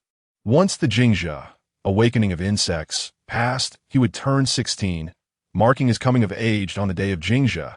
Gao Mingyu earnestly told Gao Yang, "Once today has passed, you are an adult. You must take responsibility for your actions and discern people with care. As I have previously stated, treat those who treat you well with sincerity, that if they do not reciprocate your goodwill and merely offer perfunctory gestures, there is no need to extend your heart to them." Seizing the opportunity, Gao Yang asked, "Father, since you say I have grown up, there are certain matters I ought to be informed about." Gao Mingyu acknowledged, then began to narrate, "Even without your inquiry, I would share this with you. The enmity of the Gao family has been embedded in my heart for over a decade. I have remembered it constantly and dare not forget. Now that you have matured, it is time to reveal some truths to you. The calamity that befell the Gao family may have originated from a sword. It is merely a possibility, as I do not know the true cause. I once heard your grandfather mention that sword was worth a transformation pill in private trade. And if sent to an auction, it could fetch the value of 2 or 3 transformation pills. 1 transformation pill is worth 1,000,000. It was the Gao family's only treasure, and the disaster likely stemmed from that sword. The Gao family was merely a below-average family in the holy city. 1 day, a significant figure unexpectedly visited the Gao family's door. What was said? I did not know. That very night, your great-grandfather informed me to leave the holy city at dawn, mentioning who would accompany us and where we would meet at a small town. Then, we followed your grandmother to the Hushi dynasty and awaited news. Thus, we left the holy city and the Pengwet dynasty in a haze until the 9th day, when we finally received news. The messenger conveyed that the Gao family had been annihilated, with the rest of the family slaughtered. Upon hearing this dreadful news, it was as though a thunderbolt had struck me. Over 100 souls. What kind of cruel person could orchestrate such a deed? In my heart, I silently vowed to cultivate diligently in this lifetime, to avenge my departed kin, to seek retribution for the Gao family. Thus, in the 2nd year of my arrival in Meteor City, I approached your grandaunt, requesting to accompany the merchants on their journeys to various places. That it was then that I arrived in Xingming Town, where I encountered your mother and where she took root. When we parted, we agreed to reunite in 20 years at a town in the Arno dynasty. Now, in 2 years, that day will come.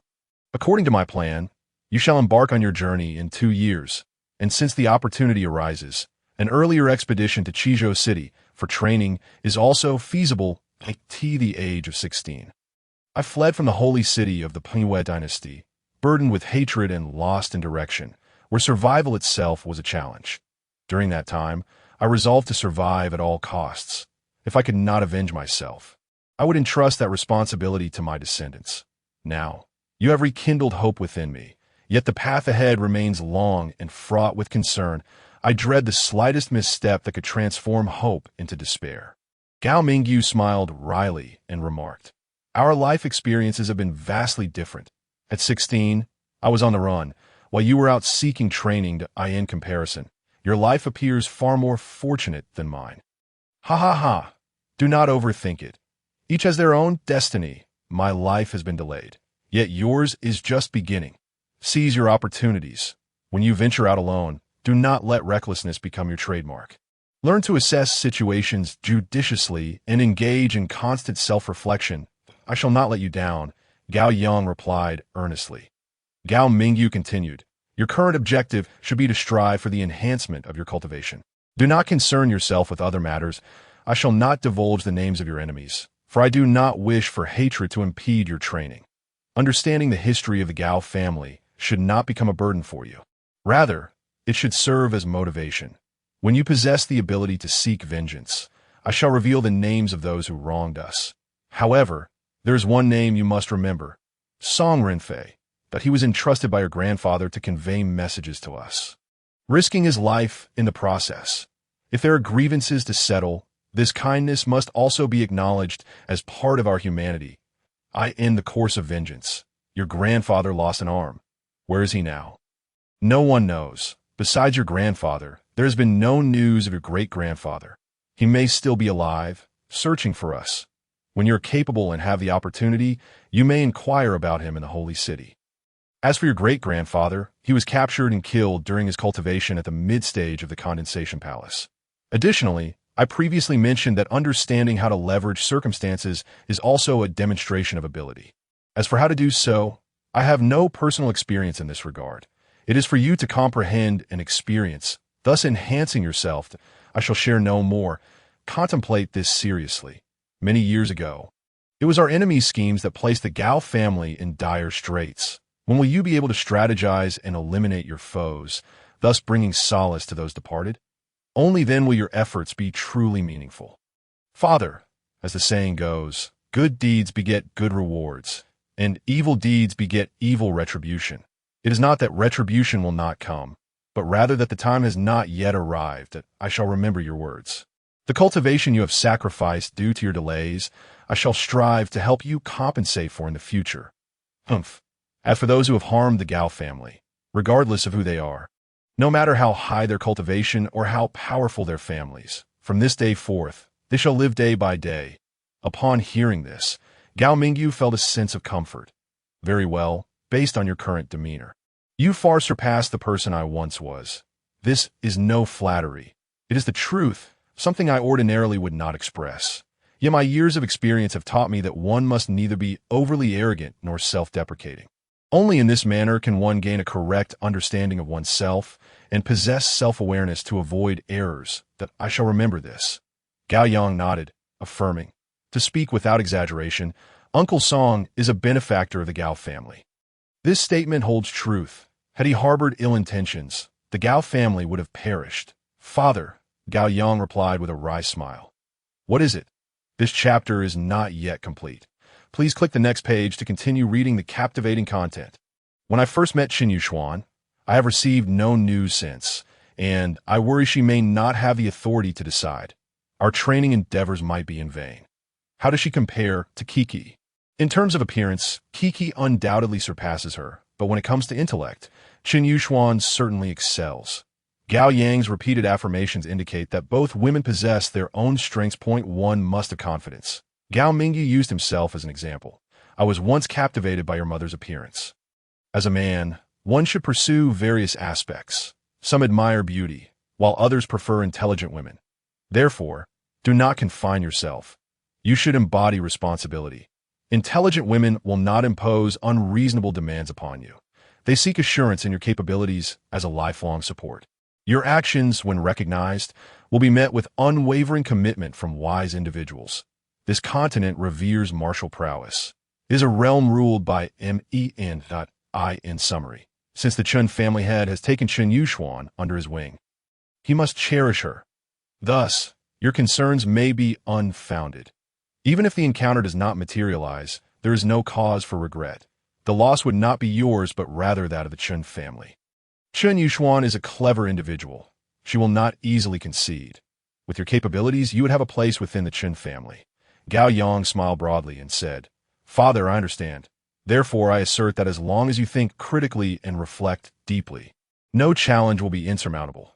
Your worries stem from a lack of confidence. Indeed, Gao Yang acknowledged this notion. Only by possessing self-assurance can one earn the trust of others. Confidence is the foundation of trust. Without it, hope becomes mere wishful thinking. Days passed, and after that conversation, Gao Yang resumed his secluded training. As April arrived, the following day someone came to knock on the Gao family's door. Gao Yueying rushed over, opened the gate, and was taken aback to see someone she recognized. Brother Jiang. You still remember me? Jiang Tao inquired with a laugh. It seems my existence has not been in vain. Huh. Where is your brother? I bring a letter for him. Come in. After closing the door, Gao Yueying asked, Brother Jiang, who entrusted you with this letter? Where did it come from? It was sent from the city. As for who delivered the message, you should know better than I. He. I'll go fetch my brother. Please wait a moment. Gao Yueying said, turning to rush inside. I could tea that moment. Jiang Tao took the opportunity to assess Gao Yang's living conditions, which were as remarkable as he had imagined. Jiang Tao's family resided in the city, and he was sent to Xingning town as an assistant by the Chen family. Awakened by the news of Jiang Tao's arrival, Gao Yang hurried out. Brother Jiang. Here, take a look at the letter before we continue. Haha, I know you've been anxious. Gao Yang received the letter and unfolded it. What met his eyes were simple yet poignant words. Gao Yang, I had intended to visit Xingning in May, but it seems I may not be able to do so. Thus, I have penned a few lines for Old Huang to carry to Xingning town. If your intentions remain unchanged and you still wish to venture to Qizhou City for training, then come to the city with Old Huang. My previous words stand. Gao Yang read the letter twice. Perceiving an emotion within, an indescribable sentiment, he believed the letter to be an excuse, indicating that Chun Yuxuan could indeed come to Xingning with the mentioned Old Huang, that be why communicating the meeting in May through the letter. It conveyed a sense of urgency without directly stating it. Perhaps she was reluctant to come to Xingning, possibly due to a desire to avoid meeting Wu Monk. This might be Chun Yuxuan's true sentiment. This understanding resonated with Gao Yang.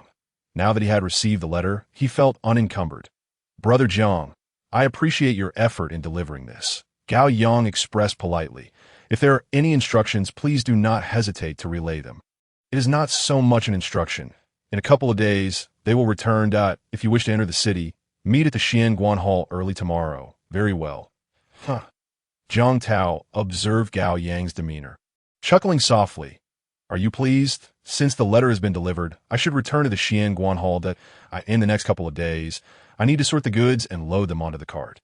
So, the loading will take place today and tomorrow, with departure from Xingning town the day after. Gao Yang confirmed again, and upon seeing Jiang Tao nod, he declared, I shall arrive punctually. After a brief conversation, he escorted Jiang Tao to the village entrance before returning home. Gao Mingyu perused the letter, and the father and son then visited Wu Shimin. After reading the letter, Wu Shimin, with a bemused expression, said, The young lady possesses a cunning mind.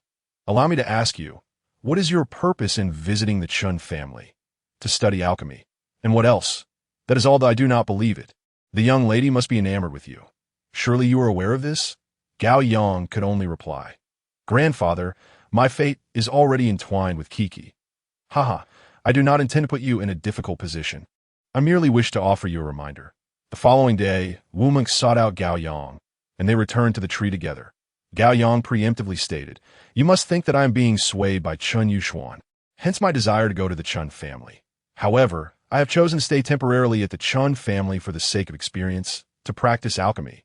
If Chun Yuxuan gave a dismissive glance and remarked, I know she sent you a message. You must be eager, right? Wu Monk initially intended to express herself calmly, but her words inadvertently turned into an accusation. I end this situation. Gao Yang did not wish to engage in an argument with her. After a moment's consideration, he replied, I will be leaving tomorrow, though you have nothing else to say to me. Just go. Do not worry about me. How could one not worry? Gao Yang understood that she was speaking out of anger, yet he was at a loss on how to comfort her troubled emotions. Thus, he spoke whatever came to his mind. In my heart, you will always be my lifelong concern. Wu Monk shot him a glance. Secretly delighted, wasn't this precisely the sentiment she sought? However, there were still words that needed to be said. Who knows, whatever she tells you, you will heed without question that, don't you know me? I am a person with my own opinions. What she says means little to me. It's the same for anyone. Words once spoken are like water poured out. You must remember what you say that on the third day morning, no one saw Gao Yang off. He set out alone for the town. Once he stepped out of Xingning town, his journey of experience would commence. For this reason, a certain anxiety stirred within him at the entrance of the hall. 8 large carts were lined up in a row, goods being loaded, horses already saddled, awaiting Gao Yang's arrival to depart. An old man stood on the street, and Gao Yang guessed he might be the Huang Lao mentioned in the letter. Thus, Gao Yang boldly called out, "Huang Lao." The old man scrutinized him for a moment before asking, "Are you the young man the girl mentioned?" "I am Gao Yang," he replied, "that I often hear her speak highly of you. How have you progressed over the past year?" "There's been some advancement." How long has it been since you broke through to Qi gathering?" 2 years. Huang Lao nodded and inquired further, "When you set out alone, do you not worry about home? A man should act without hesitation." "Humph. Do you consider yourself a man?" The old man chuckled. Gao Yang retorted defiantly, "I'm already 16, and what of it? Maturity means taking responsibility." "Indeed, you speak the truth. However, embarking on a journey is one matter, while experiencing the world is another. What do you plan to do in Qizhou City? Have you given it thought? If you are merely idling away your time for the sake of cultivation, you might as well stay home. I wish to practice alchemy. Alchemy requires talent. I am capable. Just because you say so, because I broke through to Qi gathering at 14. Gao Yang displayed a stubbornness that Huang Lao was pleased to see. But capability cannot merely be asserted. It must be demonstrated through your inner qualities. For instance, what is the nature of your true energy? Is it suitable for alchemy? Clarifying these matters will also depend on whether any alchemists are willing to accept you. Huang Lao, what should I do? It would be meaningless for me to simply tell you, as long as you seek my recommendation, I will do my utmost to assist you. That is a commendable idea. The girl said you possess a distinctive character. Seeing you today, it appears you are indeed a person of considerable thought, though somewhat stubborn. Gao Yang chose not to respond. Do you think I should regard you with newfound respect? Senior, you flatter me. As a young man newly entering this world, I may be somewhat short-sighted. If I could receive your guidance, it would indeed be a blessing. You have a way with words. It won't be long before I regard you with newfound respect. Why do we keep circling back? Now is not the time for self-testing. Gao Yang secretly thought to himself, Senior, as the saying goes, merely speaking without practice will not enhance cultivation. To speak without action is merely to flaunt one's verbal prowess. Surely, you do not wish to see me like this? You are you, and I am I. There is no connection between us. Why the silence? I will let my words and actions reveal my true self to you. You seem to possess a bit of spirit. Very well. If you wish to go to the city, join us. Gao Yang understood that his words had garnered preliminary recognition. It was evident that he could hold his own at the Chun family. After a while, Gao Yang noticed a group of burly men emerging from the hall. Indicating that their departure was imminent, he turned back and entered the hall, thanking Jiang Tao. Brother Jiang, if anything arises in the future, I would appreciate your assistance in conveying it. Rest assured, I will certainly relay it. Gao Yang hurried to the cart. Huang Lao instructed him to drive the second cart.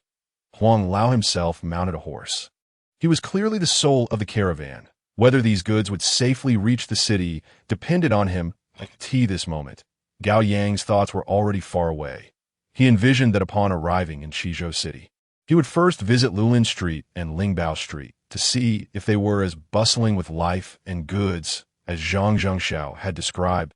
He was also eager to witness the frenzied scenes in the auction house for spiritual pills to discern whether he had been misled. His understanding of Qizhou City was still rather vague. As for Chen Yuxuan, Gao Yang had no other thoughts.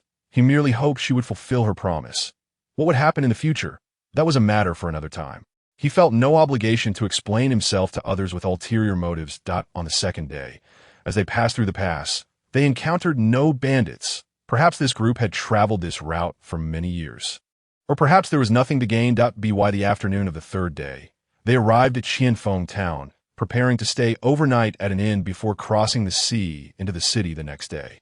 Upon entering the inn, he delegated minor tasks to his companions. Huang Lao approached Gao Yang and asked, "Young man, how do you feel? Do you find it tedious?" Gao Yang did not answer directly but smiled and inquired, "Senior, does traveling extensively hinder your cultivation? After all these years, do you not find it dull?" That is your ignorance. This is also a form of experience. One type of experience broadens your horizons, while another tempers your resolve. To put it plainly, it can be understood as a means of providing for one's family. Given your abilities, why such words? After 2 days of interaction, Gao Yang's demeanor returned to his original nature. Everyone needs to eat, right? As for cultivation, where is it not possible to practice? You have not idled away your evenings these past 2 nights. How can you speak of hindrance? Some people seclude themselves for years to cultivate. I believe that cultivation does not rely solely on daily practice. I have learned much from you. You young man. Huang Lao shook his head and entered the room. After 2 days of companionship, he had confirmed Chen Yuxuan's words. This young man was indeed clever and exceedingly diligent in his cultivation. If the Chen family's young man were like him, he would not be so worried. On the 4th day, they were to cross the Qijia Sea, and Gao Yang recalled his father's words about his first crossing of the Qijia Sea, where he had faced tumultuous waves and nearly capsized the large vessel. Fortunately, he had clung tightly to the boat, while the crew members were frightened out of their wits. Gao Mingyu had advised him to be cautious and to know how to save himself in case of emergencies. As the sun rose high in the sky, they reached the seaside. Under the sun, the surface of the sea shimmered with light, concealing the depths below, and one knew what lay beneath. Gao Yang gazed toward the opposite shore, where he beheld the indistinct outlines of tall buildings.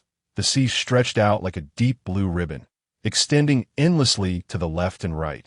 The verdant expanse, seemingly without end, the water's edge was a broad dock, measuring 10 zhang wide and extending 30 zhang into the sea.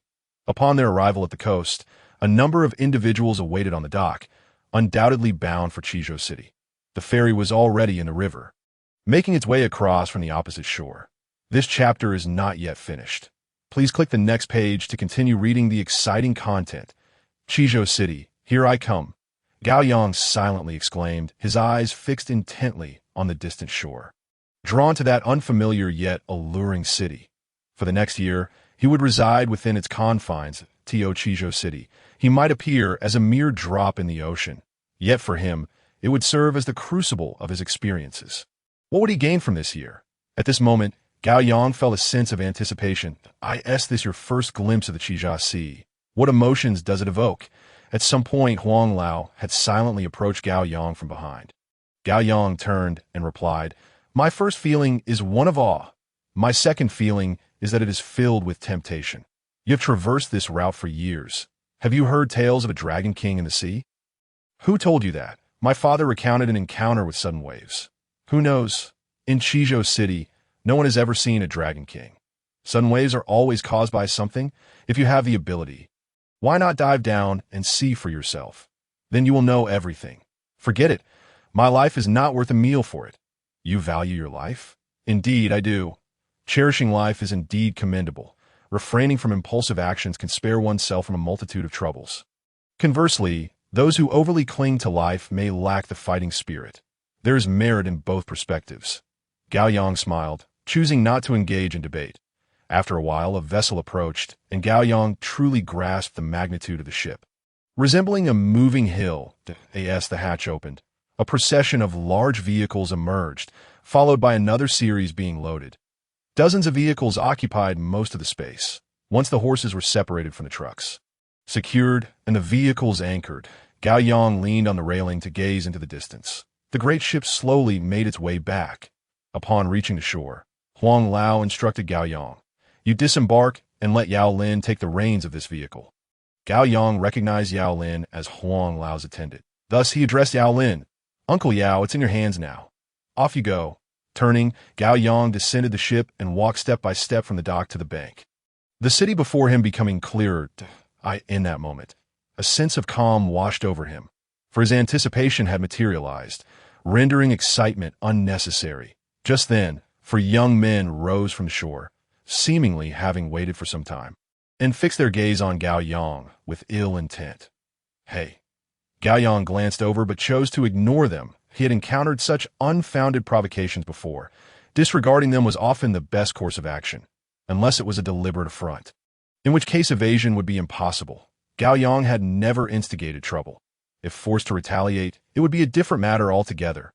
Moreover, being in Huang Lao's presence during his first visit to the city, he wished to avoid any conflict that might leave a negative impression. Noticing Gao Yang's indifference, the four young men encircled him. Hey, you think you're too good for us? I was merely trying to greet you out of courtesy. One of them spoke, his expression darkening. Greet me? Gao Yang raised an eyebrow in disbelief. Oh, I know you. When and where have we crossed paths? I neither know you nor have any connection with you. So why would I acknowledge you? Why should I heed your presence? Because we don't like the look of you. That's absurd. I haven't wronged you. It is you who instigates trouble that I haven't obstructed your path. Disliking my presence offers you no justification. So, you're looking for a fight? What will you do about it? What can you do? Gao Yang retorted, amusement bubbling within him that a quick glance revealed Huang Lao had disembarked but had not approached. Before he could ponder further, the young man spoke again. Don't look away. Someone will come to help you shortly. We're not trying to make things difficult. We just find you unappealing and wish to teach you a lesson. What a ludicrous excuse. Gao Yang shot back. I'm willing. What business is it of yours? It's none of our business. You think it's a bird's nest? Perhaps there are bird eggs? Huh. The other three burst into laughter. Then, the young man continued. You must be from the countryside. The city is rife with temptations, but it's not suited for you. My advice is to return whence you came. And if I refuse, then there is nothing more to say. We will settle this with our fists. Once you pass this first hurdle, a second awaits you. Let me tell you, Qizhou City is not a place for you. Upon hearing this, Gao Yang's temper flared. Qizhou City belongs to you? It belongs to everyone, but not to you. Gao Yang fell silent, unwilling to escalate the conflict, opting instead to bite his tongue. He thought to himself, it's best to endure for a while longer. Once others arrive, these men will no longer dare to act so brazenly. His approach was one of de-escalation, unrelated to pride. He's looking down on us. The moment those words were uttered, one young man swung a punch at Gao Yang. Gao Yang met the blow with his palm, gripping the fist and yanking it away with force. The young man stumbled forward 3 paces before regaining his footing. Seeing this, the eldest among them finally took action. Launching a powerful punch that Gao Yang could not afford to underestimate, he swiftly sidestepped the punch. Coward, the man spat, unleashing a flurry of strikes. Having endured enough, Gao Yang swiftly targeted the flailing arm of the first attacker. While keeping the other two at bay as anticipated, the first assailant joined the fray. The other two tightened their fists, wary of Gao Yang attempting to break free. In truth, all 4 of them were older than Gao Yang. The 2 had initially attacked were in their early 20s, their cultivation having already surpassed the gathering chi stage, while the other 2 relied solely on brute strength. Seizing the opportunity, Gao Yang launched a precise strike. Followed by a fierce kick, the struck young man involuntarily cried out. The other took a few steps back, rubbing his calf where Gao Yang had kicked him. In an instant, the atmosphere froze. Creak, creak, the sound of the vehicle moving caught Gao Yang's attention. He glanced over to see Huang Lao seated atop his horse. Turning back, he noticed the 4 young men moving, yet their expressions bore smiles. Grandpa Huang, we were just playing, not serious, one of them said. Huang Lao did not reprimand them. He merely uttered a few words before riding away. Without comparison, there could be no harm. This phrase carried a heavy weight that, in truth, it was a profound statement. Yao Lin approached, calling out, Gao Yang, take control of your vehicle. Seeing him offer his seat, Gao Yang returned to the driver's position. Chen Yuchuan hastily remarked, brother, mind your tongue. We only fight to get acquainted. What kind of logic is that? Gao Yang shot a glance, choosing not to engage further, while they settled into the rear vehicle. Yao Lin cast a knowing glance, quietly amused. He had heard of Gao Yang last year. Chen Yuxuan returned to the city with her father. Shortly thereafter, she had a heated argument with the Chun family head. After merely one meeting, she was convinced of Gao Yang's potential, claiming he possessed an indescribable aura. Thus, she proposed that the Chun family assist in Gao Yang's training and facilitate his study of alchemy in the pill hall. As for whom he would apprentice under, that decision was left to her father, Chun Xueming. Consequently, after that debate, news of Gao Yang spread throughout the Chun family. One could only imagine how the Chun family brothers reacted upon hearing this. Naturally, they sought to undermine Gao Yang, diminishing his stature. With their schemes bearing fruit, what face would Gao Yang have left to enter the Chun household? Without access to the Chun family, he would find it impossible to establish himself. Left to return whence he came in disgrace. However, the Chun brothers failed to anticipate that Gao Yang, relying solely on his own strength, would effortlessly counter their assault, shattering their plans. The four-man ambush ultimately ended in failure, leaving the embarrassment on their side. Just think of how humiliating that must have been. Did Huang Lao not say? Without comparison, there can be no harm. This incident was peculiar. Initially, when they plotted this scheme, Chun Xueming knew, as did Chen Shuirun and Chen Shuiquan. All three elders were aware. Yet why did they not intervene? It could be said that the entire Chen family was informed, leaving only Chen Yuxuan in the dark. When she departed that morning, the elders did not stop her, which was both indulgent and a test of Gao Yang. The four brothers were unwittingly manipulated by the elders. Chen Yuchuan warned Gao Yang to watch his mouth, fearing he might inform Chen Yuxuan, which would lead to their undoing. Just because they were brothers did not mean they could not be provoked. A few words from Chen Yuxuan could leave them speechless. They weren't strangers to being questioned by a younger sister, and they had no retort. As the eldest, their pride suffered a significant blow. Once Gao Yang had calmed down, he inquired, "Uncle Yao, those fellows are from the Chun family, aren't they? Why feign ignorance?" Yao Lin chuckled before adding, "Let me tell you, two of them have already broken through to the gathering chi stage. So, they are unwilling to yield? Quite simple. Just make them submit." Gao Yang pondered this and agreed. If they were unwilling, he would beat them into submission. Otherwise, they would continue to cause trouble to gain acceptance within the Chen family. He needed to demonstrate his strength, so they would have no ground for disdain. With a clear strategy in mind, Gao Yang began to engage Yao Lin in casual conversation. "Uncle Yao, your family is in Qizhou City, correct?" "No, we're in the imperial capital." "And Huang Lao, also in the imperial capital." "Then how are you connected to the Chun family? What's so strange about that?" "The Chen family is one of the prominent clans in Dechu, and their roots lie in the imperial capital." Oh, Gao Yang fell silent. Yao Lin, however, reflected on the complexities surrounding the Chun family. It was better not to divulge too much information. Huang Lao had a brotherly relationship with the Chun family head, yet he could not interfere with their affairs. If Gao Yang were to instigate a conflict between the two branches of the Chun family due to Chen Yuxuan, it would spell true disaster for them all. Upon entering the city, the four brothers in the back jumped from the vehicle, hastily returning home. Gao Yang watched their retreating figures, secretly amused. Once the vehicle halted, Gao Yang realized they had reached their destination. Before him stood the imposing gates of the Chun residence, a plaque hanging above that read, "Chun Fu." The stark contrast of white text against a black background immediately captures one's attention. "Yao Lin, I'll leave this to you," he said. "All right," Yao Lin replied. Huang Lao did not acknowledge Gao Yang and entered alone. Gao Yang hesitated for a moment before stepping out of the car. He feared that entering might imply a lack of the courage he ought to possess. "Uncle Yao, I can no longer assist you," Gao Yang remarked as he prepared to enter.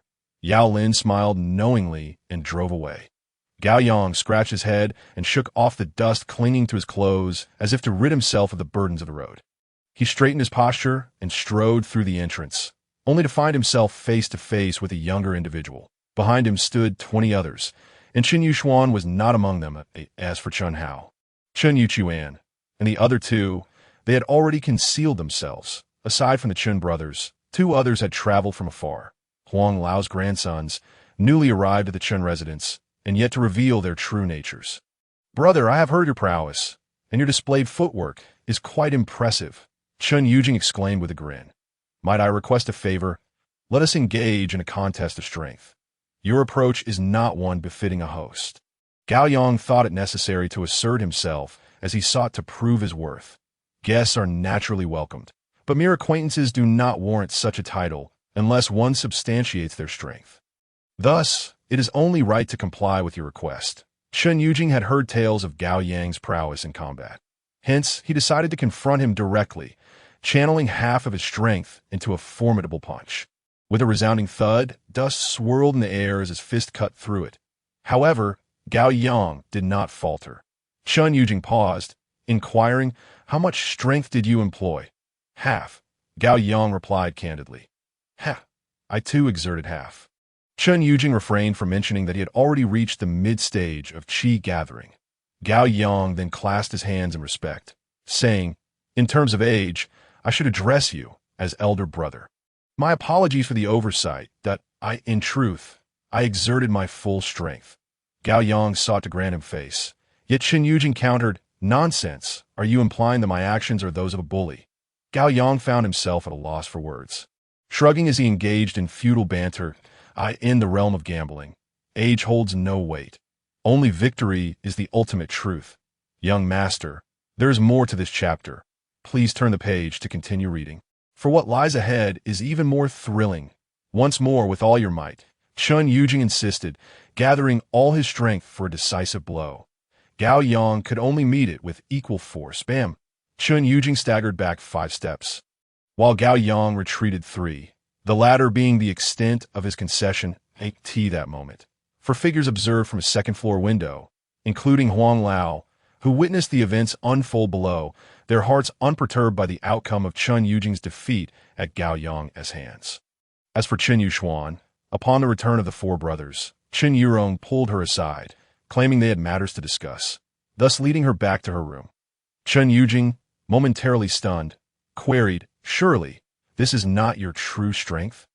Gao Yang replied, "You know my purpose in coming to Qizhou City is for training, and I also wish to forge brotherhood with you." "Haha, we're already brothers," Chen Yuchuan chimed in, emerging from the house.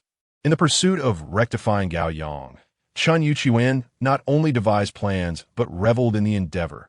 Yet he did not desire this. He was out of options, with their plot on the verge of exposure. Offending anyone was unwise, especially his own sister. Moreover, fostering good relations might yield benefits. Family ties could be betrayed if necessary. "Your name is Gao Yang. We have long heard of your illustrious reputation. I am Chen Yuchuan. And this is Chen Yujing. Address me as brother, and you shall understand my intent." Thus, Chen Yujing stepped forward, saying, "Welcome to our fold. Let us be brothers henceforth." "Brother Yujing." Gao Yang inclined his head respectfully before turning to Chen Yuchuan. "You must be younger than I. I'm 17 so. Am I. What month were you born?" "March. August for me," Chen Yuchuan replied earnestly, for everyone in the Chen family was aware of his age. Gao Yang misrepresented his age by a year. Not to take advantage, but rather to bridge the gap. Chen Yuchuan continued, "A few months matter not. Let's keep it informal." Chen Yuchuan. Giggles ensued as Chen Yuchuan repeated the name, amusing those nearby. Gao Yang joined in the laughter, and in mere moments, an unpleasant encounter was diffused as a woman hurried to the back courtyard. Chen Yuxuan emerged, spotting the disheveled figure and feeling an uncontainable joy. "Gao Yang," she called, rushing to his side. "Come, I shall show you your room. If you dislike it, we can change it. They did not trouble you, did they?" "Not at all." "How could they dare?" Chen Yuchuan interjected, his words revealing a hint of insecurity. "I doubt even you would dare." Chen Yuxuan cast a glance, asserting, "From this day forth, Gao Yang shall reside in this courtyard. I warn you all, to trouble him is to go against me." The scene spoke volumes. "That girl truly has a bold tongue." Huang Lao sighed softly, turning to Chen Xueming. "What thoughts do you 3 brothers harbor?" Chen Xueming shook his head, unsure how to respond to his daughter's boldness. Was it too forward to display such warmth before their siblings? Gao Yang was indeed commendable, yet it hardly warranted such public declarations. Chen Xuan remarked, "Eldest brother, the matter stands as it is. It is best to let it unfold naturally. Furthermore, Yuxuan is not yet 15, and that lad is merely 16. Discussions of marriage are premature. Besides, he has other entanglements. If he wishes to marry my sister, he could be put in a difficult position. In my view, let the future take its course. Should this lad truly rise, it may well serve our interests. The family head's reversal is not out of the question. Furthermore, it remains a one-sided account. That family has yet to meet Yushuan and remains oblivious to her intellect. Huang Lao, too, is uninformed of the family head's views on Yushuan. Hence, we retain some leverage. Who can assert that their family would turn against us over this incident? The crux lies with the family head and how she chooses to handle it.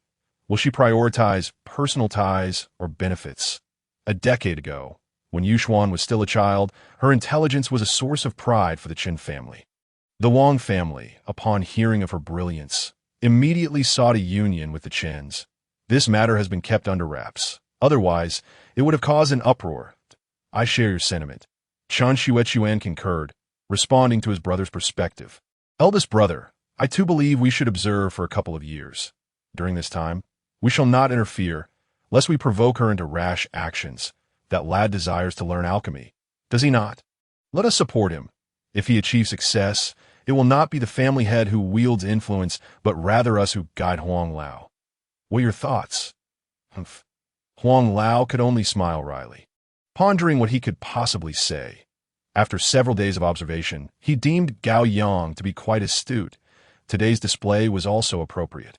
However, the family head's obstinacy has always been his hallmark, and the resulting discord between the two families is a scenario he wishes to avoid at all costs. All surnamed Chun, all descendants of the Chun family. Why must the Qizhou branch toil endlessly while the imperial capital branch reaps rewards without effort, yet holds a superior attitude? Huang Lao, Chun Xueming felt compelled to interject. We understand your bond with the family head, but you cannot remain neutral in this matter. Which junior has not grown under your watchful eye? Yushuan has always been clever, and you have doted on her. Now, her stubbornness carries some weight of your responsibility. Very well, I shall share my perspective, merely for your consideration. Huang Lao began, establishing his stance. That lad is not someone you can easily control. His thoughts are clear, and his personality distinct. Perhaps it is precisely this uniqueness that has captured the young lady's interest. In my view, guidance and concern will prove more effective than control, if he understands your intentions. He shall be grateful. If he is mediocre, there is little to worry about. She will handle it herself, that I knew it. Huang Lao is surely on our side.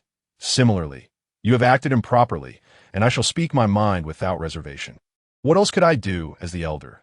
Chan Shuran offered compliments. The three brothers momentarily set aside their burdens. In the back courtyard, in the third room on the left, Qin Yushuan opened the door and asked Gao Yang.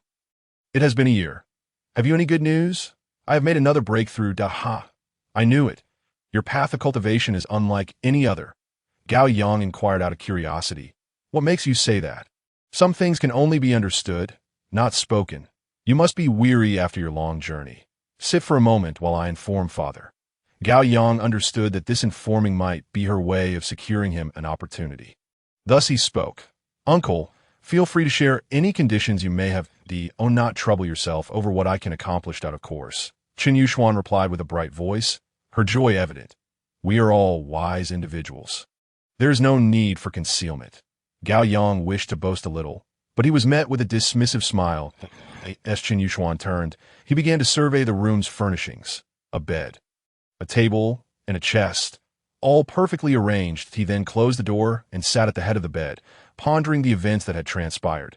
How should they interact moving forward? The study of alchemy must be expedited. As for his relationship with Qin Yushuan, he had mulled it over several times along the way that if he could successfully complete this trial and pursue alchemy as he wished, he truly did not wish to disappoint her. Yet, reality dictated that he sought vengeance and would soon leave Dechu. However, the Qin family's roots and foundation lay within Dechu. Departure was not as simple as it seemed. Moreover, the Gao family's enmity had nothing to do with the Qin family. Why should they bear the burden for the Gao family? Why should they be implicated? The Qin family lacked the strength for such matters. Thus, he did not wish to deceive Qin Yuxian at the appropriate moment. He felt he ought to lay everything bare before her. As for the Qin family's contributions, he could exchange them for martial skills, leaving them both unindebted, which perhaps was what the Qin family desired. Deceiving Qin Yushuan was something he could not justify to himself. Qin Yushuan went to the front courtyard to find Qin Yuqian, who looked at her sternly. What misdeeds have you committed today? Do not attempt to conceal them. Qin Yujing, Qin Hao, Qin Yusin, and Qin Yang, Among the Qin brothers, there was no shortage of those who could make things difficult for Gao Yang. Inquiring with Chen Yuqian was tantamount to targeting them. If one were involved, all present would be implicated. She understood their natures too well. It would be a lie to claim they had not troubled Gao Yang during his first visit to the Qin family. Unjust! Chen Yuqian protested, stealing a glance and saying, "If you don't believe it, have him come and confront me, and no need. There are many who can be questioned. Should I discover the truth?" Chen Yuxuan furrowed her brow. Displaying her usual domineering demeanor, "It is not as severe as you imagine." Immediately, Chen Yuqian conceded. "Ultimately, our actions are for your sake. We heard he possesses remarkable skills and wanted to test him." It was undeniable that his movements were unpredictable, and now they were brothers reunited. Surely, she did not wish to make him uncomfortable, did she? "Spare me this charade. If you wish to deceive me, first ask if I will comply." Yuxuan, Chun Hao, being straightforward, raised an eyebrow and said, "What is wrong with us ensuring your safety?" "Nonsense. What are you guarding? I can decide my own affairs. Do I need your oversight? Then why involve him with the Qin family? Once he enters, he will face everyone. Because he possesses abilities you cannot? Humph. If that is the case, then communication is even more essential. Shallow. Will it be through fists or words? You need not concern yourself. Men have their own ways of communication. Enough of this nonsense. I want to know the process. The process is that we suffer at the dock, and when we return home, Yujing suffers." "Really?" "Humph." Chun Hao turned away, unable to face the truth. Chen Yuxuan chuckled triumphantly. I feel embarrassed for you. Alas, there's no hope." Chen Yuqian murmured. Having met, one should at least offer a token of appreciation. He came empty-handed, after a year of free meals and lodging at the Chun family. He ought to contribute something. Chen Yusin spoke even more bluntly. They had just discussed how to obtain Gao Yang's footwork. Dream on. To trouble him, what schemes are you concocting? Is it shameful for you, as members of the Qin family, to seek personal gain from him? Only then did Chun Yujing speak. Sharing a roof, we see each other daily, as family. Do you wish for us to be mediocre? Beg me. Upon uttering these words, they knew they had secured what they sought. Chen Yuqian immediately bowed, saying, "You said it. I speak on behalf of my brothers. Just wait and see how he performs." Chen Yuxuan turned, hoping her brothers would get along harmoniously with Gao Yang. Furthermore, she was aware of her brother's actions, stirring trouble in the city under the Chun family's influence. With Gao Yang's arrival, she hoped for a positive outcome. As for footwork, she believed Gao Yang did not place such significance on it. On the third floor, Chen Yuxuan knocked on the door, and the voices inside immediately ceased. She then pushed the door open. "Second uncle, third uncle, you have always treated me well. Today, you must stand up for me. Grandpa Huang is here as well. You brought him back, so you should know something about him. Father, let us be frank. The person is already here. Will you assist him in studying alchemy or not? They care for you. I indulge you, leading you to become arrogant." Chen Xueming's expression was grave. "Father, can we discuss reason? What reason is there not to discuss? Look at my brothers. Today they seem like entirely different individuals. This matter is unrelated." "How can it be unrelated? They are neither prideful nor arrogant. They constantly stir up trouble. Gao Yang's arrival could serve as a catalyst for them." "Little master, there is more to this chapter. Please click the next page to continue reading. The following is even more exciting. You are speaking too soon, and oh reason to speak, that I shall remain silent. You speak." Chen Xueming already had a notion in mind. However, he sought to know more. Thus, his banter with Chen Yuxuan was merely the beginning of negotiations. Only by understanding his daughter's thoughts could he propose corresponding conditions. Unaware of his intentions, Chen Yuxuan openly shared her thoughts and knowledge. "Father, tell me, is a person with remarkable skills and intelligence suitable for studying alchemy? If so, what objections could there be?" "Remarkable skills. Humph. Gathering qi is hardly something to boast about. Whether it is worth boasting can be compared. My elder brother broke through gathering qi at 18, while he did so at 14, in 2 years. He has already reached the mid-stage. Can my brother compare to him? You all witnessed what transpired today. Did it not stir something in your hearts? Even if you do not speak, I am well aware. What do you wish to help him for?" Chen Xuan interjected. "Without stating a reason, why should we assist him? As the saying goes, follow good people to learn goodness, follow bad people to learn badness. A person with remarkable skills can serve as a guiding figure. I would rather believe that what happened today has already left an impression on them. Secondly, gratitude. Everyone has emotions, and today's contributions will surely be repaid in the future. Thirdly, the transformation from learning will be immense. You all know better than I. The market currently trades in mid-grade spirit pills. Imagine the potential of refining high-grade or even top-grade ones. Does it not tempt you? Fourthly, he is a rare genius. You should be the ones concerned about regretting. Fifthly, my life might be changed because of this. So, is the Chun family willing to change? The initiative lies in your hands. Sixthly, and this is aside from the main topic, are you willing to assist him? If not, do not blame me. I shall seek those willing to help him. He'll put it bluntly, as long as I'm alive, what path I take is my own choice. I control my own life. Your ambitions are growing. Do you not regard me? Grandpa Huang interjected, attempting to ease the awkward atmosphere. Chun Yuxuan had listed 6 points, each sound in reasoning that if the Chun family did not assist Gao Yang, she truly would take action, and her words were clear. Her life was hers to command, should they wish her to perish. Grandpa Huang, it is not that I have grand ambitions or do not regard you. Why does everyone live? Each person should have their own pursuits, that a person's life, whether long or short, is neither too lengthy nor too brief.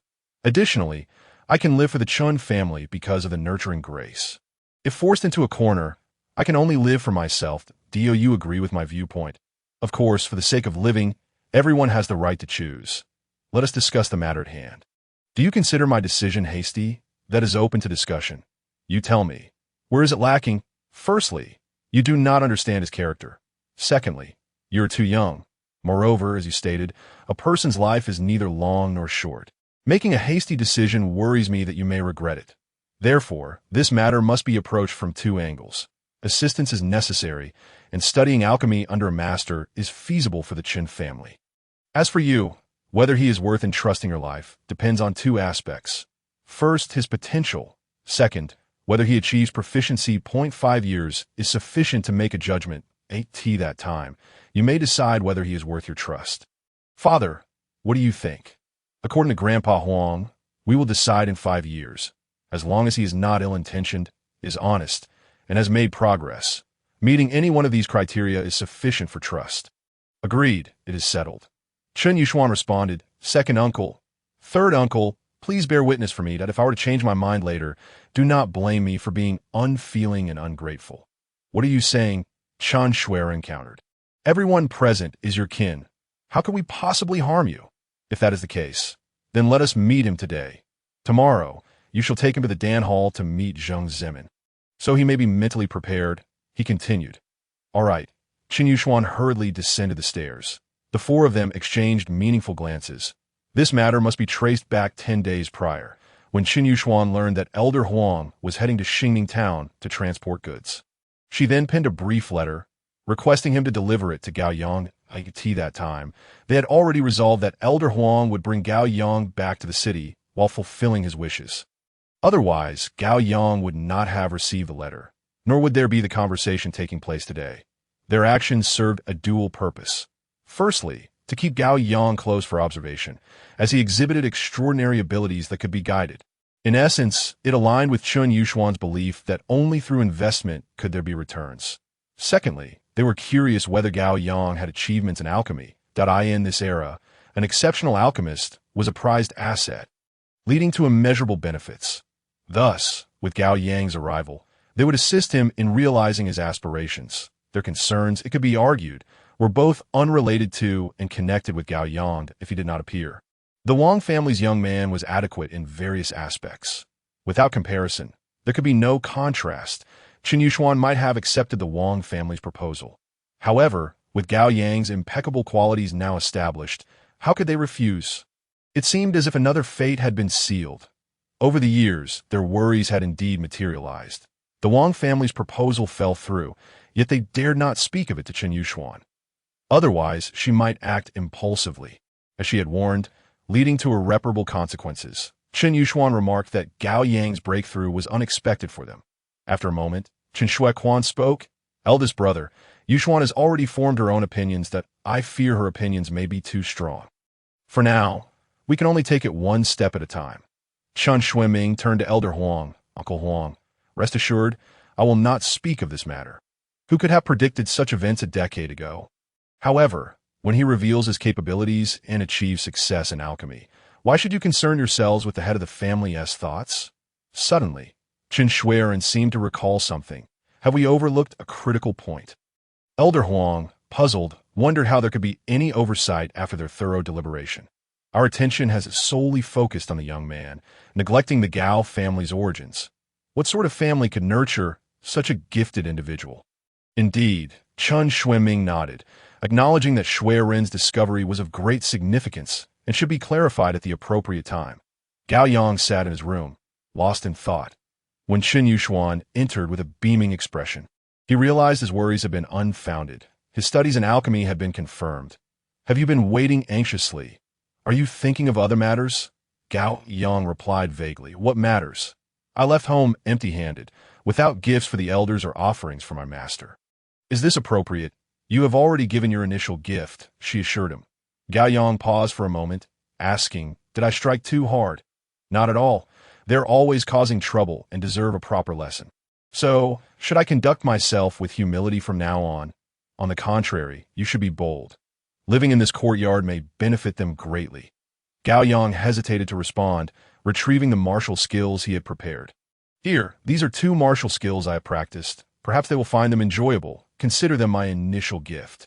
After the new year, Gao Mingyu had quietly prepared for Gao Yang, fully aware that the Chun family resided in the city, and their roots lay in the capital. The Gao family was not comparable. The only worthwhile gifts he could offer were 2 martial skills, which seemed suitable as a greeting. If the Chun family treated Gao Yang kindly, he would feel reassured. Thus, he entrusted them to him the night before Gao Yang's departure. I was just about to ask you for this, and you have given it willingly to it. Seems our thoughts are aligned. Chen Yushuan said. However, it should not have been me to present it. She took a glance and then handed it back to Gao Yang. Tonight, the 4 elders wish to meet you. My father is Chun Shuiming, whom you have seen in the Xianguan Hall, and Elder Huang you are familiar with. The others are my second uncle and third uncle. Second uncle is Chun Shuiren, and third uncle is Chun Shuiquan. These 2 martial skills should serve as your greeting to them. Upon receiving this gift, they will surely be pleased. Qin Yushuan continued, you demonstrated the Xian Ling step at the dock correct. They have taken an interest in that skill. As for the Daifo hand, you use in the courtyard. You're correct, Gao Yang nodded. The Xian Ling step focuses on footwork, emphasizing agility, while the Daifo hand requires mastery of qi to be executed perfectly, achieving only 1 or 2/10 of its potential otherwise. No wonder, she remarked. You may not know, but both you and Yu Jiang are at the mid-stage. He likely heard your prowess, which is why he challenges you. Generally, Yu Jiang is quite composed. The others, however, are rather arrogant and need to learn a lesson. Let us not speak of them.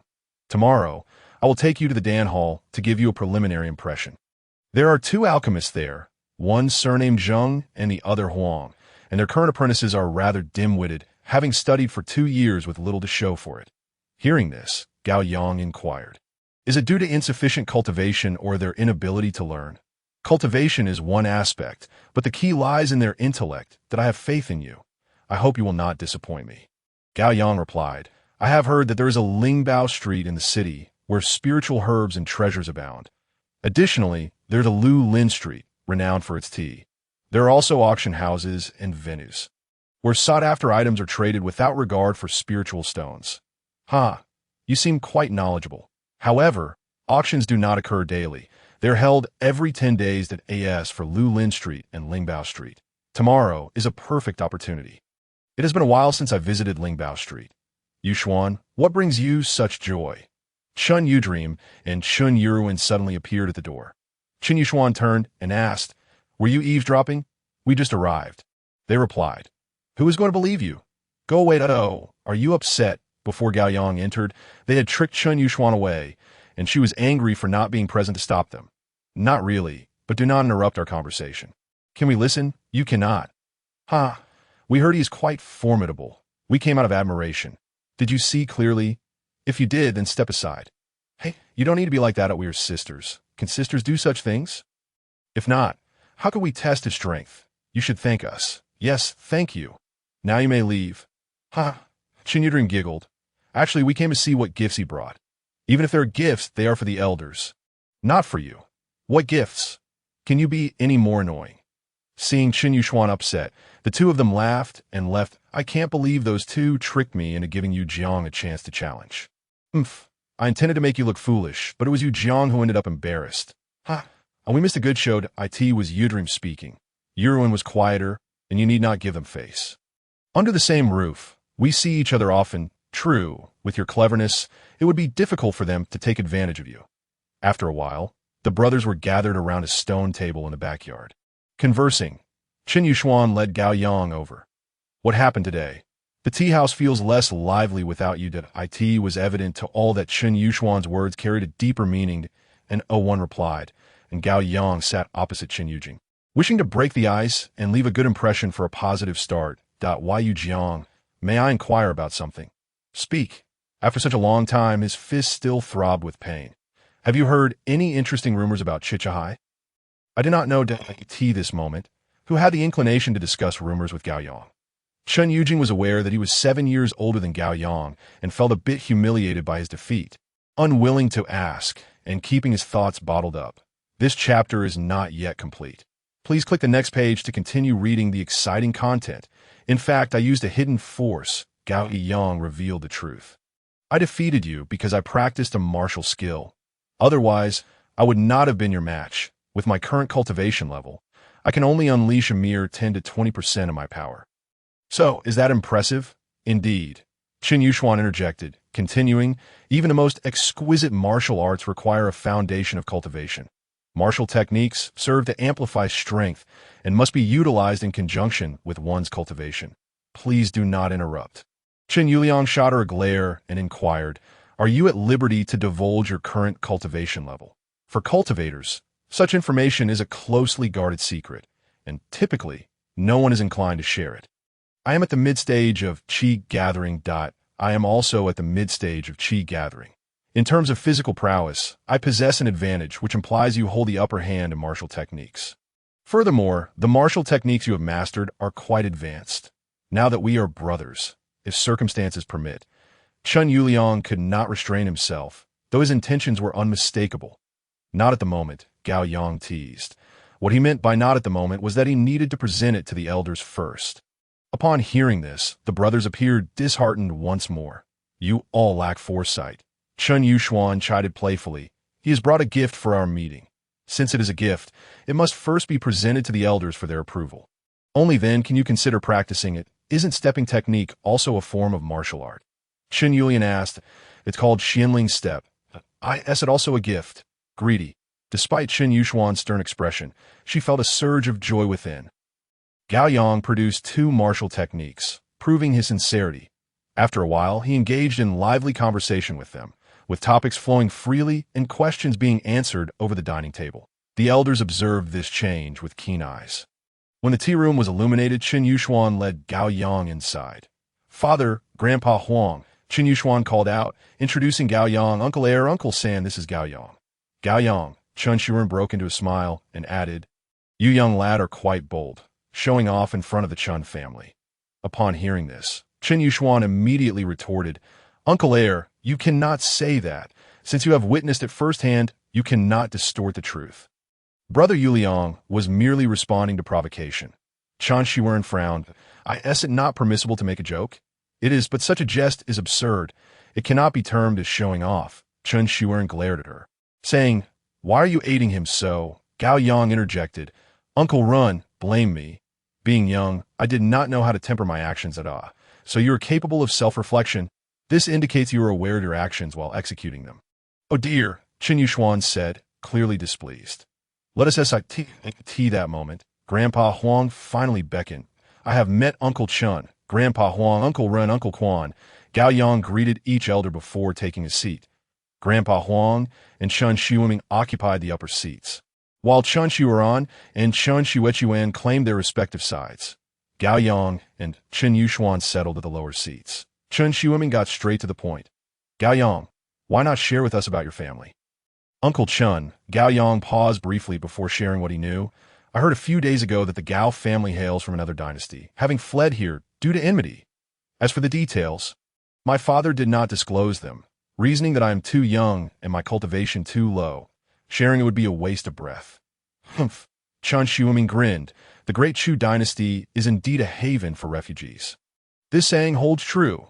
The Chun family fled here from the Liaoshi dynasty hundreds of years ago. The Gao family must not have been here for long. It is said to be around 10 years. So, your father is of the first generation? Yes. This is a fundamental truth that cannot be concealed. It is better to speak openly. Gao Yang felt there was no need for concealment, yet upon hearing them, he could not help but ponder. The enmity that occurred over a decade ago surely still lingers. What then do the Gao family members think? Thus, Grandpa Huang gently inquired, since it stems from enmity, the Gao family must have paid a considerable price? My father did not mention it. I am entirely unaware.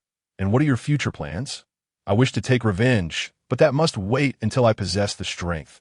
Have your enemies involved any form of control? Gao Yang shook his head. Consequently, the four elders fell into contemplation. Tio refrained from asking is one thing, but once inquired, it becomes a source of concern for them. Gao Yang and Chen Yuxuan felt equally uneasy. Gao Yang boldly stated, among the elders, the highest cultivation level is at the Ninggong stage. The ones who escaped are the younger generation. One can imagine the level of their cultivation if even Ninggong could not escape. One can surmise the strength of the enemy's forces. Gao Yang had two purposes for stating this. First, to convey to Chen Yuxuan that this matter could only be concealed for 2 years. After that, they would have to confront it. What choice would she make? Would the Chen family assist him, or would they halt their involvement? This notion could alleviate some of his internal burdens, since he had arrived in Qizhou City. He could rely on his own abilities to survive. Cultivating alchemy could only wait for the right opportunity. After a moment, Chen Yuxuan reminded Gao Yang, the gift. Gao Yang took out 2 tomes and placed them before Chen Xiuming, stating, Uncle Chun, before I left, my father entrusted me with 2 martial techniques. Aside from these, the Gao family has no other suitable gifts to present. Bestowing martial techniques is indeed the finest gift. Grandpa Huang took them, glanced through, and asked, what is the name of the technique you practice? Gao Yang remained silent, not because he was unwilling to share, but because he could not. The technique he practiced was called the dragon seizing technique, classified as an advanced technique. Thus, his father had repeatedly instructed him not to disclose his cultivation technique. If others were to learn of it, it could endanger his life. Haha, that is crossing the line. Grandpa Huang probed. Gao Yang's silence spoke volumes. Thus he asked, what insights have you gained during your cultivation? Seizing the opportunity, Gao Yang responded, I have no insights, only confusion.do share. There's a meridian that I believe is erroneous in the technique, yet I cannot verify it. Please elaborate. Simply put, there's a clear path before me. Why choose the lesser path? This question became intricate, and I could not provide an answer. Consequently, Chen Yuxuan stood up and said, Father, I present this gift to you. We have met, and tomorrow I shall take Gao Yang to the Dan Hall. Chen Xiuming nodded. Chen Yuxuan pulled Gao Yang out of the room, for the atmosphere inside was too stifling. Chen Xuechuan closed the door. Grandpa Huang shook his head with a bitter smile. Damn it, I did not see this coming. Gao Yang revealed family enmity, and they faced a difficult decision. Previously, they had thought that investment would yield returns. If Gao Yang succeeded in alchemy, they could benefit from it. Yet it struck them like a bolt from the blue. Associating with Gao Yang meant associating with the Gao family. If the Gao family sought revenge, what stance would the Chun family take? Would they stand idly by? Could they possibly disentangle themselves from the enmity? Abandoning Gao Yang would be regrettable, and this matter required careful consideration. Their daughter was fond of Gao Yang. Yet they needed to remain clear-headed. The Chun family could not afford to be dragged down in a brief moment. Their emotions were in turmoil. Elder brother, Chen Xiuran called out, looking at Chen Xiuming. Chen Xiuming was the head of the Chun family in Qizhou, and for any significant matters, his decision was paramount that if he did not nod in agreement, Gao Yang would have no ties to the Chun family. No matter how stubborn Chen Yuxuan was, she could not go against him. And he worried for her future. Uncle Huang, what are your thoughts? Chen Xiuming inquired. Do not ask me. I have said before, my words are for reference only. Xuan, what do you think? Feel free to express your thoughts. It is indeed a dilemma. Though it may seem so, Chan Xuan had his own opinions. In my view, it is tasteless to consume, yet regrettable to discard, if one does not wish to let go. They should provide him an opportunity to showcase his talents, allowing him to prove himself. Xuan, what do you say? In my opinion, it should be severed cleanly. This is only the initial encounter. The girl is fond of him, but has not reached a point of no return. Over time, it could become troublesome. Grandpa Huang could not help but interject, severing cleanly is simply taking the easy route. Life is like a gamble. If one wins, they may rise to great heights. If one loses, it could lead to irreparable consequences. Life is a game, and everyone wishes to escape its grasp. It requires not only wisdom, but also courage. If one hesitates, opportunities may slip away. Chan Xuan cast a sidelong glance. That is as good as saying nothing. Everyone understands a principle. You understand? So tell me one. Let us discuss the matter at hand. Very well. Let us discuss the matter at hand. I believe Xuan is correct. We might as well give him a chance to prove himself. After a moment, Chan Xueming remarked, this lad is quite frank. If he had not spoken, we would remain in ignorance. Very well. Let us grant him a year to prove himself. I concur. Chan Xuan immediately affirmed. Should we inform Yuxuan? Chan Xuan asked for the time being. Concealing his brilliance, he had not exhibited his acumen for a year, and I surmised that she had little to say as well. When Qin Xueming spoke, Qin Shuai concurred, and it was at this moment that Huang Lao remarked. That lad bears a deep-seated grudge. Perhaps he is not to be feared. To him, it may even serve as motivation. You wish to remain here for generations? The Chun family has lingered into Chu for several centuries. And are you content with that? Huang Lao's final inquiry struck a chord within them. The three brothers exchanged glances. Though none spoke, that heartfelt sentiment resounded like a clarion call within their hearts. The three brothers had been dispatched to Qizhou City by the family head upon establishing their own families. Throughout the years, they had toiled diligently, dutifully accruing benefits for the clan. The predominant thoughts revolve around how to seize profits and ensure a good life for their offspring. As for vengeance, it was likely that even the family head had forgotten it. Chen Yuxian escorted Gao Yang into the room and then silently departed. Gao Yang quietly closed the door and sat on the mat. Lost in contemplation, he recalled his father and the words he had spoken. At present, your objective is to diligently enhance your cultivation. You are still weak. Moreover, you must learn to leverage circumstances. How does the Chun family treat you? Perhaps, having just made their acquaintance, you cannot discern their merits or flaws. Alternatively, by revealing the animosity of the Gao family upon first meeting, you may have frightened them, leading to their reservations. However, now that the matter has reached this point, can you still deliberately conceal it? The answer is no. This issue is unavoidable. In 2 years, you will face it again. To speak of it then would feel deceitful. It is better to be forthright. Furthermore, he discerned that the intentions of the Chun family were not entirely pure. They valued his abilities and were keen to extract benefits from him. This prompted him to recall a phrase his father had once uttered. Over a decade ago, our enemies laid a trap, placing the Gao family in a perilous position. Only when you can scheme for revenge will all your efforts bear fruit. This saying echoed in his mind. Thus, he grasped a fundamental truth. Only by becoming strong and positioning himself as a strategist could he remain detached from the fray. This thought led him back to the meridian he had been preoccupied with. Unblocking it was the path to greatness. Why take a detour? He was traversing a narrow channel. Hence, he mused that the Qilin technique was established by Fu Feng. And being an advanced skill, the evident blockages within it might be traps set by Fu Feng. What could be his purpose? Due to the existence of these blockages, Gao Yang felt that in his process of cultivation, he had not experienced the attributes that an advanced technique should possess. However, to clear the blockages, he must endure the trials of pain. He dared not let his father know that he had attempted to use his true energy to break through several times without success, as each attempt brought him physical agony. Moreover, the dizziness that ensued left him with a sensation akin to death, which was truly terrifying. He feared that excessive dizziness might harm his brain, leading to foolishness. which would spell disaster for his life. Consequently, out of prudence, he refrained from taking further action. Yet now, he felt compelled to unblock that blockage and clear the meridian, allowing the Qilin technique to return to its advanced attributes. Thus, his cultivation could progress swiftly.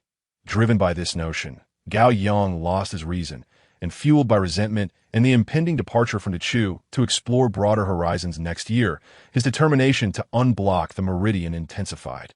With multiple factors converging, his emotions became urgent. The attitude of the Chun family was the primary catalyst for his recklessness. Thus, without hesitation, he entered a state of cultivation, guiding his true energy through the meridian. Sensing a certain smoothness as he urged it to expand into the obstructed channel, this was the moment of trial for him. The dizziness in his mind returned, accompanied by pain within the meridian. Whether to give up or persevere rested upon a fleeting thought, yet he understood that should he abandon this attempt, he could never again approach that meridian. He could feign ignorance or turn a blind eye. Moreover, he harbored a lingering question. Why did other meridians not induce dizziness or pain, while this particular one seemed to exist as an anomaly? Determined, Gao Yang summoned his true energy to impact the blockage. Suddenly, he felt a wave of dizziness and lost consciousness. After an indeterminate period, he awoke from his stupor and, upon inspection, joyfully discovered that his body was unharmed. He then mobilized all his true energy for a second assault. Fainting once more. Upon regaining consciousness, he was elated to find that with each impact, he had made incremental progress against the obstruction. He then proceeded to strike furiously, disregarding the pain in his body and the dizziness in his mind. His thoughts were consumed by a singular conviction. No matter what, he must clear the blockage to in his final strike. Just as he was about to faint, the dizziness vanished, as if the obstructed meridian had suddenly opened. Abruptly, he perceived a figure, either dim or bright. In his mind, composed of countless fine meridians in that moment, he felt as though he were ensnared in a dream, gazing vacantly at the net-like silhouette before him. Curiously, within the figure's mind appeared a thumb-sized bright spot, while vast areas remained shrouded in darkness. Upon closer inspection, he noted that the bright spot was not stationary, but was slowly rotating, as evidenced by the strands of white radiance that coiled around it. In a daze, Gao Yang sensed that the white radiance emanated from within. Engrossed, Gao Yang suddenly heard an ancient voice say, "Youngster, others attempt this and give up, yet you display such tenacity. Your courage is commendable." Upon opening his eyes, he realized he was enveloped in darkness, and thus inquired, "Senior, are you inside the room or outside the window? I reside within your mind." Gao Yang was at a loss for words. "Do not be alarmed. What remains in your mind is merely a fragment of my past.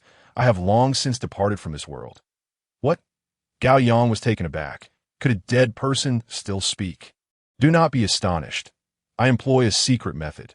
The voice you hear is a remnant of my presence left in this realm, and after I finish speaking, there will be no trace of me left." Gaining courage, Gao Yang asked, "Who are you?" "Who I am is inconsequential. What matters is that you have acquired the fortune I left behind." Fortune. Gao Yang was perplexed, understanding fortune to be equivalent to treasure. "Look at the figure before you. Is it not perfect?" "Perfect. But what?" After a moment, the voice continued, "You must have patience. What remains in your mind is the network of human meridians. This is one form of fortune. If you are willing, I shall reveal its purpose and the treasure I have left behind. If not, I am willing to You now comprehend the technique I created. Do you not know who I am?" Upon hearing this, Gao Yang was overwhelmed with joy. Thus he stammered, I know the Qilin technique was created by you. I know your name, and I also know you have a disciple, but I have always harbored a doubt. Speak that I suspect there are errors within the technique." "Humph. How could there be no errors without a test? If errors are not corrected, how could I possibly manifest? That was an obstacle I deliberately set. Indeed, the Qilin technique is originally an advanced technique, and I intentionally rendered it ordinary. The irony is that every practitioner of this method fails to adapt. Even when they discover errors, they lack the courage to rectify them. It is utterly ludicrous. How can one expect to reap my benefits without exercising their intellect? Without the courage to correct mistakes, they are unworthy of practicing the technique I created. Now I understand." Gao Yang mused inwardly, saying, Senior, I am risking my life for this.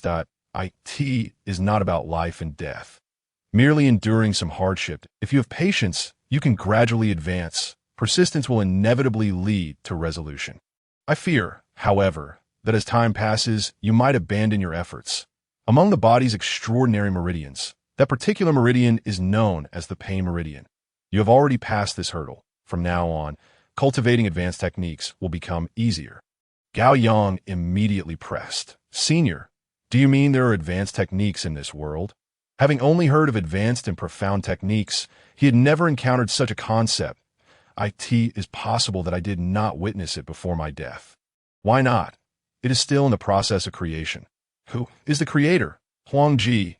You should be aware of him. It is said he is your disciple. Correct. He is my disciple and my only one. As for you, you may consider yourself a successor of my lineage, since we share this connection. Do you wish to hear about my relationship with Huangji? I wish to hear, before discussing him. Let me speak of myself. My original name was Wu Chu, later changed to Fu Feng. I only broke through the gathering Qi stage at 20. Then, by chance, I encountered an opportunity, a stroke of fortune. And everything changed at 40. I broke through the condensing palace stage, and at 70, I reached the Tai Chi stage. Thus, I had the sudden inspiration to spend 10 years creating a technique, leaving both a legacy of the technique and my name. Achieving two objectives. This is the origin of the Qilin technique. Regarding Huangji, I met him when I was 50. He broke through gathering Qi at 13, the liquid transformation stage at 18, and the condensing palace stage at 20, showcasing extraordinary talent in cultivation. His life was exceptionally remarkable. Senior, what remarkable events occurred? Could you share them with me? The secrets of heaven cannot be divulged. I wish to ascertain your perceptiveness regarding the Xian level. Gao Yang noted this, while simultaneously harboring doubts about Fu Feng's assertion that the Xian level techniques were established by the Emperor of Extremity. Thus, he inquired in a roundabout manner, Senior, do you know the name of the Xian level technique founded by the Emperor of Extremity? He is my disciple, and the techniques he developed are naturally part of lineage. What is it called? You, young one, always prying without a thought. Don't you want to take a guess? Capturing the dragon. Part of the lineage. If it were up to me, I would name it the ascending dragon technique. However, I am not his equal. He is a prodigy. There is no however. It shall be called the ascending dragon technique. The Emperor of Extremity is indeed fortunate to have a master like you. You are not lacking, and may even surpass me. Senior, why do you say that? Once again, I must insist, the secrets of heaven must not be revealed. Gao Yang fell into contemplation. What did it mean for him that the secrets of heaven were not to be divulged? Had something occurred before or at the moment of his birth? Yet he had heard nothing of it. Could it be that his parents had deliberately concealed the truth from him? What are you daydreaming about? Are you still listening? Yes. At last, there's an explanation. From this day forth, dust returns to dust, and earth returns to earth. This exchange across the void has been my fortune. I've shared my past with you. From now on, there will be no traces of my existence left in this world. Senior, how can that be? Gao Yang retorted. The ascending dragon technique is a remarkable achievement. I am your inheritor and shall forever remember your kindness. Furthermore, I will proclaim your merits to the world at the appropriate time. If you can convey the corrected techniques to the world, I will be satisfied. Illuminate for them the process of rectifying errors. Even in regret, I shall always remember your kindness. What am I to you? I dare not presume it, to the very least. You possess courage. That alone is commendable. Should I feel honored by that? Merely basking in your light, you have dedicated yourself for over a decade to establishing the ascending dragon technique, pouring your heart into it, while I am merely demonstrating brute courage. That is not entirely true. Errors were discovered by others before you. And what of that? The responsibility ultimately falls upon you. It is my honor. Furthermore, I shall inherit the fortune you have left behind. In that moment. Gao Yang set aside all distractions, engaging in dialogue with Fu Feng with a heart full of reverence. Indeed, it is a privilege. Correcting errors will make cultivation smoother. The second benefit I bestow upon you is the net-like meridian. Through it, you will always know the state of your cultivation. Moreover, it enables you to glimpse the prowess of others. allowing you to avoid risks. Gao Yang found himself perplexed. Senior, speaking of the advantages you have provided, I must inquire about the brilliance in my mind. What is it? You ask me, but I can only say it belongs to you. Could it be what you refer to as the secrets of heaven? You are overthinking. What is it then? It is the will of heaven to attain this revelation. Gao Yang was not just surprised. He was rendered speechless. Let me remind you, those who cultivate intent refer to their minds as the divine palace. I suspect that is something innate as for how to utilize it. That may require considerable thought. Then tell me, what are those fleeting white lights? Do not pry further. Since it is the will of heaven, I shall not disclose it. However, you should feel fortunate. Unbeknownst to you, you have already seized an advantage. Remember, speaking of it may invite peril. Given our connection, I shall waste a word. Haha, I understand now. Connecting the dots for what he had previously heard, Gao Yang realized what lay within his mind. What do you understand? You mentioned that those who cultivate intent refer to their minds as the divine palace. Thus what flashes in my mind are thoughts that I should not have needed to remind you. Thank you, Senior. Gao Yang had heard that cultivating intent is a time-consuming and laborious process. If one's mind is ineffective, one should not indulge in fantasies. Typically, intent grows alongside one's cultivation. In his case, he had unknowingly generated thoughts. Could this be what is termed the secrets of heaven? You are thinking too much. This is not the secrets of heaven. What, then, are the secrets of heaven? I do not know. Such a straightforward reply caused Gao Yang to ponder deeply that it must be related to his experiences at birth. He recalled his mother mentioning that he was born in the rain, coinciding with the awakening of spring. Could it be that thunder struck on that day? Did his mother, frightened, give birth to him in the rain? If heaven could not accommodate him, then the day of his birth would mark his demise. Conversely, could it be that misfortune led to fortune? This suggested the will of heaven. Thus, he planted the seed of thought in his mind. Was this a reward from the heavens? You are overthinking again. Fu Feng interrupted Gao Yang's reverie. He suddenly realized a critical question. How did Fu Feng know what he was thinking? Senior, how do you know what I am thinking? In time, you'll understand. The highest realm of cultivating intent is the soul departing the body. Gao Yang was once again astonished. Why would his soul need to depart the body? After much contemplation, he considered a possibility, a broken body, on the brink of death, forced to take such a step. But where would his soul reside? Would it invade another's divine palace and occupy another's body? What? Gao Yang suddenly comprehended that his previous thoughts had completely exposed his intentions. How could Fu Feng know? Was it because his soul had departed the body? You guessed correctly. Gao Yang concealed his thoughts, yet another question arose. If he were to think nothing, what would he communicate? Sighing, Fu Feng began to reminisce. Back then, I believed that any errors in the techniques would be promptly corrected. After all, it was merely a minor mistake. Little did I expect that the younger generation would lie idle, basking in the achievements of their predecessors without using their intellect. Rather than traversing the grand path, they preferred the small roads. Even upon discovering errors, they lacked the courage to amend them. 3,000 years. And I have grown impatient. At last, you have not disappointed me. You have corrected the erroneous meridian I left behind.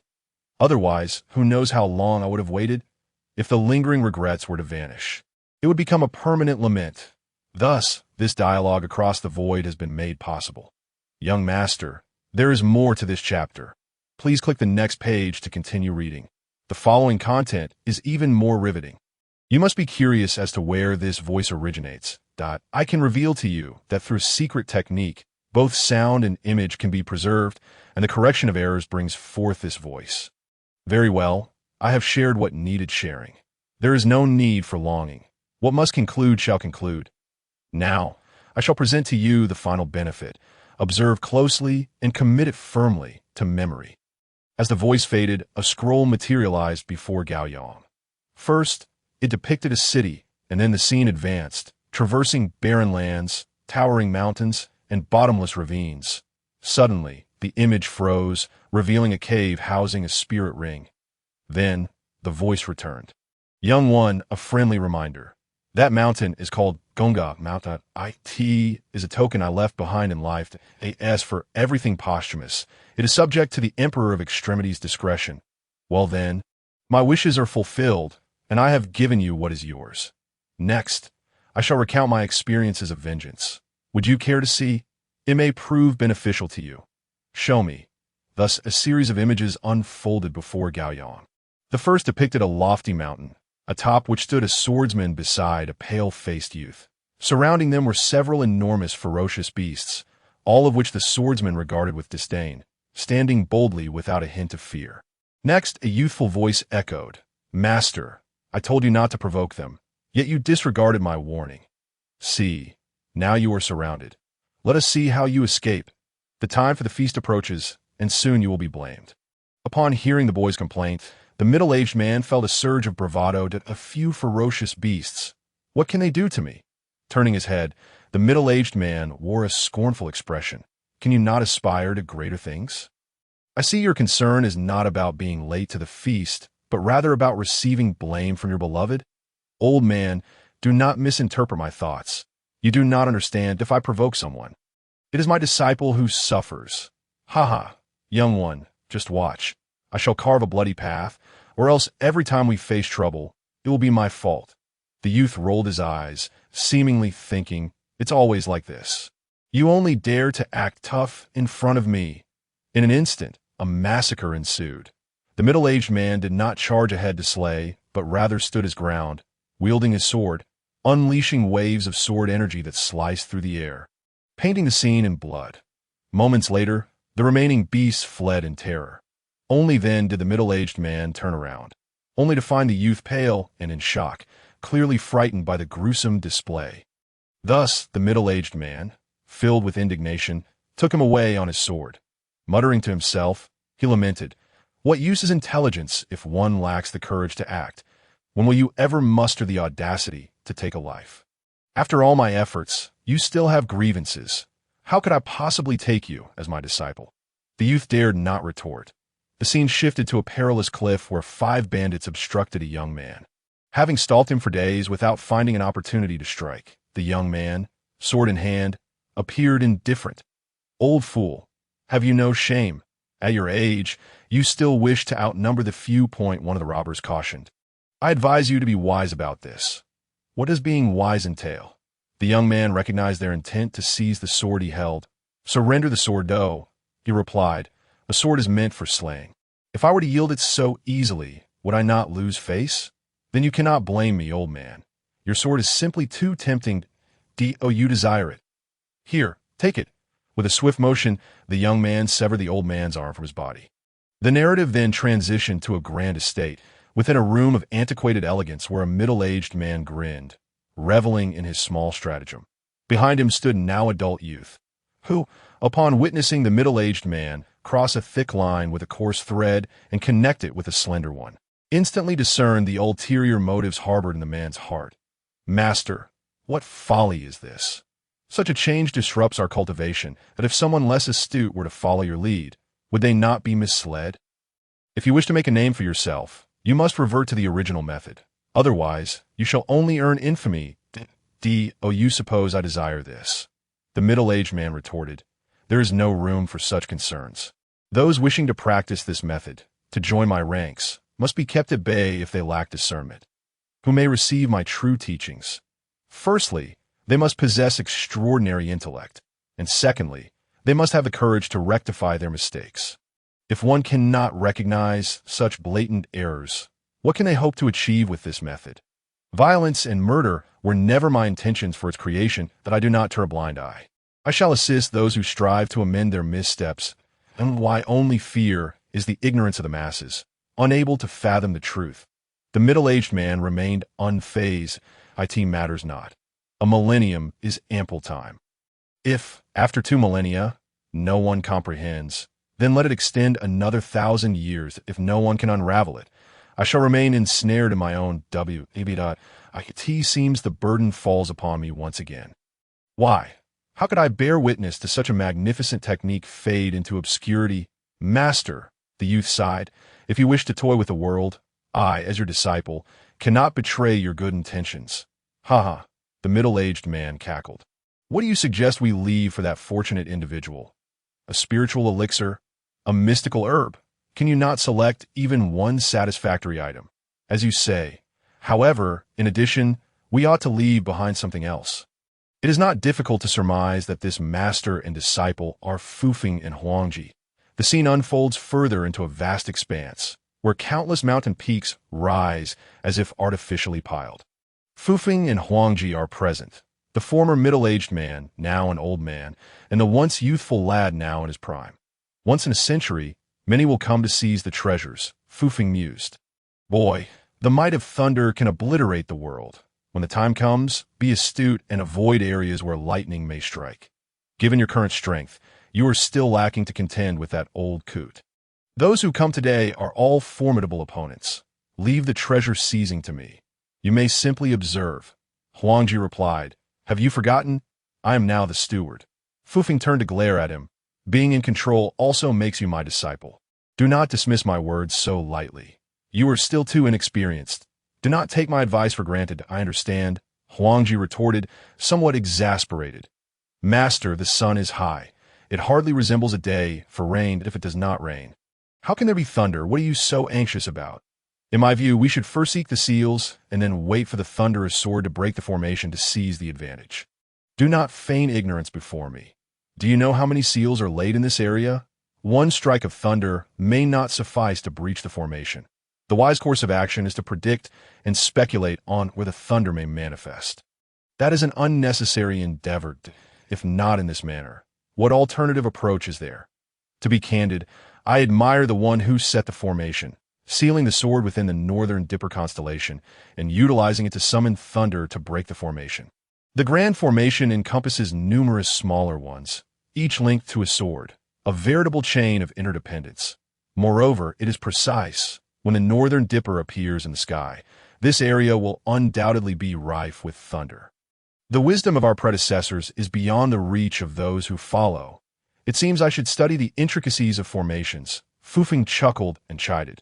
With that leisure, you might as well create a new technique. How tiresome, Huangji huffed. Every time it is mentioned, you treat it with such levity. As the sun set and night cloaked the area in an eerie and tranquil atmosphere, the first star blinked into existence in the sky. Countless eyes were fixed upon the northern horizon. When the northern Dipper appeared, a deep rumble of thunder echoed through the heavens. Thus, all could no longer contain themselves, rising in unison. When the first thunderclap struck, illuminating the area with its fiery light, torrential rain poured down, and the legendary scene unfolded as foretold. Boom, crackle, crackle, boom. After several muffled rumbles, the thunder descended, and under its fiery glow, a sword burst forth from the formation, soaring into the sky. Amidst the chaos, shouts of indignation arose. Fufeng, you are devoid of honor. Do you not fear divine retribution for striking at this moment? To hell with your sense of righteousness. If I were to heed that, I would not have come. The ensuing words were drowned out by the thunder, and Huangji's heart began to race with concern. The one who called out the master's name surely harbored ill intentions. With the sword in hand, he might soon face treachery. Atop the mountain peak, Fufeng sat at the cliff's edge, gazing into the distance, his expression melancholic, his eyes hollow, his heart as empty as the wilderness. Beside him lay the treasured sword, known as the sun-piercing sword, his pride and joy. Because of this sword, his children met a tragic end in a pool of blood, and his wife had been abducted. A year had passed, and still, there was no word from her. Master, Huangji called, your heart is too kind. I should have taken decisive action then. What good does it do to say so now? How can it not be of use? Learn from the past. Learn from the past. Do I need you to teach me that? It is futile to argue. Finding the mistress is what truly matters. Thus, the two set off again, inquiring about anyone they encountered. Initially, there had been 3 individuals who had come to their door. They had discovered their names. Qi Yunfeng, Ghost Hand, and Baldied It was Qi Yunfeng who had taken her. A year had passed, and they still had not located their hiding place. Those individuals knew that facing Fufeng alone was futile, especially with a disciple by his side, so they conspired together. Coincidentally, the master and disciple were not home. Previously, when Fufeng had acquired the sword, he had boasted about it, claiming it to be the 3rd best sword in the world.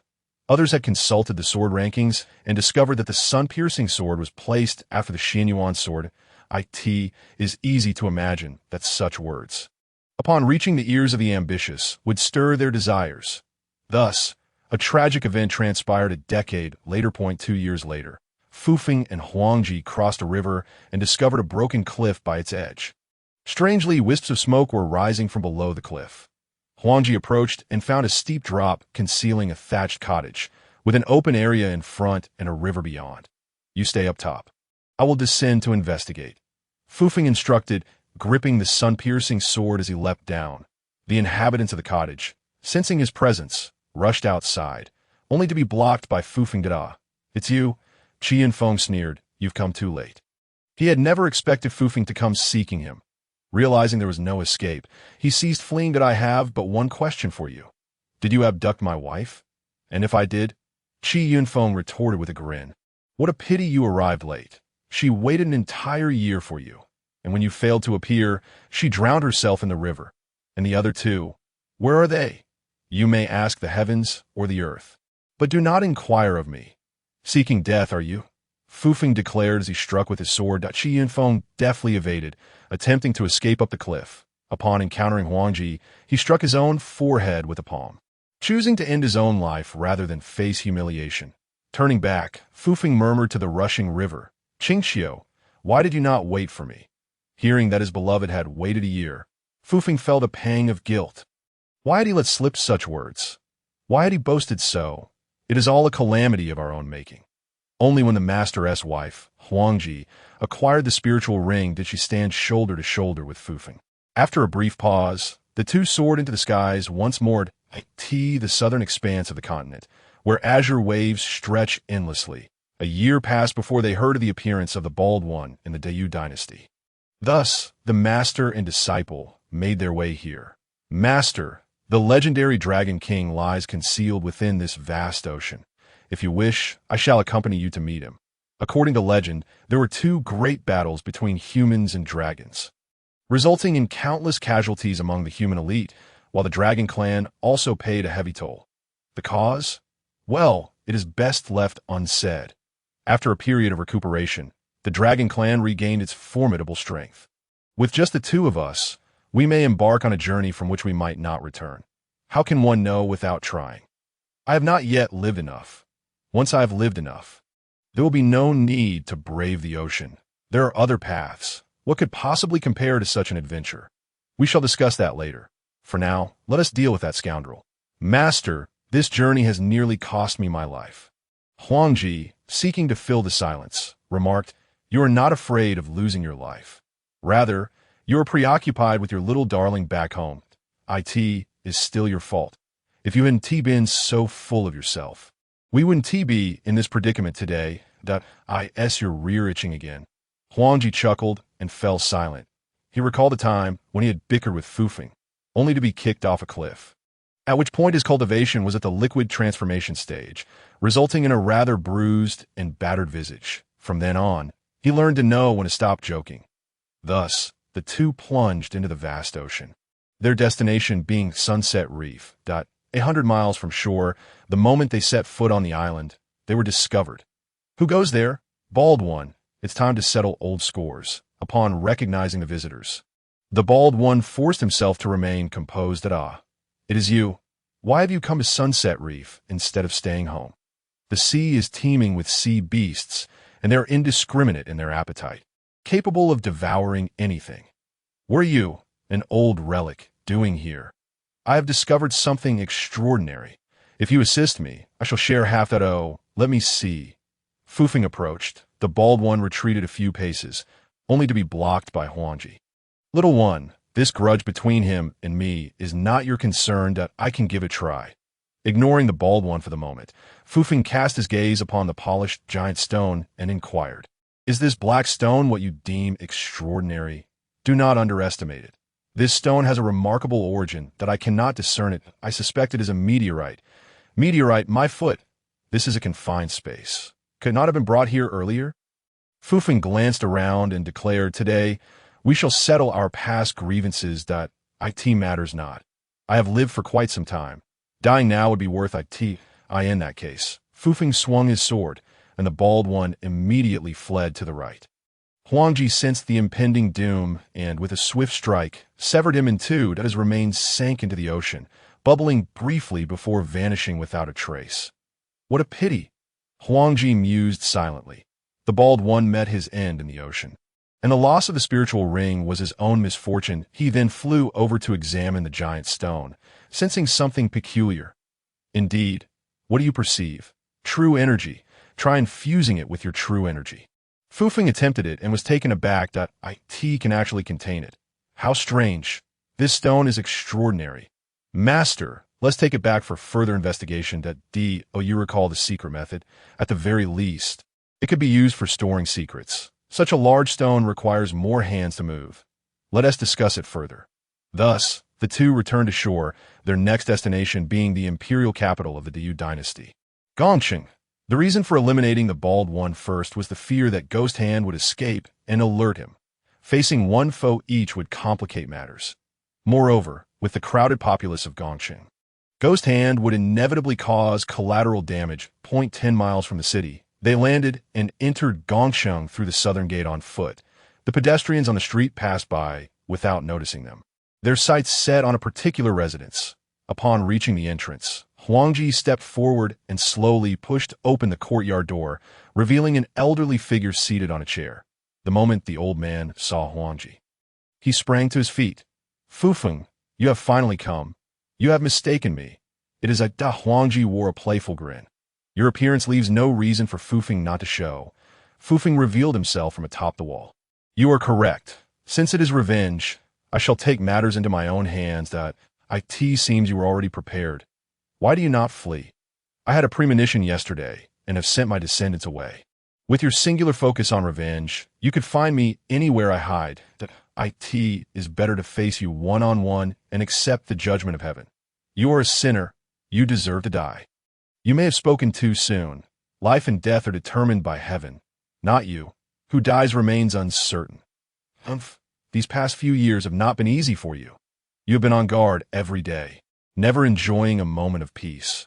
You should go and keep them company, lest they be lonely in the afterlife. I had forgotten that I might encounter old friends on the road to the Yellow Springs.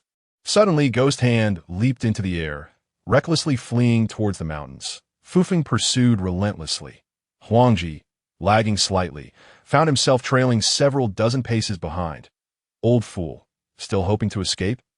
Huangji shouted as he chased. His loud voice disturbed a certain figure within the palace, who rushed out to see three formidable individuals appearing in the imperial city.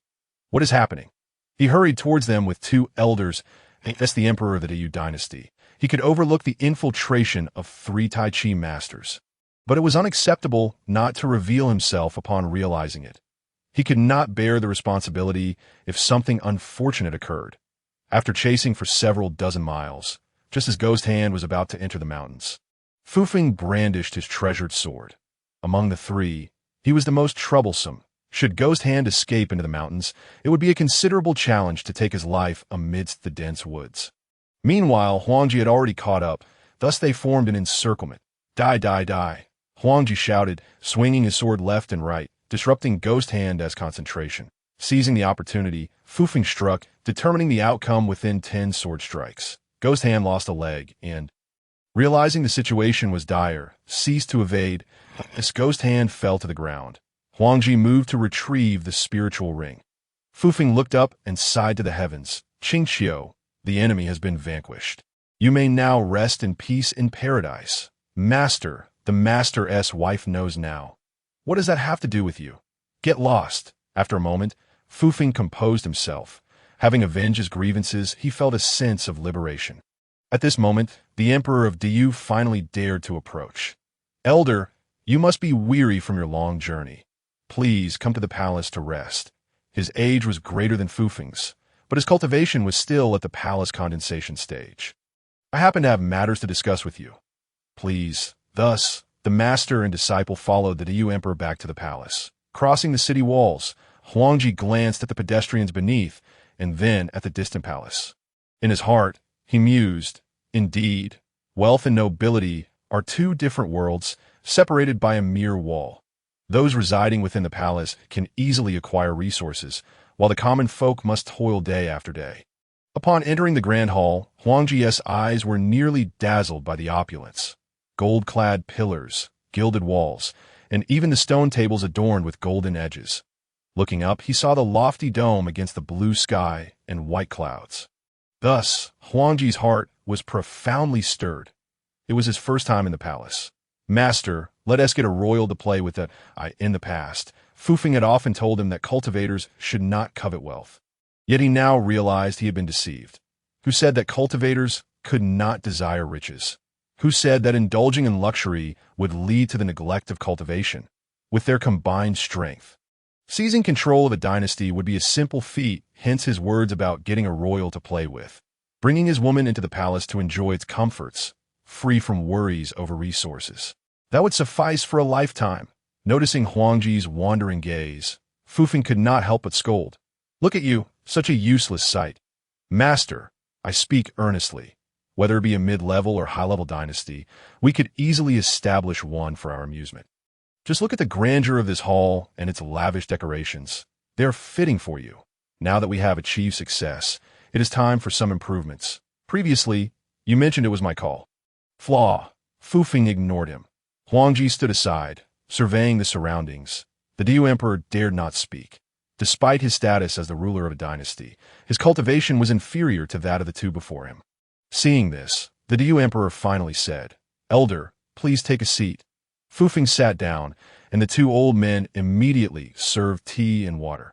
After he took a sip and set down the teacup, the Diu Emperor inquired, "Elder, what did you mean when you mentioned having matters to discuss? Please select several craftsmen. Carpenters, stonemasons? Stonemasons, that is 10 enough? That will suffice. Very well, rest here for 2 days and prepare to accompany you. Additionally, we are constructing a ferry. Where will it be launched? The Emperor Diu does not understand the purpose of the stonemason chipping away at stone to build a ferry. It will be assembled by the vast ocean and then transported to the island with a stone block." "Which island? Do not inquire." Upon seeing this, Huangji approached. "Master, do not be so stubborn. You are already of advanced age, and it is reasonable to enjoy life. There is no need for you to worry. You should indulge, and I shall not hinder you. Master, could you grant me a small favor? Leave." "Huh?" Huangji laughed heartily as he exited, noticing the garden filled with various flowers and plants. Enjoying the blossoms is not the goal. Earlier, when Fufeng mentioned inviting craftsmen, he immediately pondered a crucial question. What is the suitable purpose for that massive stone once it is brought ashore? If we are to undertake this task, we must strive for excellence. Otherwise, what is the point of exerting such effort?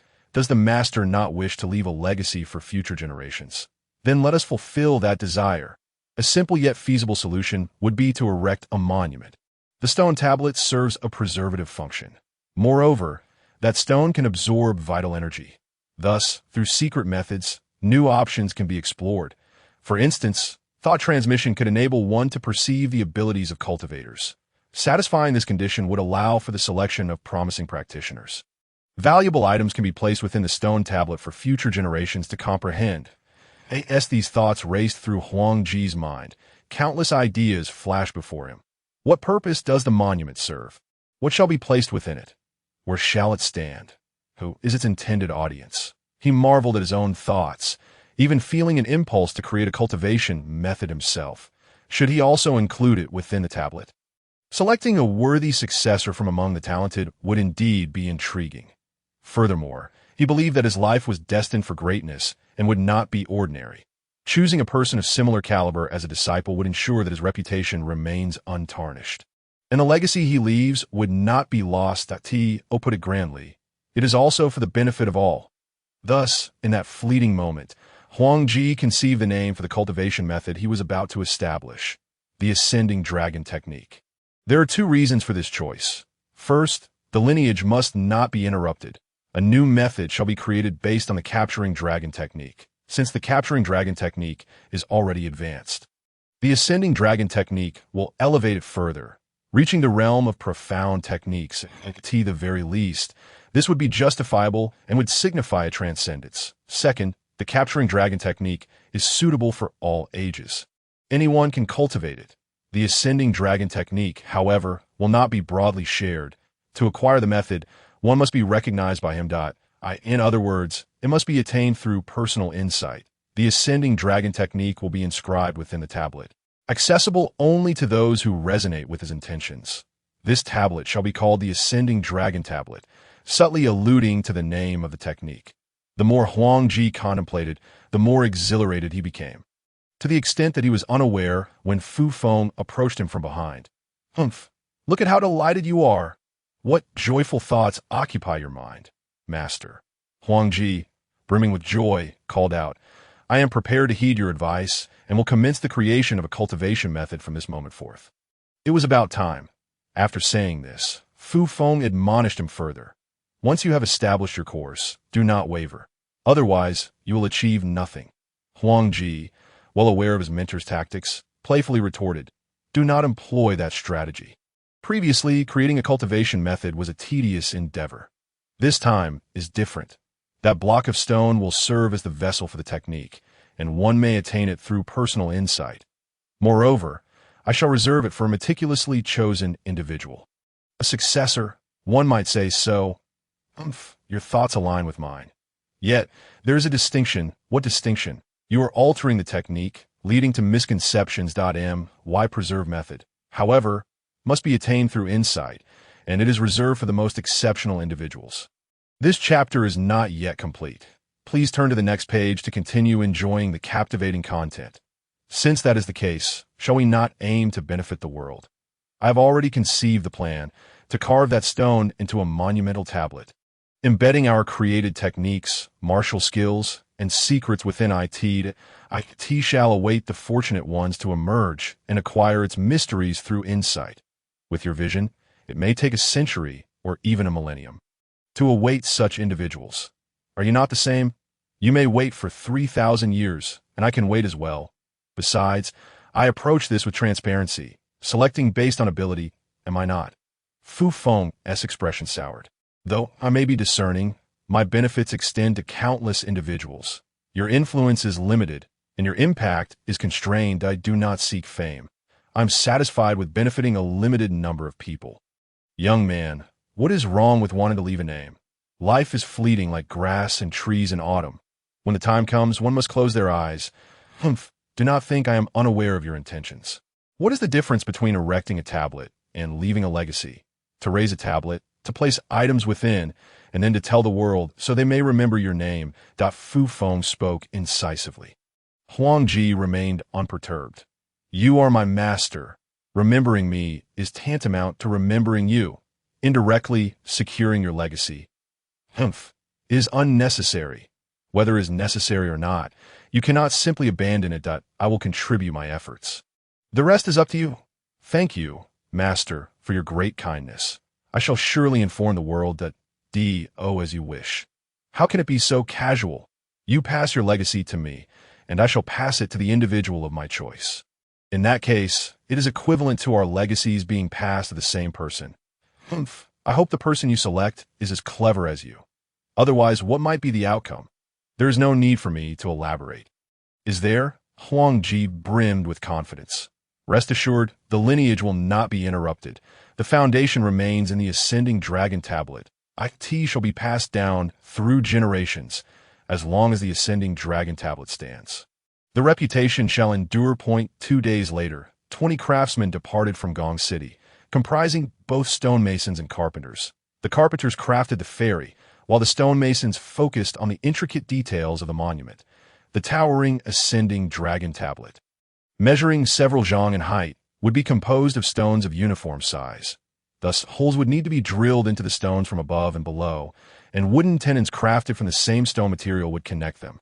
The responsibility of breaking the stone fell to Fu Feng and Huangji, with the stonemasons handling the mortise and tenon structure. Once everything was prepared, it would be transported to the site of the monument. Not only was the process intricate, but the consumption of human and material resources was also considerable. Huangji's initial vision was to erect a tablet and construct a vast arena, one capable of accommodating at least 100,000 spectators. The arena's base would serve as the competition stage, topped with a layer of Ascending Dragon Tablet stones connected to the tablet itself. thereby achieving his envisioned purpose. The seating would ascend in a tiered fashion, with competitors no older than 30 years permitted to participate. That he believed that as he broke through at 18 and entered the condensation palace at 20, those he selected must have achieved something significant by 30. Otherwise, they would not be called the gifted and would not deserve the treasures he left behind. To be his successor, one must be a true prodigy. After 3 months on land and an additional 2 months of arduous transport, the stones finally arrived at a desolate location. Huangji chose the foot of the Tuva Mountains as the site for the monument. After dismissing others, the master and disciple personally began to excavate a chasm 10 zhang wide and 10 zhang deep at the mountain's base. Only then did they lay the foundation stone and erect the monument upon it. Subsequently, they carved a pathway and began excavating the arena 30 zhang away, laying down the ascending dragon tablet stones to integrate the competition stage with the tablet. Thus, Huangji's vision was realized. Looking at the grand ascending dragon tablet, Huangji felt an indescribable joy. Master, what do you think? It seems to lack something. What is unsatisfactory? Look at the top of the tablet. It is bare. Placing an item there would perfect it. How did I not think of this? Master, what do you believe would be appropriate to place there, since it is named the ascending dragon tablet? What do you think would be suitable? A dragon head. However, knowledge of dragon forms is scarce among the populace. Lacking a direct impression, one cannot carve a vivid dragon head. I could see this point. Huangji grinned. Master, now we have an excuse. When shall we venture to the ocean? It serves a dual purpose, to meet the Dragon King and observe the dragon form, then return to enhance our creation that a dragon's head shall be placed atop the monument, with the dragon's body sculpted on the back, resulting in a complete dragon form. Such aspirations are beautiful, yet one must have the fortune to return alive to fulfill such wishes. That is a must. What shall we do now? First, conceal it. Now is not the time for the ascending dragon tablet to be revealed. IT must wait until everything is prepared to make its grand entrance. IT seems the ascending dragon technique has yet to materialize. I wonder how long it will take for you to establish it. Perhaps I shall not witness it. You provoke me. I know you mean well, but you need not pierce my heart. Had you discerned the embryonic form of your intentions earlier, you would not now be burdened with regret. Impatience serves no purpose. The decade of effort you have invested is devoted to the cultivation of the enigmatic arts, the not entertained thoughts of achieving mastery in 10 or 20 years. It may well take several decades. Days later, the chiseled opening and the excavated pit were once again buried by earth, restoring everything to its former state. The steel of rising dragons was concealed. Huangji firmly believed that in a century, this desolate wilderness would give rise to a new city, a name he had already conceived. Huan Lacidied on the journey back, Fu Feng, feeling uneasy, expressed his concern that Huangji might falter, saying, Young man, remember the words you have spoken. Why are you so verbose? Humph, upon encountering those few delicate maidens, you seem to lose all focus. Am I really so inadequate? What do you think? Your attention towards them is perhaps the most enduring sentiment you've ever displayed. What if I simply hide away? Look at your lack of ambition. Why not send a message and see who dares to disturb us? In another scene, 2 towering figures stood by the shore, gazing out at the vast expanse of the sea. The tumultuous waves hinted at the myriad dangers lurking beneath the surface. This journey would likely not be smooth. Master, are you afraid? Huangji inquired with a smile. With our combined strength, where in this world can we not go? Yet, as the moment approached, Fu Feng still harbored concerns. Why not wait for me here? If I do not return within 3 days, you may depart, never to set foot upon these waters again. What is there to fear? If need be, I can provide you with support from the sidelines. Should misfortune befall me, I shall ensure your resting place is guarded. You impudent brat, are you wishing for my demise? After a jest, the atmosphere lightened. Huangji then remarked, Legends are merely tales. They are not as fearsome as they seem. The world is vast, filled with wonders. Beneath the water lies an unknown realm. Do not naively assume that dominance on land guarantees the same in the sea. Arrogance is the beginning of tragedy. Thus, the great battle between man and dragon was ignited. And we're the architects of our own misfortune. Is it truly so grave? If we cannot win, we shall flee. This is a wisdom known to all. Would we act foolishly when it comes to escaping? We possess some skill. The challenge lies in determining where to go. The ocean stretches endlessly, with no visible end. The depths conceal the unknown. If the Dragon King remains hidden, we truly have no recourse. I am quite the opposite. You fear the Dragon King's concealment, while I worry about the possibility of no return. Master, you have mentioned this several times. If you are genuinely concerned, then turn back. After a moment's hesitation, Fu Feng finally spoke. Returning is certainly not an option. Let me reiterate, for your sake, do not be stubborn. Retreat swiftly. Even if I were to perish, do not look back. Understood. Under the sunlight. The two soared over the boundless sea, lacking a destination, merely racing in one direction. The waves roared fiercely. Water beasts and sea monsters occasionally breached the surface, frolicking or chasing one another, entirely oblivious to the lurking perils beneath.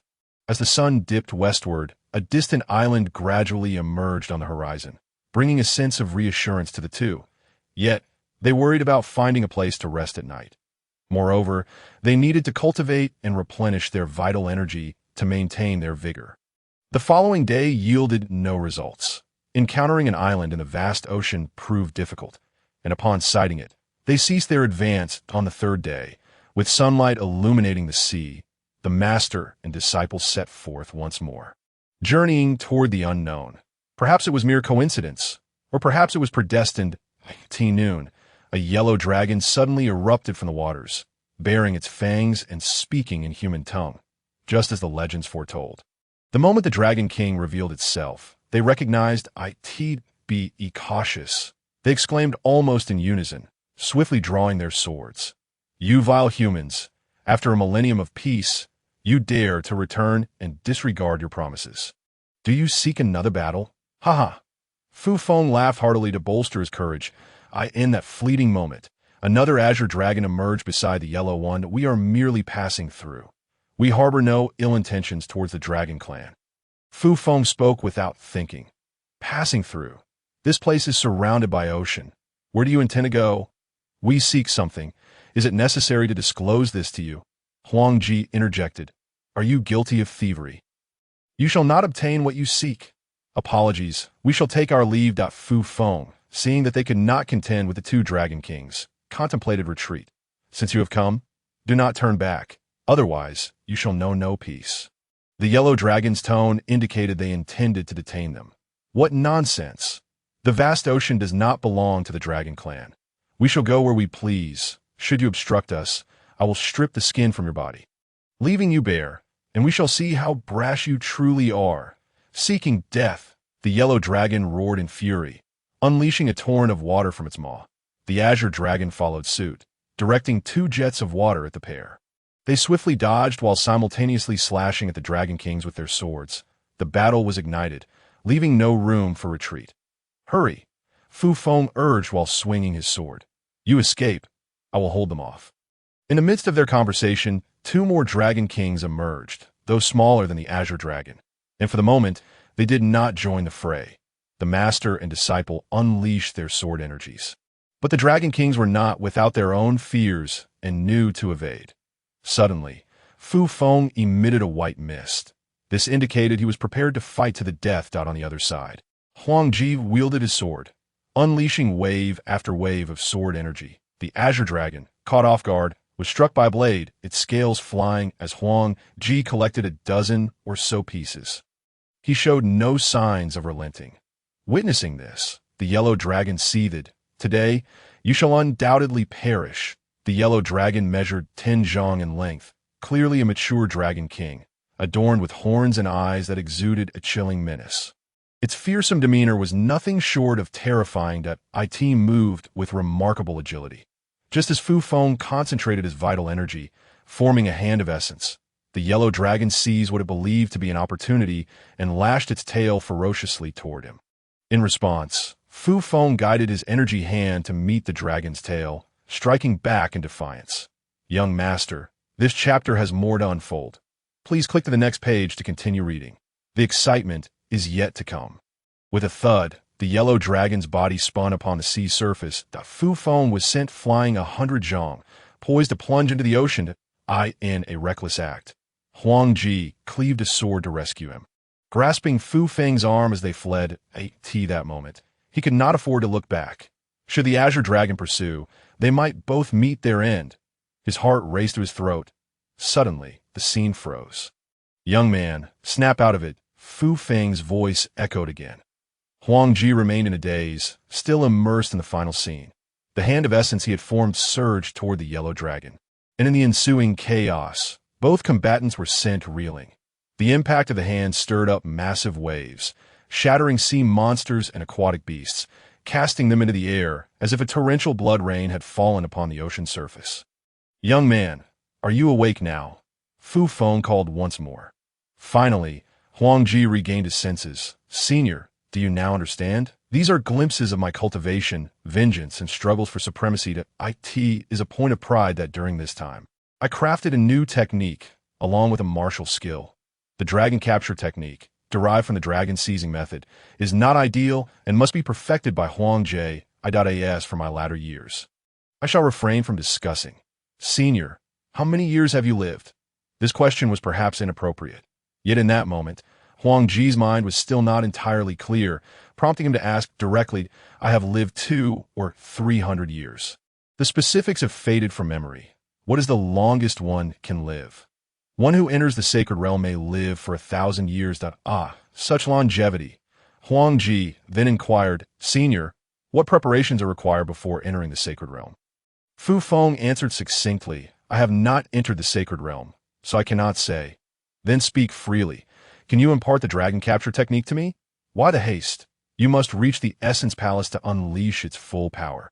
Huang Ji then provided an example. "I have heard that the great Buddha's hand requires mastery of vital energy to wield effectively, and I can only exhibit 1 or 2/10 of its strength. Excessive confidence is unwise," Fu Feng remarked, sensing Huang Ji's eagerness. "Senior, I can begin practicing at once." After a moment, Fu Feng replied, "The dragon capture technique is a profound-level martial skill. Such techniques should not be shared lightly. Senior, I shall heed your teachings. Pay close attention." Another scene unfolded before Huang Ji. In the scene, there's an individual who first mutters to himself, and subsequently begins to explain while gesticulating with both hands. Gao Yang memorizes everything after just one hearing. As Fu Feng moves his hands, Gao Yang commits the changes in Fu Feng's gestures to memory. The image fades away. Fu Feng inquires, "Young man, have you remembered?" "Thank you, senior. No need for thanks. I've already benefited from you." Gao Yang is taken aback, pondering what a deceased person could possibly gain from him, he attempting to occupy his divine palace. Suddenly, he realizes that his thoughts have been inadvertently revealed. "Senior, I beg your pardon. I speak only the truth. Do you not wish to inquire about something? The monument has already been revealed. I want to know what lies within." "That pertains to my past. I do not know." Gao Yang finds himself a loss for words. "I will tell you. You have gained another benefit. Your cultivation has advanced." "What?" Gao Yang, momentarily stunned, checks his status. Following Fu Feng's instructions, he perceived through the intricate network of meridians that his cultivation has indeed reached the later stage. Gao Yang is overjoyed.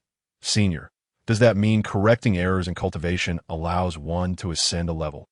What do you think?" Splendid. Absolutely splendid." Gao Yang thinks of his father and wishes to inform him that his cultivation can now break through to the mid-stage of Qi manipulation. This brings him immense joy. As for his younger brother, due to having mastered the dragon seizure technique, his progress will surely be rapid. Regarding his mother and sister, they practice the eyebrow condensation technique, a method specially devised for women. Senior, Gao Yang suddenly ponders another question. What treasures lie hidden within the spirit ring? Spiritual pills, pill formulas, or perhaps spiritual herbs? However, no one responds despite his repeated calls. In a rush of anxiety, he awakens from the dream, only to find himself lying on the ground. It turns out he was dreaming. He then rolls over, dusts himself off, and lies back down, needing to sort through his thoughts while replaying the dream in his mind. Correcting errors has granted him 7 substantial benefits. First, the meridian diagram. Second, the return of the dragon seizure technique to an advanced level. Third, the treasures bestowed by Fu Feng. Fourth, the realization that he has unknowingly cultivated his intent. Fifth, a breakthrough in cultivation. Sixth, the acquisition of a profound martial skill. And seventh, knowledge of the Rising Dragon Monument's secret. This moment, he feels a deep sense of pride and gratitude, as a single decision has transformed his life. Suddenly, he recalls Fu Feng's tragic fate, losing everything due to a sword. Is there a connection between their two families? If so, it must be destiny. Yet he harbors a regret. What benefit did Fu Feng derive from him? This question remains unanswered. Unable to find a satisfactory explanation, Gao Yang reluctantly lets it go. Returning to reality, he believes the events of the previous night should be kept secret, not revealing anything to anyone, including his cultivation breakthrough. Isn't the Chun family worried about being implicated?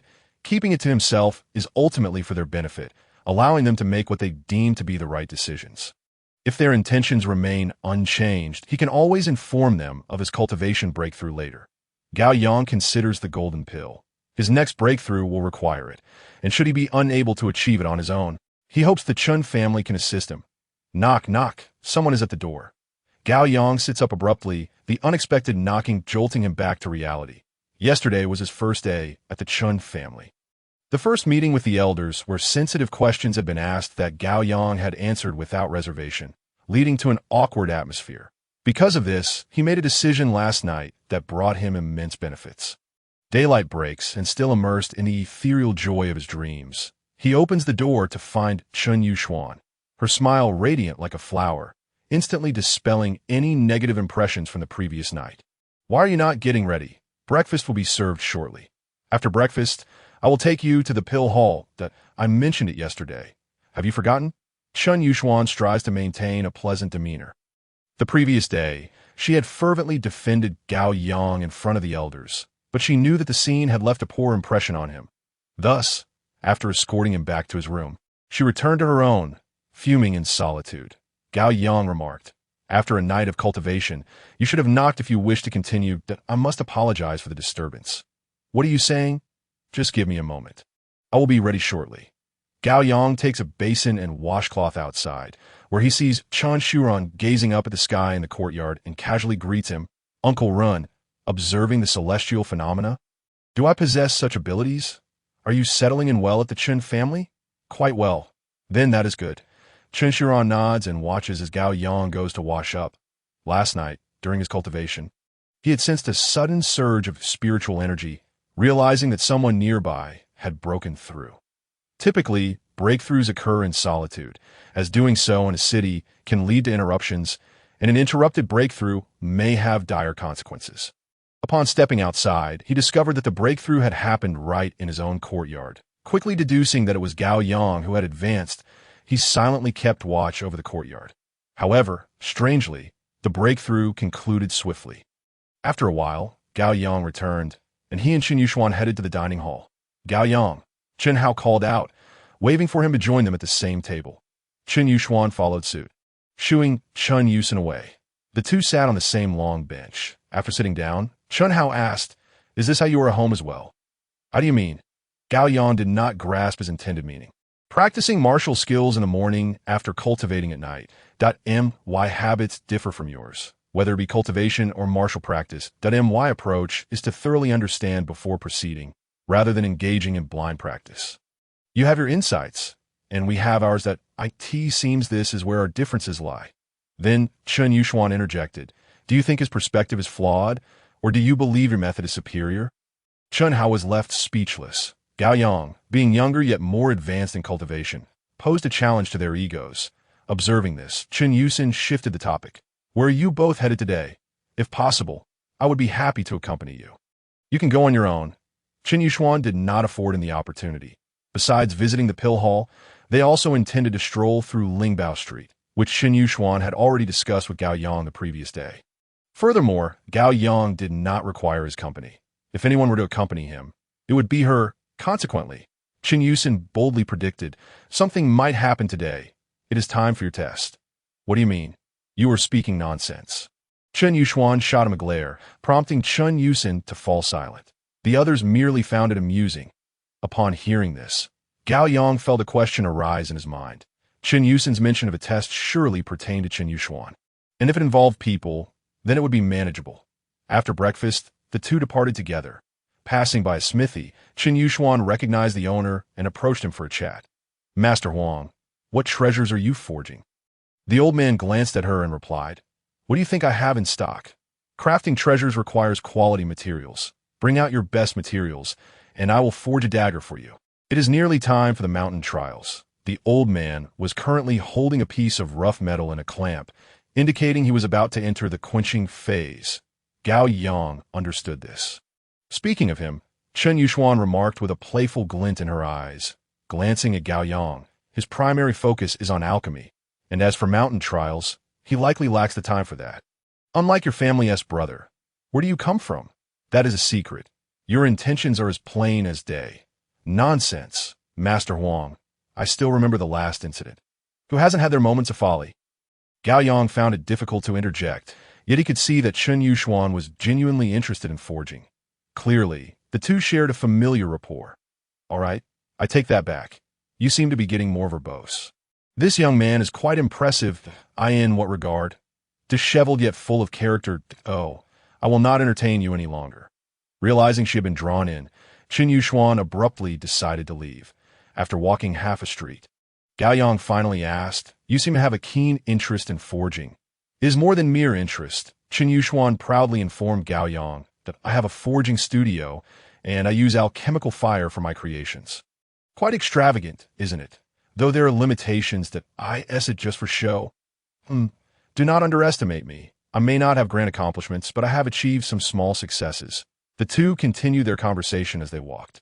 In the crowded streets, Chen Yushuan would sometimes hide behind Gao Yang or tug at his clothing, fearful of getting lost in the throng. In a serene and spacious environment, two individuals walked side by side. Suddenly, Chen Yushuan exclaimed, "We've arrived." Gao Yang followed the direction of her gaze and noticed a sign hanging in the distance, inscribed with the characters Dantang. The entrance was slightly ajar, revealing a quaint two-story building. "Master, there's more to this chapter. Please turn to the next page to continue reading.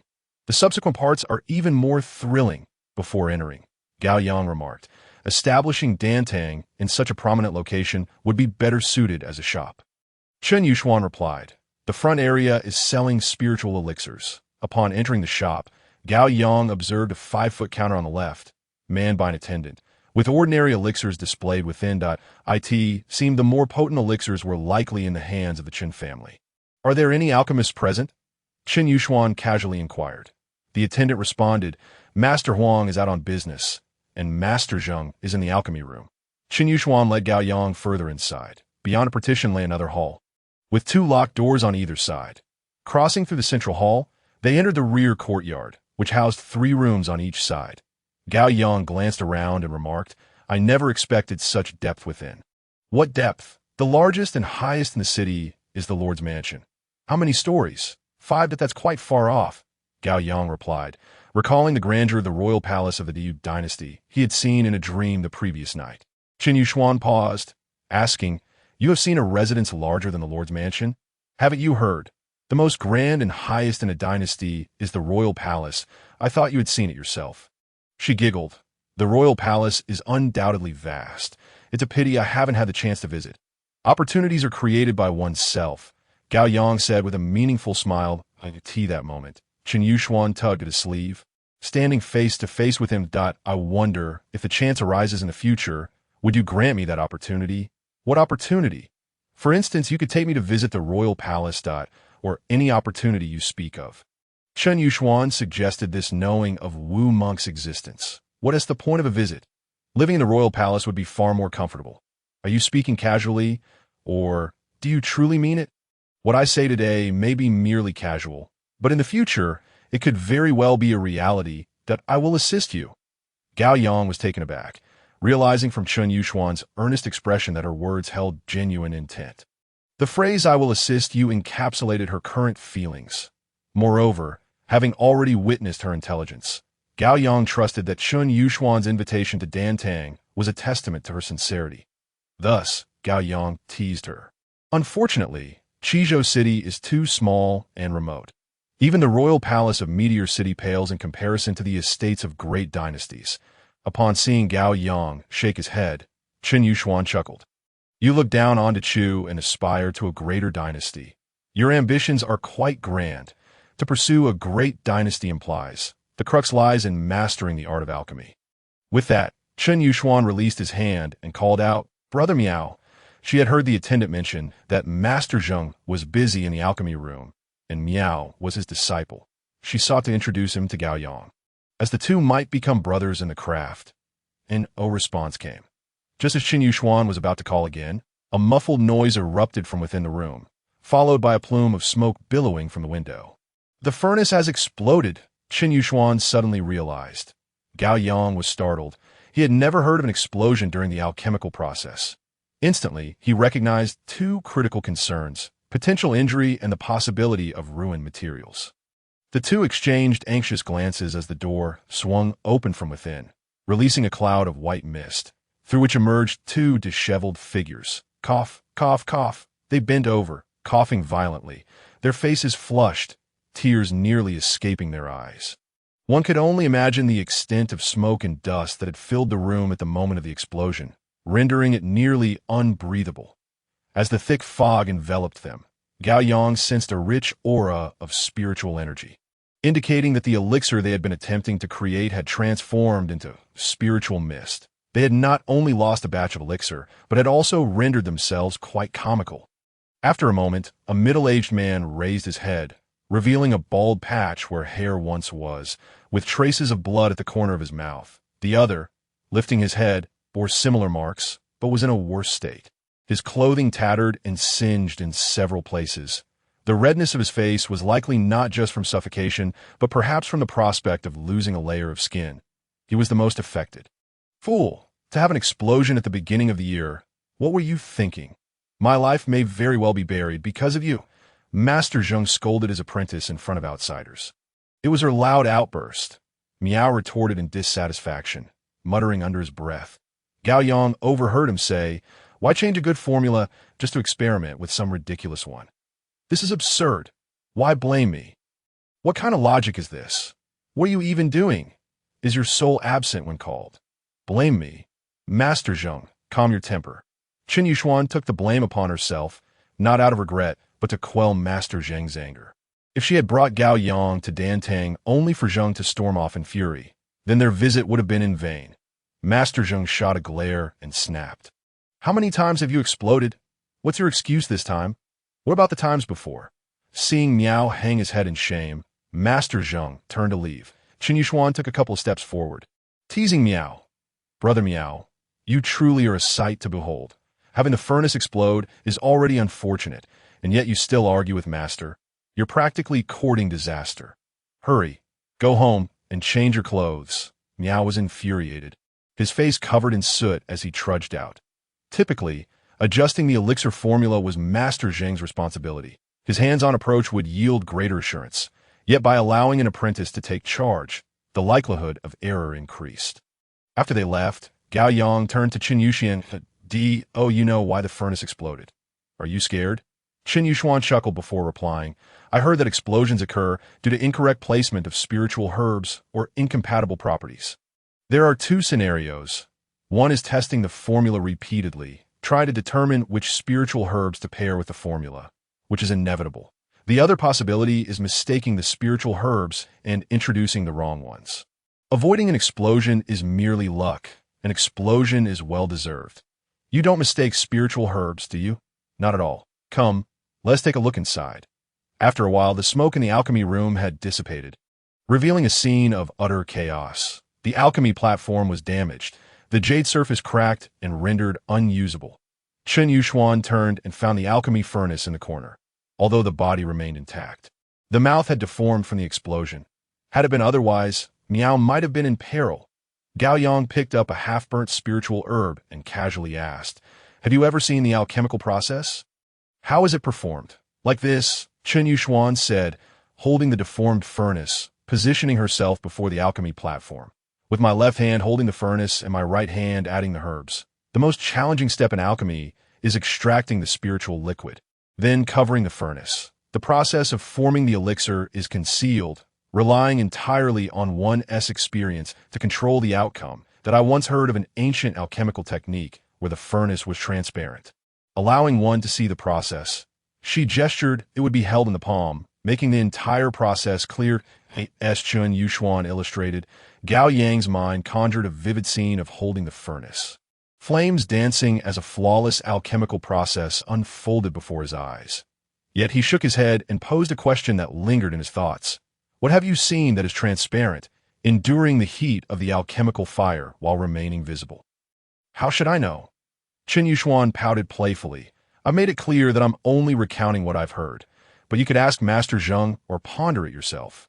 After a brief organization of the space, noticing there was little left to tidy, Gao Yang and Qin Yuxuan exited together. I could see this moment. Master Zheng had returned, clad in fresh attire and with a slight trim to his hair, appearing quite languid as he sat at the tea table. 10 days prior, Huang Lao had sent word that a lad named Gao Yang wished to cultivate alchemical skills, hoping for Master Zheng's acceptance, and had informed him of Gao Yang's cultivation level. Thus, upon seeing Gao Yang, he recognized him immediately. Master, are you feeling better? Chun Yuxuan approached with a jest. Master Zheng bristled at her remark. Are you pleased to see me make a fool of myself? Not at all, just somewhat indifferent. Humph. Master Zheng turned his head away. Chun Yuxuan shook his arm, saying, Master, I acknowledge my mistake. Who is your master? You. Have you ever taken a master or presented a gift? As long as you agree, it is essential to pay homage and offer gifts. Enough of this, to take on a fool as a disciple. My patience has run thin that I was wrong. Is that acceptable? If you are not at fault, then I should not have taken that fool as a disciple. I feel the same way. Qin Yuxuan interjected sweetly. Miao Shixiang is dutiful, yet lacks ambition. If you rely on him, your aspirations may be in vain. Relying on him would require me to burn incense for good fortune. However, the person I recommend is different. In what way is he different? First and foremost, he is intelligent. Qin Yuxuan counted on her fingers. Secondly, his cultivation. How many have you seen break through to the mid-stage of Qi gathering at the age of 16? Taking him as a disciple is a blessing you should seek. Do not think I am deceiving you. He is right before your eyes. That if you do not believe, you may investigate personally. Even so, even if Master Zheng Dan knows Gao Yang's cultivation, standing in the position of a master, he would not readily agree today. Especially since Gao Yang has just witnessed his embarrassing state. That in the future, should this be mentioned, would he still have any face left? Thus, Master Zheng Dan cast a glance and asked, The person you speak of is him?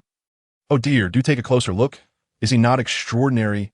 I do not see IT is evident upon a glance. How could you possibly take Miao Shixiang as your disciple?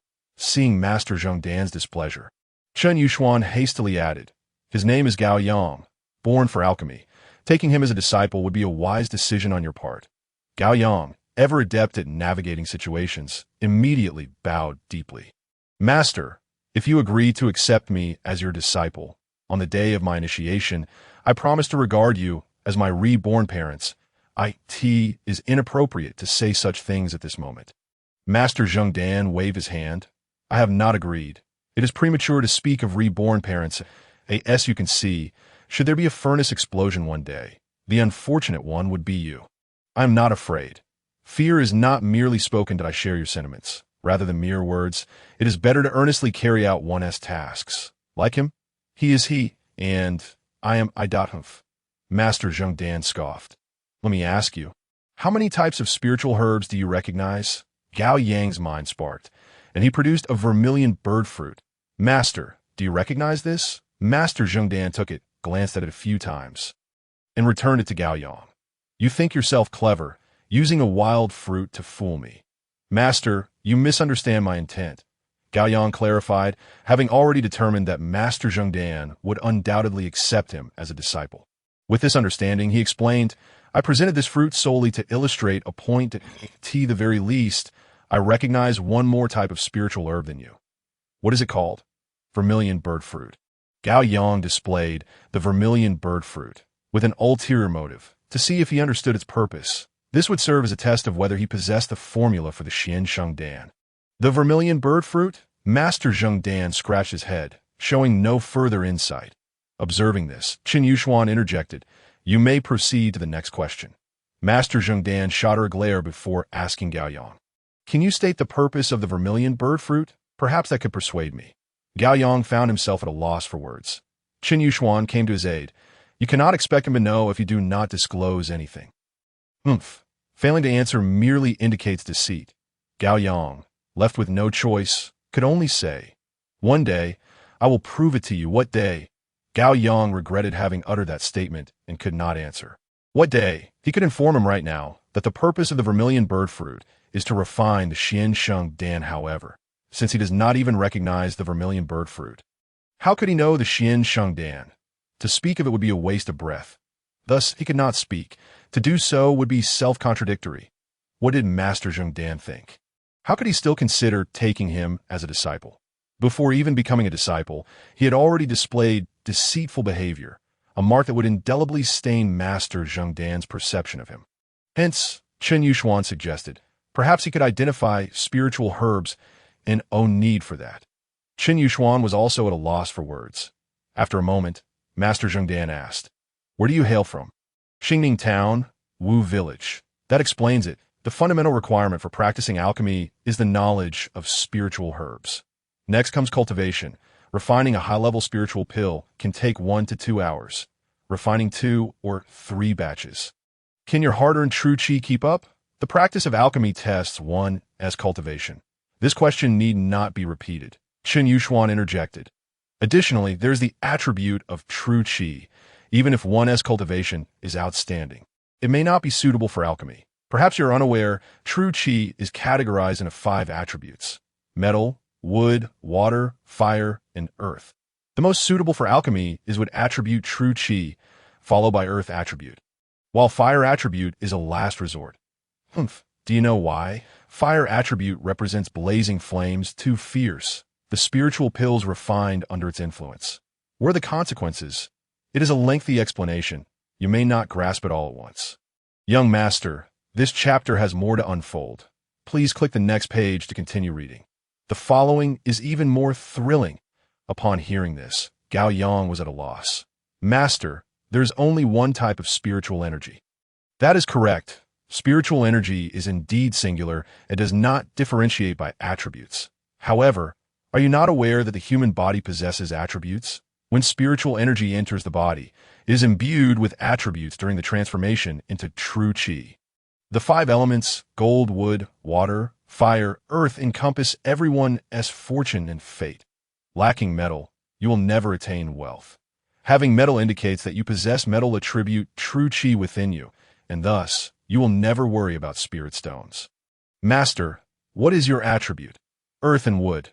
The two fell silent. Qin Yushuan then remarked, "Master, do not ramble. You should assess his true qi attribute to know." Upon saying this, Qin Yushuan felt a twinge of concern. What if Gao Yang's true qi attribute is unsuitable for alchemy? Then her efforts would be in vain. Furthermore, if the elders were to learn that Gao Yang is not suited for alchemy, the Qin family may not take him in. Hence, she experienced a conflicting mindset, both worried and eager to ascertain Gao Yang's true qi attribute. Cannot be assessed at Go find President Liu. He can measure it. Good. Qin Yushuan replied, turning to Gao Yang. Tomorrow we shall go. Why not today? There are matters to attend to today. Qin Yushuan stated this to delay facing it until tomorrow. Master Zheng Dan picked up the teacup, then set it down again, in his preoccupation with conversation. The tea had gone cold. I will go boil some water. Qin Yushuan hurried away, and only then did Master Zheng Dan inquire of Gao Yang. Boy, do you genuinely wish to learn, or are you compelled by other reasons? Sincerely. Gao Yang answered truthfully. In truth, my initial intention was to hone my skills in Qizhou City, and upon hearing that I could study alchemy, I became resolute. Hence I earnestly requested the Qin family to recommend me. Think carefully before you speak. Just now, you did not lie, did you? I refer to the vermilion bird fruit. Once a disciple, always akin to a parent. Understand this principle. Deceit cannot mask one's inherent nature. You speak with conviction. It seems the girl's assertion of your intelligence is indeed true. Self-praise is rather dull. To clarify, despite my questioning you several times. I have not yet agreed. Gao Yang's expression stiffened. Master Zheng Dan then inquired, how did you come to connect with the Chun family? Strangely enough, there's a shop called Mingqiotang in Xingning Town.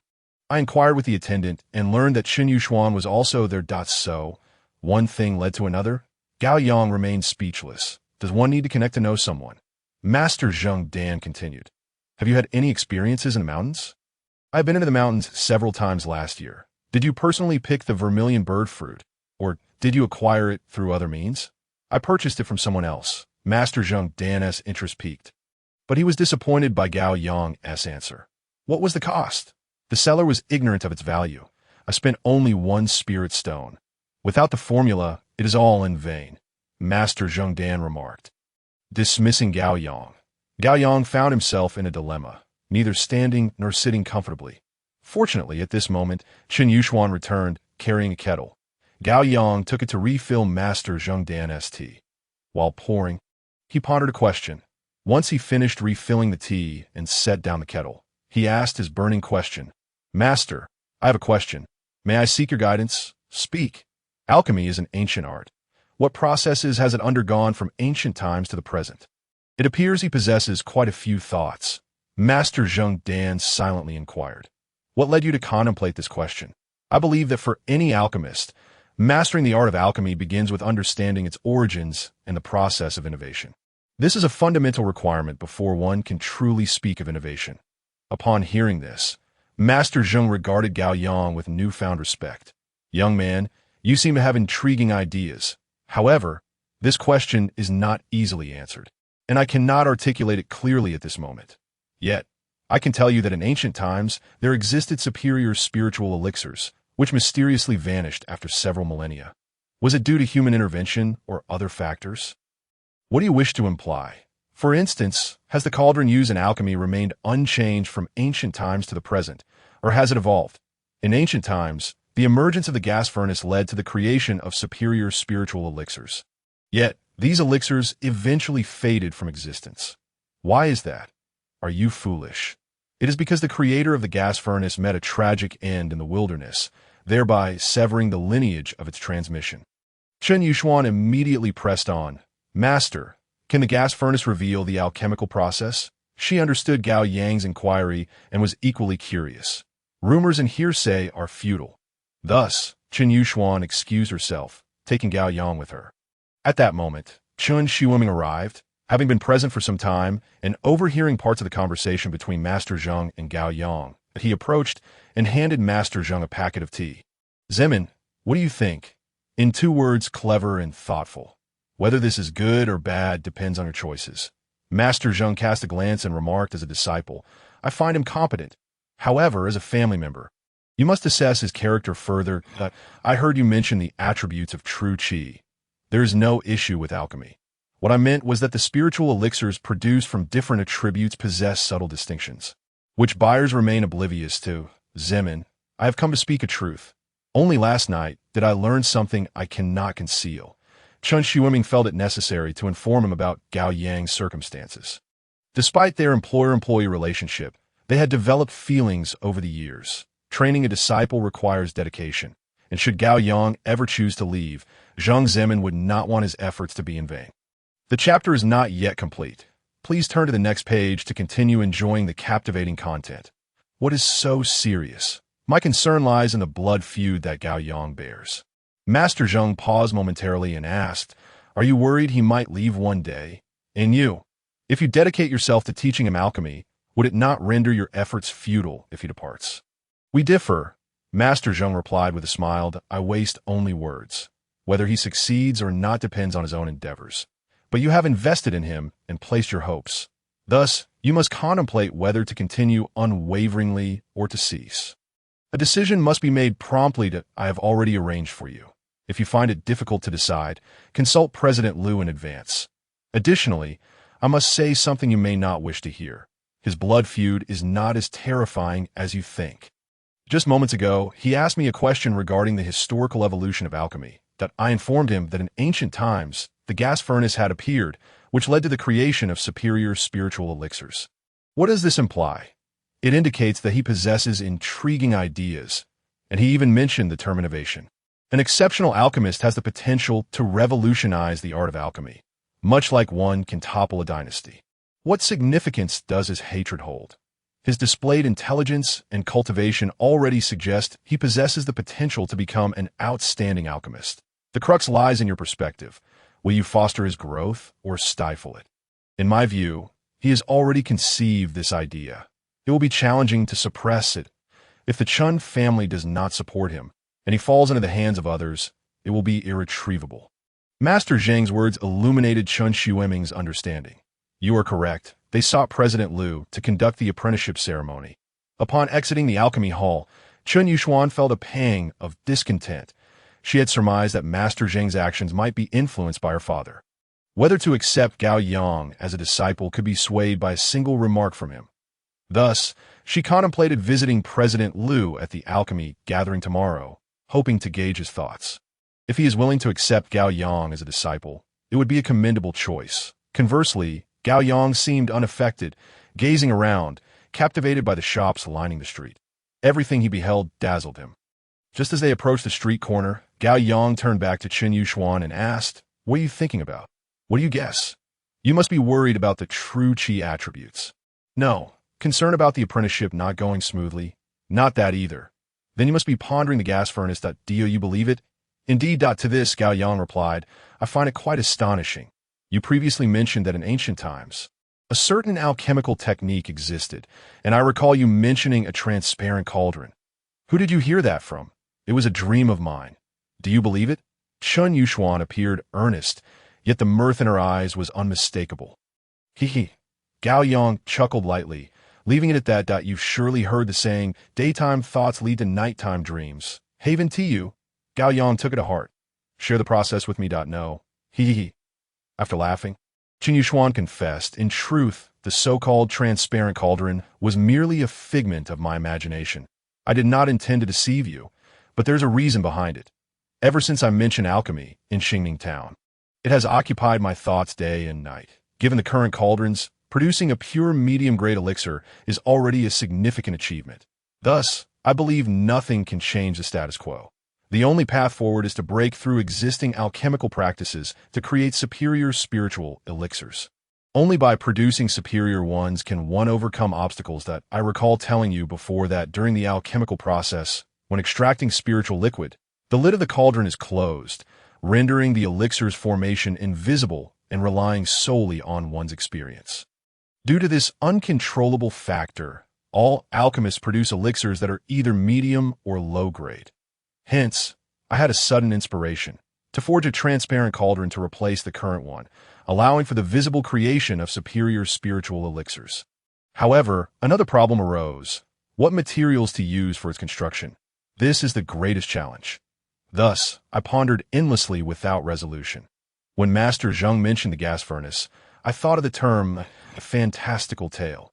Yet upon reflection, it might indeed be possible. It reminds me of our cultivation techniques and martial skills. Don't you think each emerge from nothingness? Wisdom is boundless. Perhaps our understanding is simply insufficient. I must admit, I still hold a certain admiration for myself. Did you not hear Master Zheng say that the gas furnace bears similarities to my imagined cauldron? One might call it a serendipitous alignment. My current understanding cannot fully grasp IT. IT matters not. Once you become his disciple, you can contemplate it gradually as they reach the street corner, crossing through the nearby alley led to the entrance of Lingbao Street. However, upon traversing the crowd, Chun Yuxuan noticed several familiar youths leaning against the entrance on either side, arms crossed, striking identical poses. Gao Yang glanced at them, deeming them a bore, merely showing off. Chun Yuxuan, however, felt a headache coming on. Each encounter with them revealed their juvenile antics. Some flattered, others praised, and some made jest, rendering communication futile and unnecessary. Chun Yuxuan could not endure their tiresome antics, having just accompanied her father to Xingning Town last year. At that time, Chun Xueming had mentioned that a few of those youths were decent, referring to 2 or 3 among them. Jiang Xiaotian, age 21, with mid-level cultivation in Qi gathering, tall and robust, possessing quite an impressive appearance. The Jiang family holds dominion over a city, and although he is not of the direct line, the collateral branch wields its own advantages, securing a stake in the Alchemy Association. However, his affections towards Chun Yuxuan are misguided. The second is Yang Qinglin, whose family is established in Meteor City and who operate a trading house in Qizhou City while also running a renowned herbal hall in nearby towns. In terms of strength, the Yang family stands on par with the Chun family. He himself has gained Chun Shiwiming's acknowledgement due to his cultivation, appearance, and character. The situations of both families are similar, as their elders established their households before venturing to Qizhou City. The third is Zhang Minghuai. Sharing similar attributes with the first two, the Zhang family in Qizhou City is a unique lineage of talisman makers. Each year, during the season for mountain exploration, those of lesser cultivation who wish to venture into the mountains often buy a few talismans to carry with them. In times of peril, they throw the talismans, scaring off ignorant beasts and earning themselves a chance to escape. The fourth is Liang Wentao, also at the Qi gathering level, who harbors no intentions towards Shen Yuxuan, being solely a cultivation enthusiast.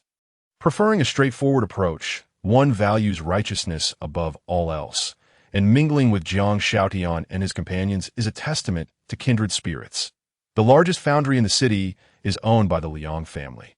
If one seeks to purchase a spirit ring, one should visit their establishment. The fifth individual is named Ho Xiaotian, whose father serves as the deputy commander of the city lord's mansion. His duties include manning the gate of the mansion and collecting a spirit stone from every individual entering the city. Thus, this responsibility falls upon his father. Although the family owns a shop, their resources are somewhat limited. As for Ho himself, he is clever, yet most of his schemes tend to be rather underhanded, revealing a darker facet of his character. The five have adopted a rather unremarkable moniker, the Five Tigers. Among them, Jiang Xiaotian and Zhang Minghuai are studying alchemy at the Danhui, while the other three spend their time either training or assisting in their family shops. Consequently, when Shen Yuxuan was seen strolling in the streets with a stranger, Liang Wentao took notice, and the others were promptly informed. The person accompanying Chen Yuxuan was not one of their group. What could they possibly think? It would certainly suggest that Chen Yuxuan is exceptionally clever, and in Chun Shiwiming's eyes, she holds considerable importance. Marrying her would secure the support of two families. Thus, their animosity towards Gao Yang becomes comprehensible. Upon seeing them, Chen Yuxuan felt nothing but indignation and helplessness. This chapter is not yet concluded. Please click the next page to continue enjoying the riveting content. Today was different. It was Gao Yang's first time shopping with her, and he encountered them. Chen Yuxuan did not consider it a mere coincidence. Perhaps it was a deliberate act on their part, and with impure intentions. Based on this notion, she feigned ignorance, walking alongside Gao Yang as they ventured into a narrow alley. As they brushed past, Yang Qinglin suddenly blocked their path. Yuxuan, we are several living beings standing right here. You cannot possibly be oblivious, can you? What are you doing? Step aside, Chen Yuxuan retorted angrily. Yang Qinglin, can we not coexist peacefully? If you do not wish to coexist, then let us sever ties completely. This is serious. Our target is not you, so why speak so harshly? You want to target him? Chen Yuxuan swiftly linked her arm with Gao Yang's, thereby conveying her stance. Let me make it clear. If you target him, you are targeting me. Yang Qinglin chuckled lightly at Gao Yang, saying, Little brother, do you require the protection of a woman? Gao Yang could not help but chuckle. It was indeed peculiar that they chose to target him in such a manner. 5 young men, all around 20, had already surpassed the Qi gathering stage in their cultivation and possessed decent looks. He could instantly discern their ulterior motives. To claim they were targeting him was more akin to a failure in pursuit, a dissatisfaction they wished to vent upon him. I fear you may come to regret this. Gao Yang would not ignore Yang Qinglin's provocation. Yuxuan, he is quite the personality, Jiang Xiaotian interjected. Chen Yuxuan turned to him with a question. Jiang Xiaotian, did you encourage them to come? That is unfounded. I encountered them midway after leaving the Danhui. It must be you, Liang Wentao, Ho Xiaotian remarked, smirking without denying it. Thus, Ho Xiaotian said, Yuxuan, would you introduce us? What is this young brother's name? Where does he hail from? It would be good to know how to greet him when we meet in the streets. Gao Yang answered for himself. I am Gao Yang, from Xingning Town. Ha, straightforward, Zhang Menghuai chimed in. Your disheveled hair is rather distinctive. One might assume you possess quite the temper, now that we have cornered you here. Are you not feeling quite irate? Bored people engage in boring activities. Indeed, it is only in boredom that one seeks to entertain oneself. Well then, Gao Yang grinned widely. I am quite intrigued. I would like to know how you intend to entertain yourselves at my expense. Such audacity! Liang Wentao, rarely one to speak, was provoked by Gao Yang's words. If one is likely to disappoint your good intentions, then let it be two. Do you truly believe you have a sure victory? Yang Qinglin, upon hearing this, grew displeased. Have some ambition. Do you really need two people to play with him? Qin Yushuan immediately interjected. Are you certain? Absolutely. Very well. Right here. Choose your strongest. Qin Yushuan later learned that Qin Yujing was no match for Gao Yang. As for Jiang Xiaotian and Yang Qinglin, their cultivation levels were on par with Qin Yujing, and the other three were not to be considered. Seeing this, Jiang Xiaotian stepped forward to play the peacemaker. Yushuan, I believe this is unnecessary. We have no grievances with him, thus there is no need for a violent confrontation. Do you truly feel that way? Qin Yushuan asked if there is something to be addressed. Let us clarify it today. Should this happen again, I shall not hold my tongue. Yang Qinglin swallowed his pride, that a country bumpkin like him. You may defend him, but that does not mean you must sever ties with us. Moreover, he does not possess a particularly robust physique. Qin Yushuan found this amusing. Yang Qinglin, let me remind you, do not underestimate him. He is 16 this year, younger than any of you. Before she could finish, Qin Yushuan turned to Gao Yang and asked, how many punches did you exchange with Qin Yujing? 2 punches. Did you hear that? 2 punches. That I know Qin Yujing's cultivation level. He was already at the mid-Qi gathering stage a year ago. 2 punches should not have been enough to defeat him, Jiang Xiaotian added. Seeing is believing. They do not trust mere words. His cultivation is at the mid-Qi gathering stage, Qin Yushuan reminded Gao Yang. Since that is the case, would you like to give it a try? Without waiting for Jiang Xiaotian to speak, Gao Yang turned to Yang Qinglin and said, you're also at the mid-Qi gathering stage. If you are unconvinced, step forward. The moment those words were uttered, everyone was taken aback, including Qin Yushuan. While she had disclosed Jiang Xiaotian's cultivation level to Gao Yang, she had refrained from revealing Yang Qinglin's. Thus, Jiang Xiaotian stepped forward and said, in that case, I shall exchange 2 punches with you. Even if I win, it will hardly bring me glory. I am 4 years your senior. If I lose, it would merely indicate my shortcomings.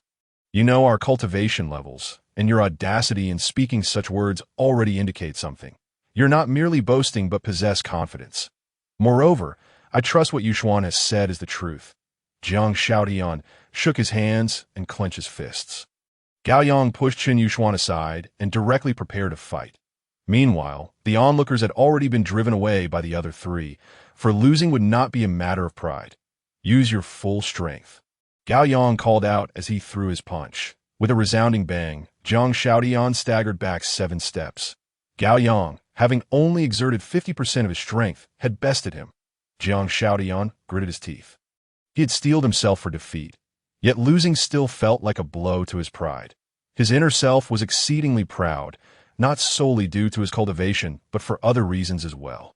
Regaining his composure, Jiang Xiaotian faced Gao Yang. I am Jiang Xiaotian. Do not hold it against me. We can be brothers from now on. Yang Qinglin also clasped his hands and said, do not take my earlier words to heart. Should you have matters to discuss, do not hesitate to speak. Zhang Minghuai was a straightforward individual. What is there to say? Let us get down to business. Lu Lin Street, your treat? Ho Xiaotian promptly suggested. A cup of tea to forge a brotherhood is worth it. Was only then that Liang Wentao spoke candidly. Yushuan, you won't hold this against me, will you? Of course not. This unexpected outcome took both Gao Yang and Qin Yushuan by surprise. However, Gao Yang would not easily acquiesce. He had his own considerations.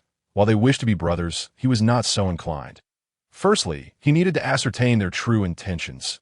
Secondly, he feared being exploited. Newly arrived in Qizhou City, he was unfamiliar with the local dynamics. What if their intentions were nefarious? Such situations were entirely plausible. Hence, he had to exercise caution. Faced with this dilemma, Gao Yang remained non-committal. Will you say something? Seeing Gao Yang's silence, Jiang Shaotian inquired once more. It could be said that he had humbled himself.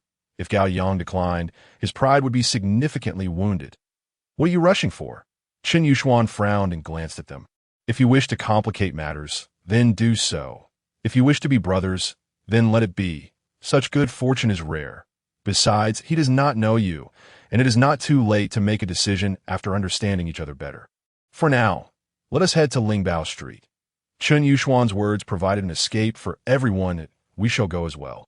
The more, the merrier, Zhang Menghuai added. Tea is merely a few cups of tea. Do you intend to fall? Qin Yushuan contemplated that visiting Lingbao Street with them was less appealing than going to a tea house. Observing this, Ho Shaotian declared, Lu Lin Street, let us go.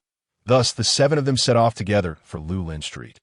Along the way, Gao Yang asked Jiang Shaotian, can you let go? You think too much. I had no expectations to begin with. Our purpose is merely to see what is so remarkable about the person Qin Yushuan values. The result, however, has only brought about our own humiliation. Yesterday, I arrived in Qizhou City that I understand. The more you interact, the more you will comprehend our character. Lu Lin Street, gazing at the willow trees swaying by the roadside. Observing the flowing water alongside, Gao Yang was reminded of the words spoken by Wu Monk beneath that very tree. This reflection led him to think of his parents and his younger siblings. He had come to Qizhou City alone, while they remained at home, undoubtedly worried about him. Thus, he contemplated that once he had settled in and had paid his respects to his teacher, he would send a letter home. What are you thinking about? Qin Yushuan inquired, noticing Gao Yang's silence. Missing home, he replied.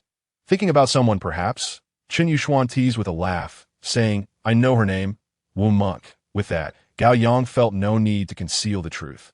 We were childhood companions, having grown up together. How enviable, Qin Yushuan remarked after a moment. Once you've paid your respects to your teacher, I will arrange for news to be sent back. That I'm curious. Who else is in your family? Besides my parents, I have a younger brother and a sister. Compared to my family, yours seems quite small. Everyone, how does Yinshui Gorge seem? Suddenly, Zhang Menghuai inquired from ahead. Ho Shaotian replied, that's the one.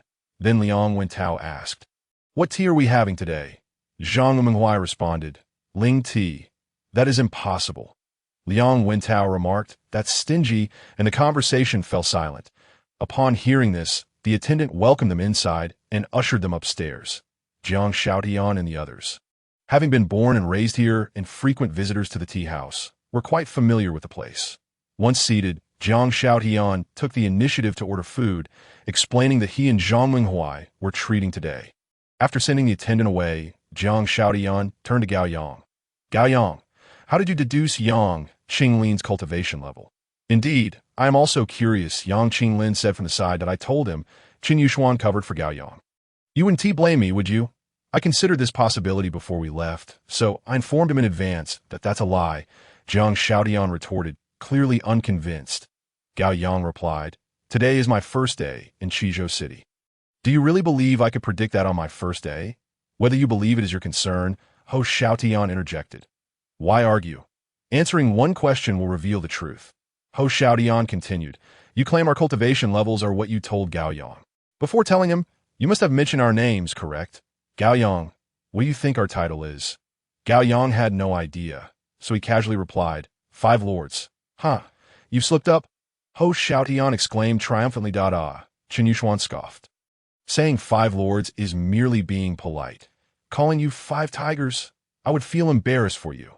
Only then did Gao Yang realize their title was indeed 5 tigers. What is there to be embarrassed about? Liang Wentao asked, perplexed. The term lord refers to a gentleman, someone whose actions are upright and humble. A tiger symbolizes a fierce beast. Consider the fate of such creatures, Qin Yushuan argued, her reasoning somewhat compelling. Zhang Menghuai glanced around and said, it seems we have unintentionally created a contradiction. Why didn't we think of changing the name at the outset if Lord was a good choice? Before he could finish, Ho Shaotian shot him a glare. A gentleman hides a needle in cotton. Do you think you measure up? Suddenly, laughter erupted from a trio of boys nearby, likely provoked by Ho Shaotian's words, but there was another reason. Why not name it the Morning Garment Society? Zhang Menghuai suggested, somewhat irritated.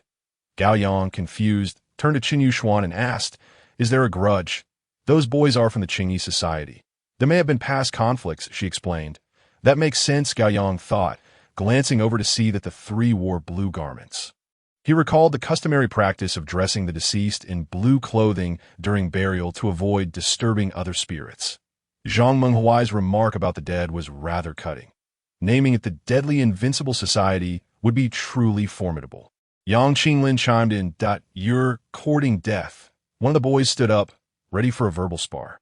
"Come on, let us see who truly prevails. What good is mere banter? You can't kill me," Yang Qinglin retorted. Taking a seat again, Gao Yang discreetly assessed the situation. The boy who had spoken rudely was at the mid-stage of Qi gathering, while the other two were at the initial stage. Perhaps they recognized Yang Qinglin's cultivation level and, having many people on their side, chose to remain silent after a single insult. Jiang Xiaotian advised, "There's no need for such empty words. The bullying has gone far enough. Can a war of words yield any victor?" He then shifted the conversation. "Gao Yang, what are your plans now that you're in Qizhou City?" "My initial thought is to practice alchemy." Jiang Xiaotian suddenly recalled that the Chun family had a Dan hall, so it was not his place to intervene. Gao Yang's association with the Chun family and his unique relationship with Chun Yuxuan suggested he might already have a path laid out for him. "Are you willing to help?" Qin Yuxuan promptly inquired, sensing his distress. If her elders were unwilling to assist, she had contemplated seeking out President Liu at the Dan Society. With Gao Yang's intelligence and exceptional cultivation, she believed President Liu would surely take him into. If Jiang Xiaotian were willing to intervene, the chances would be even greater. "It's up to you. I believe going to the Dan Hall is a natural choice." While heading to the Dan Society is seeking distant help. Moreover, this matter should be addressed by your father. I ensured. Will you help or not? If you all decide, I will request my father to intervene. "All right, it's settled then," Zhang Menghuai said. "From now on, we could be together every day. Then I'll join in the fun too," Yang Qinglin added. "You can forget about it," Ho Xiaotian interjected, understanding his predicament. Yang Qinglin's father wanted him to manage the family business. Qin Yuxuan pondered for a moment before stating, "Tomorrow we'll attend the dance society to test our true Qi attributes, if suitable for alchemy. We will decide whether to stay at the Dan Hall or go to the Dan Society." She then turned to Gao Yang and asked, "What do you think?" Gao Yang could not respond immediately. So he countered, "What's the difference?" Upon realizing his slip, he quickly added, "Never mind. Let us discuss it after testing the attributes." Agreed on the way home, Qin Yuxuan revealed to Gao Yang that the troublemaker was surnamed Xiong, the son of the city lord's commander, closely tied to the city lord. The city lord's surname was Jiang, and Jiang Xiaotian hailed from a collateral branch of the Jiang family. Thus, his father had to address the city lord as uncle. Although they lived in the city lord's residence, they endured a certain level of humiliation, as the direct descendants did not regard them as true members of the Jiang family. But at the same time, Qin Yuxuan informed Gao Yang that City Lord Jiang was at the late stage of liquid transformation, having yet to break through due to the spiritual pills as they walked. Qin Yuxuan detailed the situations of each family, describing their personalities and the reasons for their alliances. Gao Yang displayed a keen interest in talisman crafting, prompting Qin Yuxuan to explain it repeatedly until he grasped the basics. He contemplated that the situation of those families was quite favorable. Engaging with them might be a wise choice. When Qin Yuxuan suggested attending the Dan Society, he had no strong feelings about it and decided to follow her lead. After a moment of silence, Qin Yuxuan asked, "What are your thoughts? On what aspect? About associating with them? If you trust them, I will give it a try. I cannot rely on you alone in the city. I need to establish my own independent life apart from the Qin family. I understand, and I fully believe in you. With your abilities, you can certainly establish yourself in Qizhou City." Upon hearing this, Qin Yuxuan realized that Gao Yang harbored his own thoughts. His desire to not depend solely on the Chun family indicated his awareness of the elders' attitudes. This saddened her. His statement of not wanting to rely on her, though stemming from a man's perspective, initially sounded jarring, but upon deeper reflection, Qin Yuxuan understood Gao Yang's sentiments. Gao Yang further added, "As for forming connections, let us decide that after you have become an apprentice." "All right." After walking for a while, Qin Yuxuan inquired, "How did you come to know about their cultivation levels?" "Guess," came the reply. tinged with disbelief, seeing her beaming face. Gao Yang felt a pang of guilt and decided against deceiving her. Thus, he confessed, I possess a unique skill that allows me to ascertain others' cultivation levels with just a glance, and I am rarely mistaken. As for Yang Qinglin and Jiang Xiaotian, their age and the words they spoke provide sufficient clues for a rough judgment. I only revealed this because it was unavoidable. Still unconvinced, she hypothesized it was some special and secret method. Tell me, and I shall keep it confidential. What could Gao Yang say? He could only acquiesce. Chen Yuxuan, eager to fill the silence, remarked, You probably don't know that the water source for Qizhou City comes from Dongshan. Upon entering the city, it bifurcates, flowing through the southern and western parts. Lulin Street has an open canal, while the other is concealed. After she finished speaking, Gao Yang posed a question that piqued his interest. How many days are left until the auction? 5 days. I shall take you then. When good goods appear, it will be a night of frenzy. By the way, have you heard any legends about Chichahai? When it came to Chichahai, there are numerous tales. Fishermen spent their days at sea, and almost all legends emerged from their lips. The most prevalent one spoke of a dragon king residing in Chichahai, leading to the belief that all who perished in the sea were attributed to the Dragon King's wrath. Has anyone ventured into the sea to investigate? Of course, but I've heard they all met unfortunate ends. Upon returning home, Gao Yang encountered Chen Shuiran and was asked about his impressions of the Dan Hall. He replied positively, leaving the rest for Chen Yuxuan to address. That evening, when the elders returned, Gao Yang was not summoned. Chen Yuxuan inquired but heard none of the words she wished to hear.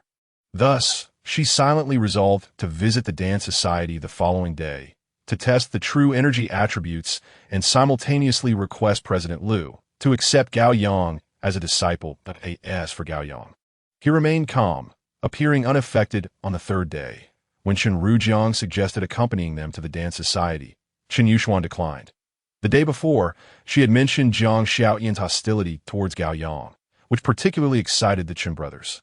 However, when they learned that Gao Yang had defeated Jiang Xiaotian with a single punch, Chen Rujiang declared that upon encountering Jiang Xiaotian again, he would certainly engage him in discussion.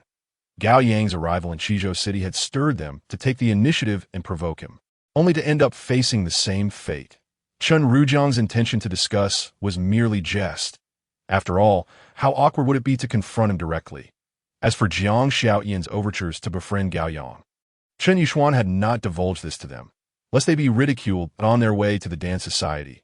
Chen Yuxuan informed Gao Yang that studying alchemy there had its drawbacks. While it was bustling, the relationships were convoluted. Those with some standing in the city sent their younger generations to the Dan Society, hoping they would achieve success and become renowned alchemists, but reality often thwarted such aspirations. The primary cause lay within oneself. If one could not maintain composure, they would be exploited by those with ulterior motives. Given Jiang Xiaotian's status, he too faced challenges within the Dan Society. The city lord controlled the Dan Society, and his grandchildren frequently caused trouble, instigating conflicts at will. The Qingyi Society operated as their puppets. Thus, Gao Yang posed a question that lingered in his mind. One would think that the Chun family, with their advantageous circumstances, could study at the Dan Hall. Why Haven T. Rujiang and the others, relying on wealth and comfort, can breed lethargy, came the reply. Who exactly are the members of the Qingyi Society? The individual you clashed with yesterday is named Xiong Jingwu, and his brother, Xiong Jingyang, is the so-called president of the Qingyi Society. You are already familiar with the Xiong family's ties to the Jiang family, so I want to elaborate further. Aside from the Xiong brothers, there is a radical named Ji. It is said that Ji's family arrived in Qizhou City 30 years ago, establishing a dojo with just 3 techniques, boldly declaring their mastery of advanced skills. Consequently, they boasted that their techniques were superior, enticing those eager to learn advanced practices, leading to a windfall. Imagine, arriving in Qizhou City 30 years ago without the support of the city lord. How could the Gu family have established themselves? Some say the Gu family is shrouded in mystery, while others claim they are merely showboating. The truth remains elusive. The disciples trained by the Gu family maintain an unbreakable bond with them, thus rendering the Gu family's influence in the city significant. As for the other individuals, they are merely puppets, used by others to seek glory. What cultivation level did the previous generation of the Gu family possess? It is said one had reached the liquid transformation stage. Indeed, not to be underestimated. Gao Yang then inquired, "What are the names of the Jiang siblings you mentioned?" "The sister is named Jiang Shifeng, while the two brothers are Jiang Chanxian and Jiang Chenda." Isn't it amusing? Jiang Shaotian considers them as peers, yet their names are so alike. This clearly indicated a psychological rift, suggesting they would eventually part ways. What about Jiang Shaotian's father? What is his cultivation level? It is rumored he has reached the Qi mastery stage. As for whether he is in the early, middle, or late stages, you can only speculate upon meeting him. Gao Yang chuckled quietly, realizing that while it was advantageous to see through others' cultivation levels with his network, it remained a secret he could not share in front of Chen Yuxuan. Yesterday, you mentioned the city lord's cultivation was stagnant at the late liquid transformation stage. Is this due to spiritual elixirs or other reasons? Undoubtedly due to spiritual elixirs, that is at a lack of spiritual herbs. The real issue lies in the scarcity of alchemists, Chen Yuxuan replied. Didn't Team Master Zheng tell you yesterday? He said refining a batch of advanced spiritual elixirs often requires 1 or 2 hours. Testing the true energy within. Can the true energy sustain it? This determines the level of elixirs an alchemist can produce. This is one reason. The other is the preciousness of spiritual herbs. Without absolute certainty, who would dare to attempt it?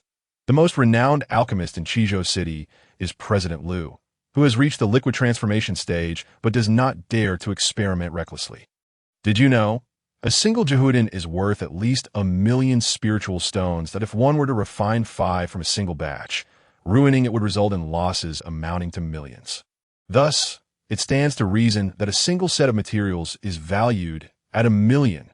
Even with spiritual stones, one may not procure the Emperor's flower. One could venture to the imperial capital. I suspect he must have tried to ask for why he did not fulfill his wishes.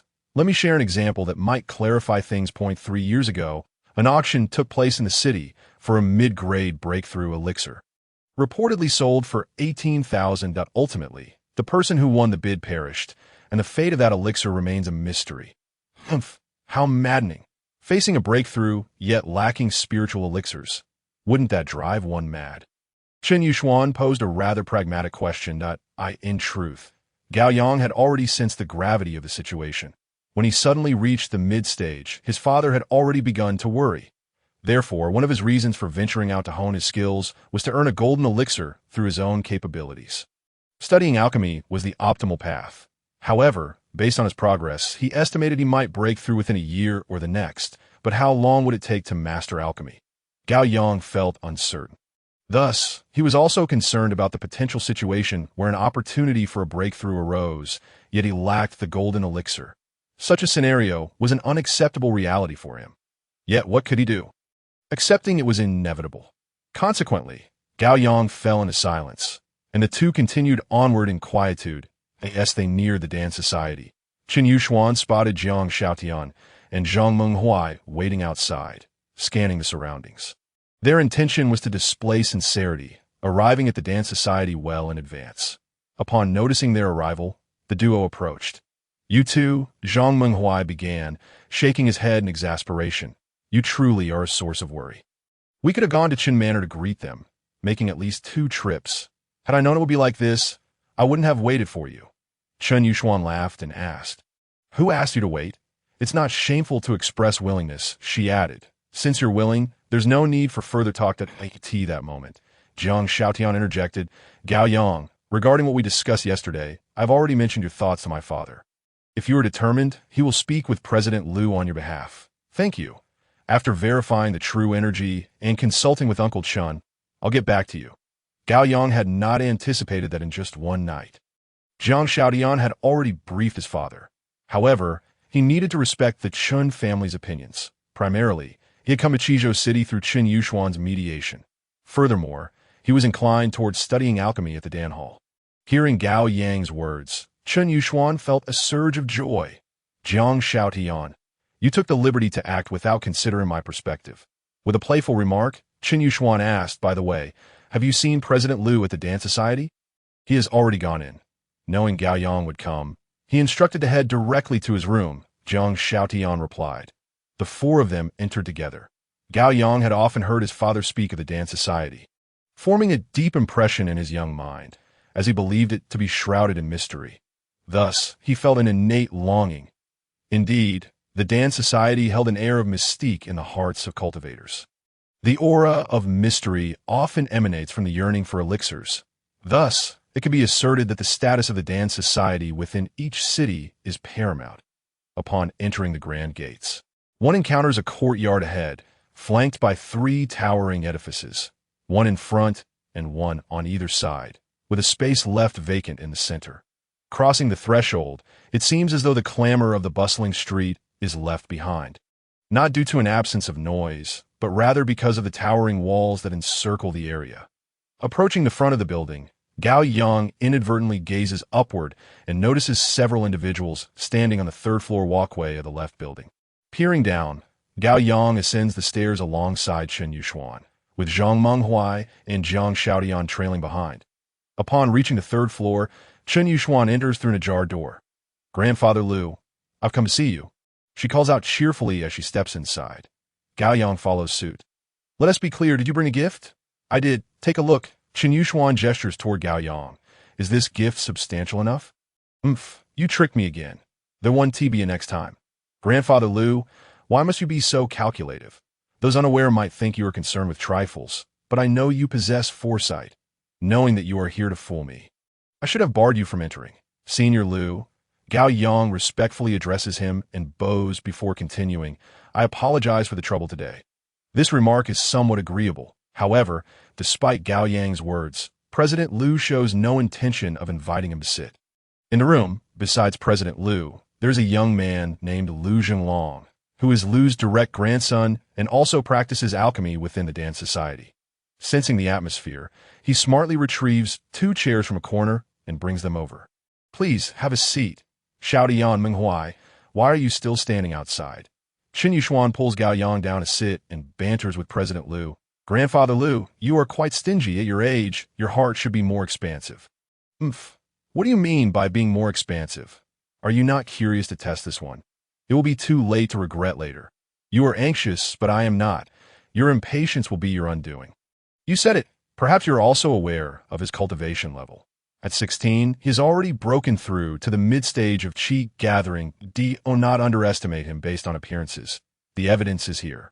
If you do not believe me, you can verify in person that I suspect Master Zheng has visited you before. You are astute. You seem to predict everything accurately.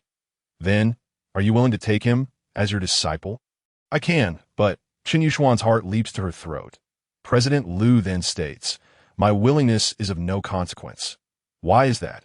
"Your father's been here." He came to obstruct, did he not? Truly hopeless. Chen Yuxuan's words carry weight. Gao Yang perceives the underlying meaning and addresses Chen Yuxuan. "You misunderstood." Chen Yuxuan pauses, grasping the implication. "Grandfather Lu, what did he say?" "I want to tell you." Before Chen Yuxuan can respond, President Lu turns and commands, "Go, bring that object here." Lu Zhenglong then strides to the corner, cradling a wooden box in his arms and placing it on the table. President Lu unlocks and opens the box, revealing a milky white orb. He gently picks it up, gestures for Gao Yang to cradle it in his hands, and inquires, "Are you Gao Yang?" "Yes, that mid-stage of Qi gathering. To be frank, I am the late stage now." President Lu is momentarily taken aback and then covers the orb with both hands. Under the scrutiny of all present, the orb fluctuates between brightness and dimness. All right. President Lu retrieves the orb, places it back, and slowly reclines in his chair, closing his eyes. This elicited a wave of emotions from everyone present. After a while, Chen Yuxuan can no longer contain herself and asks, "Grandfather Lu, is he suitable for alchemy?" "What a pity, da-da. I meant you." President Lu replies with a smile devoid of mirth. "The first to lose composure is you." In truth, it is not that she loses composure, but rather that others dare not inquire, "Oh, you are insufferable. Why make such jokes at this time? Just tell me. I am nearly at my wit's end." "Ha!" President Lu lets out a hearty laugh. He possesses attributes of both gold and wood. Alchemy will pose no issue. Oh, you have provided a conclusion. How does this attribute fare in alchemy? Neither good nor bad. What do you mean? To my knowledge, this attribute appeared once a decade. AGOSO. Is it good or bad? Gold generates wood. Wood generates fire. What do you think? Qin Yushuan momentarily pauses, then chuckles softly. Grandfather Lu.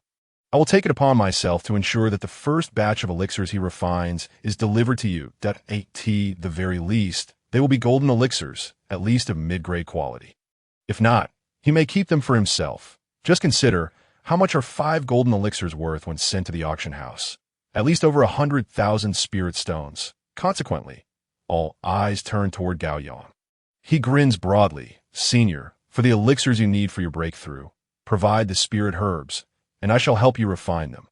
Gao Yang's words stem from genuine gratitude and the clarity of his intention to apprentice.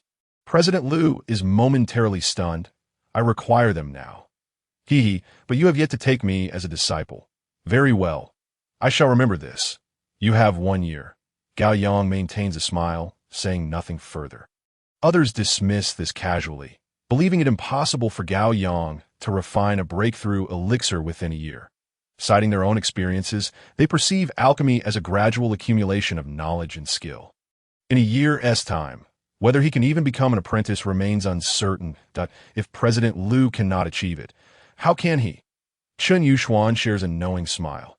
Gao Yang pays no heed to the reactions around him and continues. Senior, I heard Master Zheng mention yesterday that there were instances of qi furnaces in ancient times. Is this claim credible? President Lu reclines back in his chair. Legends are just that. Legends. One should neither wholly believe nor entirely dismiss them. To believe is to harbor hope. To disbelieve, yet acknowledge their past existence. What is one to do? Gao Yang remains silent. President Lu continues. The first appearance of a qi furnace occurred over 2,000 years ago, and none have emerged since. This alone signifies the rarity of such occurrences. Moreover, it is not something that common individuals can comprehend or attain, although the emergence of a qi furnace is a boon for all cultivators. For alchemists, it is akin to a calamity.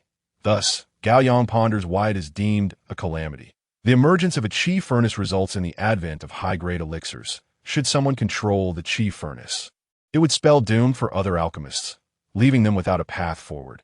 Observing Gao Yang nodding thoughtfully, it is evident he has grasped the implications. Qin Yushuan poses what seems to be an unrelated question. Grandfather Lu, may I inquire whether 2 types of true qi can be separated? What did you say?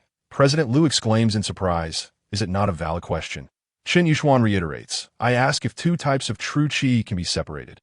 I perceive you may be overthinking things. Having lived nearly a century, this is the first time I've encountered such a notion. While unique, it is not a question posed by an astute mind. Qin Yushuan rolls her eyes. That's so. You deem me foolish, but have you truly contemplated how a qi furnace stores energy? It cannot possibly utilize physical objects for storage, can it? Thus, it must be contained within one's body. Right. The qi furnace derives its name from the fact that it is constructed from the true qi within one's body. Consequently, there must be a means to separate the true qi within. I maintain my stance. You are overthinking things. The questions you conceive are ones others can also envision. Conceiving an idea is one thing, but realizing it tests one's wisdom. Thus, Qin Yushuan finds herself at a loss for words. She initially intended to use Gao Yang as a point of discussion, but realizes that now is not the time for such discourse. President Lu then turns his attention back. I heard you were at the mid-stage yesterday. Why is it that today you claim to be at the late stage? Are you concealing something? I broke through just the night before last. Gao Yang had not informed Chen Shuwen earlier due to a lack of opportunity. But he trusts that Chen Shuwen is already aware. Otherwise, he would not have appeared so early in the courtyard. Qin Yushuan had wanted to inquire earlier, but had not found the chance. Thus, she asks, how did you break through without a turning elixir? I am unsure. It just sort of happened. How peculiar.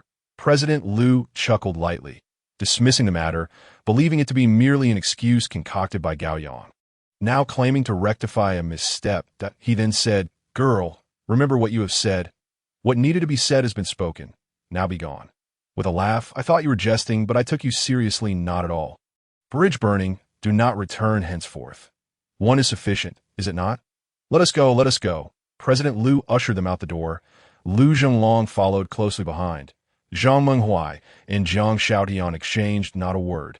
Yet the shock within their hearts was undeniable. It was their first encounter with the concept of a defunct furnace, as for Gao Yang's cultivation. They had already experienced it firsthand. Upon reaching the staircase, Jiang Shaotian finally addressed Gao Yang, saying, "Gao Yang, it's rare for you to visit.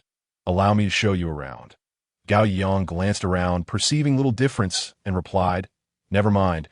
Watching is akin to a blind man going through the motions. Next, I wish to visit Lingbao Street. That I will accompany you," Lu Zhenglong said, as he was not well acquainted with Gao Yang. A trip to Lingbao Street presented an opportunity to get to know him better. With this understanding, they decided to go together. Chen Yuxuan objected. "What business do you have at the dance society? Is this how you spend your days?"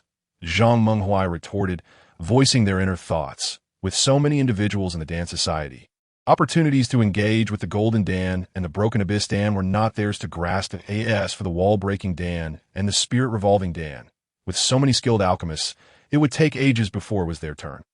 Thus, the group silently descended the stairs. However, unbeknownst to them, someone awaited their arrival below. Ha!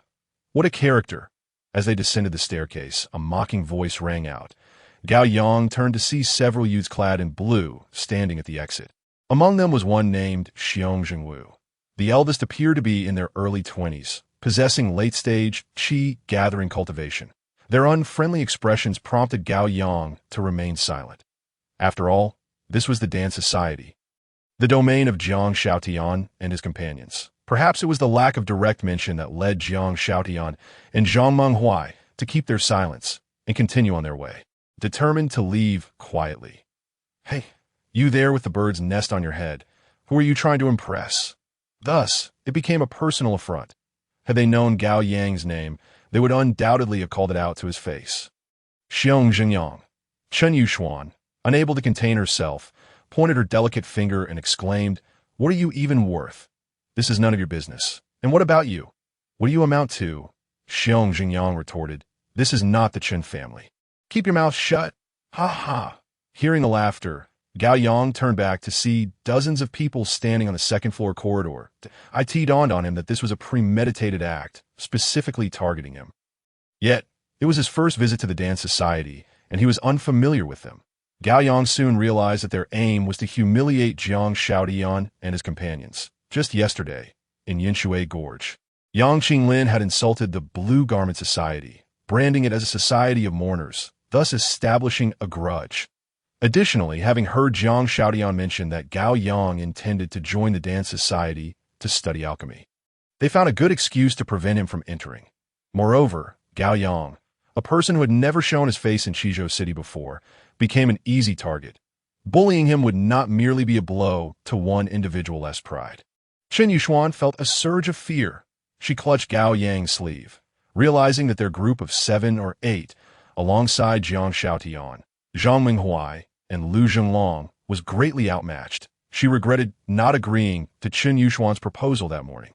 Gao Yang scanned the crowd and inquired, "Who is that fellow laughing the loudest?" "Jiang Chunxian," Jiang Shaotian replied. Gao Yang then asked, "Is there any room for negotiation in this situation? They will find an excuse. Set terms, unless we leave with our tails between our legs." Gao Yang recalled his father's earnest advice before he departed to temper his boisterous nature. In that moment, he began to doubt whether his father's words held truth. On his first day out, he encountered Jiang Shaotian and his group blocking his path out on the second day. Facing a similar situation, was it truly acceptable to retreat in shame, regardless of whom they targeted? How could he navigate Qizhou City after leaving in disgrace? "Gao Yang, we should head upstairs," Chen Yuxuan proposed, seeking to find President Lu. Gao Yang looked back, but Lu Zhenglong's figure had vanished upon a second glance. He noticed Lu Zhenglong hurrying up the stairs. Seeing Gao Yang silent, Xiong Jingyang grew bolder. "Hey kid, are you a coward or do you have some guts? Are you waiting for someone to come to your rescue?" Ha! The laughter in the corridor grew louder, grating on Gao Yang's nerves. Yet, he remained deliberative, weighing the consequences of taking action. Would anyone stand by him, should it come to that? He recalled a saying from his father: "One may lean towards kindness in their heart, but at times, one must stand firm against adversity." That moment, Gao Yang grasped the essence of those words. When one can no longer tolerate, there is no need to endure further. Moreover, he had faith that President Liu would not turn a blind eye. Xiong Zhenyang, you coward, if you have any courage, come at me. Zhang Xiaotian was compelled to speak up. If you lack the courage to stand up for yourself, what are you even doing here? How shall we proceed? Gao Yang finally spoke. Since this was a game, he had no reason to shy away. This was how a true man should behave. Xiong Zhenyang scoffed, you four against our four. If you lose, you shall never set foot in the dance society again. Upon hearing this, Gao Yang understood their true intentions. Given such circumstances, there was nothing left to discuss that he asked, and if we lose, I will withdraw from the dance society. Changing the terms, Zhang Xiaotian immediately interjected. You can rejoin at any time after quitting. His statement was a reminder to Gao Yang. Then help me think of a condition that would satisfy you. This statement carried an undertone of threat.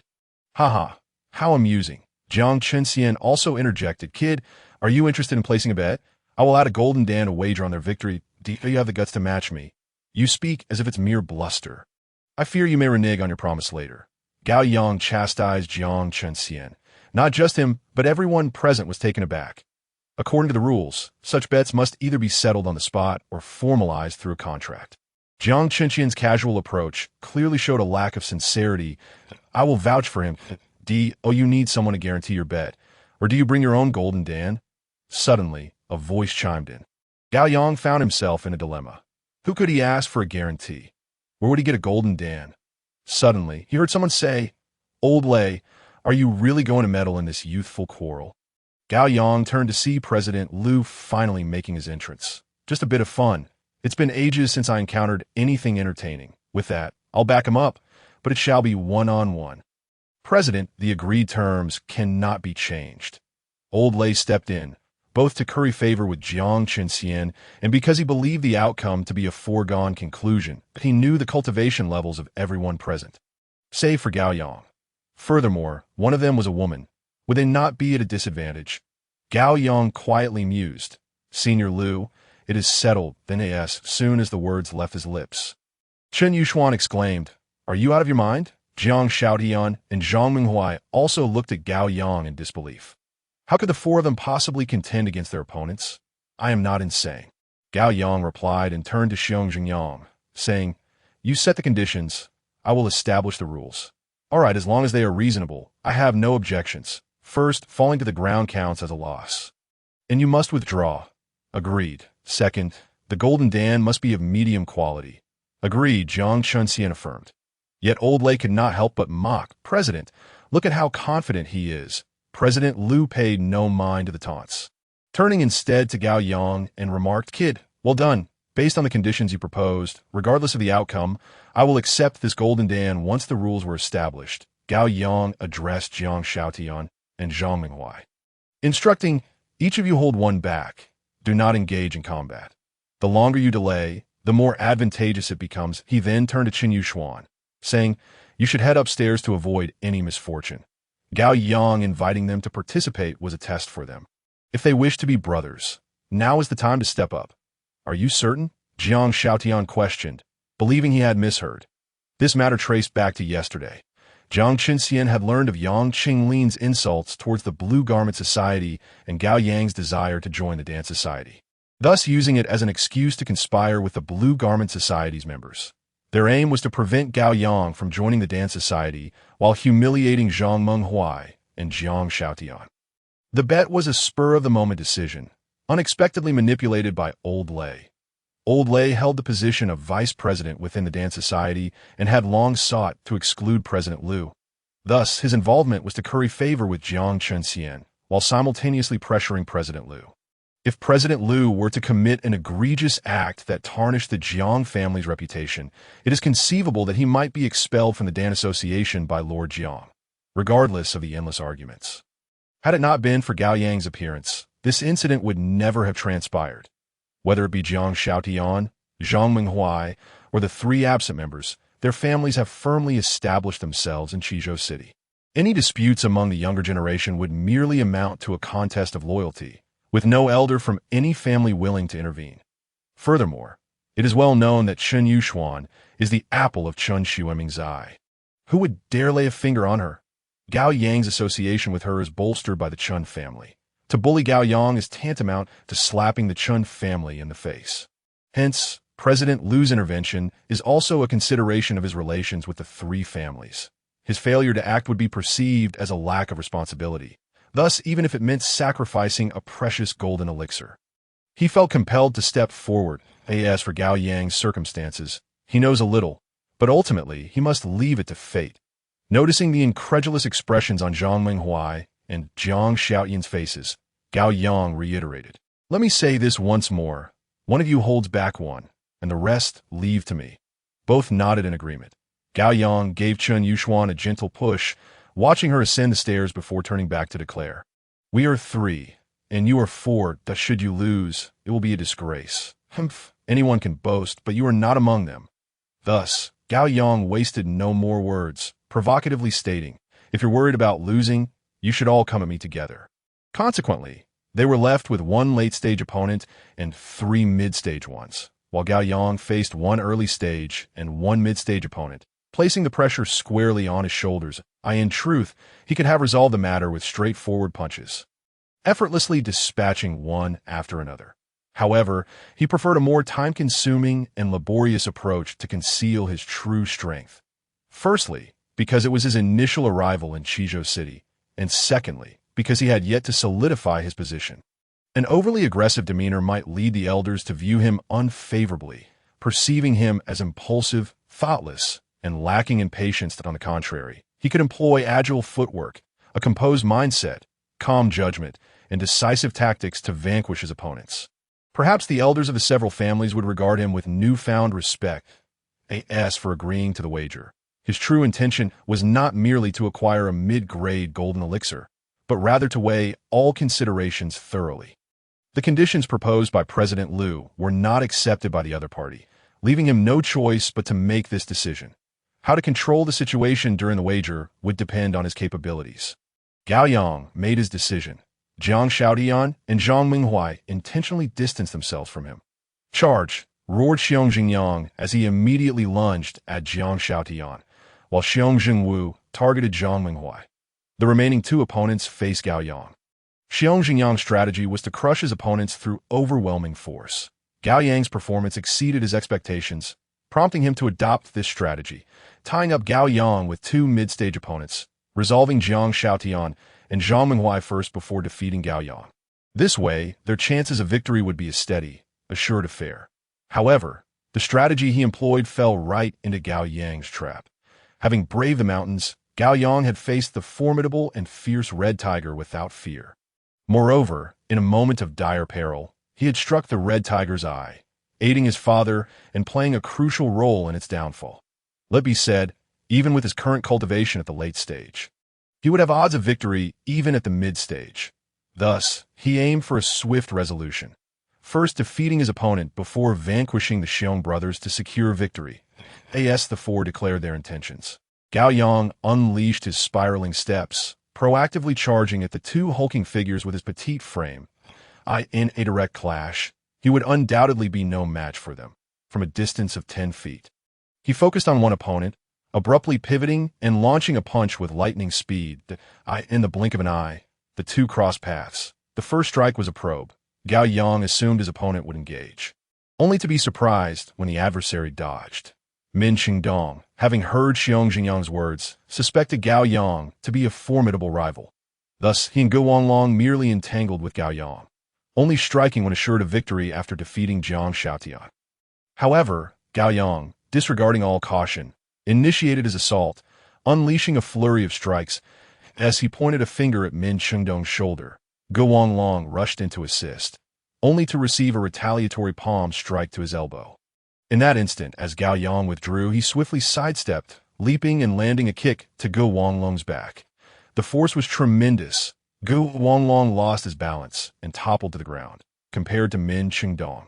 Go Wanglong displayed some wit, yet he was the first to be eliminated. Witnessing Go Wanglong's defeat, Min Qingdong dared not approach Gao Yang. As Gao Yang moved, he scurried back and forth in the open space. Thus, a 3-on-3 standoff had been established, with Ge Wanglong's loss impacting the morale of his side. Xiong Jingyang, eager for victory, intensified his assault on Jiang Xiaotian. Xiong Jingwu followed suit. Jiang Xiaotian and Zhang Minghuai, on the other hand, evaded their adversaries with glee. As long as they avoided direct confrontation with the two brothers, they would have achieved a significant success. With one opponent eliminated, Gao Yang unleashed his full potential. Using his agile form and unusual footwork, escaping was no longer an option for Min Chengdong, as Gao Yang pursued. He extended a finger, causing Min Chengdong to feel a sudden weakness in his waist and knees. Collapsing to the ground, he was but a puppet. Gao Yang had refrained from delivering a heavy blow. Allowing mercy where possible was also one of his reasons. Min Chengdong screamed, indicating he had done his utmost. As Zhang Minghuai's defeat became apparent, Gao Yang bellowed, "Get out of the way!" Consequently, Zhang Minghuai was overwhelmed and pushed to the ground by Xiong Jingwu. Just as Xiong Jingwu regained his footing, Gao Yang yanked him down once more. In that same moment, Jiang Xiaotian was also taken down by Xiong Xingyang. As anticipated, Gao Yang now faced Xiong Jingyang directly. The chapter is not yet finished. Please click to the next page to continue reading the exciting content. Old Lei's expression shifted. His previous confidence had waned. Jiang Chun wore a solemn face. He had been blindly optimistic, thinking victory was assured, yet now it seemed defeat was imminent. The golden elixir is of little consequence. But should this incident become known throughout the Dan Association, the entire city would be aware of it. His reputation would be severely compromised. At that moment, he would gladly take to the field himself, delivering 3 punches and 2 kicks to bring Gao Yang down. President Liu maintained a calm demeanor, awaiting the final outcome. Gao Yang did not rush into action, instead posing a question to Xiong Jingyang. "This is our first meeting, and there are no past grievances or recent enmities between us. Why do you target me?" "Because I find you displeasing," was the response. "That is one reason, but it should be a one-on-one encounter." "Why the 4 against 1? Unable to articulate a reason, he hesitated. Gao Yang, not wishing to overstep, inquired, "Do you concede, or?" Having suffered under Gao Yang's hands, Min Chengdong shouted, "He knows pressure point techniques." Upon hearing this, Xiong Jingyang quickly declared, "Chasing is pointless. If you're going to lose, let us settle it with one decisive punch. Afraid you can't handle it. If that's the case, why waste words?" Xiong Jingyang advanced a step and threw a punch. Gao Yang swiftly reacted, evading the strike and seizing his wrist, then retreating while executing a technique of immense strength. Xiong Jingyang was propelled forward, managing to avoid falling. Stopping and turning, Xiong Jingyang pointed at Gao Yang. "You lose." Yet Gao Yang firmly retorted, "The rules have not changed. How could I possibly lose? In the rules of combat, you set the conditions and I set the rules." With a single statement, Gao Yang silenced him. "Fine, you set the rules. The rules remain unchanged." Gao Yang aimed to conceal his strength, and with a direct confrontation, all prior efforts would be in vain. Old Lei, mistaking Gao Yang's hesitance for fear of fighting Xiong Jingyang, interjected, "Kid, stick to the rules of combat." However, Gao Yang had not agreed to fight Xiong Jingyang. He had only expressed concern over the other's ability to endure. Thus he promptly stated, "Enough talk. Let us get to it." His actions created the impression that he had already consented. Given his apparent agreement, it was only correct to proceed according to established customs. This resulted in a stalemate. An agreement was necessary to proceed with the wager. And without consensus, the matter would conclude here. With victory seemingly assured, how could Gao Yang possibly withdraw? To do so would not embody the responsibilities of a man. "Very well," Gao Yang shouted, "I will oblige you." With that, Xiong Jingyang threw another punch, this time gathering all his might. Gao Yang gauged the situation, striking with only 80% of his strength. Bang! Xiong Jingyang staggered back 4 steps. Gao Yang took a single step back. The outcome was already determined. At that moment, Chen Yuxuan rushed down from upstairs, followed closely by Lu Zhenglong. Zhang Minghuai let out a strange cry, joining Jiang Xiaotian. Gao Yang stood in the center, his gaze locked on Xiong Jingyang. Xiong Jingyang appeared bewildered, unable to believe that the force he had just endured came from such a diminutive opponent. Yet the searing pain served as a reminder of the truth. That diminutive figure had achieved a complete victory, while he had suffered a total defeat. Moments later, President Liu remarked, "Old Lei, in a couple of days, bring me the golden elixir. It is yours." Old Lei nonchalantly replied, "It's merely a gamble. Winning and losing is the norm. Today you won. Next time, I shall reclaim it. Wishing you good fortune."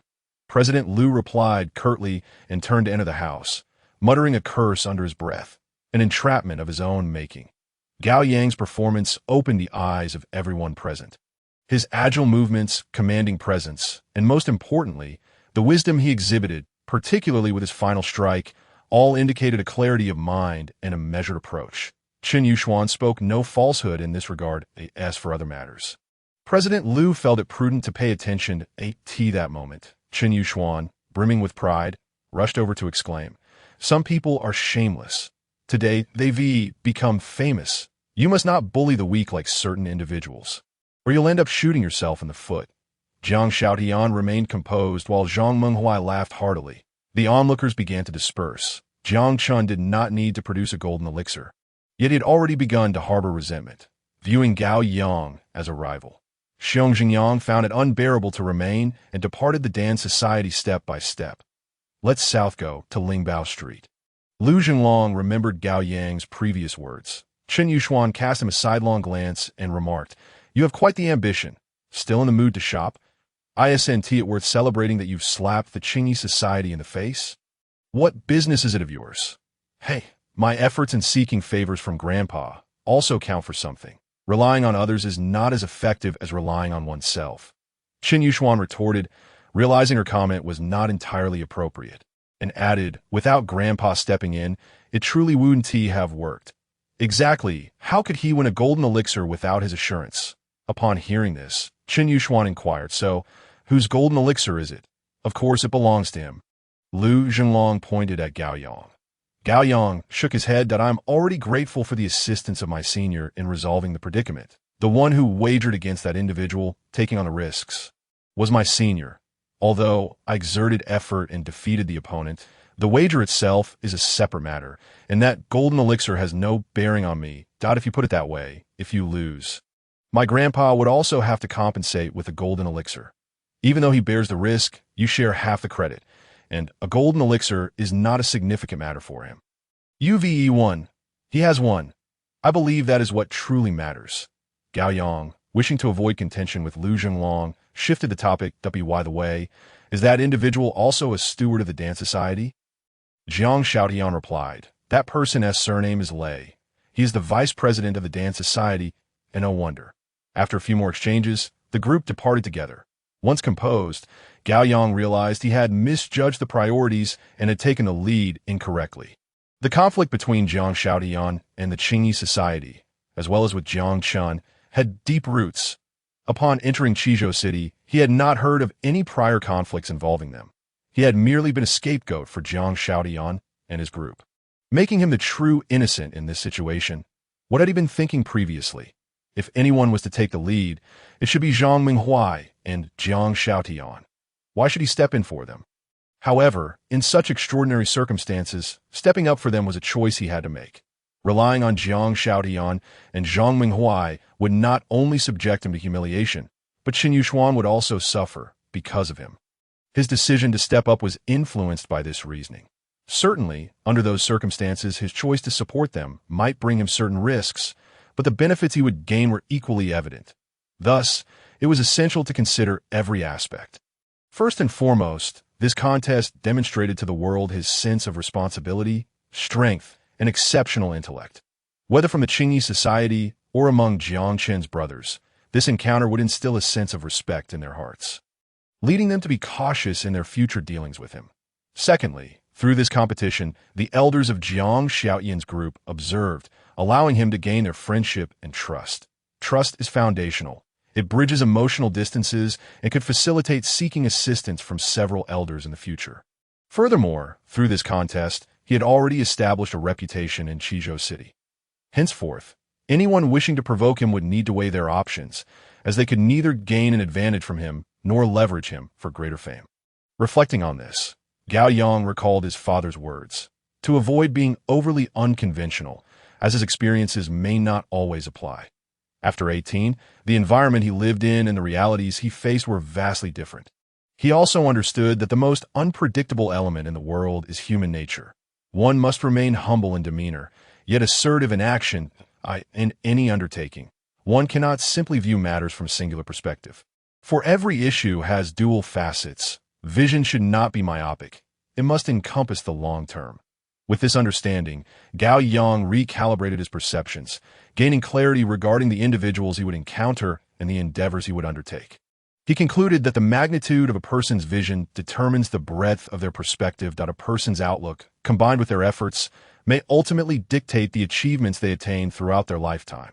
After departing the dance society, they proceeded to a tea house. Today, Lu Zhenglong was the host, and while joy was one aspect, another was his desire to cultivate a friendship with Gao Yang in the environment of the dance society. The only individuals he wished to associate with were Jiang Xiaotian and Zhang Menghuai, indicating their shared temperament. As the sun set, Chen Yuxuan and Gao Yang strolled home. Upon entering, they encountered Chen Yuxuan's sisters. "Yuxuan, you're only just returning now. Have you been out enjoying yourself alone?"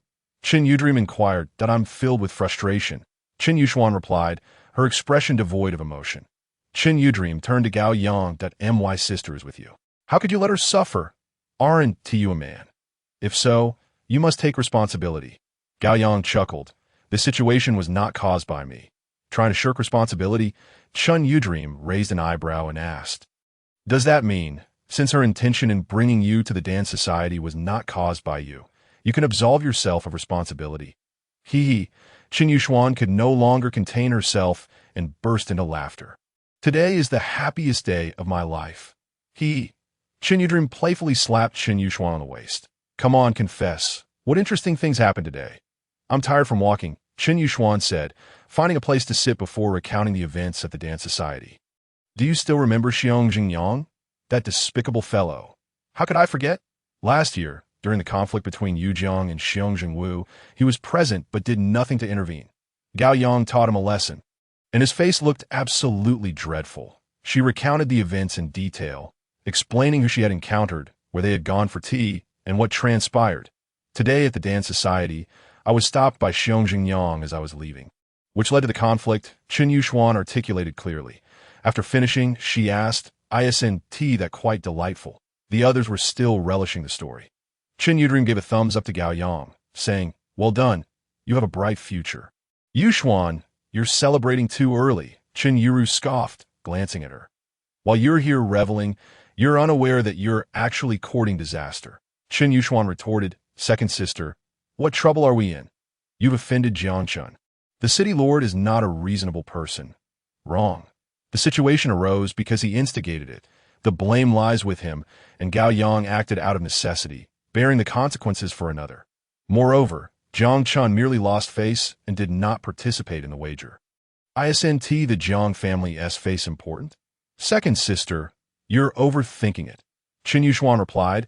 "I've already explained the origins of that matter to you, and I've also stated the outcome. They were targeting Jiang Xiaotian and Yang Qinglin, the so-called Five Tigers, not Gao Yang. Their intention in stopping him from entering the dance society was merely to humiliate Jiang Xiaotian. Why didn't President Liu intervene sooner? Initially, it was a matter of loyalty, but then the nature of the situation changed." Chen Yuru remained silent. Chen Yudrim remarked, "Yuxuan, it seems he has encountered a worthy opponent." "What? I'm asking, who is smarter between you two?" "Need it be said? Who? My perspective is slightly lacking." "How rare. You're being humble." Chen Yudrim turned to Gao Yang and asked, "Do you think Yuxuan is smarter than you, or are you just a tad more intelligent?" "I only compare myself to outsiders." "Why? Is there really a distinction between being smart and not?" "Humph. If she doesn't scheme against me, why should I have any ulterior motives toward her? What kind of logic is that?" Chen Yuxuan laughed. Chen Yue glanced around and said, "Sister, I think he is clever." "Why?" Chen Yuxuan asked curiously. Chen Yue, only 12 years old, grasped many matters only partially. "That I had a dream the night before last, where the Dragon King spoke." Chen Yuxuan paused for a moment and said, "Isn't it quite normal to dream?" "Not normal," Chen Yue asserted firmly. "What is abnormal about it?" "The Dragon King mentioned that it has been waiting for a long time." "Waiting for what?" Chen Yue did not answer but turned to Gao Yang and asked, "What do you think the Dragon King is waiting for? Is it waiting for me?" Gao Yang joked. Thus, Chen Yue replied, "Sister Xian, he is smarter than you." Chen Yuxuan laughed. "By your logic, even if the Dragon King is waiting for him, it doesn't imply he is smarter than I am. No, he guessed it," the Dragon King said. "It is waiting for someone." Waiting for someone. Chen Yuxuan seemed to realize something and pressed on, "What did the Dragon King say?" "It said it has been waiting for over 2,000 years and is close to the end." "Is that all?" "Last year, I dreamt that the Dragon King mentioned a person from hundreds of years ago, but unfortunately, he was a short-lived one that I asked at it." "Ah, I remember it clearly. Shouldn't dreaming involve a process? Just stating it, and then it disappears, but if you don't believe it, some do." Chen Yue glanced at Gao Yang. Gao Yang was deep in thought. Waiting for someone without revealing the reason behind that wait. How could one grasp the Dragon King's meaning? Perhaps it was merely a dream, and the absence of any scene in the dream did not necessarily signify anything. Upon further reflection, Gao Yang felt that the Dragon King's words were close to reality. Waiting for over 2,000 years provided a clear time frame. There once appeared a person, but regrettably, he was a short-lived soul.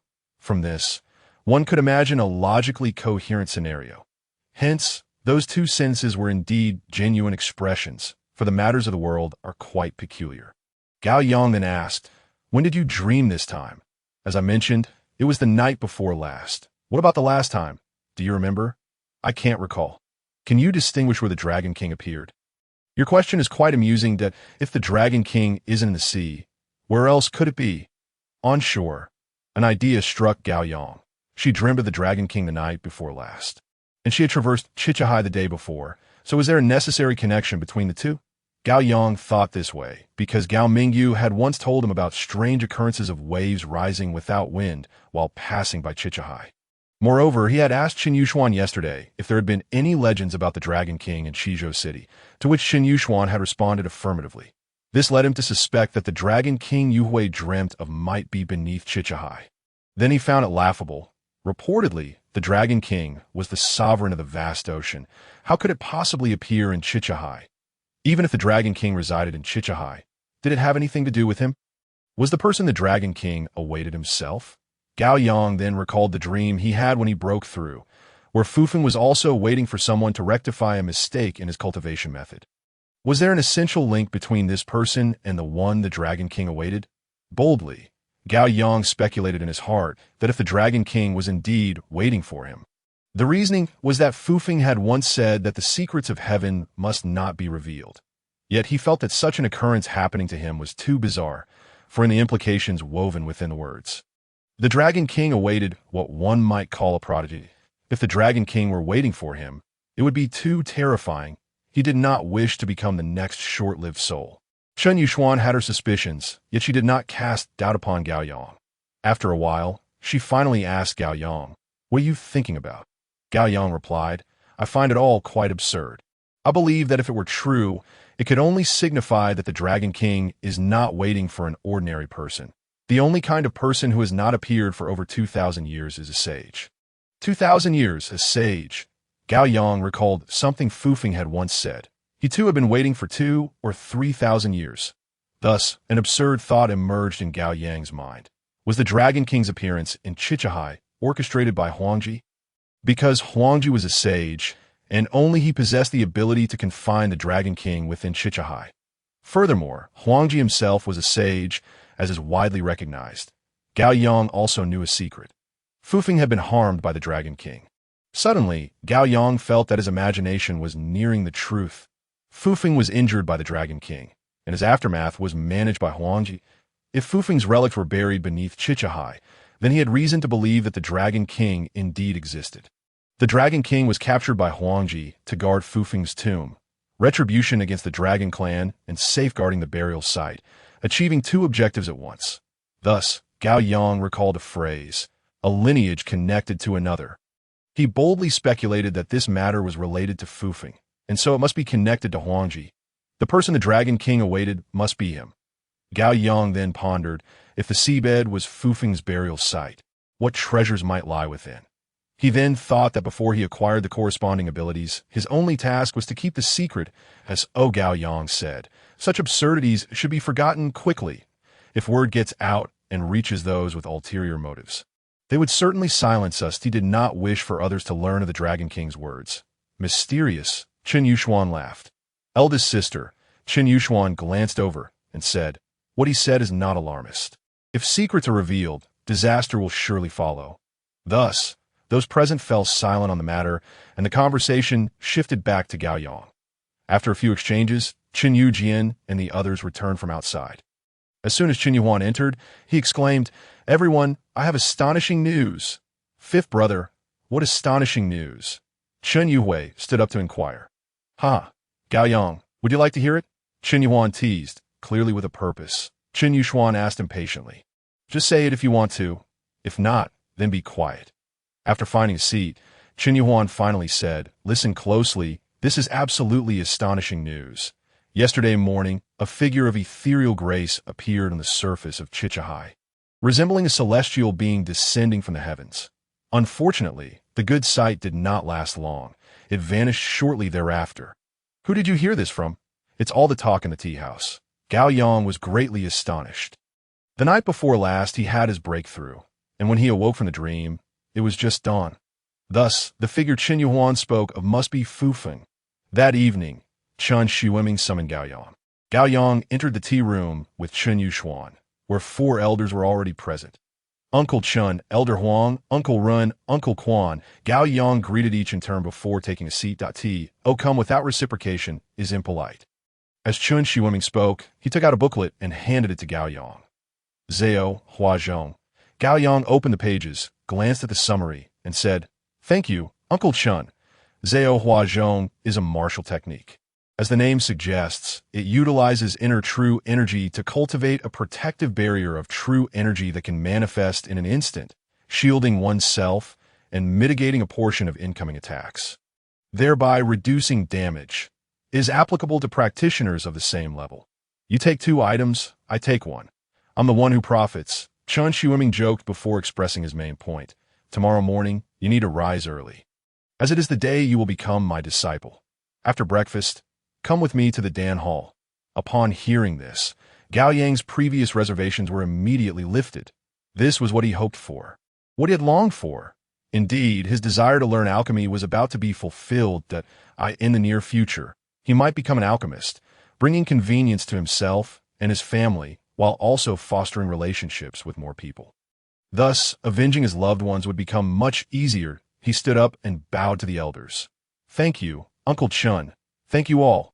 Sit down, Elder Huang called out. What new experiences have you had these past 2 days? In the city for 2 days, I had 2 conflicts. How to explain that? Gao Yang spoke frankly.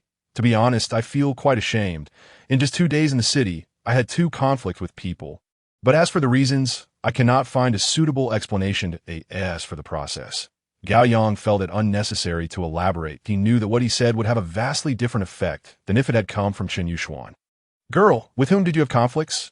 Yesterday, it was Jiang Xiaotian, and today it was led by Xiong Jingyang and the Qingyi Society. For the process. You all know it well enough. Otherwise, we wouldn't be in this situation today. Upon hearing this, Chen Shuiming shot her a glare. I've heard about today. You need to clarify the reasons? Elder Huang inquired. Yesterday, after coming out of the Dan Hall, I intended to stroll around Lingbao Street, but encountered Jiang Xiaotian and the others, which led to conflict. Jiang Xiaotian lost and proposed to become brothers with Gao Yang. Then at Yinshui Gorge, I had a verbal dispute with Xiong Jingwu. How did you provoke him? It wasn't us who instigated. It was Zhang Minghuai and Ho Xiaotian who were mocked during their conversation, resulting in a spat with Yang Qinglin. Today, we were blocked by Xiong Jingyang after coming out of the Dan Hall. It seems Jiang Xiaotian has good judgment, Elder Huang said dismissively, returning to the topic that a few arguments shouldn't lead to conflict, that long-standing conflict have existed between them. How do we come to hear that the person in question is Gao Yang?